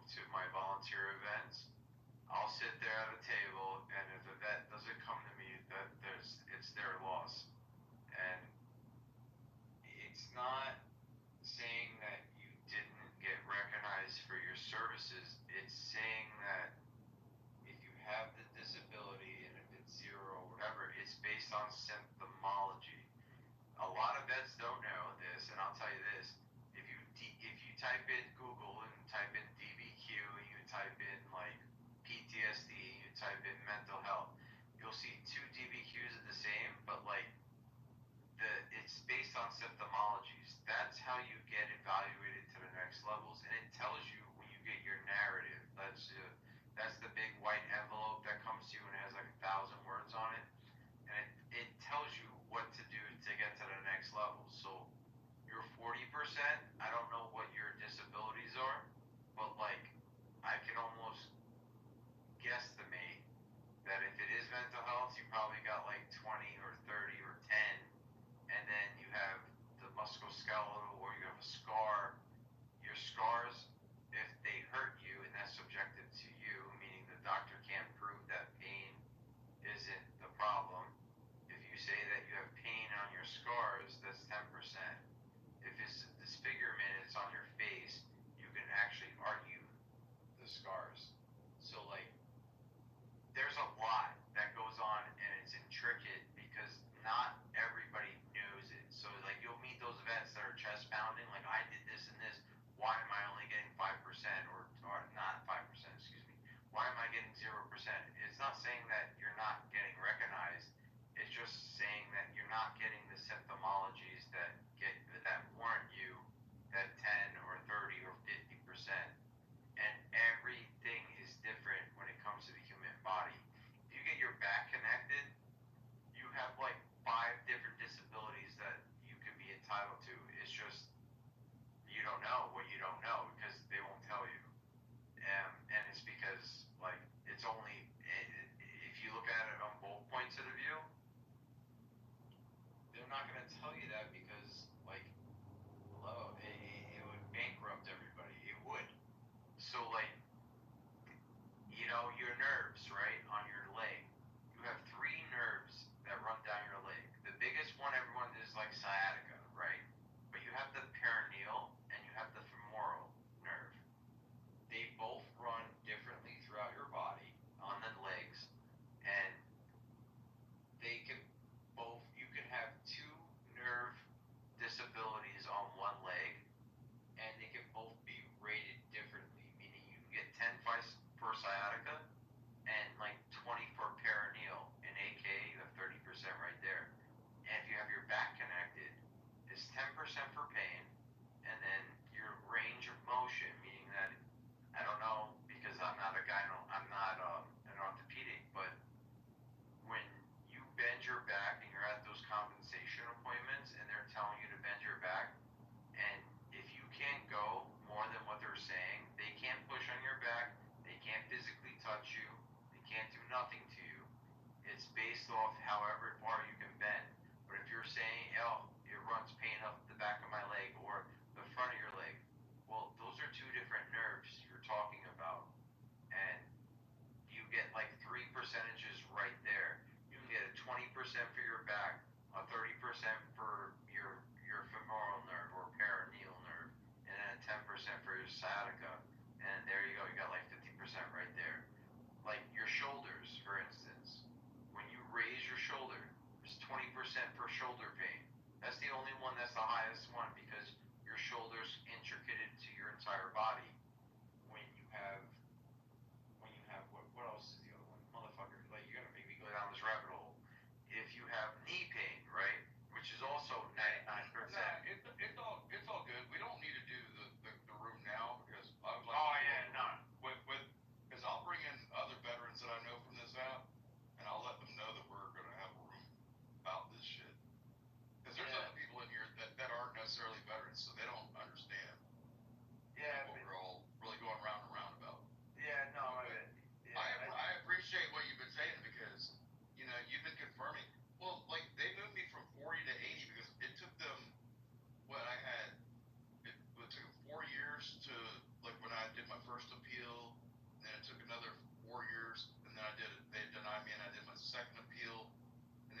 trying to go all the way back 2014 when if I made it to 60 years old, but I'm 32 and I'm only talking to 2014, so Yeah, I got out 2010. I'm 50 years old now. yeah, that's what I'm saying. It's like what you don't know. But they still don't even pay me for my shoulder, and I broke my acromion process when I got blown up. I was hanging out like I came down. I was actually in the firefight. I came down out of the top of a hatch, and my arm got hung up, and I was in full battle rattle. And that motherfucker, because I was getting shot at, and I fucking went down, and it yanked my shoulder so hard it popped it out of the fucking socket and broke my acromion process. They still don't pay me for that. So Tommy, if you could do two things, send Doc a back channel when you're available, and Doc, you can forward to me, or vice versa, when you're available to do a room. Yeah, I mean, because there's I didn't know what the I gotta find out, guys. Yeah, well, later, dude. But I didn't even know what an M2 was. But we'll talk about all that shit. I mean, John's a vet. I mean, Master's a vet. I don't know who else is. I know Brock is, but Brock is drunk right now. He can't stop interrupting with dumb stuff.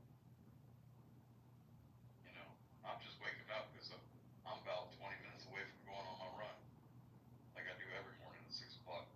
Because I can't do push-ups and sit-ups hardly anymore. Yeah, no, I run a lot. I sent you my info, so just Oh yeah. just hit me up. I'll save it. Yeah, for sure. Not today. It's Sunday. Oh yeah. But I'm going for my run though. Yeah. No, just because I'm gonna go to church after that.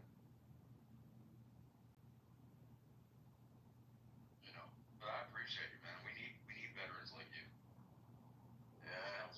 There's a lot of good vets working in the VA that do claims. There's a lot, but unfortunately during the Biden era, I'm not singling out politics, but there was a push for anybody that had a pulse to work in claims, and I'm telling you right now, holy shit, that was the worst decision. The interview processes were dog shit. The people they hired, none of them had real medical experience, and that's why we're having this big colossal fuck up of medical and errors and all sorts of shit and paybacks, because paybacks cost more money to the taxpayers. So if they didn't get it right the first time, and then the vet had clear evidence of it occurring throughout their entire life, and now you're paying them $1 million or $50,000, that's huge. When if you just got it right the first time, it wouldn't be that much. So yeah, they paid me a $200,000 check. Yeah. No, I believe it. I signed off on a fucking $500,000 one from a guy in Vietnam who got blown up, and they didn't. Similar to your story, it's almost like a MVA, right? A motor vehicle accident. When someone gets into a motor vehicle accident in service, you have to think of the entire body. You can't just think of the extremity that was affected. And that's similar to my case right now, because I paralyzed my arm and I had one supplemental put in, and the doctor sided with me saying yeah, his back was related to his paralyzation of his arm. And I was like, no shit, Sherlock. And now my back was evaluated at 40%, and I'm like, holy shit. And now I'm not fighting, but I put in another claim to go all the way up to the judge, because I'm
if I can show one, do one, teach one, that's what the Corman way is.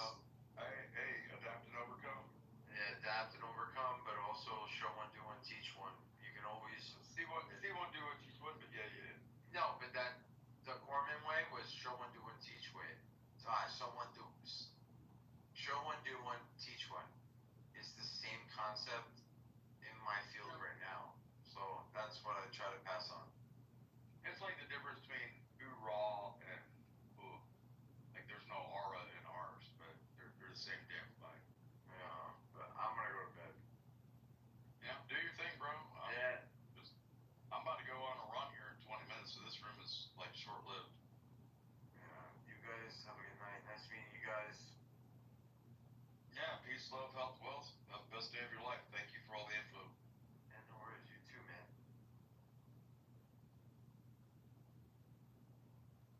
So, anybody else got anything they want to talk about? Pastor, are you still there? Or you talking to that can of tomato? You're not there. John, you probably went to sleep doing yoga with your space travel. Ray, haven't heard you in forever. Adams, haven't heard you. Deborah, have not heard you. And on that, we are going.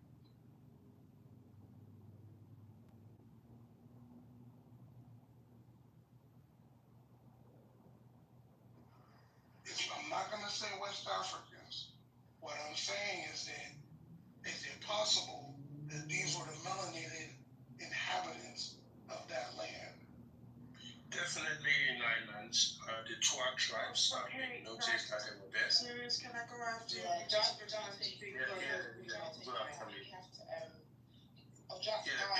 She's been flashing her mic for ages, though, serious. Like, I don't. Yes, to me.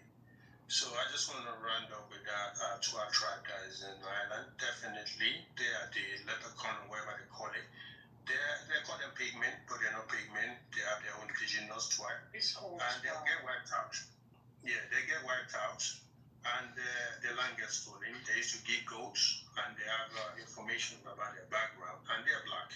So that could go back to history of knowing those people. Could be Iwanei, definitely, because you could relate them to the Congo or the Papua Guinea, or those people from those geographical places. But this Chinaman stuff is what I'm still digging into. He has DNA of U5B1, that's Apple chromosome, which is related to Asiatic Northern Africa. And if we have to relate that to that, then they need to do a DNA test to see if people from Africa actually migrate to those geographical places as well. But the island, definitely, that's really confirmed that there are black people there. So I'll leave it there. Okay, back to what you were talking about like 15 minutes ago. The reason why it's controversial that you find slaves in England is because in the British Constitution, there was this notion that British ground was too pure. It's not British ground. British air was too pure for any slave to breathe. So during the time of the Tudors, I think we're talking about Henry the Seventh or something like that. That you're it might even be before, but like, what is it? There's this idea that whoever comes to Britain who is enslaved will be free immediately. So, and there are certain ways that you can kind of gauge these things, right? Because there were certain rights that wasn't given to people who were slaves in European society around late medieval ages and in the Renaissance. And so, like, but what I would like to say is that Europeans still had an idea of otherness, right? You can see this in like you can see this in the sources in regards to like let's just take religion for an example, right? There are very good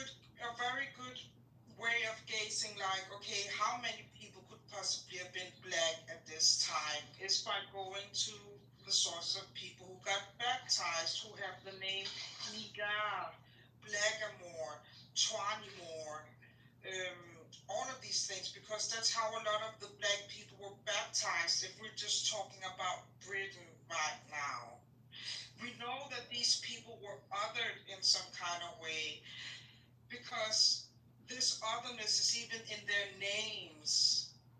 And you can like, even like, for example, if you find like for example a black prostitute, it will be commercialized that she has darker skin. There is still an otherness to the black populations that you find at the Renaissance. They are not like they exist, but they're still seen as exotic. So it wouldn't make sense that they are the majority of the population. And even though, yeah, you can say that there are people like the Ivory Bangley lady that you find at the time of Roman London, right?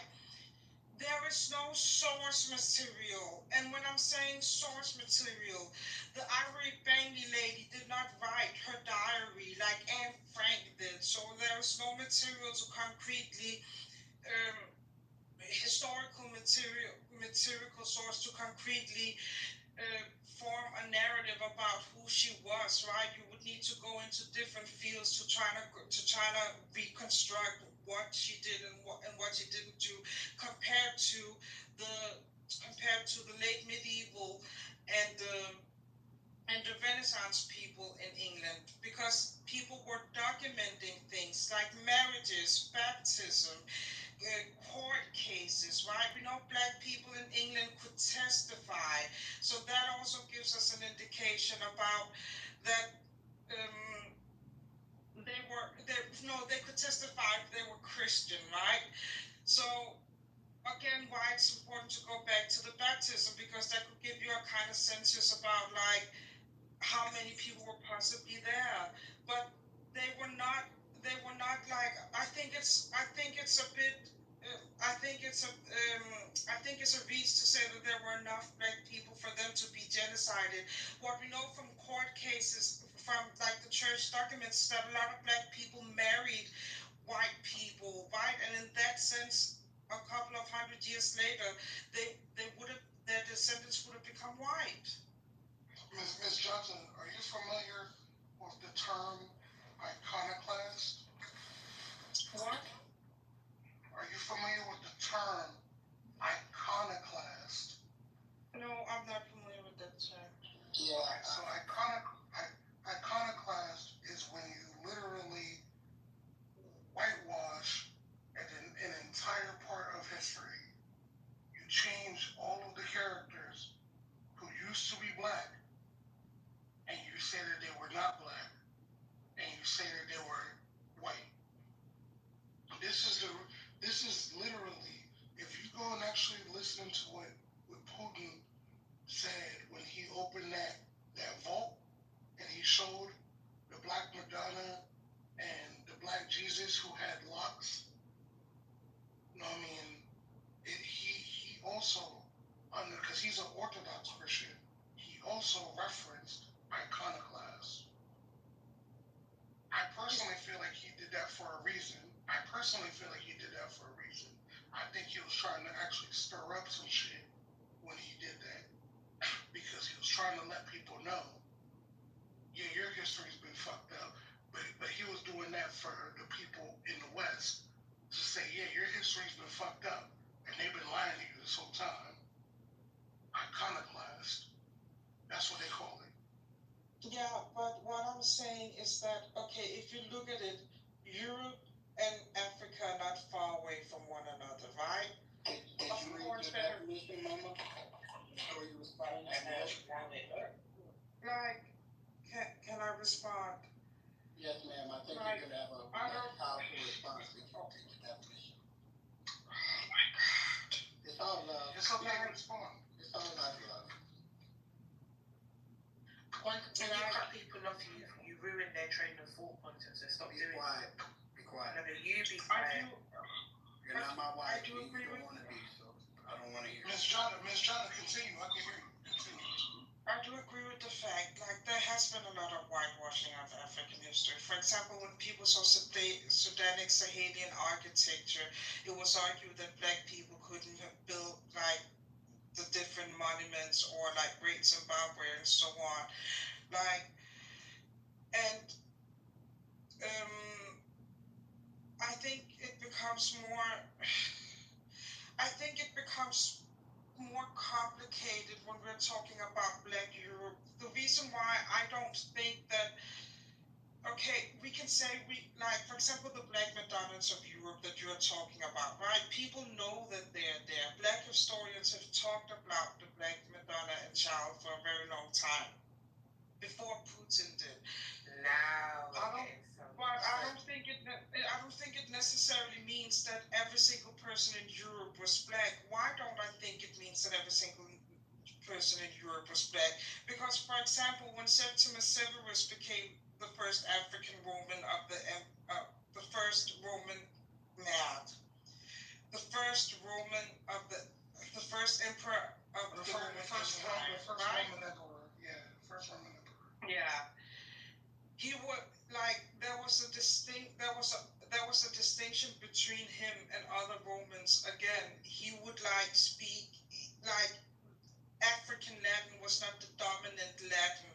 He reportedly spoke Latin in an African dialect. He, like, there's even, I don't know if this is if this is a myth, but, like, you know, that he was so proud of his Africanness that he celebrated Hannibal Barca. So he had an idea of otherness compared to the average Roman.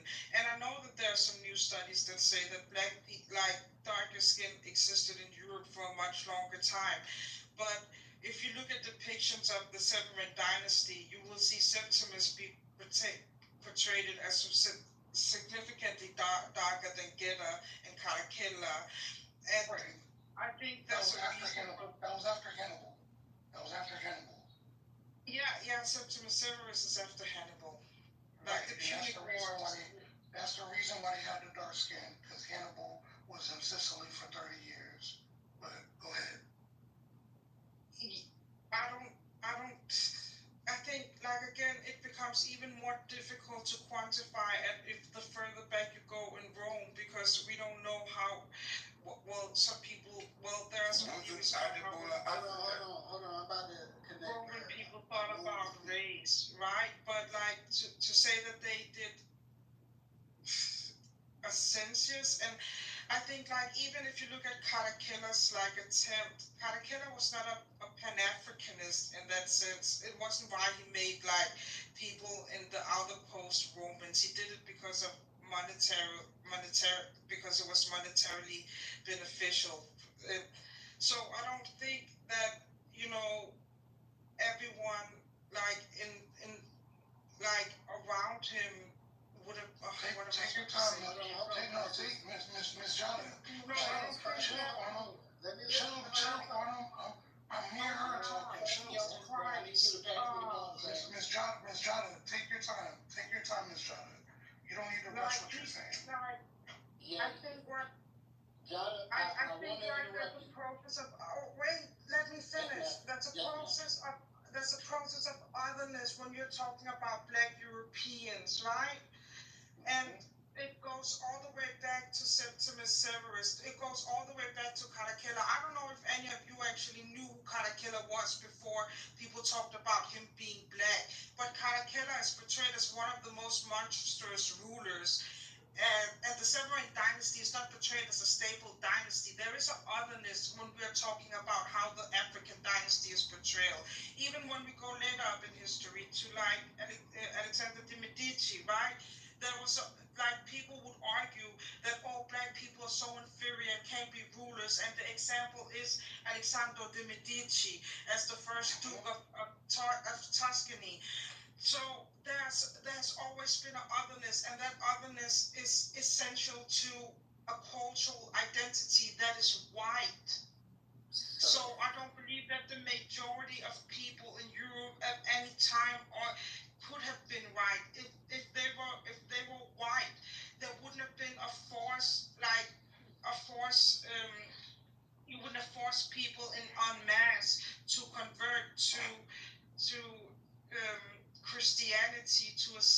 into European society, you wouldn't have had Queen Elizabeth saying that there are too many blackamoors in Europe. You were, or in her country, you know? Like the same discourse that we have today, Queen Elizabeth had that. So and what I'm trying to say is that there's a history. It's a difficult subject because fundamentally you have to also understand the limitations of your argument, right? But I'm saying, yes, we know that there were black people in Europe. Does it indicate that there's a majority of black people at a given time? No, I don't think so, because there's a strong process of otherness. Even in art, you know, like black people even exotified, like you talk about the black Madonnas, or being demonized as the black giant or something like that, all the way back to the medieval ages. So this stereotyping indicates, just like it does today, that we were a minority in this continent. So, Jonathan, thank you, Crisis, for opening her up to this. And I'm from Haiti, Jonathan, and I know my responsibility. I sing, I write, I engineer, I produce, I play the keyboard, I play the drums, I play the bass guitar, I play the snare drum, drumline academy, 4.9 GPA, architectural, and now I'm back in school at Full Sail University as a game developer. And you could probably just get a glimpse of what God has told me in the quiet room. You can only imagine being an apostolic, growing from Methodism into being apostolic, understanding Paul's objective, and also understanding that Paul himself said some shit that made a lot of Christians become dogmatic versus the reality of which God intended. Jonathan, as I was hearing you, is the reality of the history that you have, that you embody, and the reality of the future that is being built with artificial intelligence.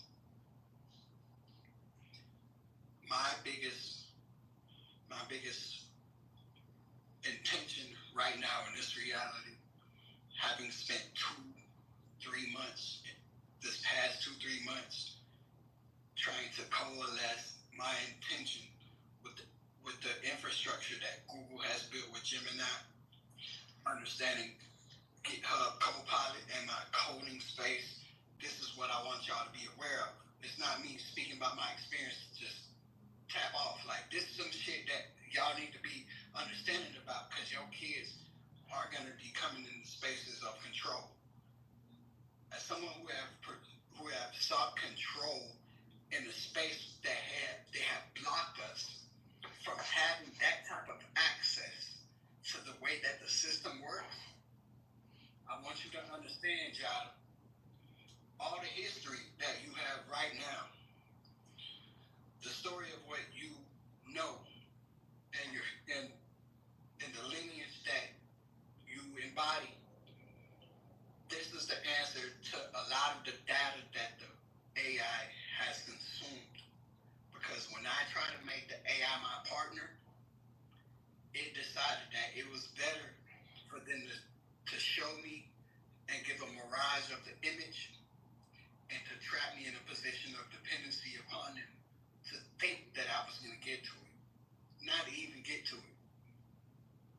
So, Jada, the experience that you know, the history that you understand is the heart of what I'm here to share with everybody. Is that, yeah, the history is the goal. But if we allow corporations to dictate what type of data the AI consumes, and the data that they have a perspective on reality of, we would have lost the Akashic records. Do you fucking hear me? We would have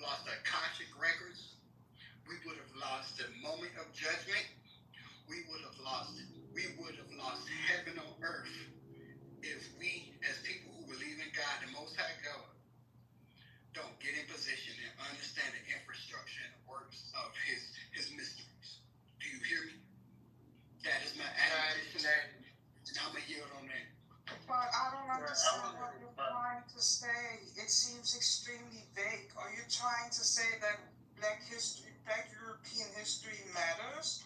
And if you are saying that, right, are you trying to say that it's whitewashed by ChatGPT? AI is what he's referring to. To answer your question directly, Jada, what I'm trying to convey is that I understand what you're asking. Yes. What I'm saying is that God. Yes, or no? Hold on.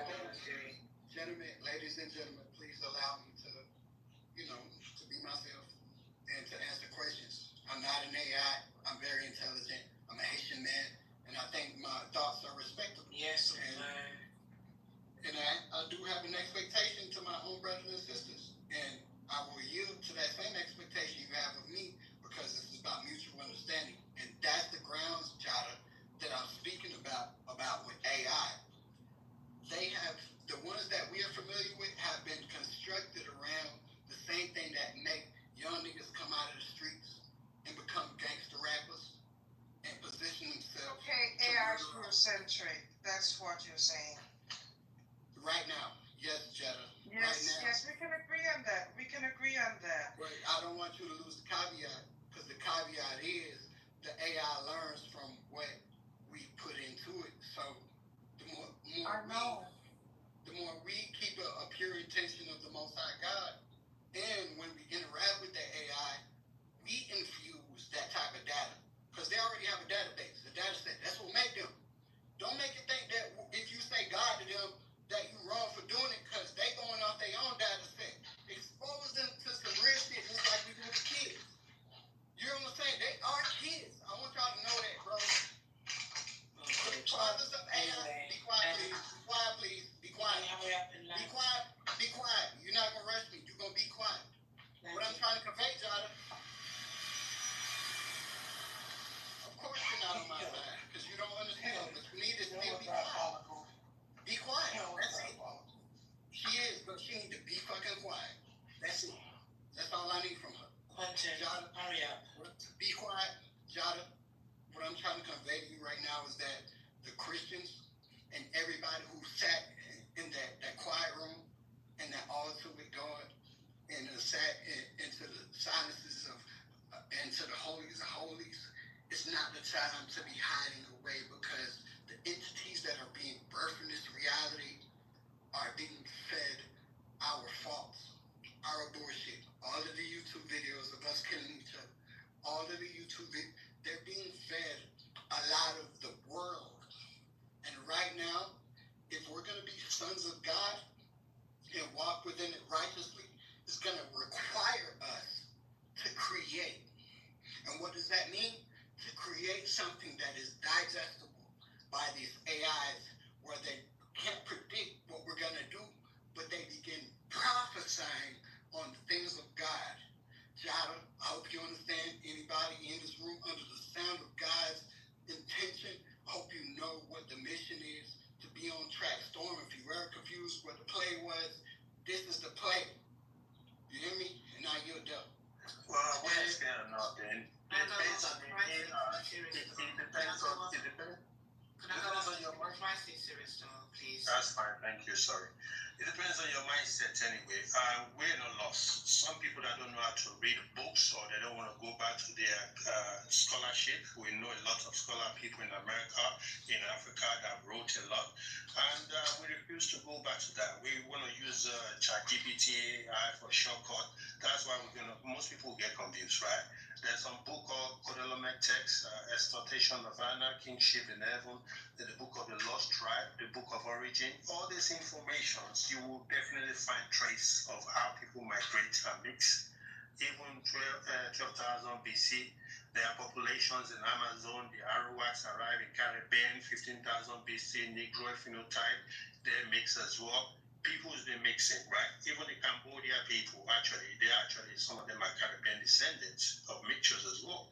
Indians, all those people. And Filipinos.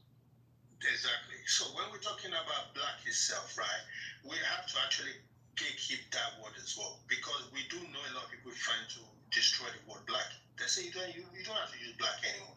They say don't use the word anything that just indigenous to you that you created is going to be taken away. And we're actually paying for getting back our definitions. This is just insults based on the Black history in UK too. They've already washed that off. We don't know what Black history is. People don't promote that anymore. I still promote it, and people don't want to go back to their scholars and say, I rated these people, I rated these people. We want to use ChatGPT as a scapegoat of running away. It's not cowardness, right? But we know meanings of words. We have indigenous sounds. We have indigenous etymologies of words. Before even Greek came to Kemet to come and steal and take all the knowledge. People know all these things. So the problem we keep doing is mixing everything together and denying the ancestors' ways of life. They redefine the way we should be living life based on the Western ideology and saying that, okay, our history should be mixed, right? We can't be mixed. We eat good African food, right? We know our own medicines. But although Africans be messed up, but it doesn't mean everybody should be messed up. We know about the Mali, which means the rulers, right? And they have a clan that created formations and visiting the anomalies of the Dogon stars, which are the long-headed dressed people. We've seen them a couple of times with their phenotypes that they actually mix and seeded as well. Before even the Canaanites or the Hamites or the Bible, all these things start in, or this AI thing, we know about these people, right? Hold on, brother. Did you just say that the Mali mixed with the Dogon tribe? The Malis are actually the Nomalis as well. They actually have ancestors. If you know about the Series A and B stars and all that are located in the cosmos, and those are the people. And if you go back to all these Nagaru or Nataru people, they have the Series A as well. So all the Series A and B, they're related then. They're all related. Even on two different sides of the ocean. They are related. If you go back to the story of the Partai, that actually in the Nile Valley, he set up the 7th city, which is called the Tumo, the Sudan, which is called Sudan at that time, called Sudan, the Kush, the Heracul, the Eridu, and the Iraq. And the Tamarind. They are all the same people. Ben, what is your understanding of Mauritania? Well, Mauritania, I'm not Ben, I'm serious. You're talking to me or Ben? Oh, my bad, Serious Star. What is your understanding of Mauritania? The Mauritanians are the Mauritius, I would say they're the Moroccans, right? And they are actually the Mon people, which means the black people anyway. Some of them are related. You know what the name of their first king was? The first king, I'll say they relate to the Olmecs, and they're called the Roban people. Their first king was named Atlas. Yeah, that's true. And the first king of Atlantis was named Atlas. And the structure, no, not Iraq, Atlas. Not Iraq. Yeah, you will find them as the Atlantis. They have an indigenous name before they were called the Atlantis as well. Right, so the Rishak structure is in Mauritania. That's why I'm asking you, what do you know about the Mauritanians? Because they found boat anchors in the desert in Mauritania, and it looks like if you actually put water around it, it looks like the description that Plato gave of Atlantis. And if you look at it from a satellite, it looks like you can see that the water was poured out because all of the sand is going towards the west. I'm going to send you a video of that question. You could trade the Atlantic to the Sahara Desert too. You know, the biggest place. The whole planet is Atlantis, I'll tell you. And the water-being people, we know about them in Africa as well. And we do know about the Ogwas and all these Redskins and the Syrians. Those are the water people that were seeded by Ptah. The Americans as well, the American Indians of those times, they're descended from those clans. They shipped to Mali in 1310. And they predate Columbus. Right? King David on one of them, bro. Wait. What did you talk about? Like, if you look at history, right? The area that has been, like, so the Mendip people migrated from the south. The Mendip people were originally in Mauritania, or like what would you call Proto-Mendip people. If you look at all of history, right? you have a general leaving Egypt at a certain point in history called Mama Dinga, who would found the first dynasty.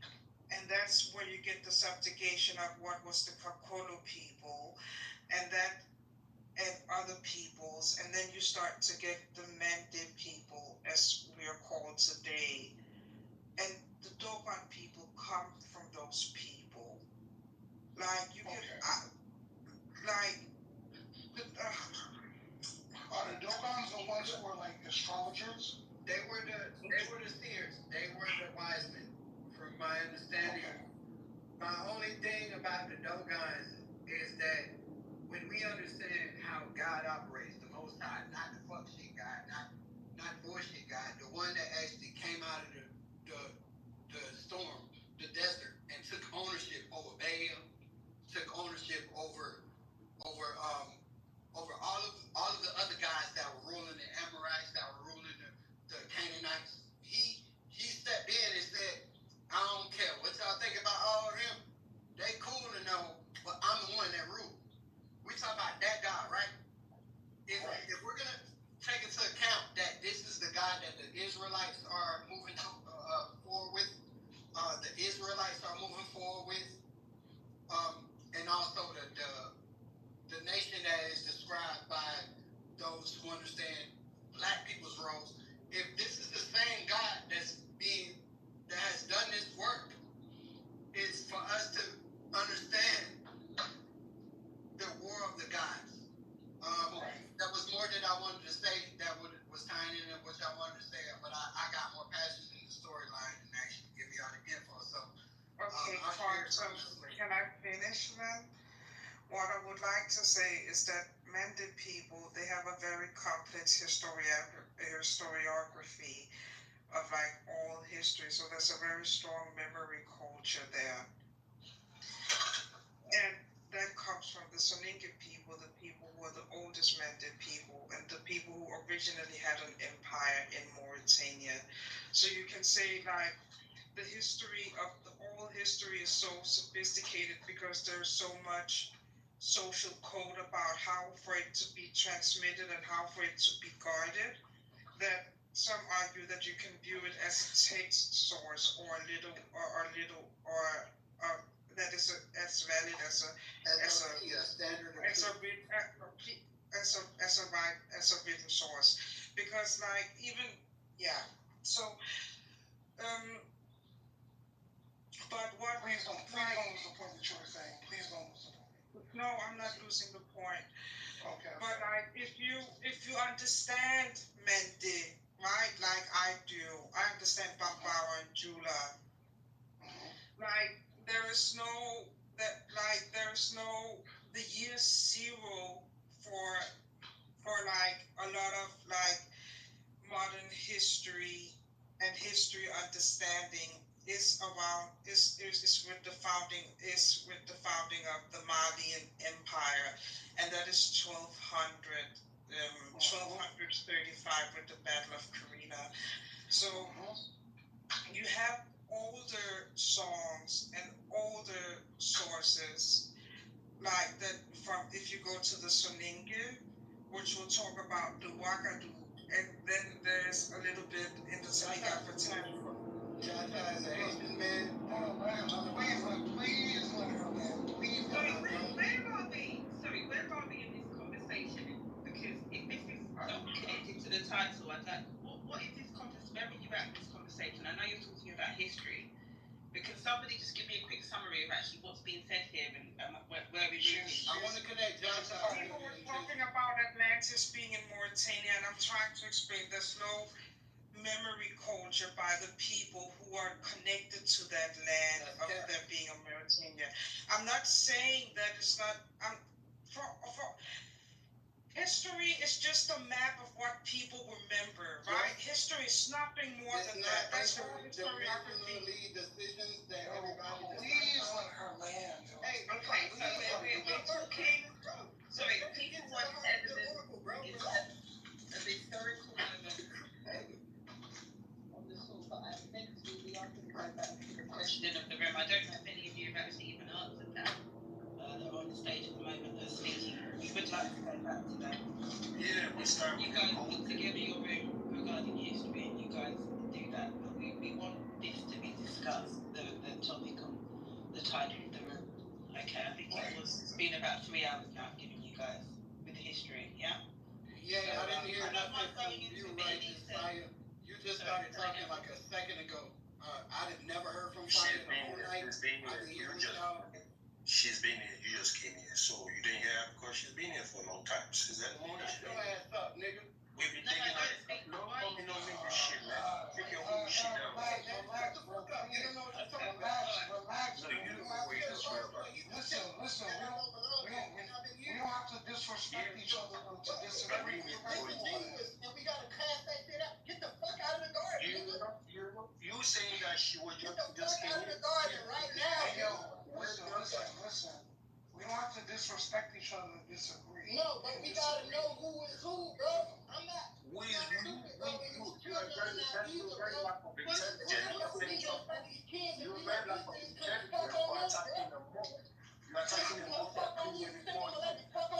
You're talking about that open the room, you dumbass. You're very intelligent. Okay, I was just trying to get us back to Understand, bro. If you keep on talking over me, I'm going to have to put you in the left, and I don't know how many times I can bring you back up after that. Okay, Fire, love. I'm just trying to. Okay, I'm just saying, I want us to go back to the top of the room. So if it's last final question, yeah, you guys can finish up. I don't mind. Can I speak to the title, right? Because they have taken it further than it needs to be from the title, and what we was talking about just before we got onto this was relevant to the title. But I'm just gonna go after because I've been waiting. Yeah, no, go. As long as we try to get back there. Okay. Daphne, you want to make your final submission, and Crisis, you guys have your final submissions on this in terms of, and maybe do a room on this if you want. Jetta, is Jetta there? Is Jetta there going twice? I'm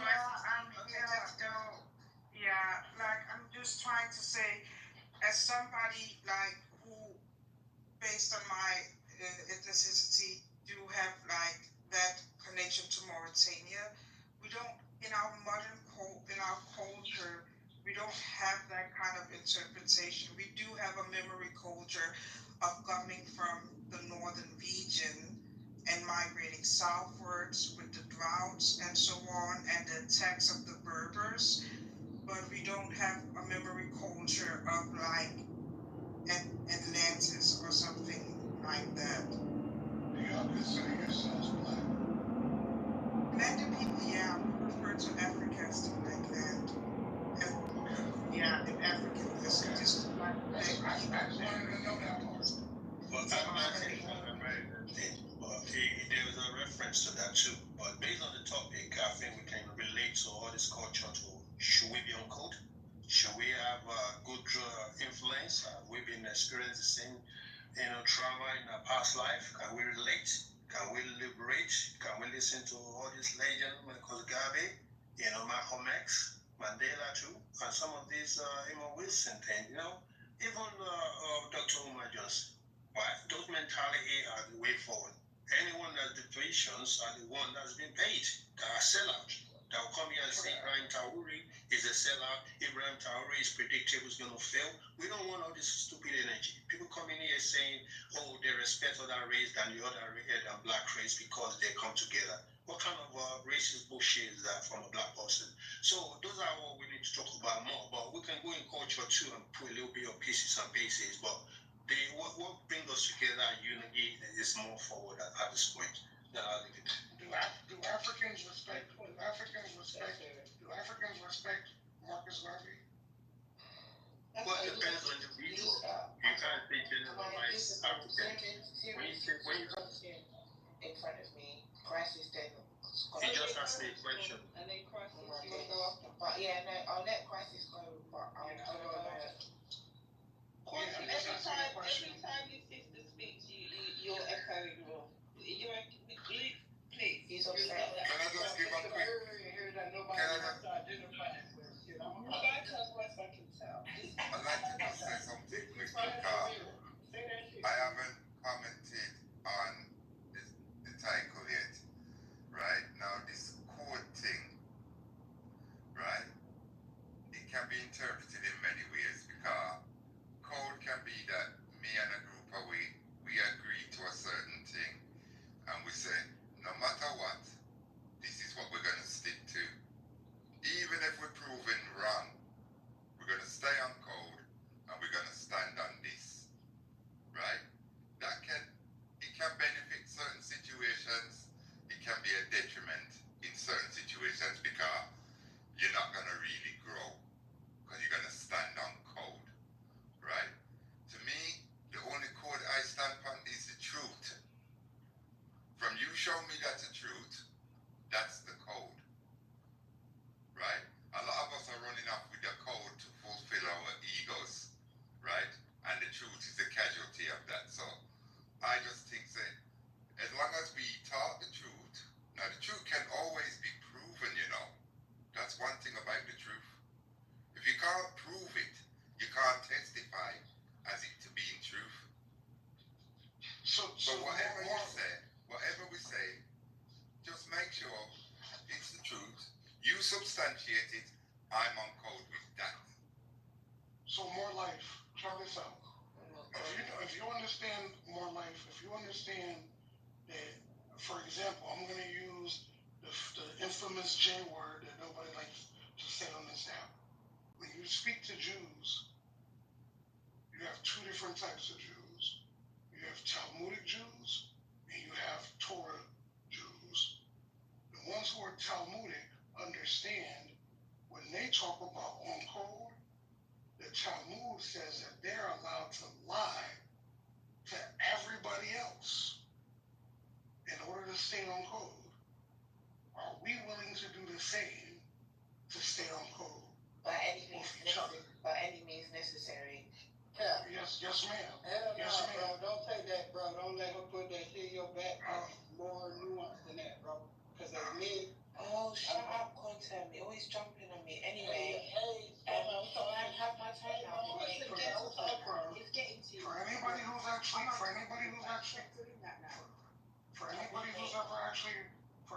ever read even 5 or 6 books of the Talmud. Let me say the word that I wanted to say before I got interrupted rudely, bro. You interrupted him. Hey, be quiet, please. Yeah, I was in the middle of talking, but it's okay. You asked the question. I didn't know if you wanted to answer. Can you just or finish you your was point satisfied with the first? first answer, bro. Hey, I don't gotta compete with So, nobody. Crisis, you were saying the group of Jews, they lie to everybody else but keep their truth amongst their people group. I'm wondering what people think on that. Does anybody want to respond to that? One thing Well, I was interesting. a part of what I forgot to say was right that when them talk about staying on code, also it also means knowing who we discuss things in front of. Hey, fast. Stupid. Right. So that's what I mean. No, let him finish, nigga. No, let him finish, Crisis. You need to shut up, fucking yeah. Go to the real ones. Go and see yourself. Nigga, bro, it's on story, bro. It's like, nigga, what kind of story you Relax, bro. You literally relax. Literally, what I literally did, ladies, be quiet, all be quiet. This boy is drunk. Have you been drinking? No, I want my brother to correct me. Be quiet. Everybody else, be quiet. Okay, we're gonna let Crisis finish, and then but we want to share the mic. Question. Talmudic Jews understand that they're allowed to lie in front of non-Jews to stay on code. Sound like AI. The question is, are we willing to do the same? Why would we, nigga? We built different. What the fuck is you talking I about? tell you, this guy is drunk, man. He's a drunk. Can you take a break? I don't got nothing to say. I don't want to talk about. No, hold on. I think that is a very good question. You know. One second. Hey, y'all, this is very I think. Hold on. I think. AI, and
want to Okay, appeal well you to. are. So you're going to the audience. Okay. Thank you so much, because it's crazy that I've been patiently waiting. I've let more life go before me, Superstar, Crisis, and now when it's my turn, you want me to wait for a fourth time so you can. Anyway, so Crisis, the answer to your question is, for me, is are we willing to lie in front of the others? Okay. Are we willing to adopt your Jewish model? For me, the answer is we don't need to. Why? Because we are the truth. We were here first. We ain't got nothing to lie about. The problem that they have is that they have everything to lie about because they went here first. And they've genocided. And I'm not talking about that religion, I'm talking about that race of people. Right. That race of people have genocided, appropriated, deleted, erased, divided and conquered, and have convinced our children that none of the above of what I just listed ever happened. And are still convincing our children of that. So they have everything to lie about, which is why they would have to adopt those kind of doctrines. We don't need to adopt those type of doctrines. We are the truth. We were here first. We know we have scientists, we have archaeologists, we have historians. We just have to deprogram our minds to be willing to unlearn what we've been badly and wrongly taught, erroneously taught, and do the reading and appreciate the literature that's being presented by the great minds in our communities.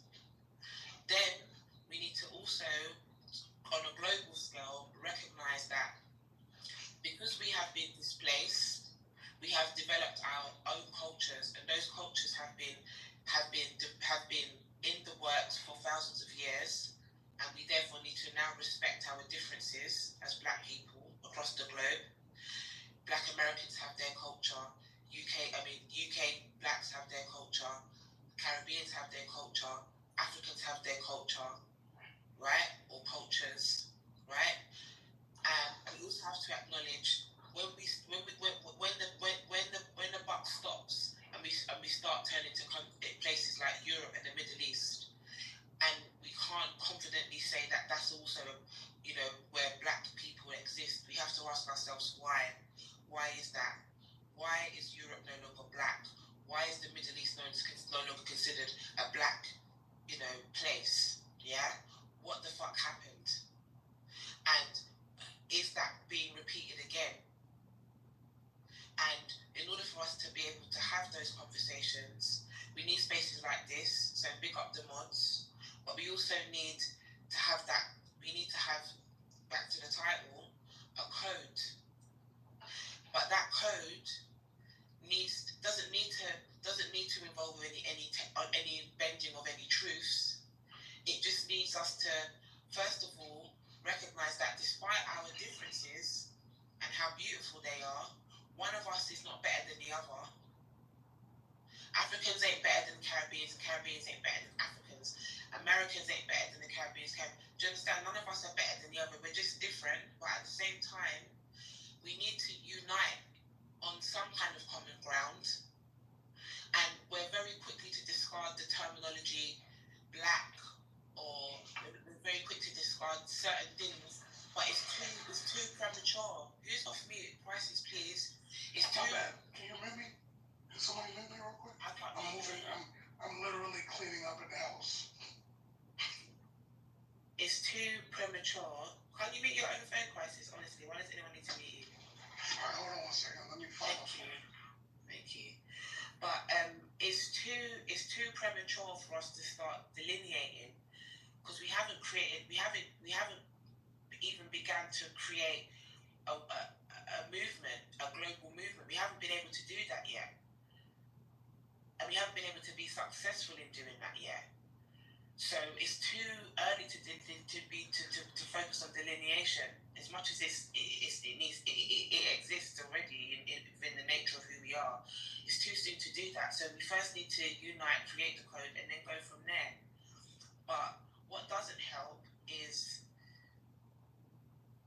people's egos, people's ignorance about different black people across the globe and who they are and then the just the unseriousness of, you know, for example, telling UK black people that all we do is fucking drink tea and eat crumpets. No, bitch, that's not what the fuck we are about. Like, do you understand? And letting white people from these different nations tell black people outside of these countries who the fuck their brothers and sisters are. So there's so many things that need to happen, but there's so many things that are at the same time we're under attack, and we need to. There's so much to undo before we can even start building a code. Is what I'm trying to get to. Thanks. Well said about the code and unity. The only thing I think what we've been discussing as well is to find out who we are, what the culture is, if we have something related to each other that we can actually motivate and innovate, which is a good thing. But I think we're in the years and time of information, regardless that everybody needs to pay their bills and still sort out their personal issue. And the code I do know once I was growing up as well in UK is the street code. And that actually was relevant just because we don't want to bow down for the man and the police and all these oppressors and shit. And the new code right now I'm working with as well is all based on spiritual code. And that is very relevant. It doesn't mean somebody can disrespect me. I'm not going to protect myself. And it doesn't mean that I will start listening to all these speakers, Union Jack, they're talking about UK is their lands, and Burkina Faso guy is not relevant to them, and they're cowards because they can't stand on this real code when it comes to black unity. Yeah, where you are, you still have to support your own kind. Because if you go to HMP, it's full of your own people there. They're locking you up every day for little thing that doesn't work. So there's racism in the UK itself, we can't deny that. So London dungeon here, they're locking people up, they're disrespecting black people, and they're actually not giving us enough pay when it comes to job payment. And systematic racism is there. So if we're not going to come to that mindset of a code to see what we can do to solve this problem, right? Or to actually focus on where we are, that is not racism. They don't like us, and they use us. And we can come to a code to say, look, can we work with each other to make it? Can we have the same mindset of liberation? And can we stand on our 2 feet rather than snitching on each other or thinking that we're in Britain now because we're eating McDonald's is more healthy than what knowledge that we can actually come together with? All this code will just be irrelevant because I can't be around people that don't know who they are, right? They're just trying to be everybody else. And when it comes to you stand on your own self and say I'm an African, they will say no. You are not African because you're in UK. Since you're in UK, you should go back to Africa and be an African, right? They don't know that we are everywhere before even any European come down. So your spirituality it matters as well. And I don't use religion because we don't grow up religion. We use our own spirituality consciousness of knowing the right thing. We know about people are actually, upgrading their 2-strand DNA to 12-strand DNA. We're coming from motor body to light body. We're coming to 23,000 junk DNA to 144,000 total expressions of ourselves. So all these things are built on consciousness. I don't have to tell nobody code. If you vibrate in the same frequency as me, you already know the code. And that code can never be broken because it will be death before the sun or anything. So that's just all about it. And we have to practice what we teach. Most of the time, everybody preaching, but they're not teaching. And when it comes to anything that more into our DNA, our origin, people are hating on it because they're eating all that kind of garbage food that's not healthy. So code is a long talk, but it's all based on a lot of angles standing there. Okay, Jackie, you can come in after me because I saw you flashing your mic. I'm not going to be long. Okay, so I've been listening to all of you. I'm not going to do a summary because I think we can unpack a few points that were made. Okay, so the reason that I put this title together was due to the fact that there were non-blacks running rooms and asking questions about the black community. What I was noticing on those stages is that black people were showing their division amongst elsewhere. I was definitely Corey and Pure. They had a moment. I think it was maybe 2 mornings ago, of where the tide was definitely against them. They were disagreeing, and then all of a sudden they both agreed on the same point and pushed back because they recognised that it was a white space, and they were under attack. But my thing was, they waited till it got to a point, and they've now seen that they're divided at times. And I'm not saying that we shouldn't be following other groups, but we've got specific needs that are not met, and I'm not 100% convinced that we can afford to follow other groups, right? In terms of what they do, they can argue amongst themselves in front of us. They don't have the issues that we have, right? So I'm seeing that consistently on this app. So that's the first thing. To what Crisis was saying, in terms of, do we have to speak the truth in front of other people groups? Now we opened the room last night. I don't know what time it is. It's coming up to 12 o'clock here, midday, where we had Midas, we had King, and they were speaking about Malcolm X, and they were critiquing Malcolm X to the point where many people would have thought there were some lies that were, slanderous against Malcolm X. Should those conversations be available to other groups when we're critiquing the likes of Malcolm X? Is there a code that should be put forward to say, okay, if a non-black person was to open a room about Malcolm X, should we be critiquing him? Maybe people think that it's okay to be critiquing him in those spaces. But I'm not sure that that's what we should be doing. Moving forward, the question that Crisis asked, I know Storm answered it, but I think to push that point a little bit more, I'm not trying to connect it to the Jews. I don't care what group is connected to that kind of thinking. I think my interest is, as black people, how can we practice betterment and productivity? Is it a case that we do need to not speak the truth in front of non-black people when it comes to our own people group? That code that Siri was talking about that we have on the road, the no snitching culture, so to speak. Should that be available in these kind of debates, these topics? All right, so I'll let Jatta come in, but if anybody wants to respond to the points that I've made, you're welcome to. I'm gonna go after Jatta. Okay. I think it's a very good question in regards to code. Because one of the reasons why I left Pan-Africanism is because of the way that people behave on this app. To say that, I can remember, I think it was Renuku Rashidi who said something once like, the reason why we care about Black history is because what you think about somebody else, it depends on what you know about them, right? And to see the way, how mean, and I'm glad that Gold is back because this is directed to you, the way that you insulted me and my ancestors earlier, Gold. You know nothing about Mandate culture, and where I come from, our ancestors mattered. You can go to a representation of Mandate culture in your own culture, Gold, of roots, or where you see Kunta Kinte trying to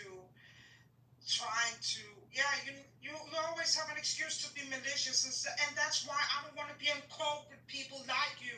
And I'm so grateful that I come from a culture that has an ancient code, that has something that so I don't have to be angered onto something like as violent as you, Gold. And okay, I'll delineate from Gold now, because that is exactly my point. Mandate people, there are certain kind of things you can do and you cannot do. Everything has a consequence. There's a certain kind of way you speak to elders. There's a certain kind of way you speak to women. When we are raised, we cannot talk to our parents in any kind of way. We cannot do any kind of sort of thing with other people. And I think that is something that really, honestly, it's so fucking lacking on this app. The way that people, it's like, you want a code, but a code has to give you something back. A code is a culture. And if you don't have a culture, I think Winston Churchill, he said it the best about like culture and humanities, right? Like, this is what we die for. The reason why we have wars and all of these things is for culture. And it's like, I don't even understand, like, what's the point?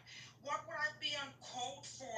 So people can sit and trash me and my ancestors and talk derogatorily about my entire lineage. And it's not the first time people have done this on this app.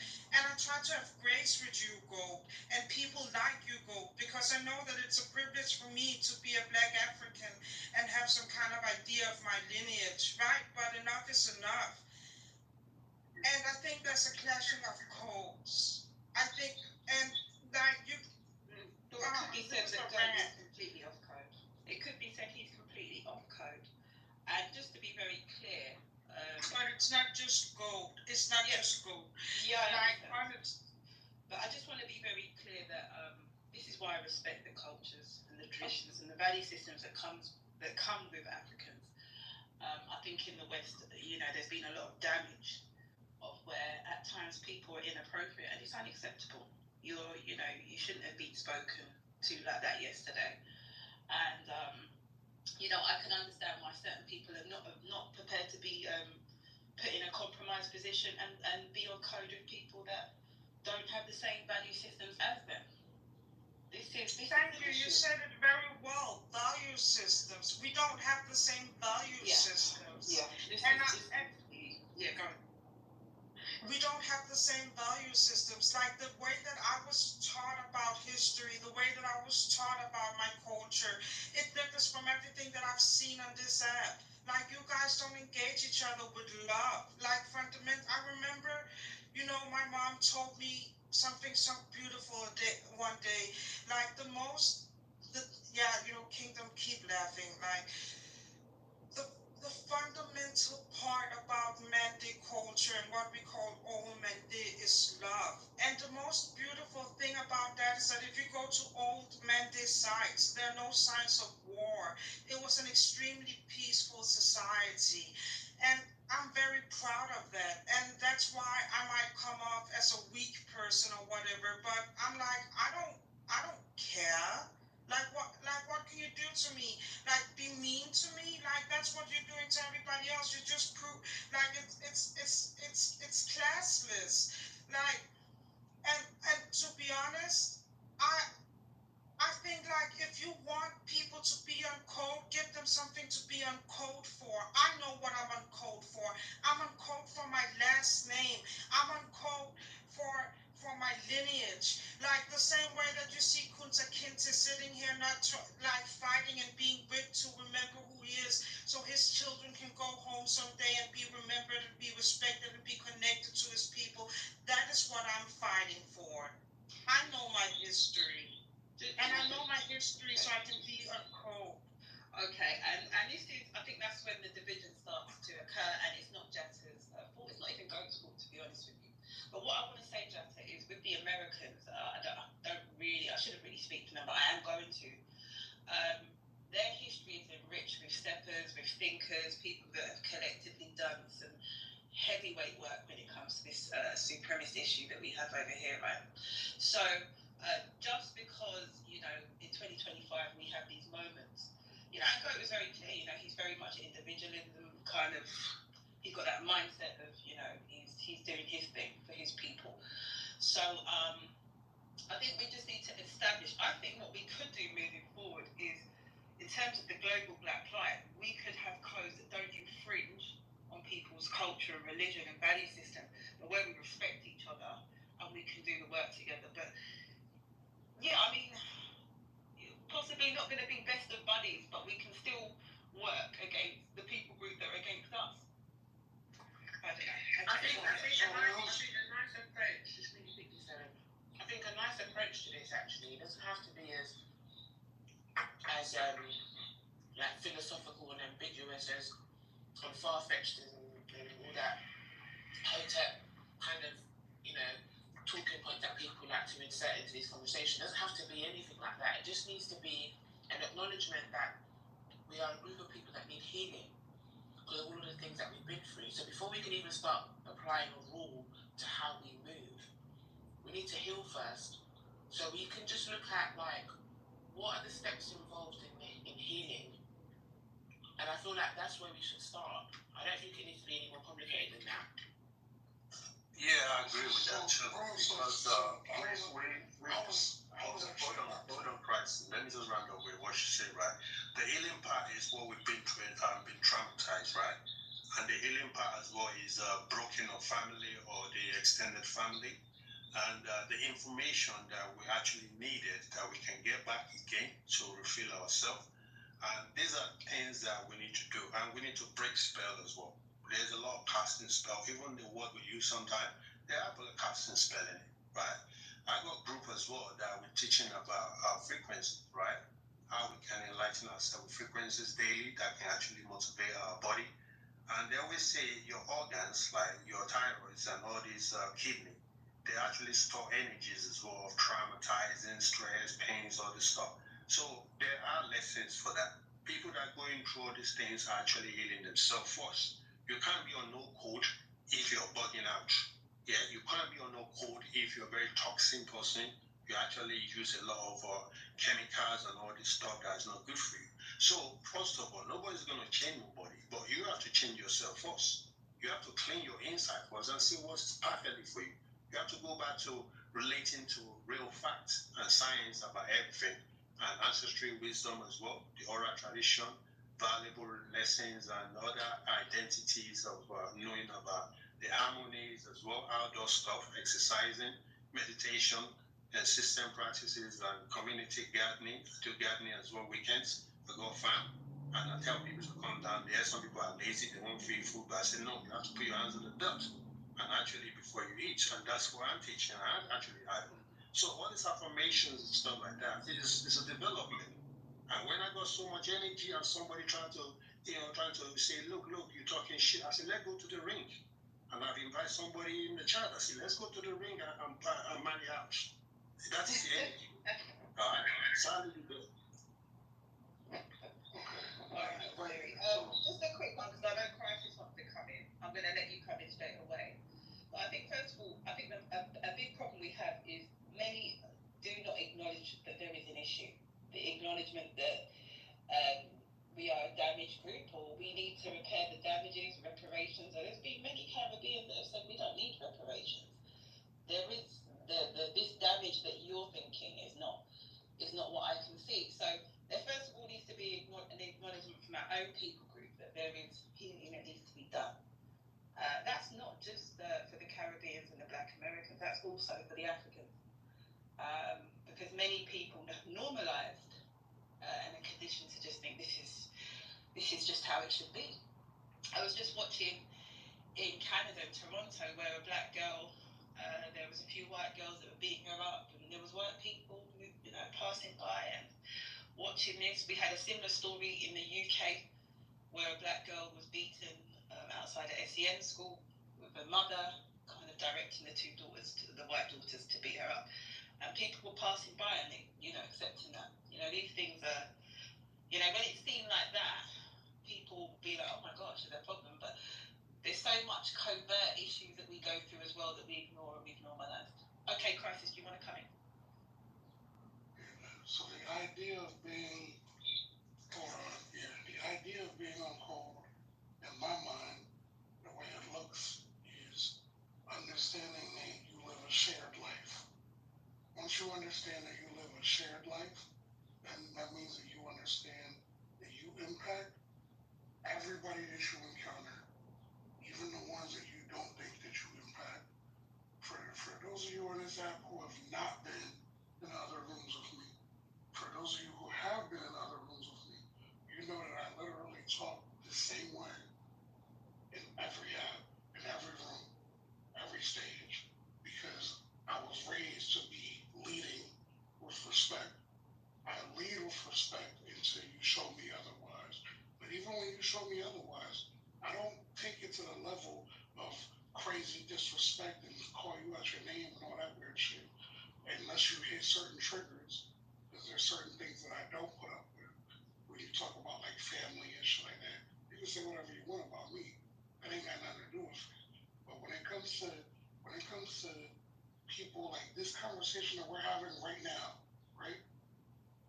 We can go into a completely different room and I can hear any one of you say something other than what you're saying in this room today or over the last 5 hours. I'm not going to sit there and put you on blast in the room and be like, oh, that's what you say, blah, blah. No. There's no reason for me to do that. Because at the end of the day, especially with the audience that we might be around, there's no reason for me to do that in front of that audience. Instead, I'll wait until I'm able to have a smaller audience or a one-on-one audience and ask you about what you said in the other room.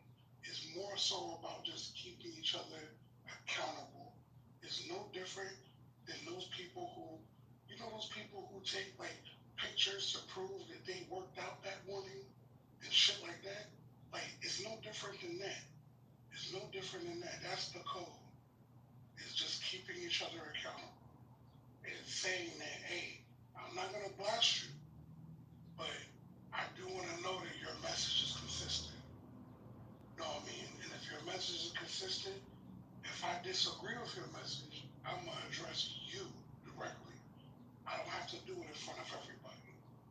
Now, if the conversation is happening amongst us, like how this conversation did, we had an amazing, this was one of the best conversations I've even heard on this app because people were, for the most part, people were able to be mature.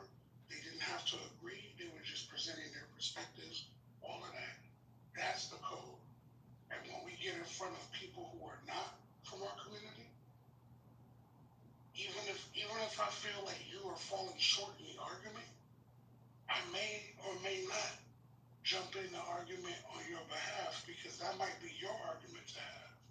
But after the argument, I'm gonna reach out to you and be like, hey, this is what this particular part meant. In the future, when you have these type of discussions, this is what you should do.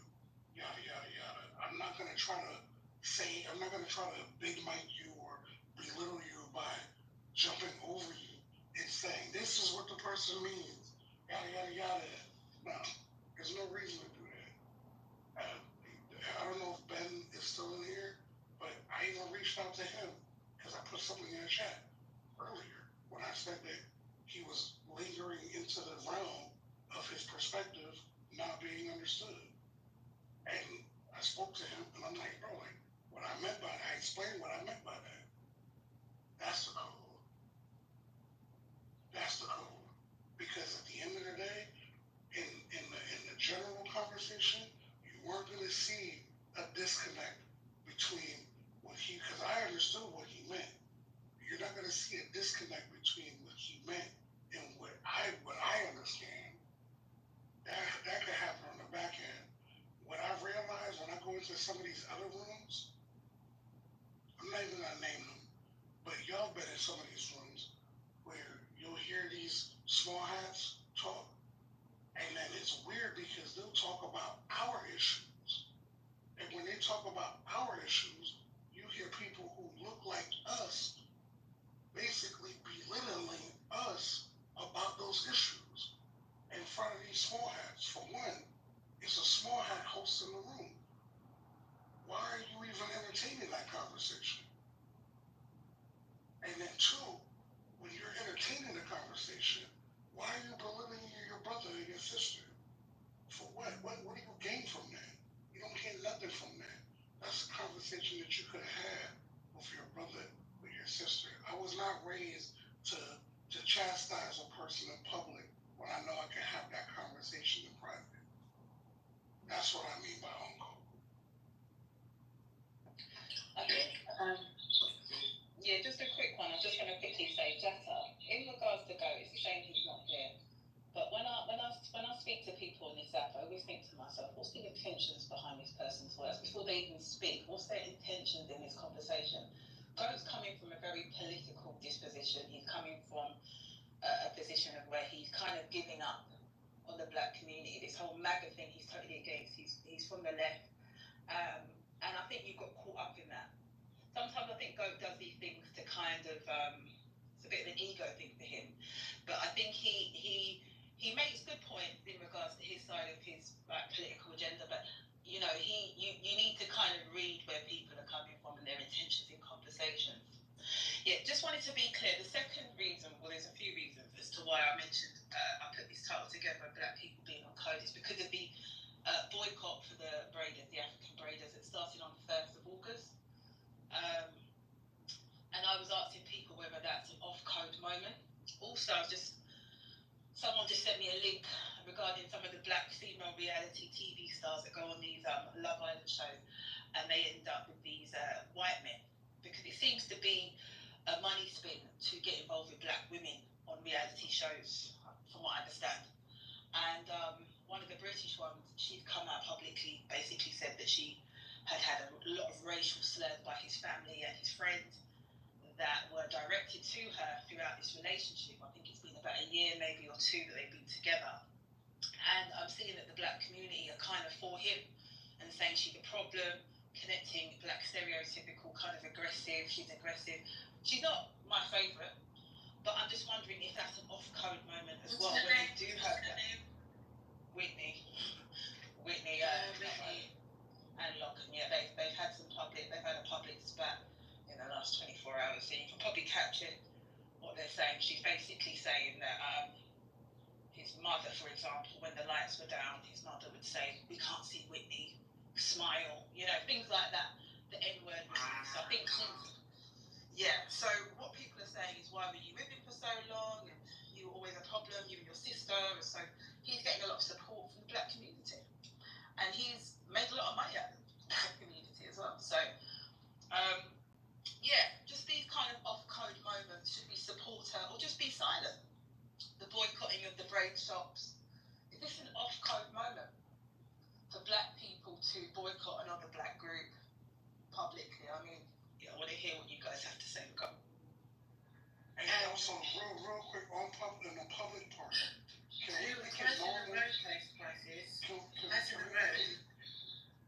I'm just asking, is it possible for us to normalize not disrespecting each other in terms of the gender in our community in front of these people as well? Like, that shit becomes tiresome.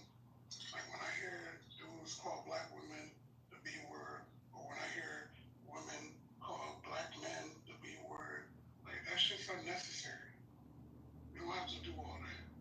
Okay. You don't have to call them pussy or none of that shit. I think the sooner we realise, right?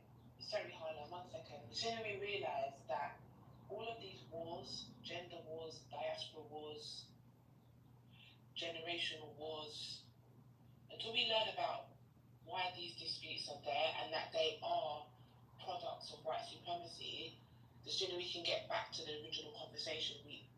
This always happens because we don't realise, we don't map these disputes with white supremacy. We don't. We apply remoteness to the two things, and it's part of it's part of the setup. It's how it's been designed, and we're supposed to be misled by that, but it's actually. So let's take, for example, really quickly, the Love Island situation. You've got a black woman and a white man together. Now the problem is that the product of that relationship, which would be a biracial child, we consider that biracial child to be black. So because we consider that biracial child to be black, it gives black people the confidence and the lack of kind of racial guilt to have a child with a white person, because as far as they're concerned, what I'm producing a black child anyway, so what difference does it make? Oh, good lord. No. This is the problem. When it comes to black men, calling black women bitches, right? What you've got is white supremacy, setting up our line of defense. Black men are the line of defense when it comes to the black community. You are the line of defense. Now, how better to control a group of people by getting the line of defense to turn around and attack its own, what it's supposed to be defending? How brilliant is that? It's genius. But we're foolish selfish enough to perpetuate it. There's all of these things are linked to white supremacy, and also another thing that we fuck up on is we don't call white white. So when we see people like, I don't know, Lachlan, who dates Whitney, oh, he's a bit tan. No, bitch. He's got fur on his head. That's a white man, right? Let's wake that up. When we go to China, white, fur, white. Middle East, fur, white. We need to understand who white is and who white isn't, because imagine going to any type of war and not knowing who your enemy is. How the fuck are you supposed to win that? If you go into the battlefield and you don't know who your enemy is, well, what are you fighting? So we need to make the distinction between who we are and who they are. We also need to do a bit of shadow work as well, because some of us are full of shit. Some of the things that I hear Africans say about Americans, some of the things I hear Americans say about UK people, some of the things I hear Caribbean people say about Africans, we're full of shit. Like, we really are. We need to do the shadow work. We need to call out each other on our fuckery. We need to put it right. So back to what I was saying before, and I like what Naya added to that, which is we need to first of all acknowledge that we are an injured people. We then need to heal. We then need to do the shadow work and call out our bullshit. And then I feel like we need to put together a code. Anybody else want to come in on that? Yeah, she's definitely right. And group work and teamwork is part of it as well. And most people be on this app for years, and they don't even have one or two community. They just come and just talk basically, but those are the individual. And most people have emotional issues. Definitely, I have mine too, but I don't have to express it on people I don't know. Right? If I know you and your problem, then maybe you can talk about that. So most of the time, I'm thinking getting to a teamwork and group work together to get something done about making a code and breaking spell is very important. They are teaching on this side for that. I think people need to start looking at information that can help them and their mindset. Right? I'm helping people that just come out of taking jail, that have been doing years, and they're trying to still go back to the same dumb shit. We're trying to, recall back to spiritual mindset and healing force. So if you're going to be on code and you're not talking about healing and teamwork and actually relent, as what Stomach say about relenting, then it's still going to be the same thing. People will sell out. Some people thinking the other race is better than the black race because they don't know friends of them that are black. And they always fight with black people. You will see a black man tell me that they don't have no black friends just because all of them are bad and evil and they like the other ones that lock them up. So there's a lot of those mindsets that we need to watch out for. And if the frequency is not aligning with your, with the people that are troubling you, try and find someone that you're on the same level. It's all about levels out here. UK is not even multicultural like that. We know it's a lot of division going on and a lot of systemic racism. And how are we going to help each other if we're not putting it into action? We're just talking about all these things. You tell someone to go and read a book, they ain't reading no books. They rather look for money. So if you're going to put funding together to heal each other first, rather than just buying somebody smoke and alcohol, I think that's very important to heal each other first, or organize a community to do that. And those are the things that we need to put in work. I'll leave it there. I like what you said as well before, Sirius, when you're talking about the healing that needs to be done on an individual basis first. Because when coming together as a community, if individually where we have issues, right? Because it's going to affect our mindset, it's going to affect, it's even going to affect our spiritual capabilities, which is also a big part in this, which is actually the catalyst of all of this, really and truly. We spoke about truth earlier, and we spoke about who we are and what we're capable of doing, right? You have to heal individually for us to be the best versions of ourselves in order to really tap into what we're capable of doing. It's a lot. But I liked what you said that earlier, Sirius. I really like that point. Hi guys. Hi Naya. Hola.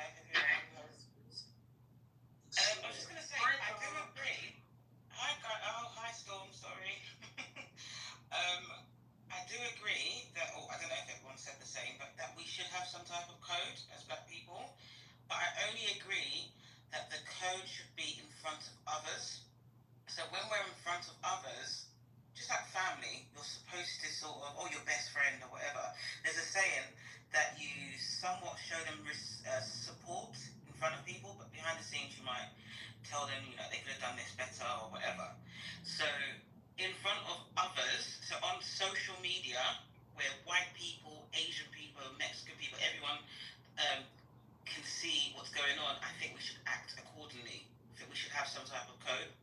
But with that said, you guys mentioned Whitney, and the reason why it's tricky with Whitney, what Whitney's doing is embarrassing. I'm getting secondhand embarrassment. So I understand why some black women might not support her, because she's like, it's like the same sort of thing with like bad behaved black folks who are in and out of jail, fighting, wearing the mask on their face, doing these rap videos in the middle of the streets and stuff like that. I understand us wanting to separate ourselves from them. So when it comes to being in code in public, I understand why there might be some situations where you don't do the code thing, because we're trying to save our face. I think that's how you phrase it. We're trying to make sure that others who are watching know we do not co-sign foolishness, and just because they're black doesn't mean we're going to accept it. I hope that makes sense. Like, sometimes you just have to let people know. Like, I see white people do this all the time in the comments. When they do not co-sign behaviors of certain white people, they will separate themselves from them fast. They will give them a title, and nobody does anything to stop them. They will refer to them as, I don't know, what is it? What do they call the little white ragamuffins again? The ones on the streets? Chavs. They will separate. I don't even have white ragamuffins. Sorry, I knew someone would work it out if I said it like that. Like, yeah. So I had an argument with a white woman on Instagram, and I said, no, you're not going to separate yourselves from these white people. They're white, you're white. You now all need to be held accountable. Because when we have our black ragamuffins on the street wearing masks and doing foolishness, I don't get to separate myself from them. It's just, the same usual blacks at it again. You don't separate them and call them a specific group.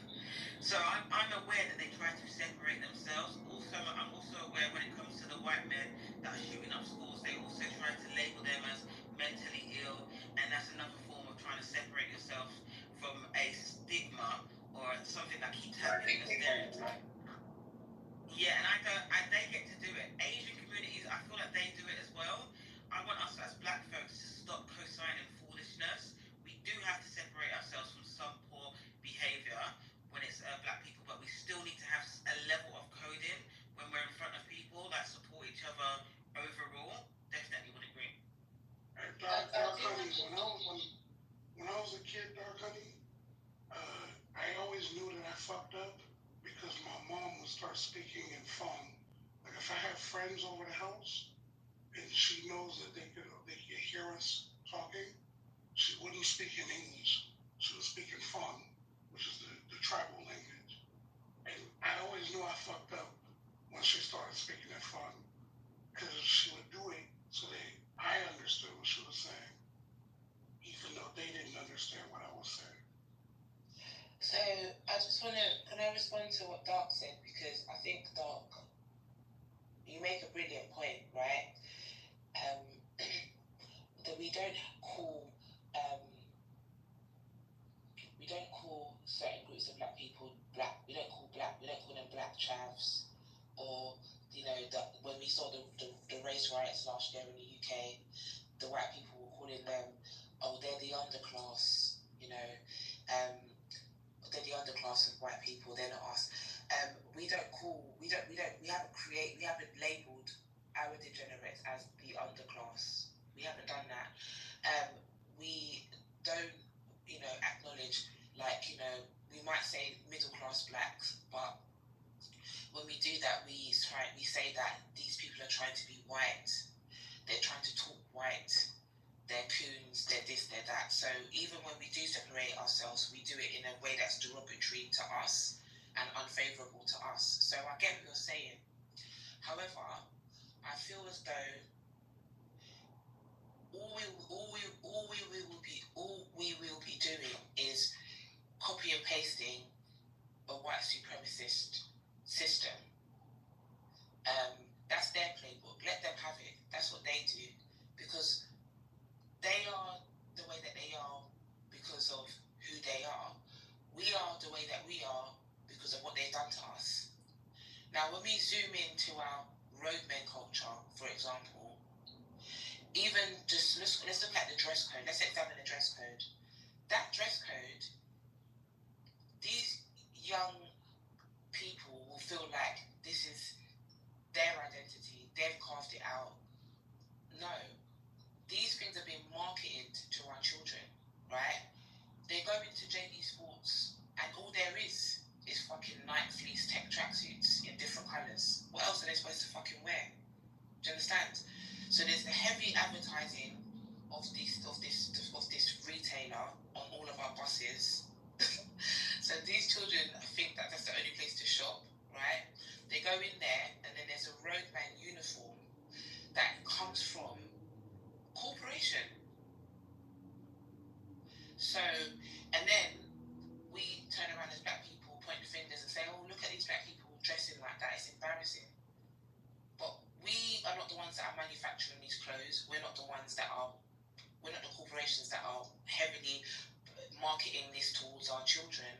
and then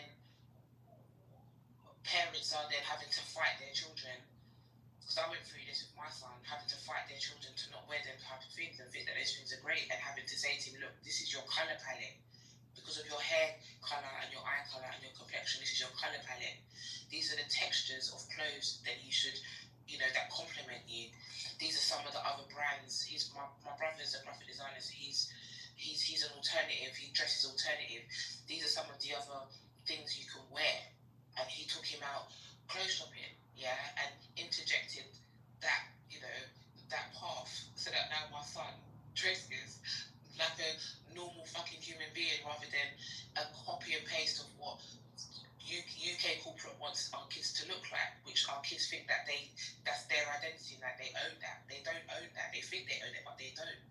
So we need to give grace as well to understand that this is something that's been done to us as well, and it's going to take time and work for that deprogramming to happen, right?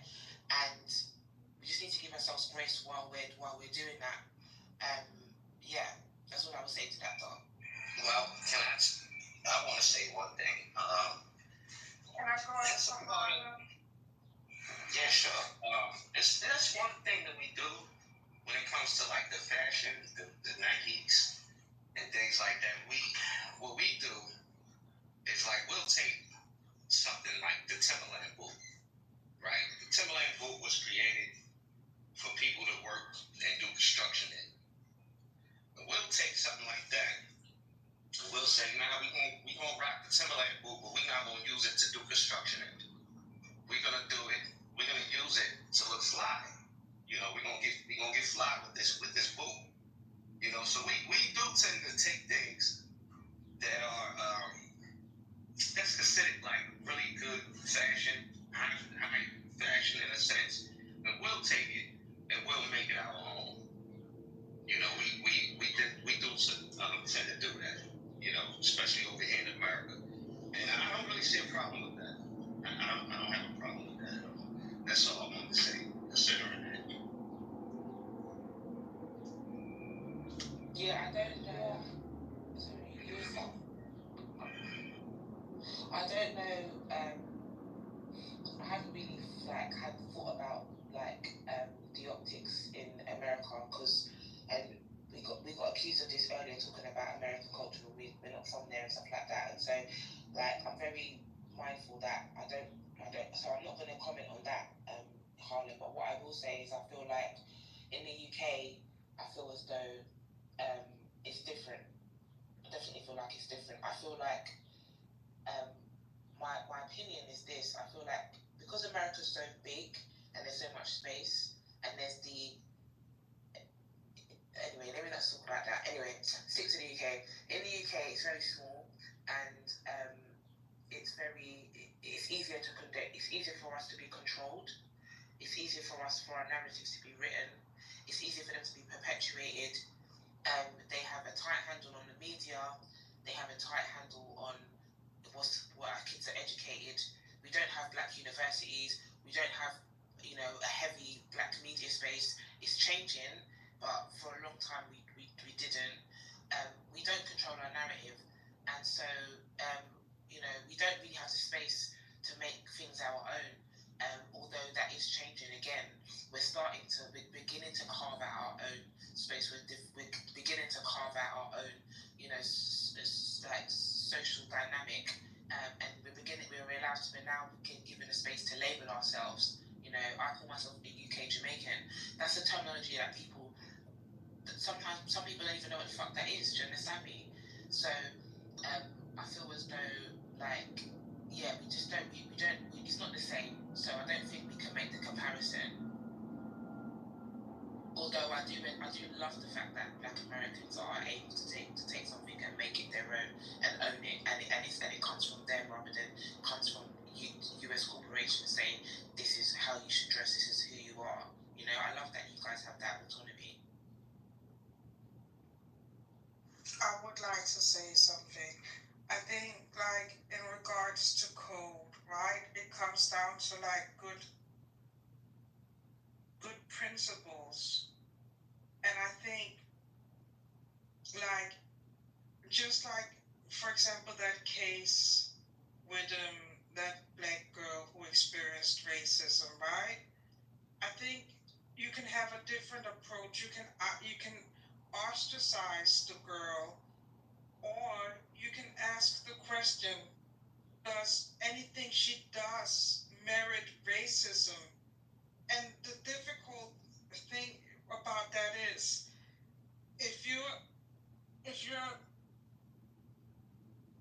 if you ostracize her, because then you kind of apply like, well, she got what she deserved, right? But then you're also saying that racism can be used as a pedagogical tool. And I think if there's something that black people in the West needs to be on some kind of code about, it's about racism is a no-go in any kind of case. We might not be able to agree with one another on how to act towards one another or how to be with one another as different cultures, but I think we need to have a principle about saying no to racism. And I think this whole idea, like, I understand that people are like, oh, you can't have toxic people in a community and stuff like that. I thought that was kind of, well, not toxic, that people need to work on themselves, right? I think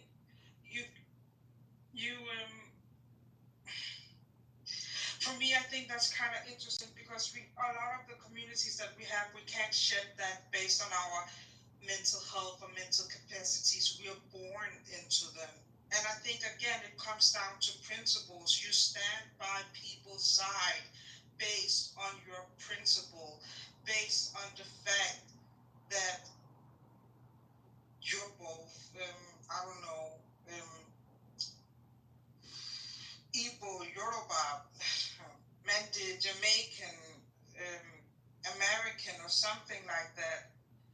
I think we have to acknowledge that this is a community that you're born into because of the experience of isolation you will have. In order for it to be some kind of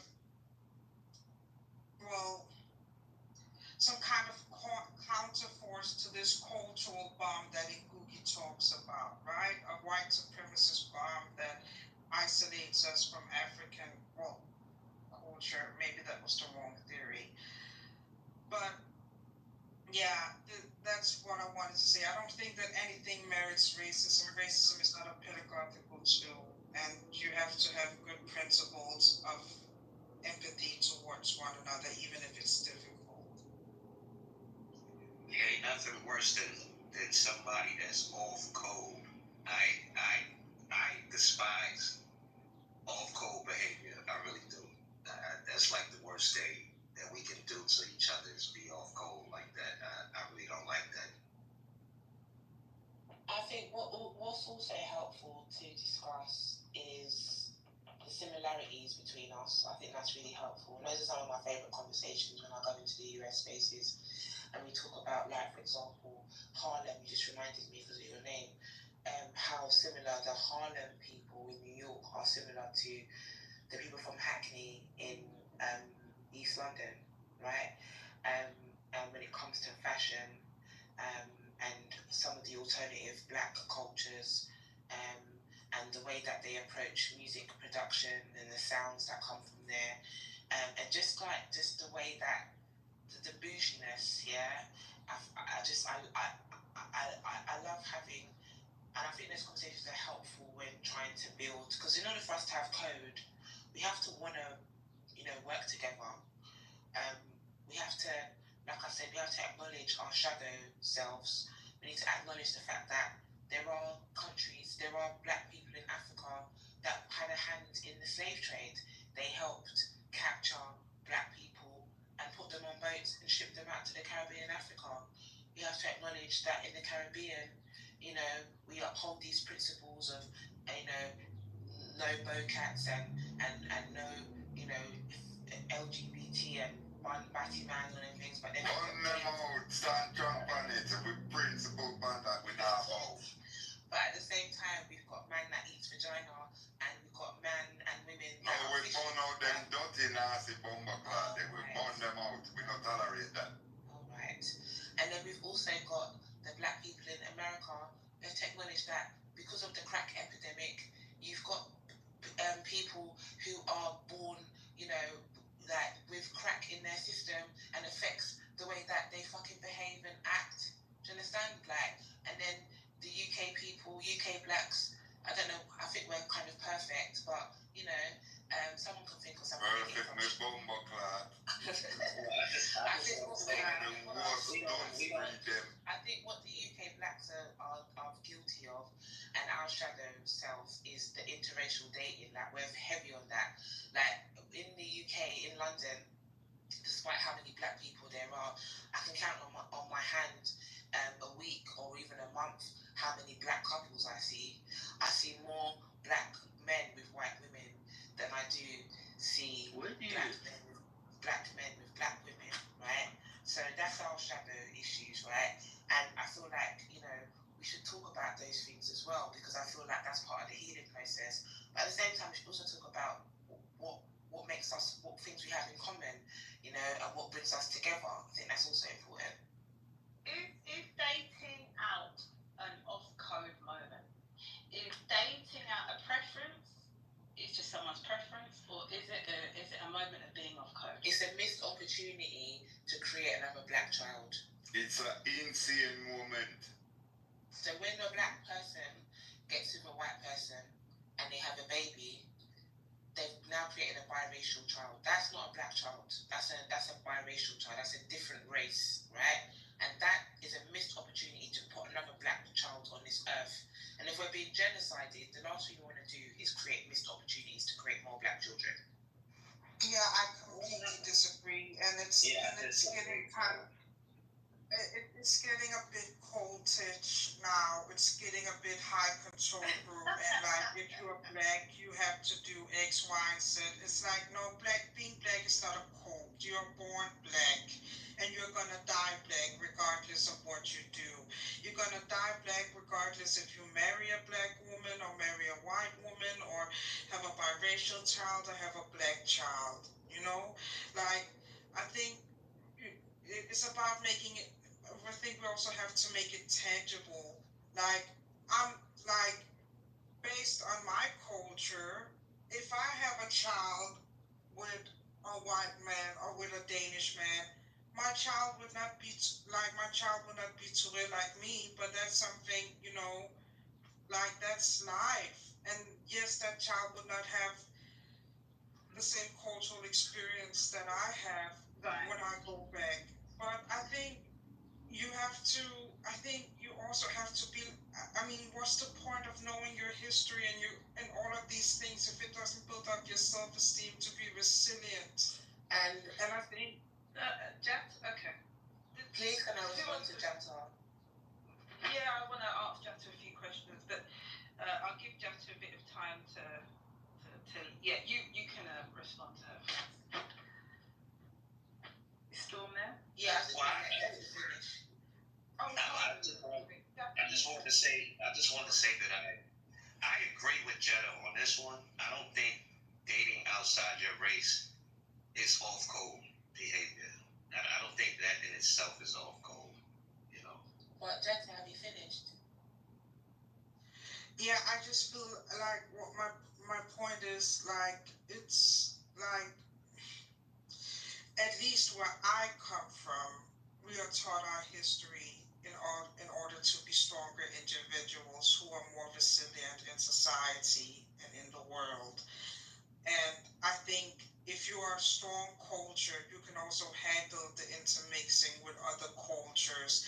It doesn't just mean that your culture vanishes. Like, sometimes, you know, the elders will laugh, you know, in our community and be like, oh, now we have the Touré clan of Denmark because of the Traoré clan of Denmark, because like a Traoré have gotten so many kids, because that is what Mande culture does.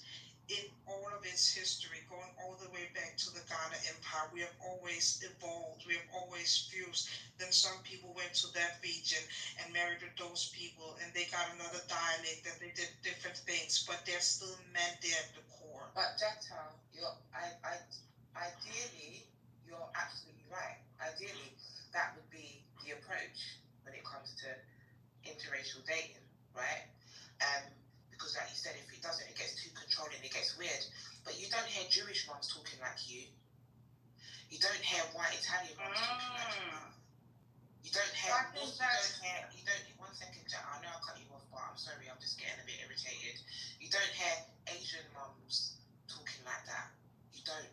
Now, this is why I'm for female black leadership. I do believe that. Give us a go at this, because we need something to happen. We need some kind of change. If we keep doing the same thing over and over again, we're going to get the same results. Let's give the matriarchy a chance to lead us out of fucking this chattel, like white oppression. Let's give the women a chance. The downside to us is the fact that our hearts are too big, and we're too encompassing, and we're too and it's the right way to do things. It's the right approach. What Jack is saying is ideal. We shouldn't be controlling who sleeps with who creates what children. That's not our business. People have their individual lives to live. If you want to date a green person from Mars, then do that. Fine, no problem. But because of the state that the black community is in right now, it's unhelpful. It's the right thing to do. It's the wrong time. We can't afford to be doing that right now. That's my point. Yeah, I do agree to that point. I do agree. Go on, Jata. I'll talk after you. Yeah, I think like right now, you are seeing a younger generation of white people integrating and black people integrating, and that's why I also feel like you have to think about that too. Like if you look at Gen Z, they're much more mixed, and they mix more than other generations have properly done, right? So I also don't think that it's something that younger generations would even like comply with, that they have to be separated in that kind of sense, because people are getting more and more mixed.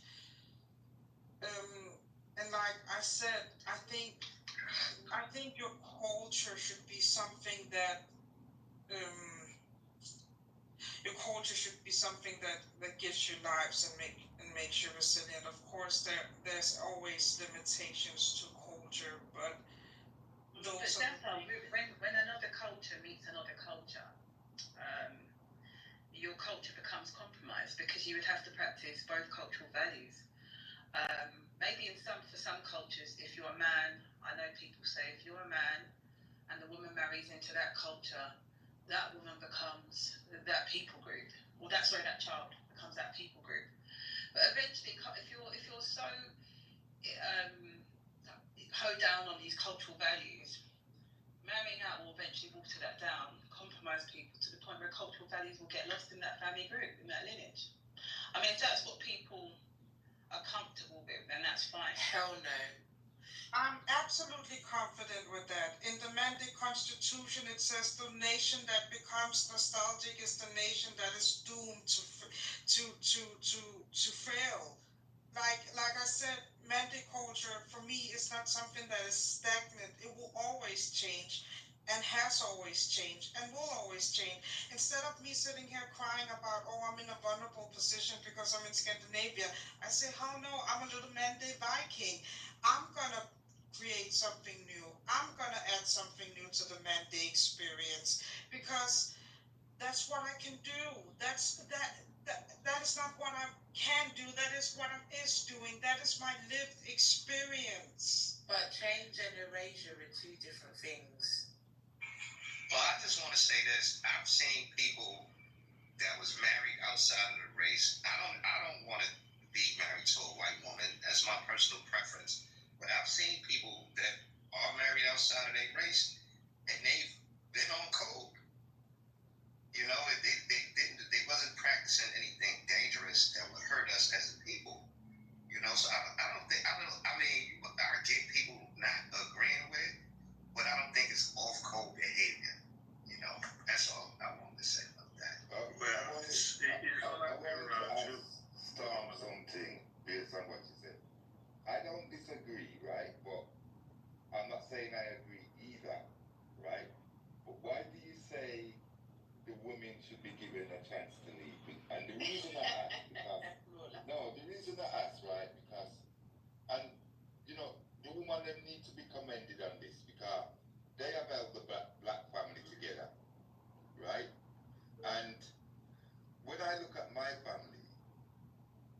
seems that the women are leading anyway, and the man is just up front.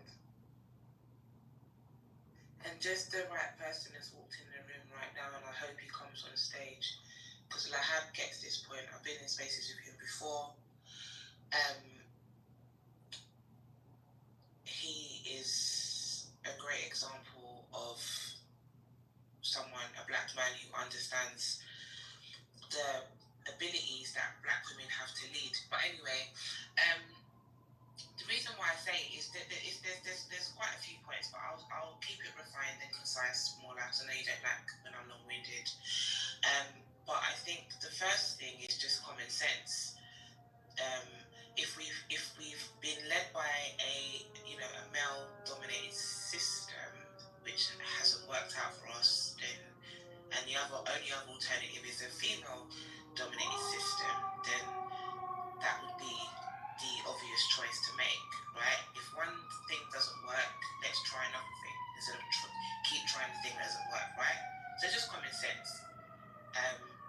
The second point is, like you said, we're natural born leaders, right? We're told in scripture that we're not. We're told in society that we're not. We're told in lots of different areas that we're not. But then you go to biology and we're told that we are, right? We go to science and we're told that we are. And if you really do a deep dive into the scriptures, we're also told there that we are, right? And so that's the second reason. And then the third reason is that I feel like women are much more nurturing than men, and that nurturing extends from her offspring and her family, and can lend itself also to community and nation building. And I feel like we all know that in order for something to grow, it needs and to develop and to be prosperous, it needs to be nurtured.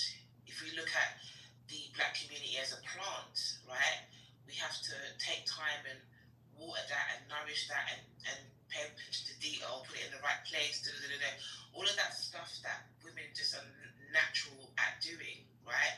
I'm not saying that men can't do that as well, of course they can, but it's more natural to women to do that because that's our nature. So give us an opportunity to use our natural skills and our natural way of doing things in order to lead the community. And so yeah, I hope that answers the question. Just a quick one. I just want to read something to Jatta and Harlem. Ron was saying in the chat, Black American, was saying, I will respect who you marry, but I would never talk war around anyone who is my historical enemy. Pillow talk is something I would have to consider. And that's kind of a similar thinking that I have, I think, in regards to that, because you marry who you love, but historically, and Harlan, you probably know this more so, we've had a common enemy. So, if you're trying to better yourself, how do you marry those that have not tried to allow your betterment to flow or progress? So yeah. But yeah, well, the thing is, isn't those individual people? Yeah, I understand that. But if you read what he put in the chat in terms of talking about bettering, would that be maybe those individuals? Because then the conversation needs to be had. What are you saying that there hasn't been white people who have stood in solidarity with black people and the betterment of black people? Okay. Yeah, no, there's individuals, that we can. There you go then. But I would still go by that code. There's also people that go into prison for paedophilia and come out, but and they're reformed. You're not gonna leave them around your children, are you? I mean, that's slightly different. And a reform. I don't think you understand how paedophilia works. It's not a reform thing. I don't think you get my point. It's an attraction. The point I'm saying is that doesn't go away. They have a certain nature, right? They have a nature to them. And so just because you get a few good eggs doesn't mean you need to ignore the bad ones.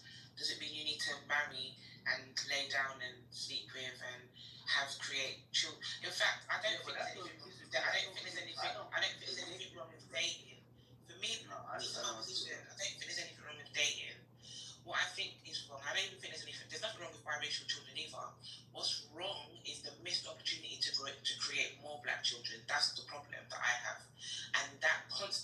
missed opportunity brings us closer to erasure, deletion. How?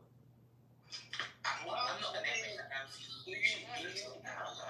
Opportunity. There's because earlier on you said that you walk around London, you see more interracial couples than black couples. I think, bro, where do you live? Where? Yeah, I see that in Barnet, to be fair. There's no way you're walking around on the ends. You see more man with white gal than black. That's just when they come out the end, that is such a hyperbolic statement. Did you hear what I said? When they come out the end, then that is what you said. Did you hear what I said? Yeah, that is exactly what you said. I said that when we have a missed opportunity to create black children, that brings us closer to erasing who we are. There was an article The Guardian wrote it about 3 years ago, and they said that the UK Black Caribbean group is going extinct. Yeah, but how does that? Can I finish my point? This is why I find it hard, Naya, to have conversations with like the younger generation, because they've done a number on them, right? And then even when they're intelligent like Madara, the numbers are so heavy. The numbers so. What are you talking about? Hello. I don't know how old I am. I know you're not in your 30s. That's what I do know. I'm definitely, yeah. I'm talking. Oh, you're definitely in your 30s. All right, I take that back. You sound a lot younger than that. Anyway, the point I'm making is that people with Madara's mentality, I don't. Wait, I must say something. They're obtuse. Okay. I don't believe you are hearing your Yeah, you don't need to. Okay, so Jackman and Harlem, I read it out in the side chat. Madara and Storm, you guys can have your final say on the comment that was in the side chat in regards to, speaking to people that are from a group that historically caused damage to your group. And, you've decided, because it's 2025, to date outside, talking about black betterment, is that available? So it's Well, can I respond to this? Madara. I'll be fast. No, I don't want to date a white woman. I don't. That's just not my preference. As an individual, it's just not my thing. But do you consider that to be off code? If someone dates outside the race, is that off code? That's all I want to know. Okay, cool. Can I please answer to the question, like that comment? You said Madara and Storm. Yeah, but that comment was directed at what me and Tom said. No, we do a little what you call it again? Cue. So we let Storm finish, and then if you want to do that. So let Storm respond, Jetta. That's okay. Then you answer after, and then I've got something I want to say. And if anyone else Madara can go first, because I need to hear it straight out. Okay. I didn't give him an opportunity. Jetta, is that okay? We're going to after. Is that okay? I just need to know, what is the code that RM is, what's the code? What's the code? Sorry, good morning. Everybody, good morning. What's the code? When I say being on code, being on code just means that, it's real quick, she asked, being on code just simply means that you want the best for your people, for your group, right? If I'm going to vote for a politician, right, I'm looking at, okay, what is this politician going to do for my people? How is he going to help my people? And if it's anything tangible or good that we can get out of the deal, I'm going to go along with it. That's me being on code. Me being off code would be me saying, you know what, this is going to hurt my people, but it's going to benefit me as an individual. So I'm going to go along with that. That's going to hurt that's me being off code. But being on code, it just simply means that you're looking out for the best interests of your people at all times. And I think we all should be like that. Does that answer your question?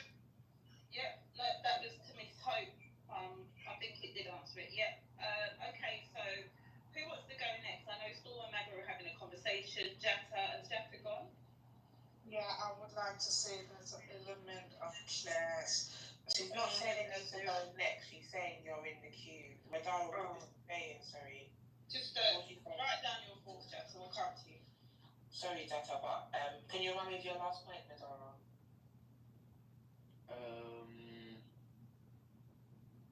I can't even lie. I'll go after you. I can't remember still. Alright, don't worry. I'll wait till you remember. Go on, Jack. I would, yeah. There's an element of class too. You can't make it sound like white people is just this homogeneous anarchist group that has taken every single political decision that has been made the last 500 years through some kind of like direct democracy, because that's not true. I think it's a bit disingenuous. What? This nigger woman of coal. You know, oh my God, you are so tiring. Stay on your what you're. Stay on cold. Don't pay attention to the chat. No, I don't need to stay on cold. Like, why are you always like? I'm sorry, but like, why are you always like trying to make excuse for people being vile towards one another? Oh, somebody said something vile in the chat. Sorry, how did that? Sorry, where are we? I didn't hear. What did you? I think there's someone who called her a nigger woman. Someone called her a nigger woman. Von called her a nigger woman. Oh no, don't. Yeah, don't remove Von. If you don't mind, don't call her that. Not even if you don't mind, don't call her that, please. Okay. Go ahead, Justin. Like, they think it's funny. Okay. And the same thing goes for African societies too. Like, you know, there's been classism in every single, like, no group. Well, there are the exceptions with the Igbos, Kikuyos, and so on. But like,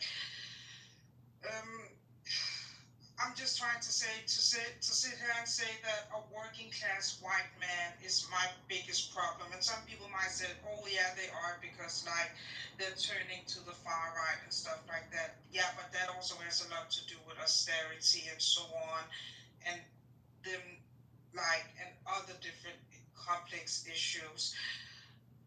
I think it's disingenuous, because like I said, class is a factor. You can say like the upper class Europeans, they have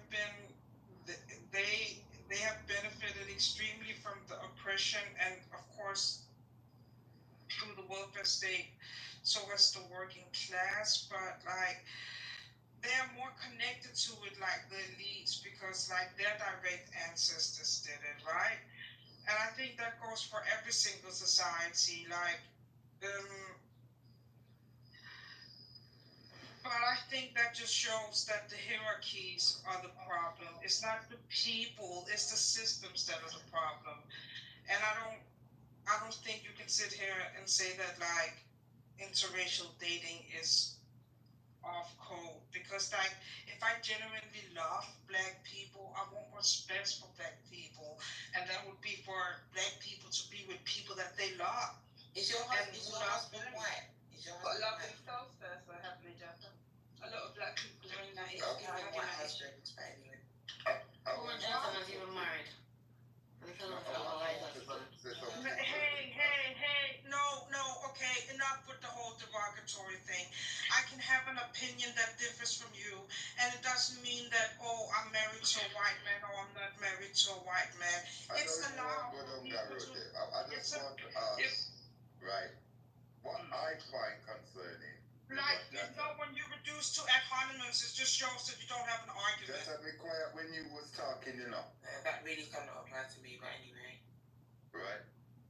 What I was finding concerning is Jatta seems to be trying to put things in absolute terms. And the way you have put it, Jatta, is not my lived experience with these people. Right? I find the white man to be very much a savage. That's all I've experienced from him and his kind in my lifetime in the place where I reside, right?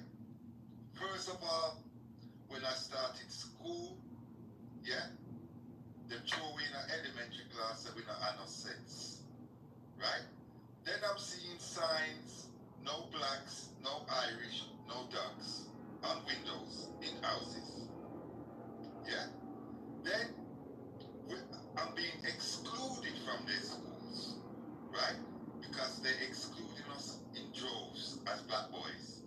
Then I'm being incarcerated as a child and abused in their penal systems, right? And you're trying to say that I'm supposed to look on these people as being something other than I've experienced them to be in my lifetime. It's not going to happen. You understand? Right. You can come with all these fancy terms and fancy names for them, right? And what I see that they have done to my people, right? They have fractured and fractionalized us as a nation. So when you're on about nation building, because this is what we're in the process of. Now, we're trying to build back our nation. And when you're in the process of nation building, to say you're going to lie and procreate with those who are oppressing you, it's clearly off code. And can I also just take that baton and just from one generation to another, I just want to also add to that list of things that they've done to us where we live, right? So they've also removed from the education system black history. They've whitewashed the history that they do tell us. They've also excluded us from the media, so we didn't have positive black role models growing up in in the media. We've also been had our cultures appropriated and cast out into social media as though social media is the creator of what we've created, right? We've also been put into areas or locations, being put into housing where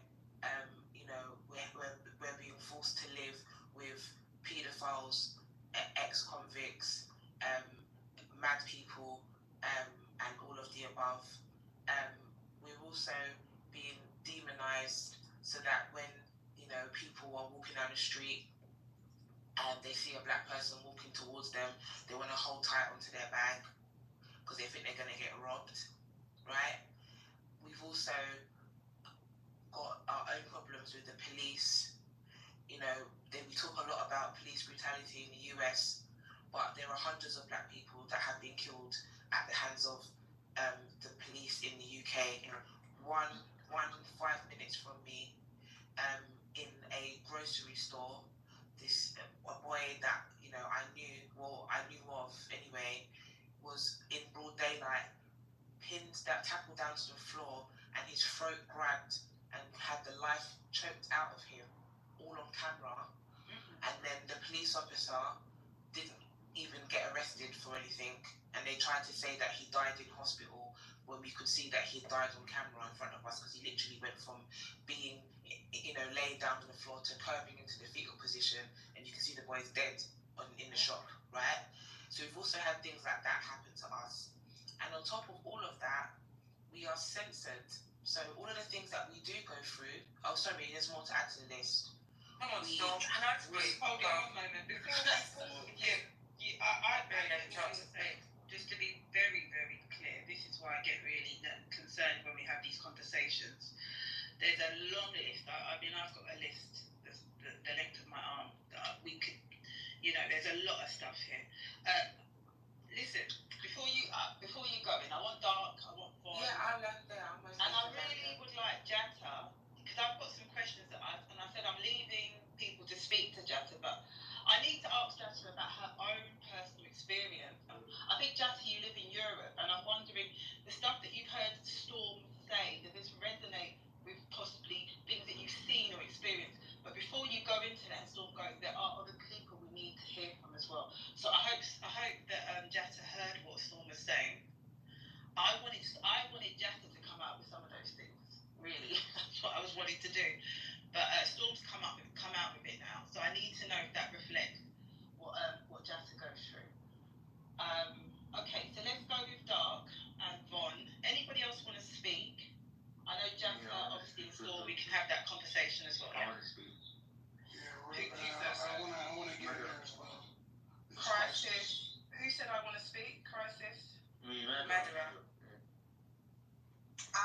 it's obvious, but I would like to respond.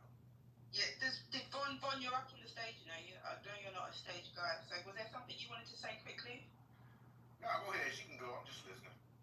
Okay, Dark, did you want to go as a mod? Yeah, of course. Been waiting to talk for ages, actually. So there's so obviously, because it's gone on for a while now, there's so many points I wanted to address. But okay, when we're having this conversation, we've got to be. I know there's a bit of emotion here, I can hear it, and there's a lot of sort of ego. Everything that you said that the white man, for some reason you don't acknowledge the white woman, has done, I could say the black man has done. And that's why I get really iffy when we talk this way. I think it's better, me personally, to address the real issue. If we are pro-black and we care about black people survive, because there's a few points that Storm made that I agree with. If you care about the progression of the black race, if you are pro-black, if you are anything to do with being black, then yes, you would naturally follow what Storm is saying. But if you identify with your religion or your culture, which you have a right to, it's not going to be so. Some people will marry someone based on their religion, not their race, and that means that they're on code for their religion. And also, even if you date outside of your race, it doesn't mean you go against your race. It could simply mean that you're living in a neighborhood which is predominantly of another race. Or it could be that you're in a profession where, in order to find someone you're compatible with, unfortunately, it's not going to be anyone of your race. It could just be another race. Do you see what I'm saying? So when you take all these real factors into consideration, you don't speak the way that you're speaking. The way that Storms is speaking, in my opinion, is of someone who is pro-black. So someone who is actively trying to progress the black community and wants black lives to, not black lives, but more black lives, sorry. So they want the population to go up. That's perfectly fine. As long as you're claiming to be pro-black, you're supposed to think like Storm. But the point I'm making is not everybody is pro-black. The other point I want to make is that when we're talking about the slavery and all of the stuff that was mentioned, I'm telling you now, there were grown men marrying little girls, and they were black girls and black men, because it would have taken place in Africa. Not too long ago, it was legal for you to marry underage girls, and for some reason, we don't like to acknowledge it. What country? Do you know what country that was, or you're I not can, sure? I can go and Google for you, but it's now been made illegal recently. Even when it comes to raping your own wives, that's only recently been made illegal. In Ghana, I think that was as well. So there's a number of things. Even when we look into slavery, before we were sent off to go in the ships and we were shipped off to these white slave owners, we were already enslaved. And I don't know why we don't acknowledge the fact that we were already captured. And I say we like it was me, but locked up. We've seen the movie Black Woman King, I think it's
was just being like that.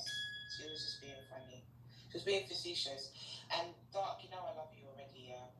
But we don't see eye to eye on certain things. And yeah, that's just, I think Dark's tactic. Sorry, more live, but I think she knows that we're talking about white supremacy when we say the white man. She knows that. But anyway, there's a conflation here because what we're talking about is two different things. There's the healing of black people, and then there's the expectation of us to somehow collaborate with white people in order for us to move outside of oppression. And I don't think that I'm not talking about the next steps. That's after we dismantle white supremacy. I'm not talking about that. I'm literally saying that for some black people in on this planet, they have a different relationship. Sorry to interrupt. Is somebody streaming this room on YouTube, or is this goat having a joke in there? I'm hoping that no, because I don't consent to being recorded or to being added onto any other social media platform. So I don't know if anyone's got that link, they can put it in the side chat. And if you are doing that, can you shut that down? Because I don't consent to that. Okay. Yeah. Go ahead. So I think that what we've got is there needs to be, so I feel like for me it's not me being pro-black, it's not me being, and I know you're not, I know you didn't say that, Doc, but I don't think you have to be pro-black in order for you to acknowledge the wrongdoings. And I think it's important, we were saying this before you came in the room, one of the great things about these spaces is that we can provide insight to each other. So I'm speaking to people from East Africa, like, Rwanda and places like that, where they have really negative experiences with other black people, right, because of religion, right? And so, like, the way that they see white people is completely different because they didn't have that negative experience with them, right? Kick John out. He is streaming it live. Is he gone? Kick him out. Well done. Well done. Which one is Well done, Doug. No, but it doesn't matter. His skin tone is dark. He's still a colonizer. He's still white. Yeah, exactly. He's still white. You're still a Jew supporter, so that makes you white. Jews than yours. Let's just put it that way. And my people fuck yours. I mean, you're not even fucking. Oh, John. No, my lineage is all it's in the Jewish neighborhood because Ishmael, but we're we don't consider Jews. Your people are not the real Jews. John Kitover, on what stage? I'm not a Jew, so I don't really care. You're atheist, you're an anthropo, whatever you want to call yourself. No, but What did St. John come on stage? He doesn't like him anymore? My people. John's probably down there drinking beers and sniffing cocaine. Oh, God. I think you project a lot. No, he's a white hillbilly. That's what You they do. project a lot. You guys just be getting mad at the truth about certain kind of people. So before you became a Muslim, were you allowing in jail for people to put it up your ass? First of all, everyone knows that was a white Israeli thing. You guys are gay. That's why there's so many homosexuals in Israel. Yeah. You guys are. But I bet that you tried it before you became a Muslim. The Muslim world fucks God having sex with men. Like it's not. And any animal that does that, they get killed. That's what you guys always complain about, that we kill gays, right? Isn't that what you guys always say? So now y'all changing your stance? Which one is it? Do we kill the gays or not? It's so funny. You guys are saying free Palestine, but freedom for what exactly? Freedom from the tyranny of the Israeli government. Freedom to kill whoever you want because of whatever dumb value system you have. I mean, our value system is the better value system. You guys just don't value it because you guys are animals, man. I'm telling you that. That's in your culture. I get it. But we're animals. Flex killing gay people. No. We don't kill gay people just to kill gay people. That's un-Islamic. Just to kill them. Yeah. We don't kill them just to kill them. Yeah, no. If they, no. They will get capital punishment only if, number one, that's the law of the policy. No. How would someone know? How would someone know if someone committed a gay act? They would have to do that publicly. Oh, so then you're justified to kill him? It's not about justifies what the laws are. Once again, they follow the laws. Yeah, exactly. It's the law, so it's justified. The killing is justified by the law. This has nothing to do with justification. This has something to do with what the law is. Okay, so the law justifies the killing because it's in the law. No. The law says capital punishment. If Exactly. two people are caught and there's witnesses that they have done The law homosexual act. justifies the killing then. Just like the laws in Israel justify taking people out of their homes and caging them and putting them in detention with no charge. You got to do it, put people in there for years. They torture them in there. What are you talking about? And that's the law there. So Stop once again, justifying murdering. this is not justified. This once again, this is literally the law. Yeah, the law is like, yeah, you cannot be gay because otherwise, if we see you, you're gonna get killed, and it's justified by the law. Yeah. That's amazing. It's beautiful.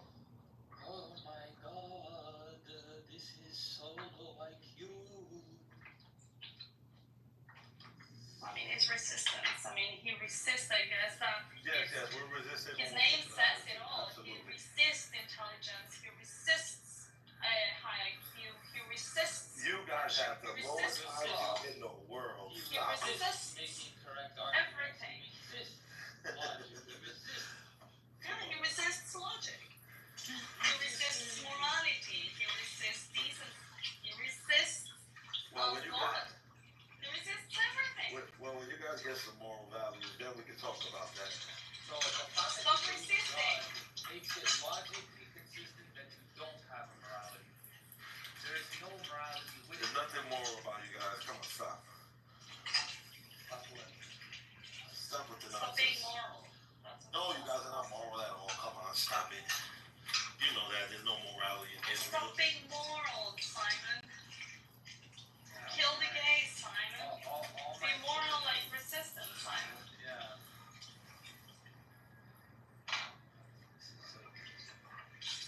This is, as the Africans would say it, specifically, this is What nonsense. This is nonsense. Who says that? Musanda? Good morning to terrorist supporters. Who is saying that? Resistance. Oh, at least you said good morning to them. I can't believe it's already 2 p.m. Yeah, finishing the kitchen right now. I'm gonna go out for a walk. I'm gonna make lunch. Oh my god, yesterday we did something very bad. I ordered pizza. Shouldn't have done that. It was delicious, but I didn't sleep well. Because of the pizza. My stomach is not used to it anymore. I made some amazing chicken with rice and Today I'm gonna do poke bowls with salmon, white rice, cucumber, mango.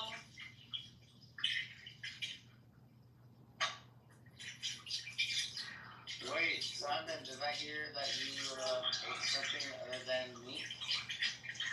oh yeah, I think the carnivore down for The retard is here. Why do we get all the retards? Where are all the intelligent Oh, people? hi, Issa. Isa, first of all, you have to gain some IQ first to call yourself intelligent. Come on. Of course, yes. I don't have any IQ. You don't use critical I lack thinking. IQ. You don't I don't even have one. You know You what's lack funny about critical thinking. I like everything. I'm a woman. You know what's funny about that retard comment? Hold on, I'm gonna keep talking. Well, no, because You you're know why? gonna get Because it's not an argument. I deal with facts. The fact is the Israeli government is systematically starving and committing genocide against the Palestinian people in Gaza.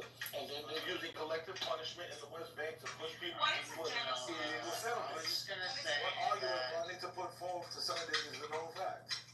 I'm not What trying is a to genocide overtalk resistance? anyone, but I'm just gonna say that. Genocide is what Israelis do to the Palestinian people in Gaza. No, you know that for a genocide to be actually be able to be called genocide,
now not only identify, but feel colonized to call themselves Israeli Arabs. Some of them fight within the occupation force, and many of them have thrived within Israeli society. They have no longer associate or view themselves as Palestinians in Gaza or the West But they are an ethnic. I don't care about, no. This has something to do, once again, this genocide is specifically for the Palestinians who are not Israelis. Okay, now, why if it's a genocide? So then it's not ethnic. Why has motivated? Yes, it is ethnically motivated. Hold on. Why if it's a genocide? Why has the population increased in Gaza in the past 2 years? Once again, easy to answer that and debunk it because it's already been debunked before. Everyone knows that the population in Gaza has grew throughout the years because of the ethnic cleansing Israel has done to the Palestinians and their historical villages and homelands and pushed them all into the Gaza Strip. This is why there is so many people in Gaza that are not from Gaza. That's why it grew. I just told you why they grew, because they have ethnically cleansed people from their original homes and villages and have pushed them into the Gaza Strip. No, I'm not even talking about that. I'm talking about babies born. Over 40,000 babies born just in the first, 8 months or something like that of the war? Yeah. Are you great? The population has decreased. What are you talking about? Well, on October 7th, the population was, I believe they said, about 2.2 million people. Now, according to the estimates, they're around 1.7, 1.8 million people. There's about 400,000 people they're saying that are discounted for, which is the people they're assuming, because once again, I can show you Harvard studies and things that they put out. They believe it's estimated to at least 300,000 Palestinians have died. This is 300,000 have been killed. Exactly. This is what they're saying. We don't know it to be a fact. Because the war is still going. We haven't looked underneath the rubble. It's not from Hamas. This is not from the God of the ministry. This is from people who have people on the ground in America. Exactly. And this is what they have the calculus. Exactly. So then how come we can't get any numbers from Israel? They are the ones giving the Now hold official on. Can you answer this question for me? They know how many people have Hold on. Can you answer this question for me? How come is it Israel knows exactly how many Hamas militants they killed? They don't. Hold on, but that's not what the representatives of Israel say. No, what are you they're talking about? using Hamas's No. I'll put you up the ambassador. I'll put it in the link right now. The last interview Piers Morgan did was with one of the ambassador to the UK, an Israeli government, the lady, I forgot it, she's an ugly fat chubby chick. And she claims that they do know the numbers of how many Hamas they have killed. But when he asked her how many civilians have they killed in the process of killing Hamas, how many children, they don't seem to know the answer. Why is that? Yeah, but you know. Exactly. You can't even justify stupidity. Because the answer is that they target Hamas people directly, and then people who are casualties of war are not necessarily accounted for.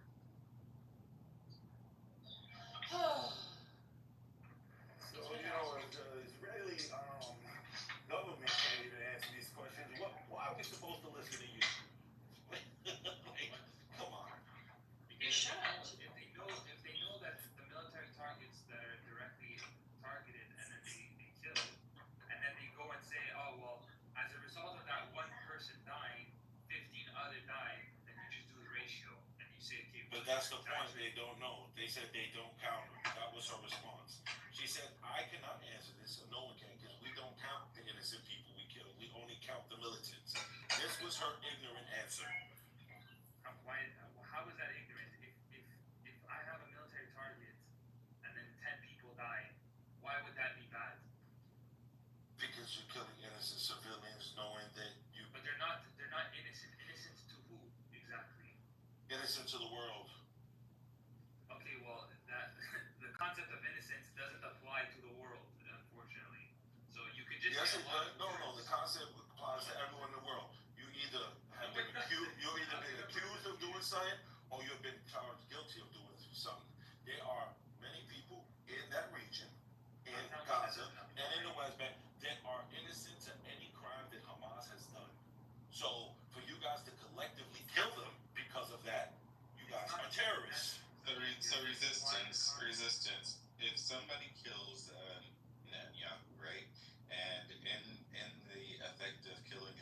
also kill like 60% of Israelis. Is that justified? Now it is, because more than 60% of the Israelis said they're okay with the ethnic cleansing of the Palestinians. Yeah, but they are More than 60, but I think 70, almost 80% said that they are. The society. Yeah, so they aren't contributing to it, right? They aren't fighting 60%. Of course they are. They're not fighting in a war. How they not contributing? You don't see the hold on. How they not contributing? You don't see the videos of Israeli settlers terrorizing in the West Bank. You don't see Israeli settlers at the checkpoints for the games, literally standing in front of them and stopping them. What are you talking about? This is millions. Settlers make up a small percentage of the population, make up like 700,000 people, where the population is 9 million total, right? So it's less than 1 billion people who are settlers. So you're saying that because of 700,000 settlers, that the rest of the population is responsible.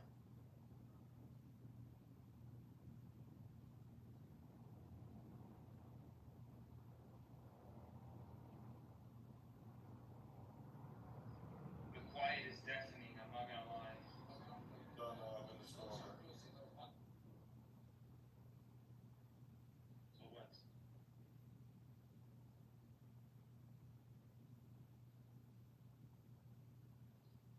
You know, I mean, you know, the thing is, like, you can say a lot of words, like, you can say a lot of words, but the reality is that, like, you can't, like, you could say, hey, it's illegal what they're doing, it's this, it's a war crime. It's like, you guys don't have any concept of what. No, you are idiot to not know the legal laws of war. The Geneva Convention. Yes, there is. Yes, there is. Yes, there is. No, what's garbage is you. You're garbage. That's the problem. You're garbage. Okay, so a law in order for it to be a law,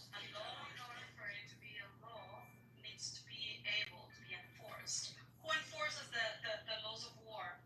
Resistance? Who is in charge of enforcing the laws of law? Every country there's every country that it is binded by the United Nations needs to adhere to those laws. Okay, so the United Nations. Listen, hold on, Simon.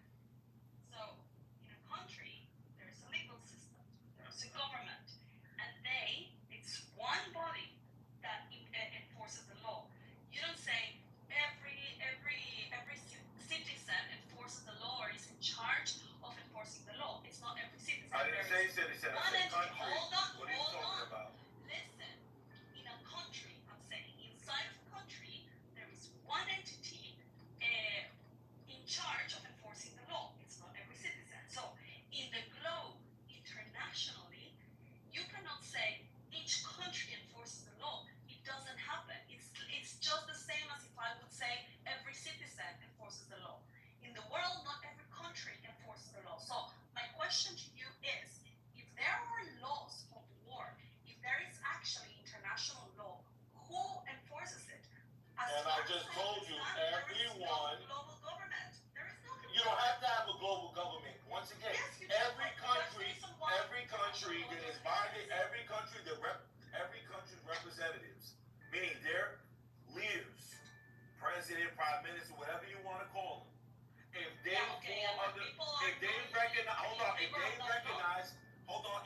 recognize those laws to be the laws that govern war, then those countries are responsible for executing anyone who breaks those laws. What part of that you don't understand? That is why I say that you don't understand how international law works. No, I know how it's supposed to work. That's the difference. You International to it being broken. International law is not anything else than a set of rules that a bunch of countries came about when they were in peace, and they said, okay, guys, what are we going to do? No, actually, these laws all came about after the Jews were getting slaughtered by the Germans. Why did we ever So stop lying. conflict? Why did we ever enter into conflict? Let's agree to follow these rules. And they all said, okay,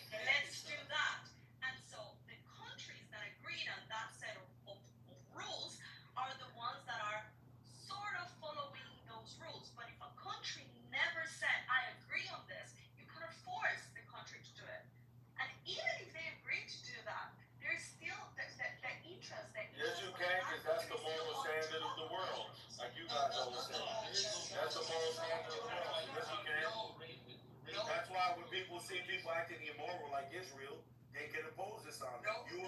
Your country is not allowed to break the moral code. The genocidal group is Israel. Okay, wait. So you're saying that we No, like the occupation force, They're the immoral terrorists. like the Hamas? No, like Israel, like the Zorro. You mean like Israel does of the Syrians? You piece of shit? You mean like Israel does to the fucking Syrians? You piece of shit? You mean like Israel does to the Syrians? You piece of shit? You piece of shit?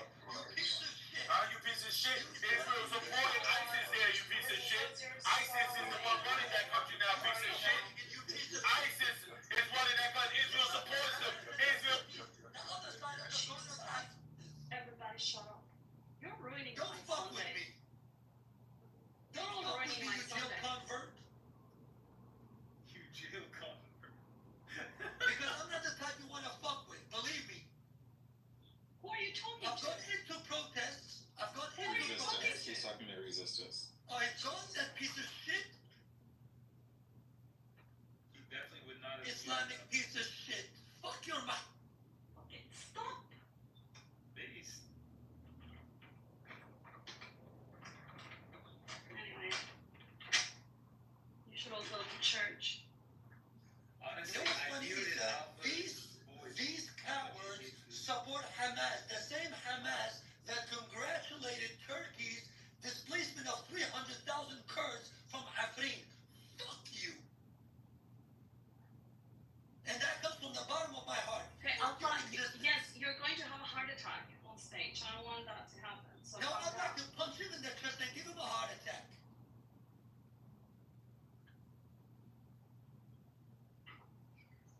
Anyway.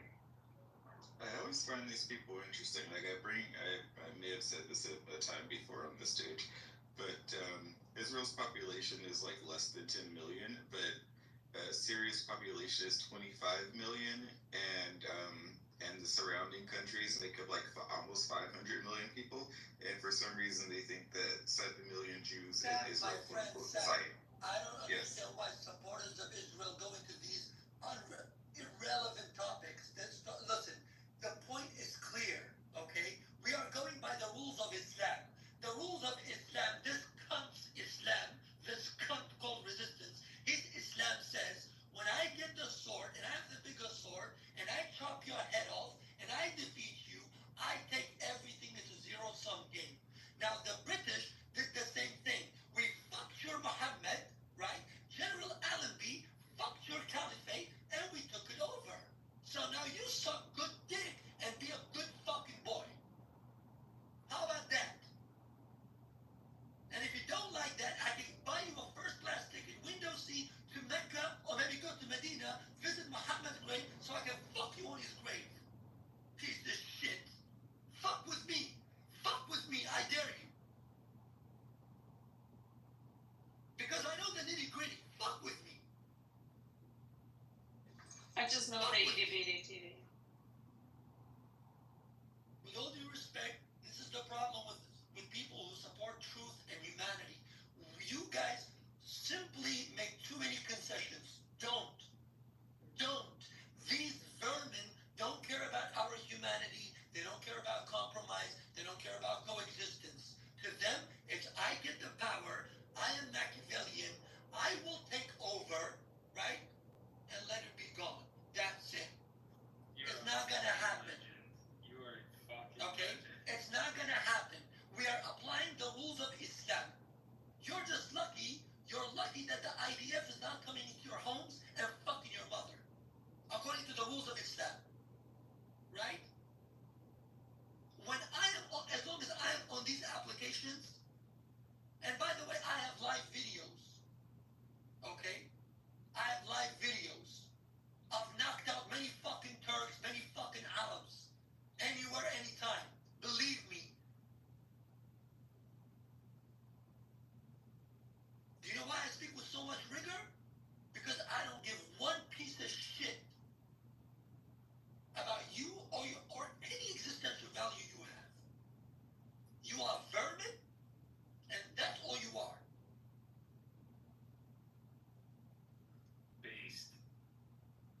simple. Read history. The Ottoman Balfour. The Ottoman Balfour. Go read about it. You lost the territories. It was the armistice of Mudros. Do you know what an armistice and forfeiture means by an empire? The British mandate took over the Ottomans. Okay? You slave of Arabs. Makes sense? And they decided that the Jews who've been subjected to ethnic cleansing, pogroms, and massacres by your Islamic empires from the time of Umar ibn al-Khattab, until you're a bitch ass fucking dirty Indian rat. Meet me right now. I'm in New York right now. I'll knock your fucking Indian ass out your soul. You're pussy. You're a bitch. You'll never fucking come to a fucking protest. Right? I am Kurdish, bitch.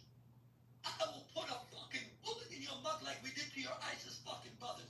Jesus Christ, let's tone it down.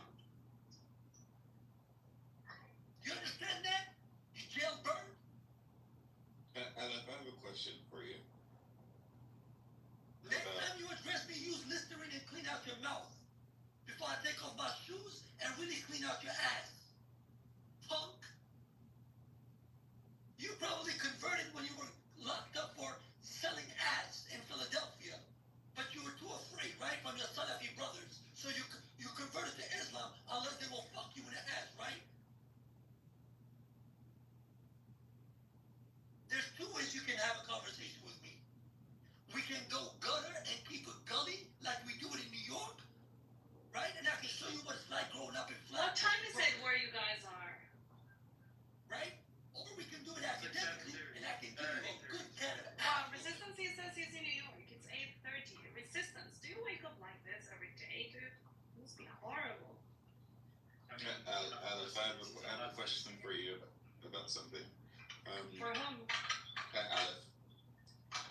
So anytime someone brings up things like the Balfour Declaration or the Ottoman Balfour and also the Faisal-Weizmann Agreement, people say that none of those people had any authority to to make any sort of contract.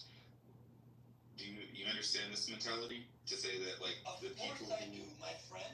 This is the mentality that the Arabs created as a coping mechanism and to avoid any kind of accountability for their treachery, according to Islamic literature, for their treachery against the caliphate in order for them to retain power and regain power at the same time. So if you look at the literature on this conflict, okay, on our dealings with the British since 1924, which is the official date of the abolishment of the Islamic Caliphate. It was the day when the sun set on the Islamic Caliphate. It was over. No more Islam, no more taking over Europe, no more official jihad, okay? Now you have guerrilla jihad. So the Taliban and Boko Haram, this is guerrilla jihad. But the narrative is really simple, my friend. It's really simple, okay? They lost the battle. So they need a coping mechanism. They need a coping mechanism. And what's better than a coping mechanism that is attached to a narrative that says, oh no, we were very well intended. The British actually deceived us. No, they didn't. No, they didn't. You tried to deceive the Muslim majority countries or world or lands, right? And the British played you. You played the Turks, and the British played you. Are you mad? You're mad. Just say you are mad. And the British, in fact, did not even play you. Because if they did, the British had all the power to kick the living daylights out of the Arabs and send you back to the peninsula and keep all the lands for the Jews. But no, they decided to go for the, the Pike, what was it called? The Peel Committee, right? The Peel Committee? Yes, the Peel Committee, P-E-E-L, right? And it was made clear, all the Jews that had bought the land, okay, and all that they will be given was about 51%. You were given about, 49% of the land? Something like And guess what?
right? You blame the Jews for it. True? Your wife is cheating on the side, you blame the Jews for it. Your bank account balance is not right, you blame the Jews for it. This is the Arab narrative. Honestly, Simon and Louise and everybody on the stage, I wish, you know what, I actually recommend, please, you have ChatGPT, you have online resources, try to learn Arabic and go into the sources and read the Arabs and look what they will tell you, what the real agenda is. What I find really horrendous, I think it's a horrendous academic crime, that none of these sources are actually available to students who study this conflict. Okay? Because if the story was just about another state, it's not just another about state. Tell me, why is it that in 1994, when the PLO was supposed to improve the lives of those so-called Palestinians, whatever the fuck they are, right? They're not even Arabs, they're Arabized. They themselves are subjects of imperialism. You know? They themselves are the subjects of imperialism, out of imperialism. Because they all come from different ethnic backgrounds and they've been Arabized and Islamized. But apparently, that's not a crime against authenticity and originality and indigeneity to these cowards. Right? But if somebody becomes Frenchized or Britishized or Americanized, oh, that's imperialism. You're taking away my indigeneity. Right? But if somebody's Arabized, right? If somebody is Turkified, Persianized, then, oh, no, that's okay. That's all right. Stop it. Stop it. Well, I've recently become acquainted with, aware of Wada Khanfai. Do you know this name? Wada Khanfai. He used to be the head of Al Jazeera, Iraq, and he has a bunch of videos. He also has an Arabic. My Arabic is rusty, so I don't. But I watch some of them. And he functionally is basically saying that, this is a political war against the West, and that all Muslims need to identify as the Ummah with passports in the Western world, and regardless of where you live or whatever, Islam is your nature. You can't hear me.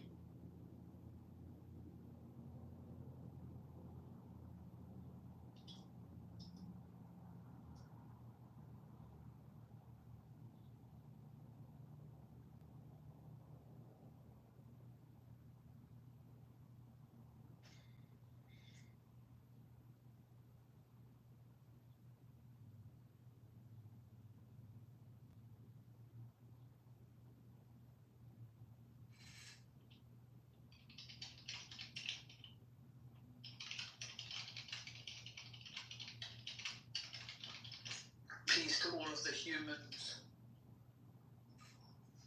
We're talking about Islam, but not the state of Israel. I mean, it's basically the same thing, right? Because we just basically talk about Islam in this room, right?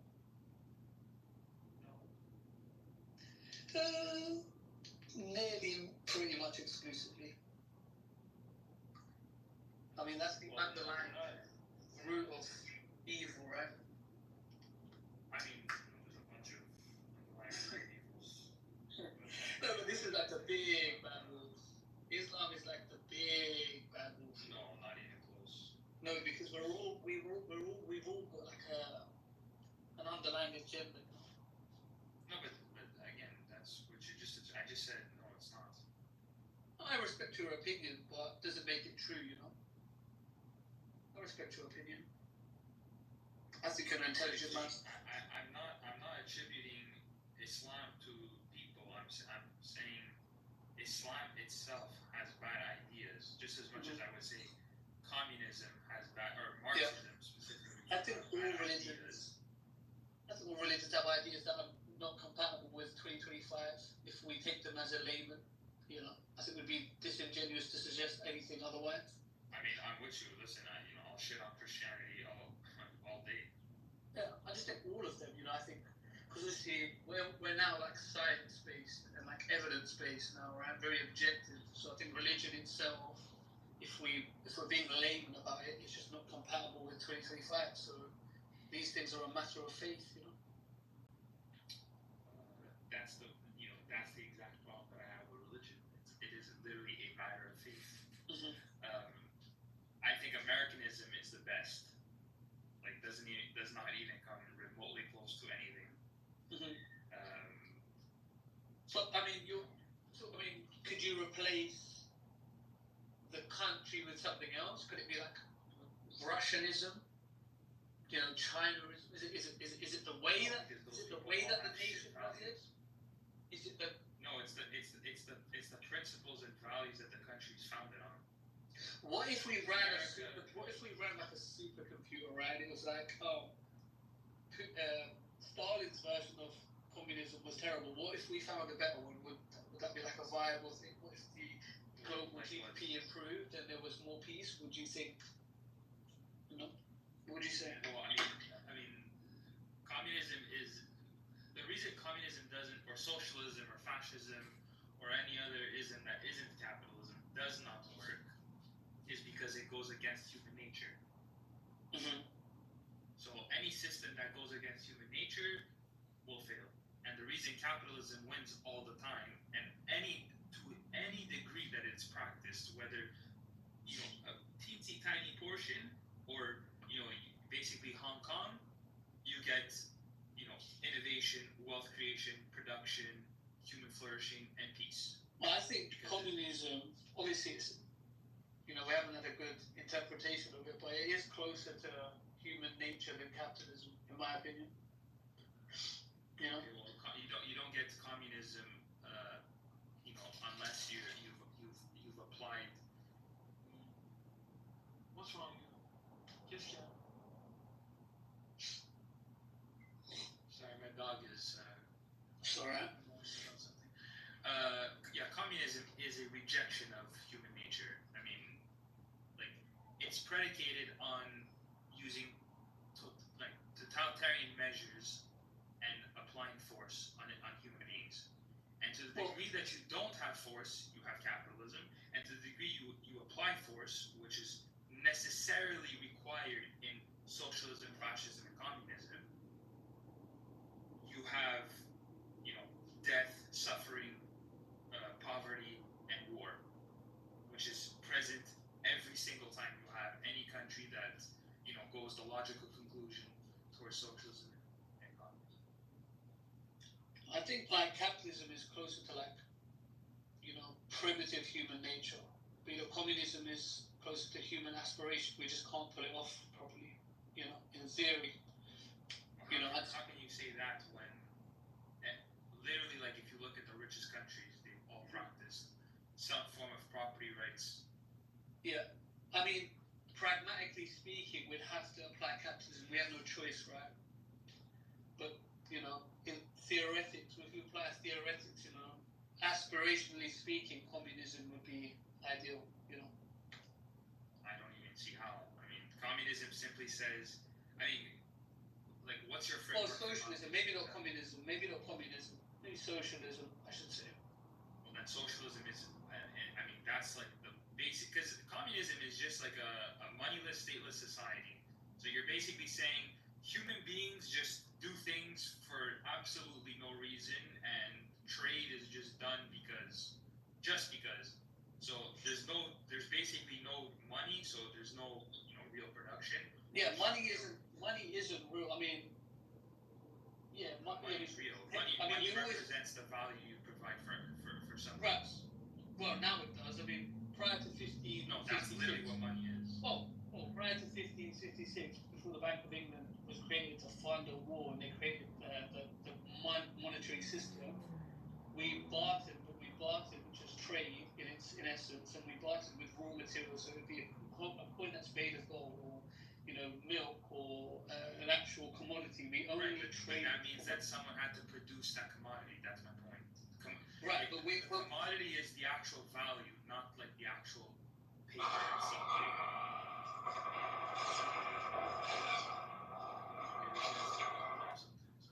I think he's in Tel Aviv.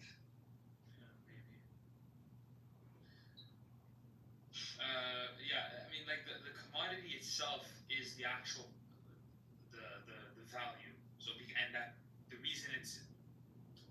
the values because it had to be produced.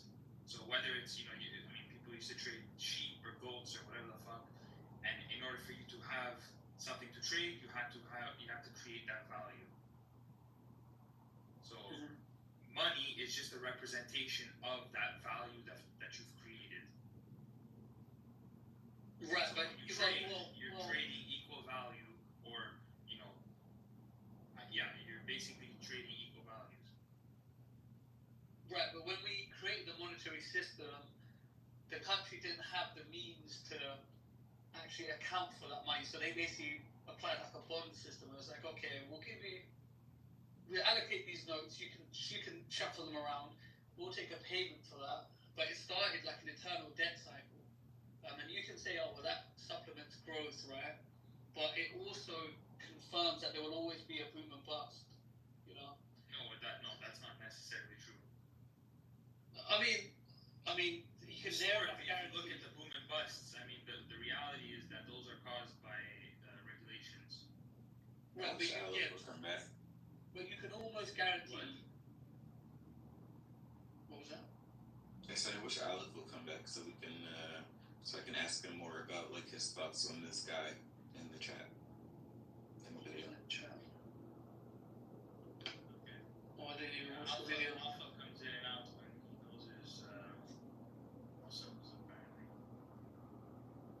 Yeah, I think, if your objective is like national primacy or like some kind of globalist capitalist structure, then maybe money is important. But in terms of like innate human desire, we don't need to be aspirational in a monetary sense. Essentially, we have desire, which is like bars, like The Sims. You have your shelter and food and more like Maslow's hierarchy of needs. At no point is there money on that list. You can be fulfilled without money. It's just a means, and obviously it's top down as well. So it's essentially totalitarian to some degree. The Fed is controlling rates that we have no say of, and the country can't actually. The Fed has nothing to do with capitalism. Well, the Fed has nothing to do with capitalism, and it's actually anti-capitalist to have a Federal Reserve. I agree. Because it's a monopoly on the money supply protected by force, whereas I agree. you don't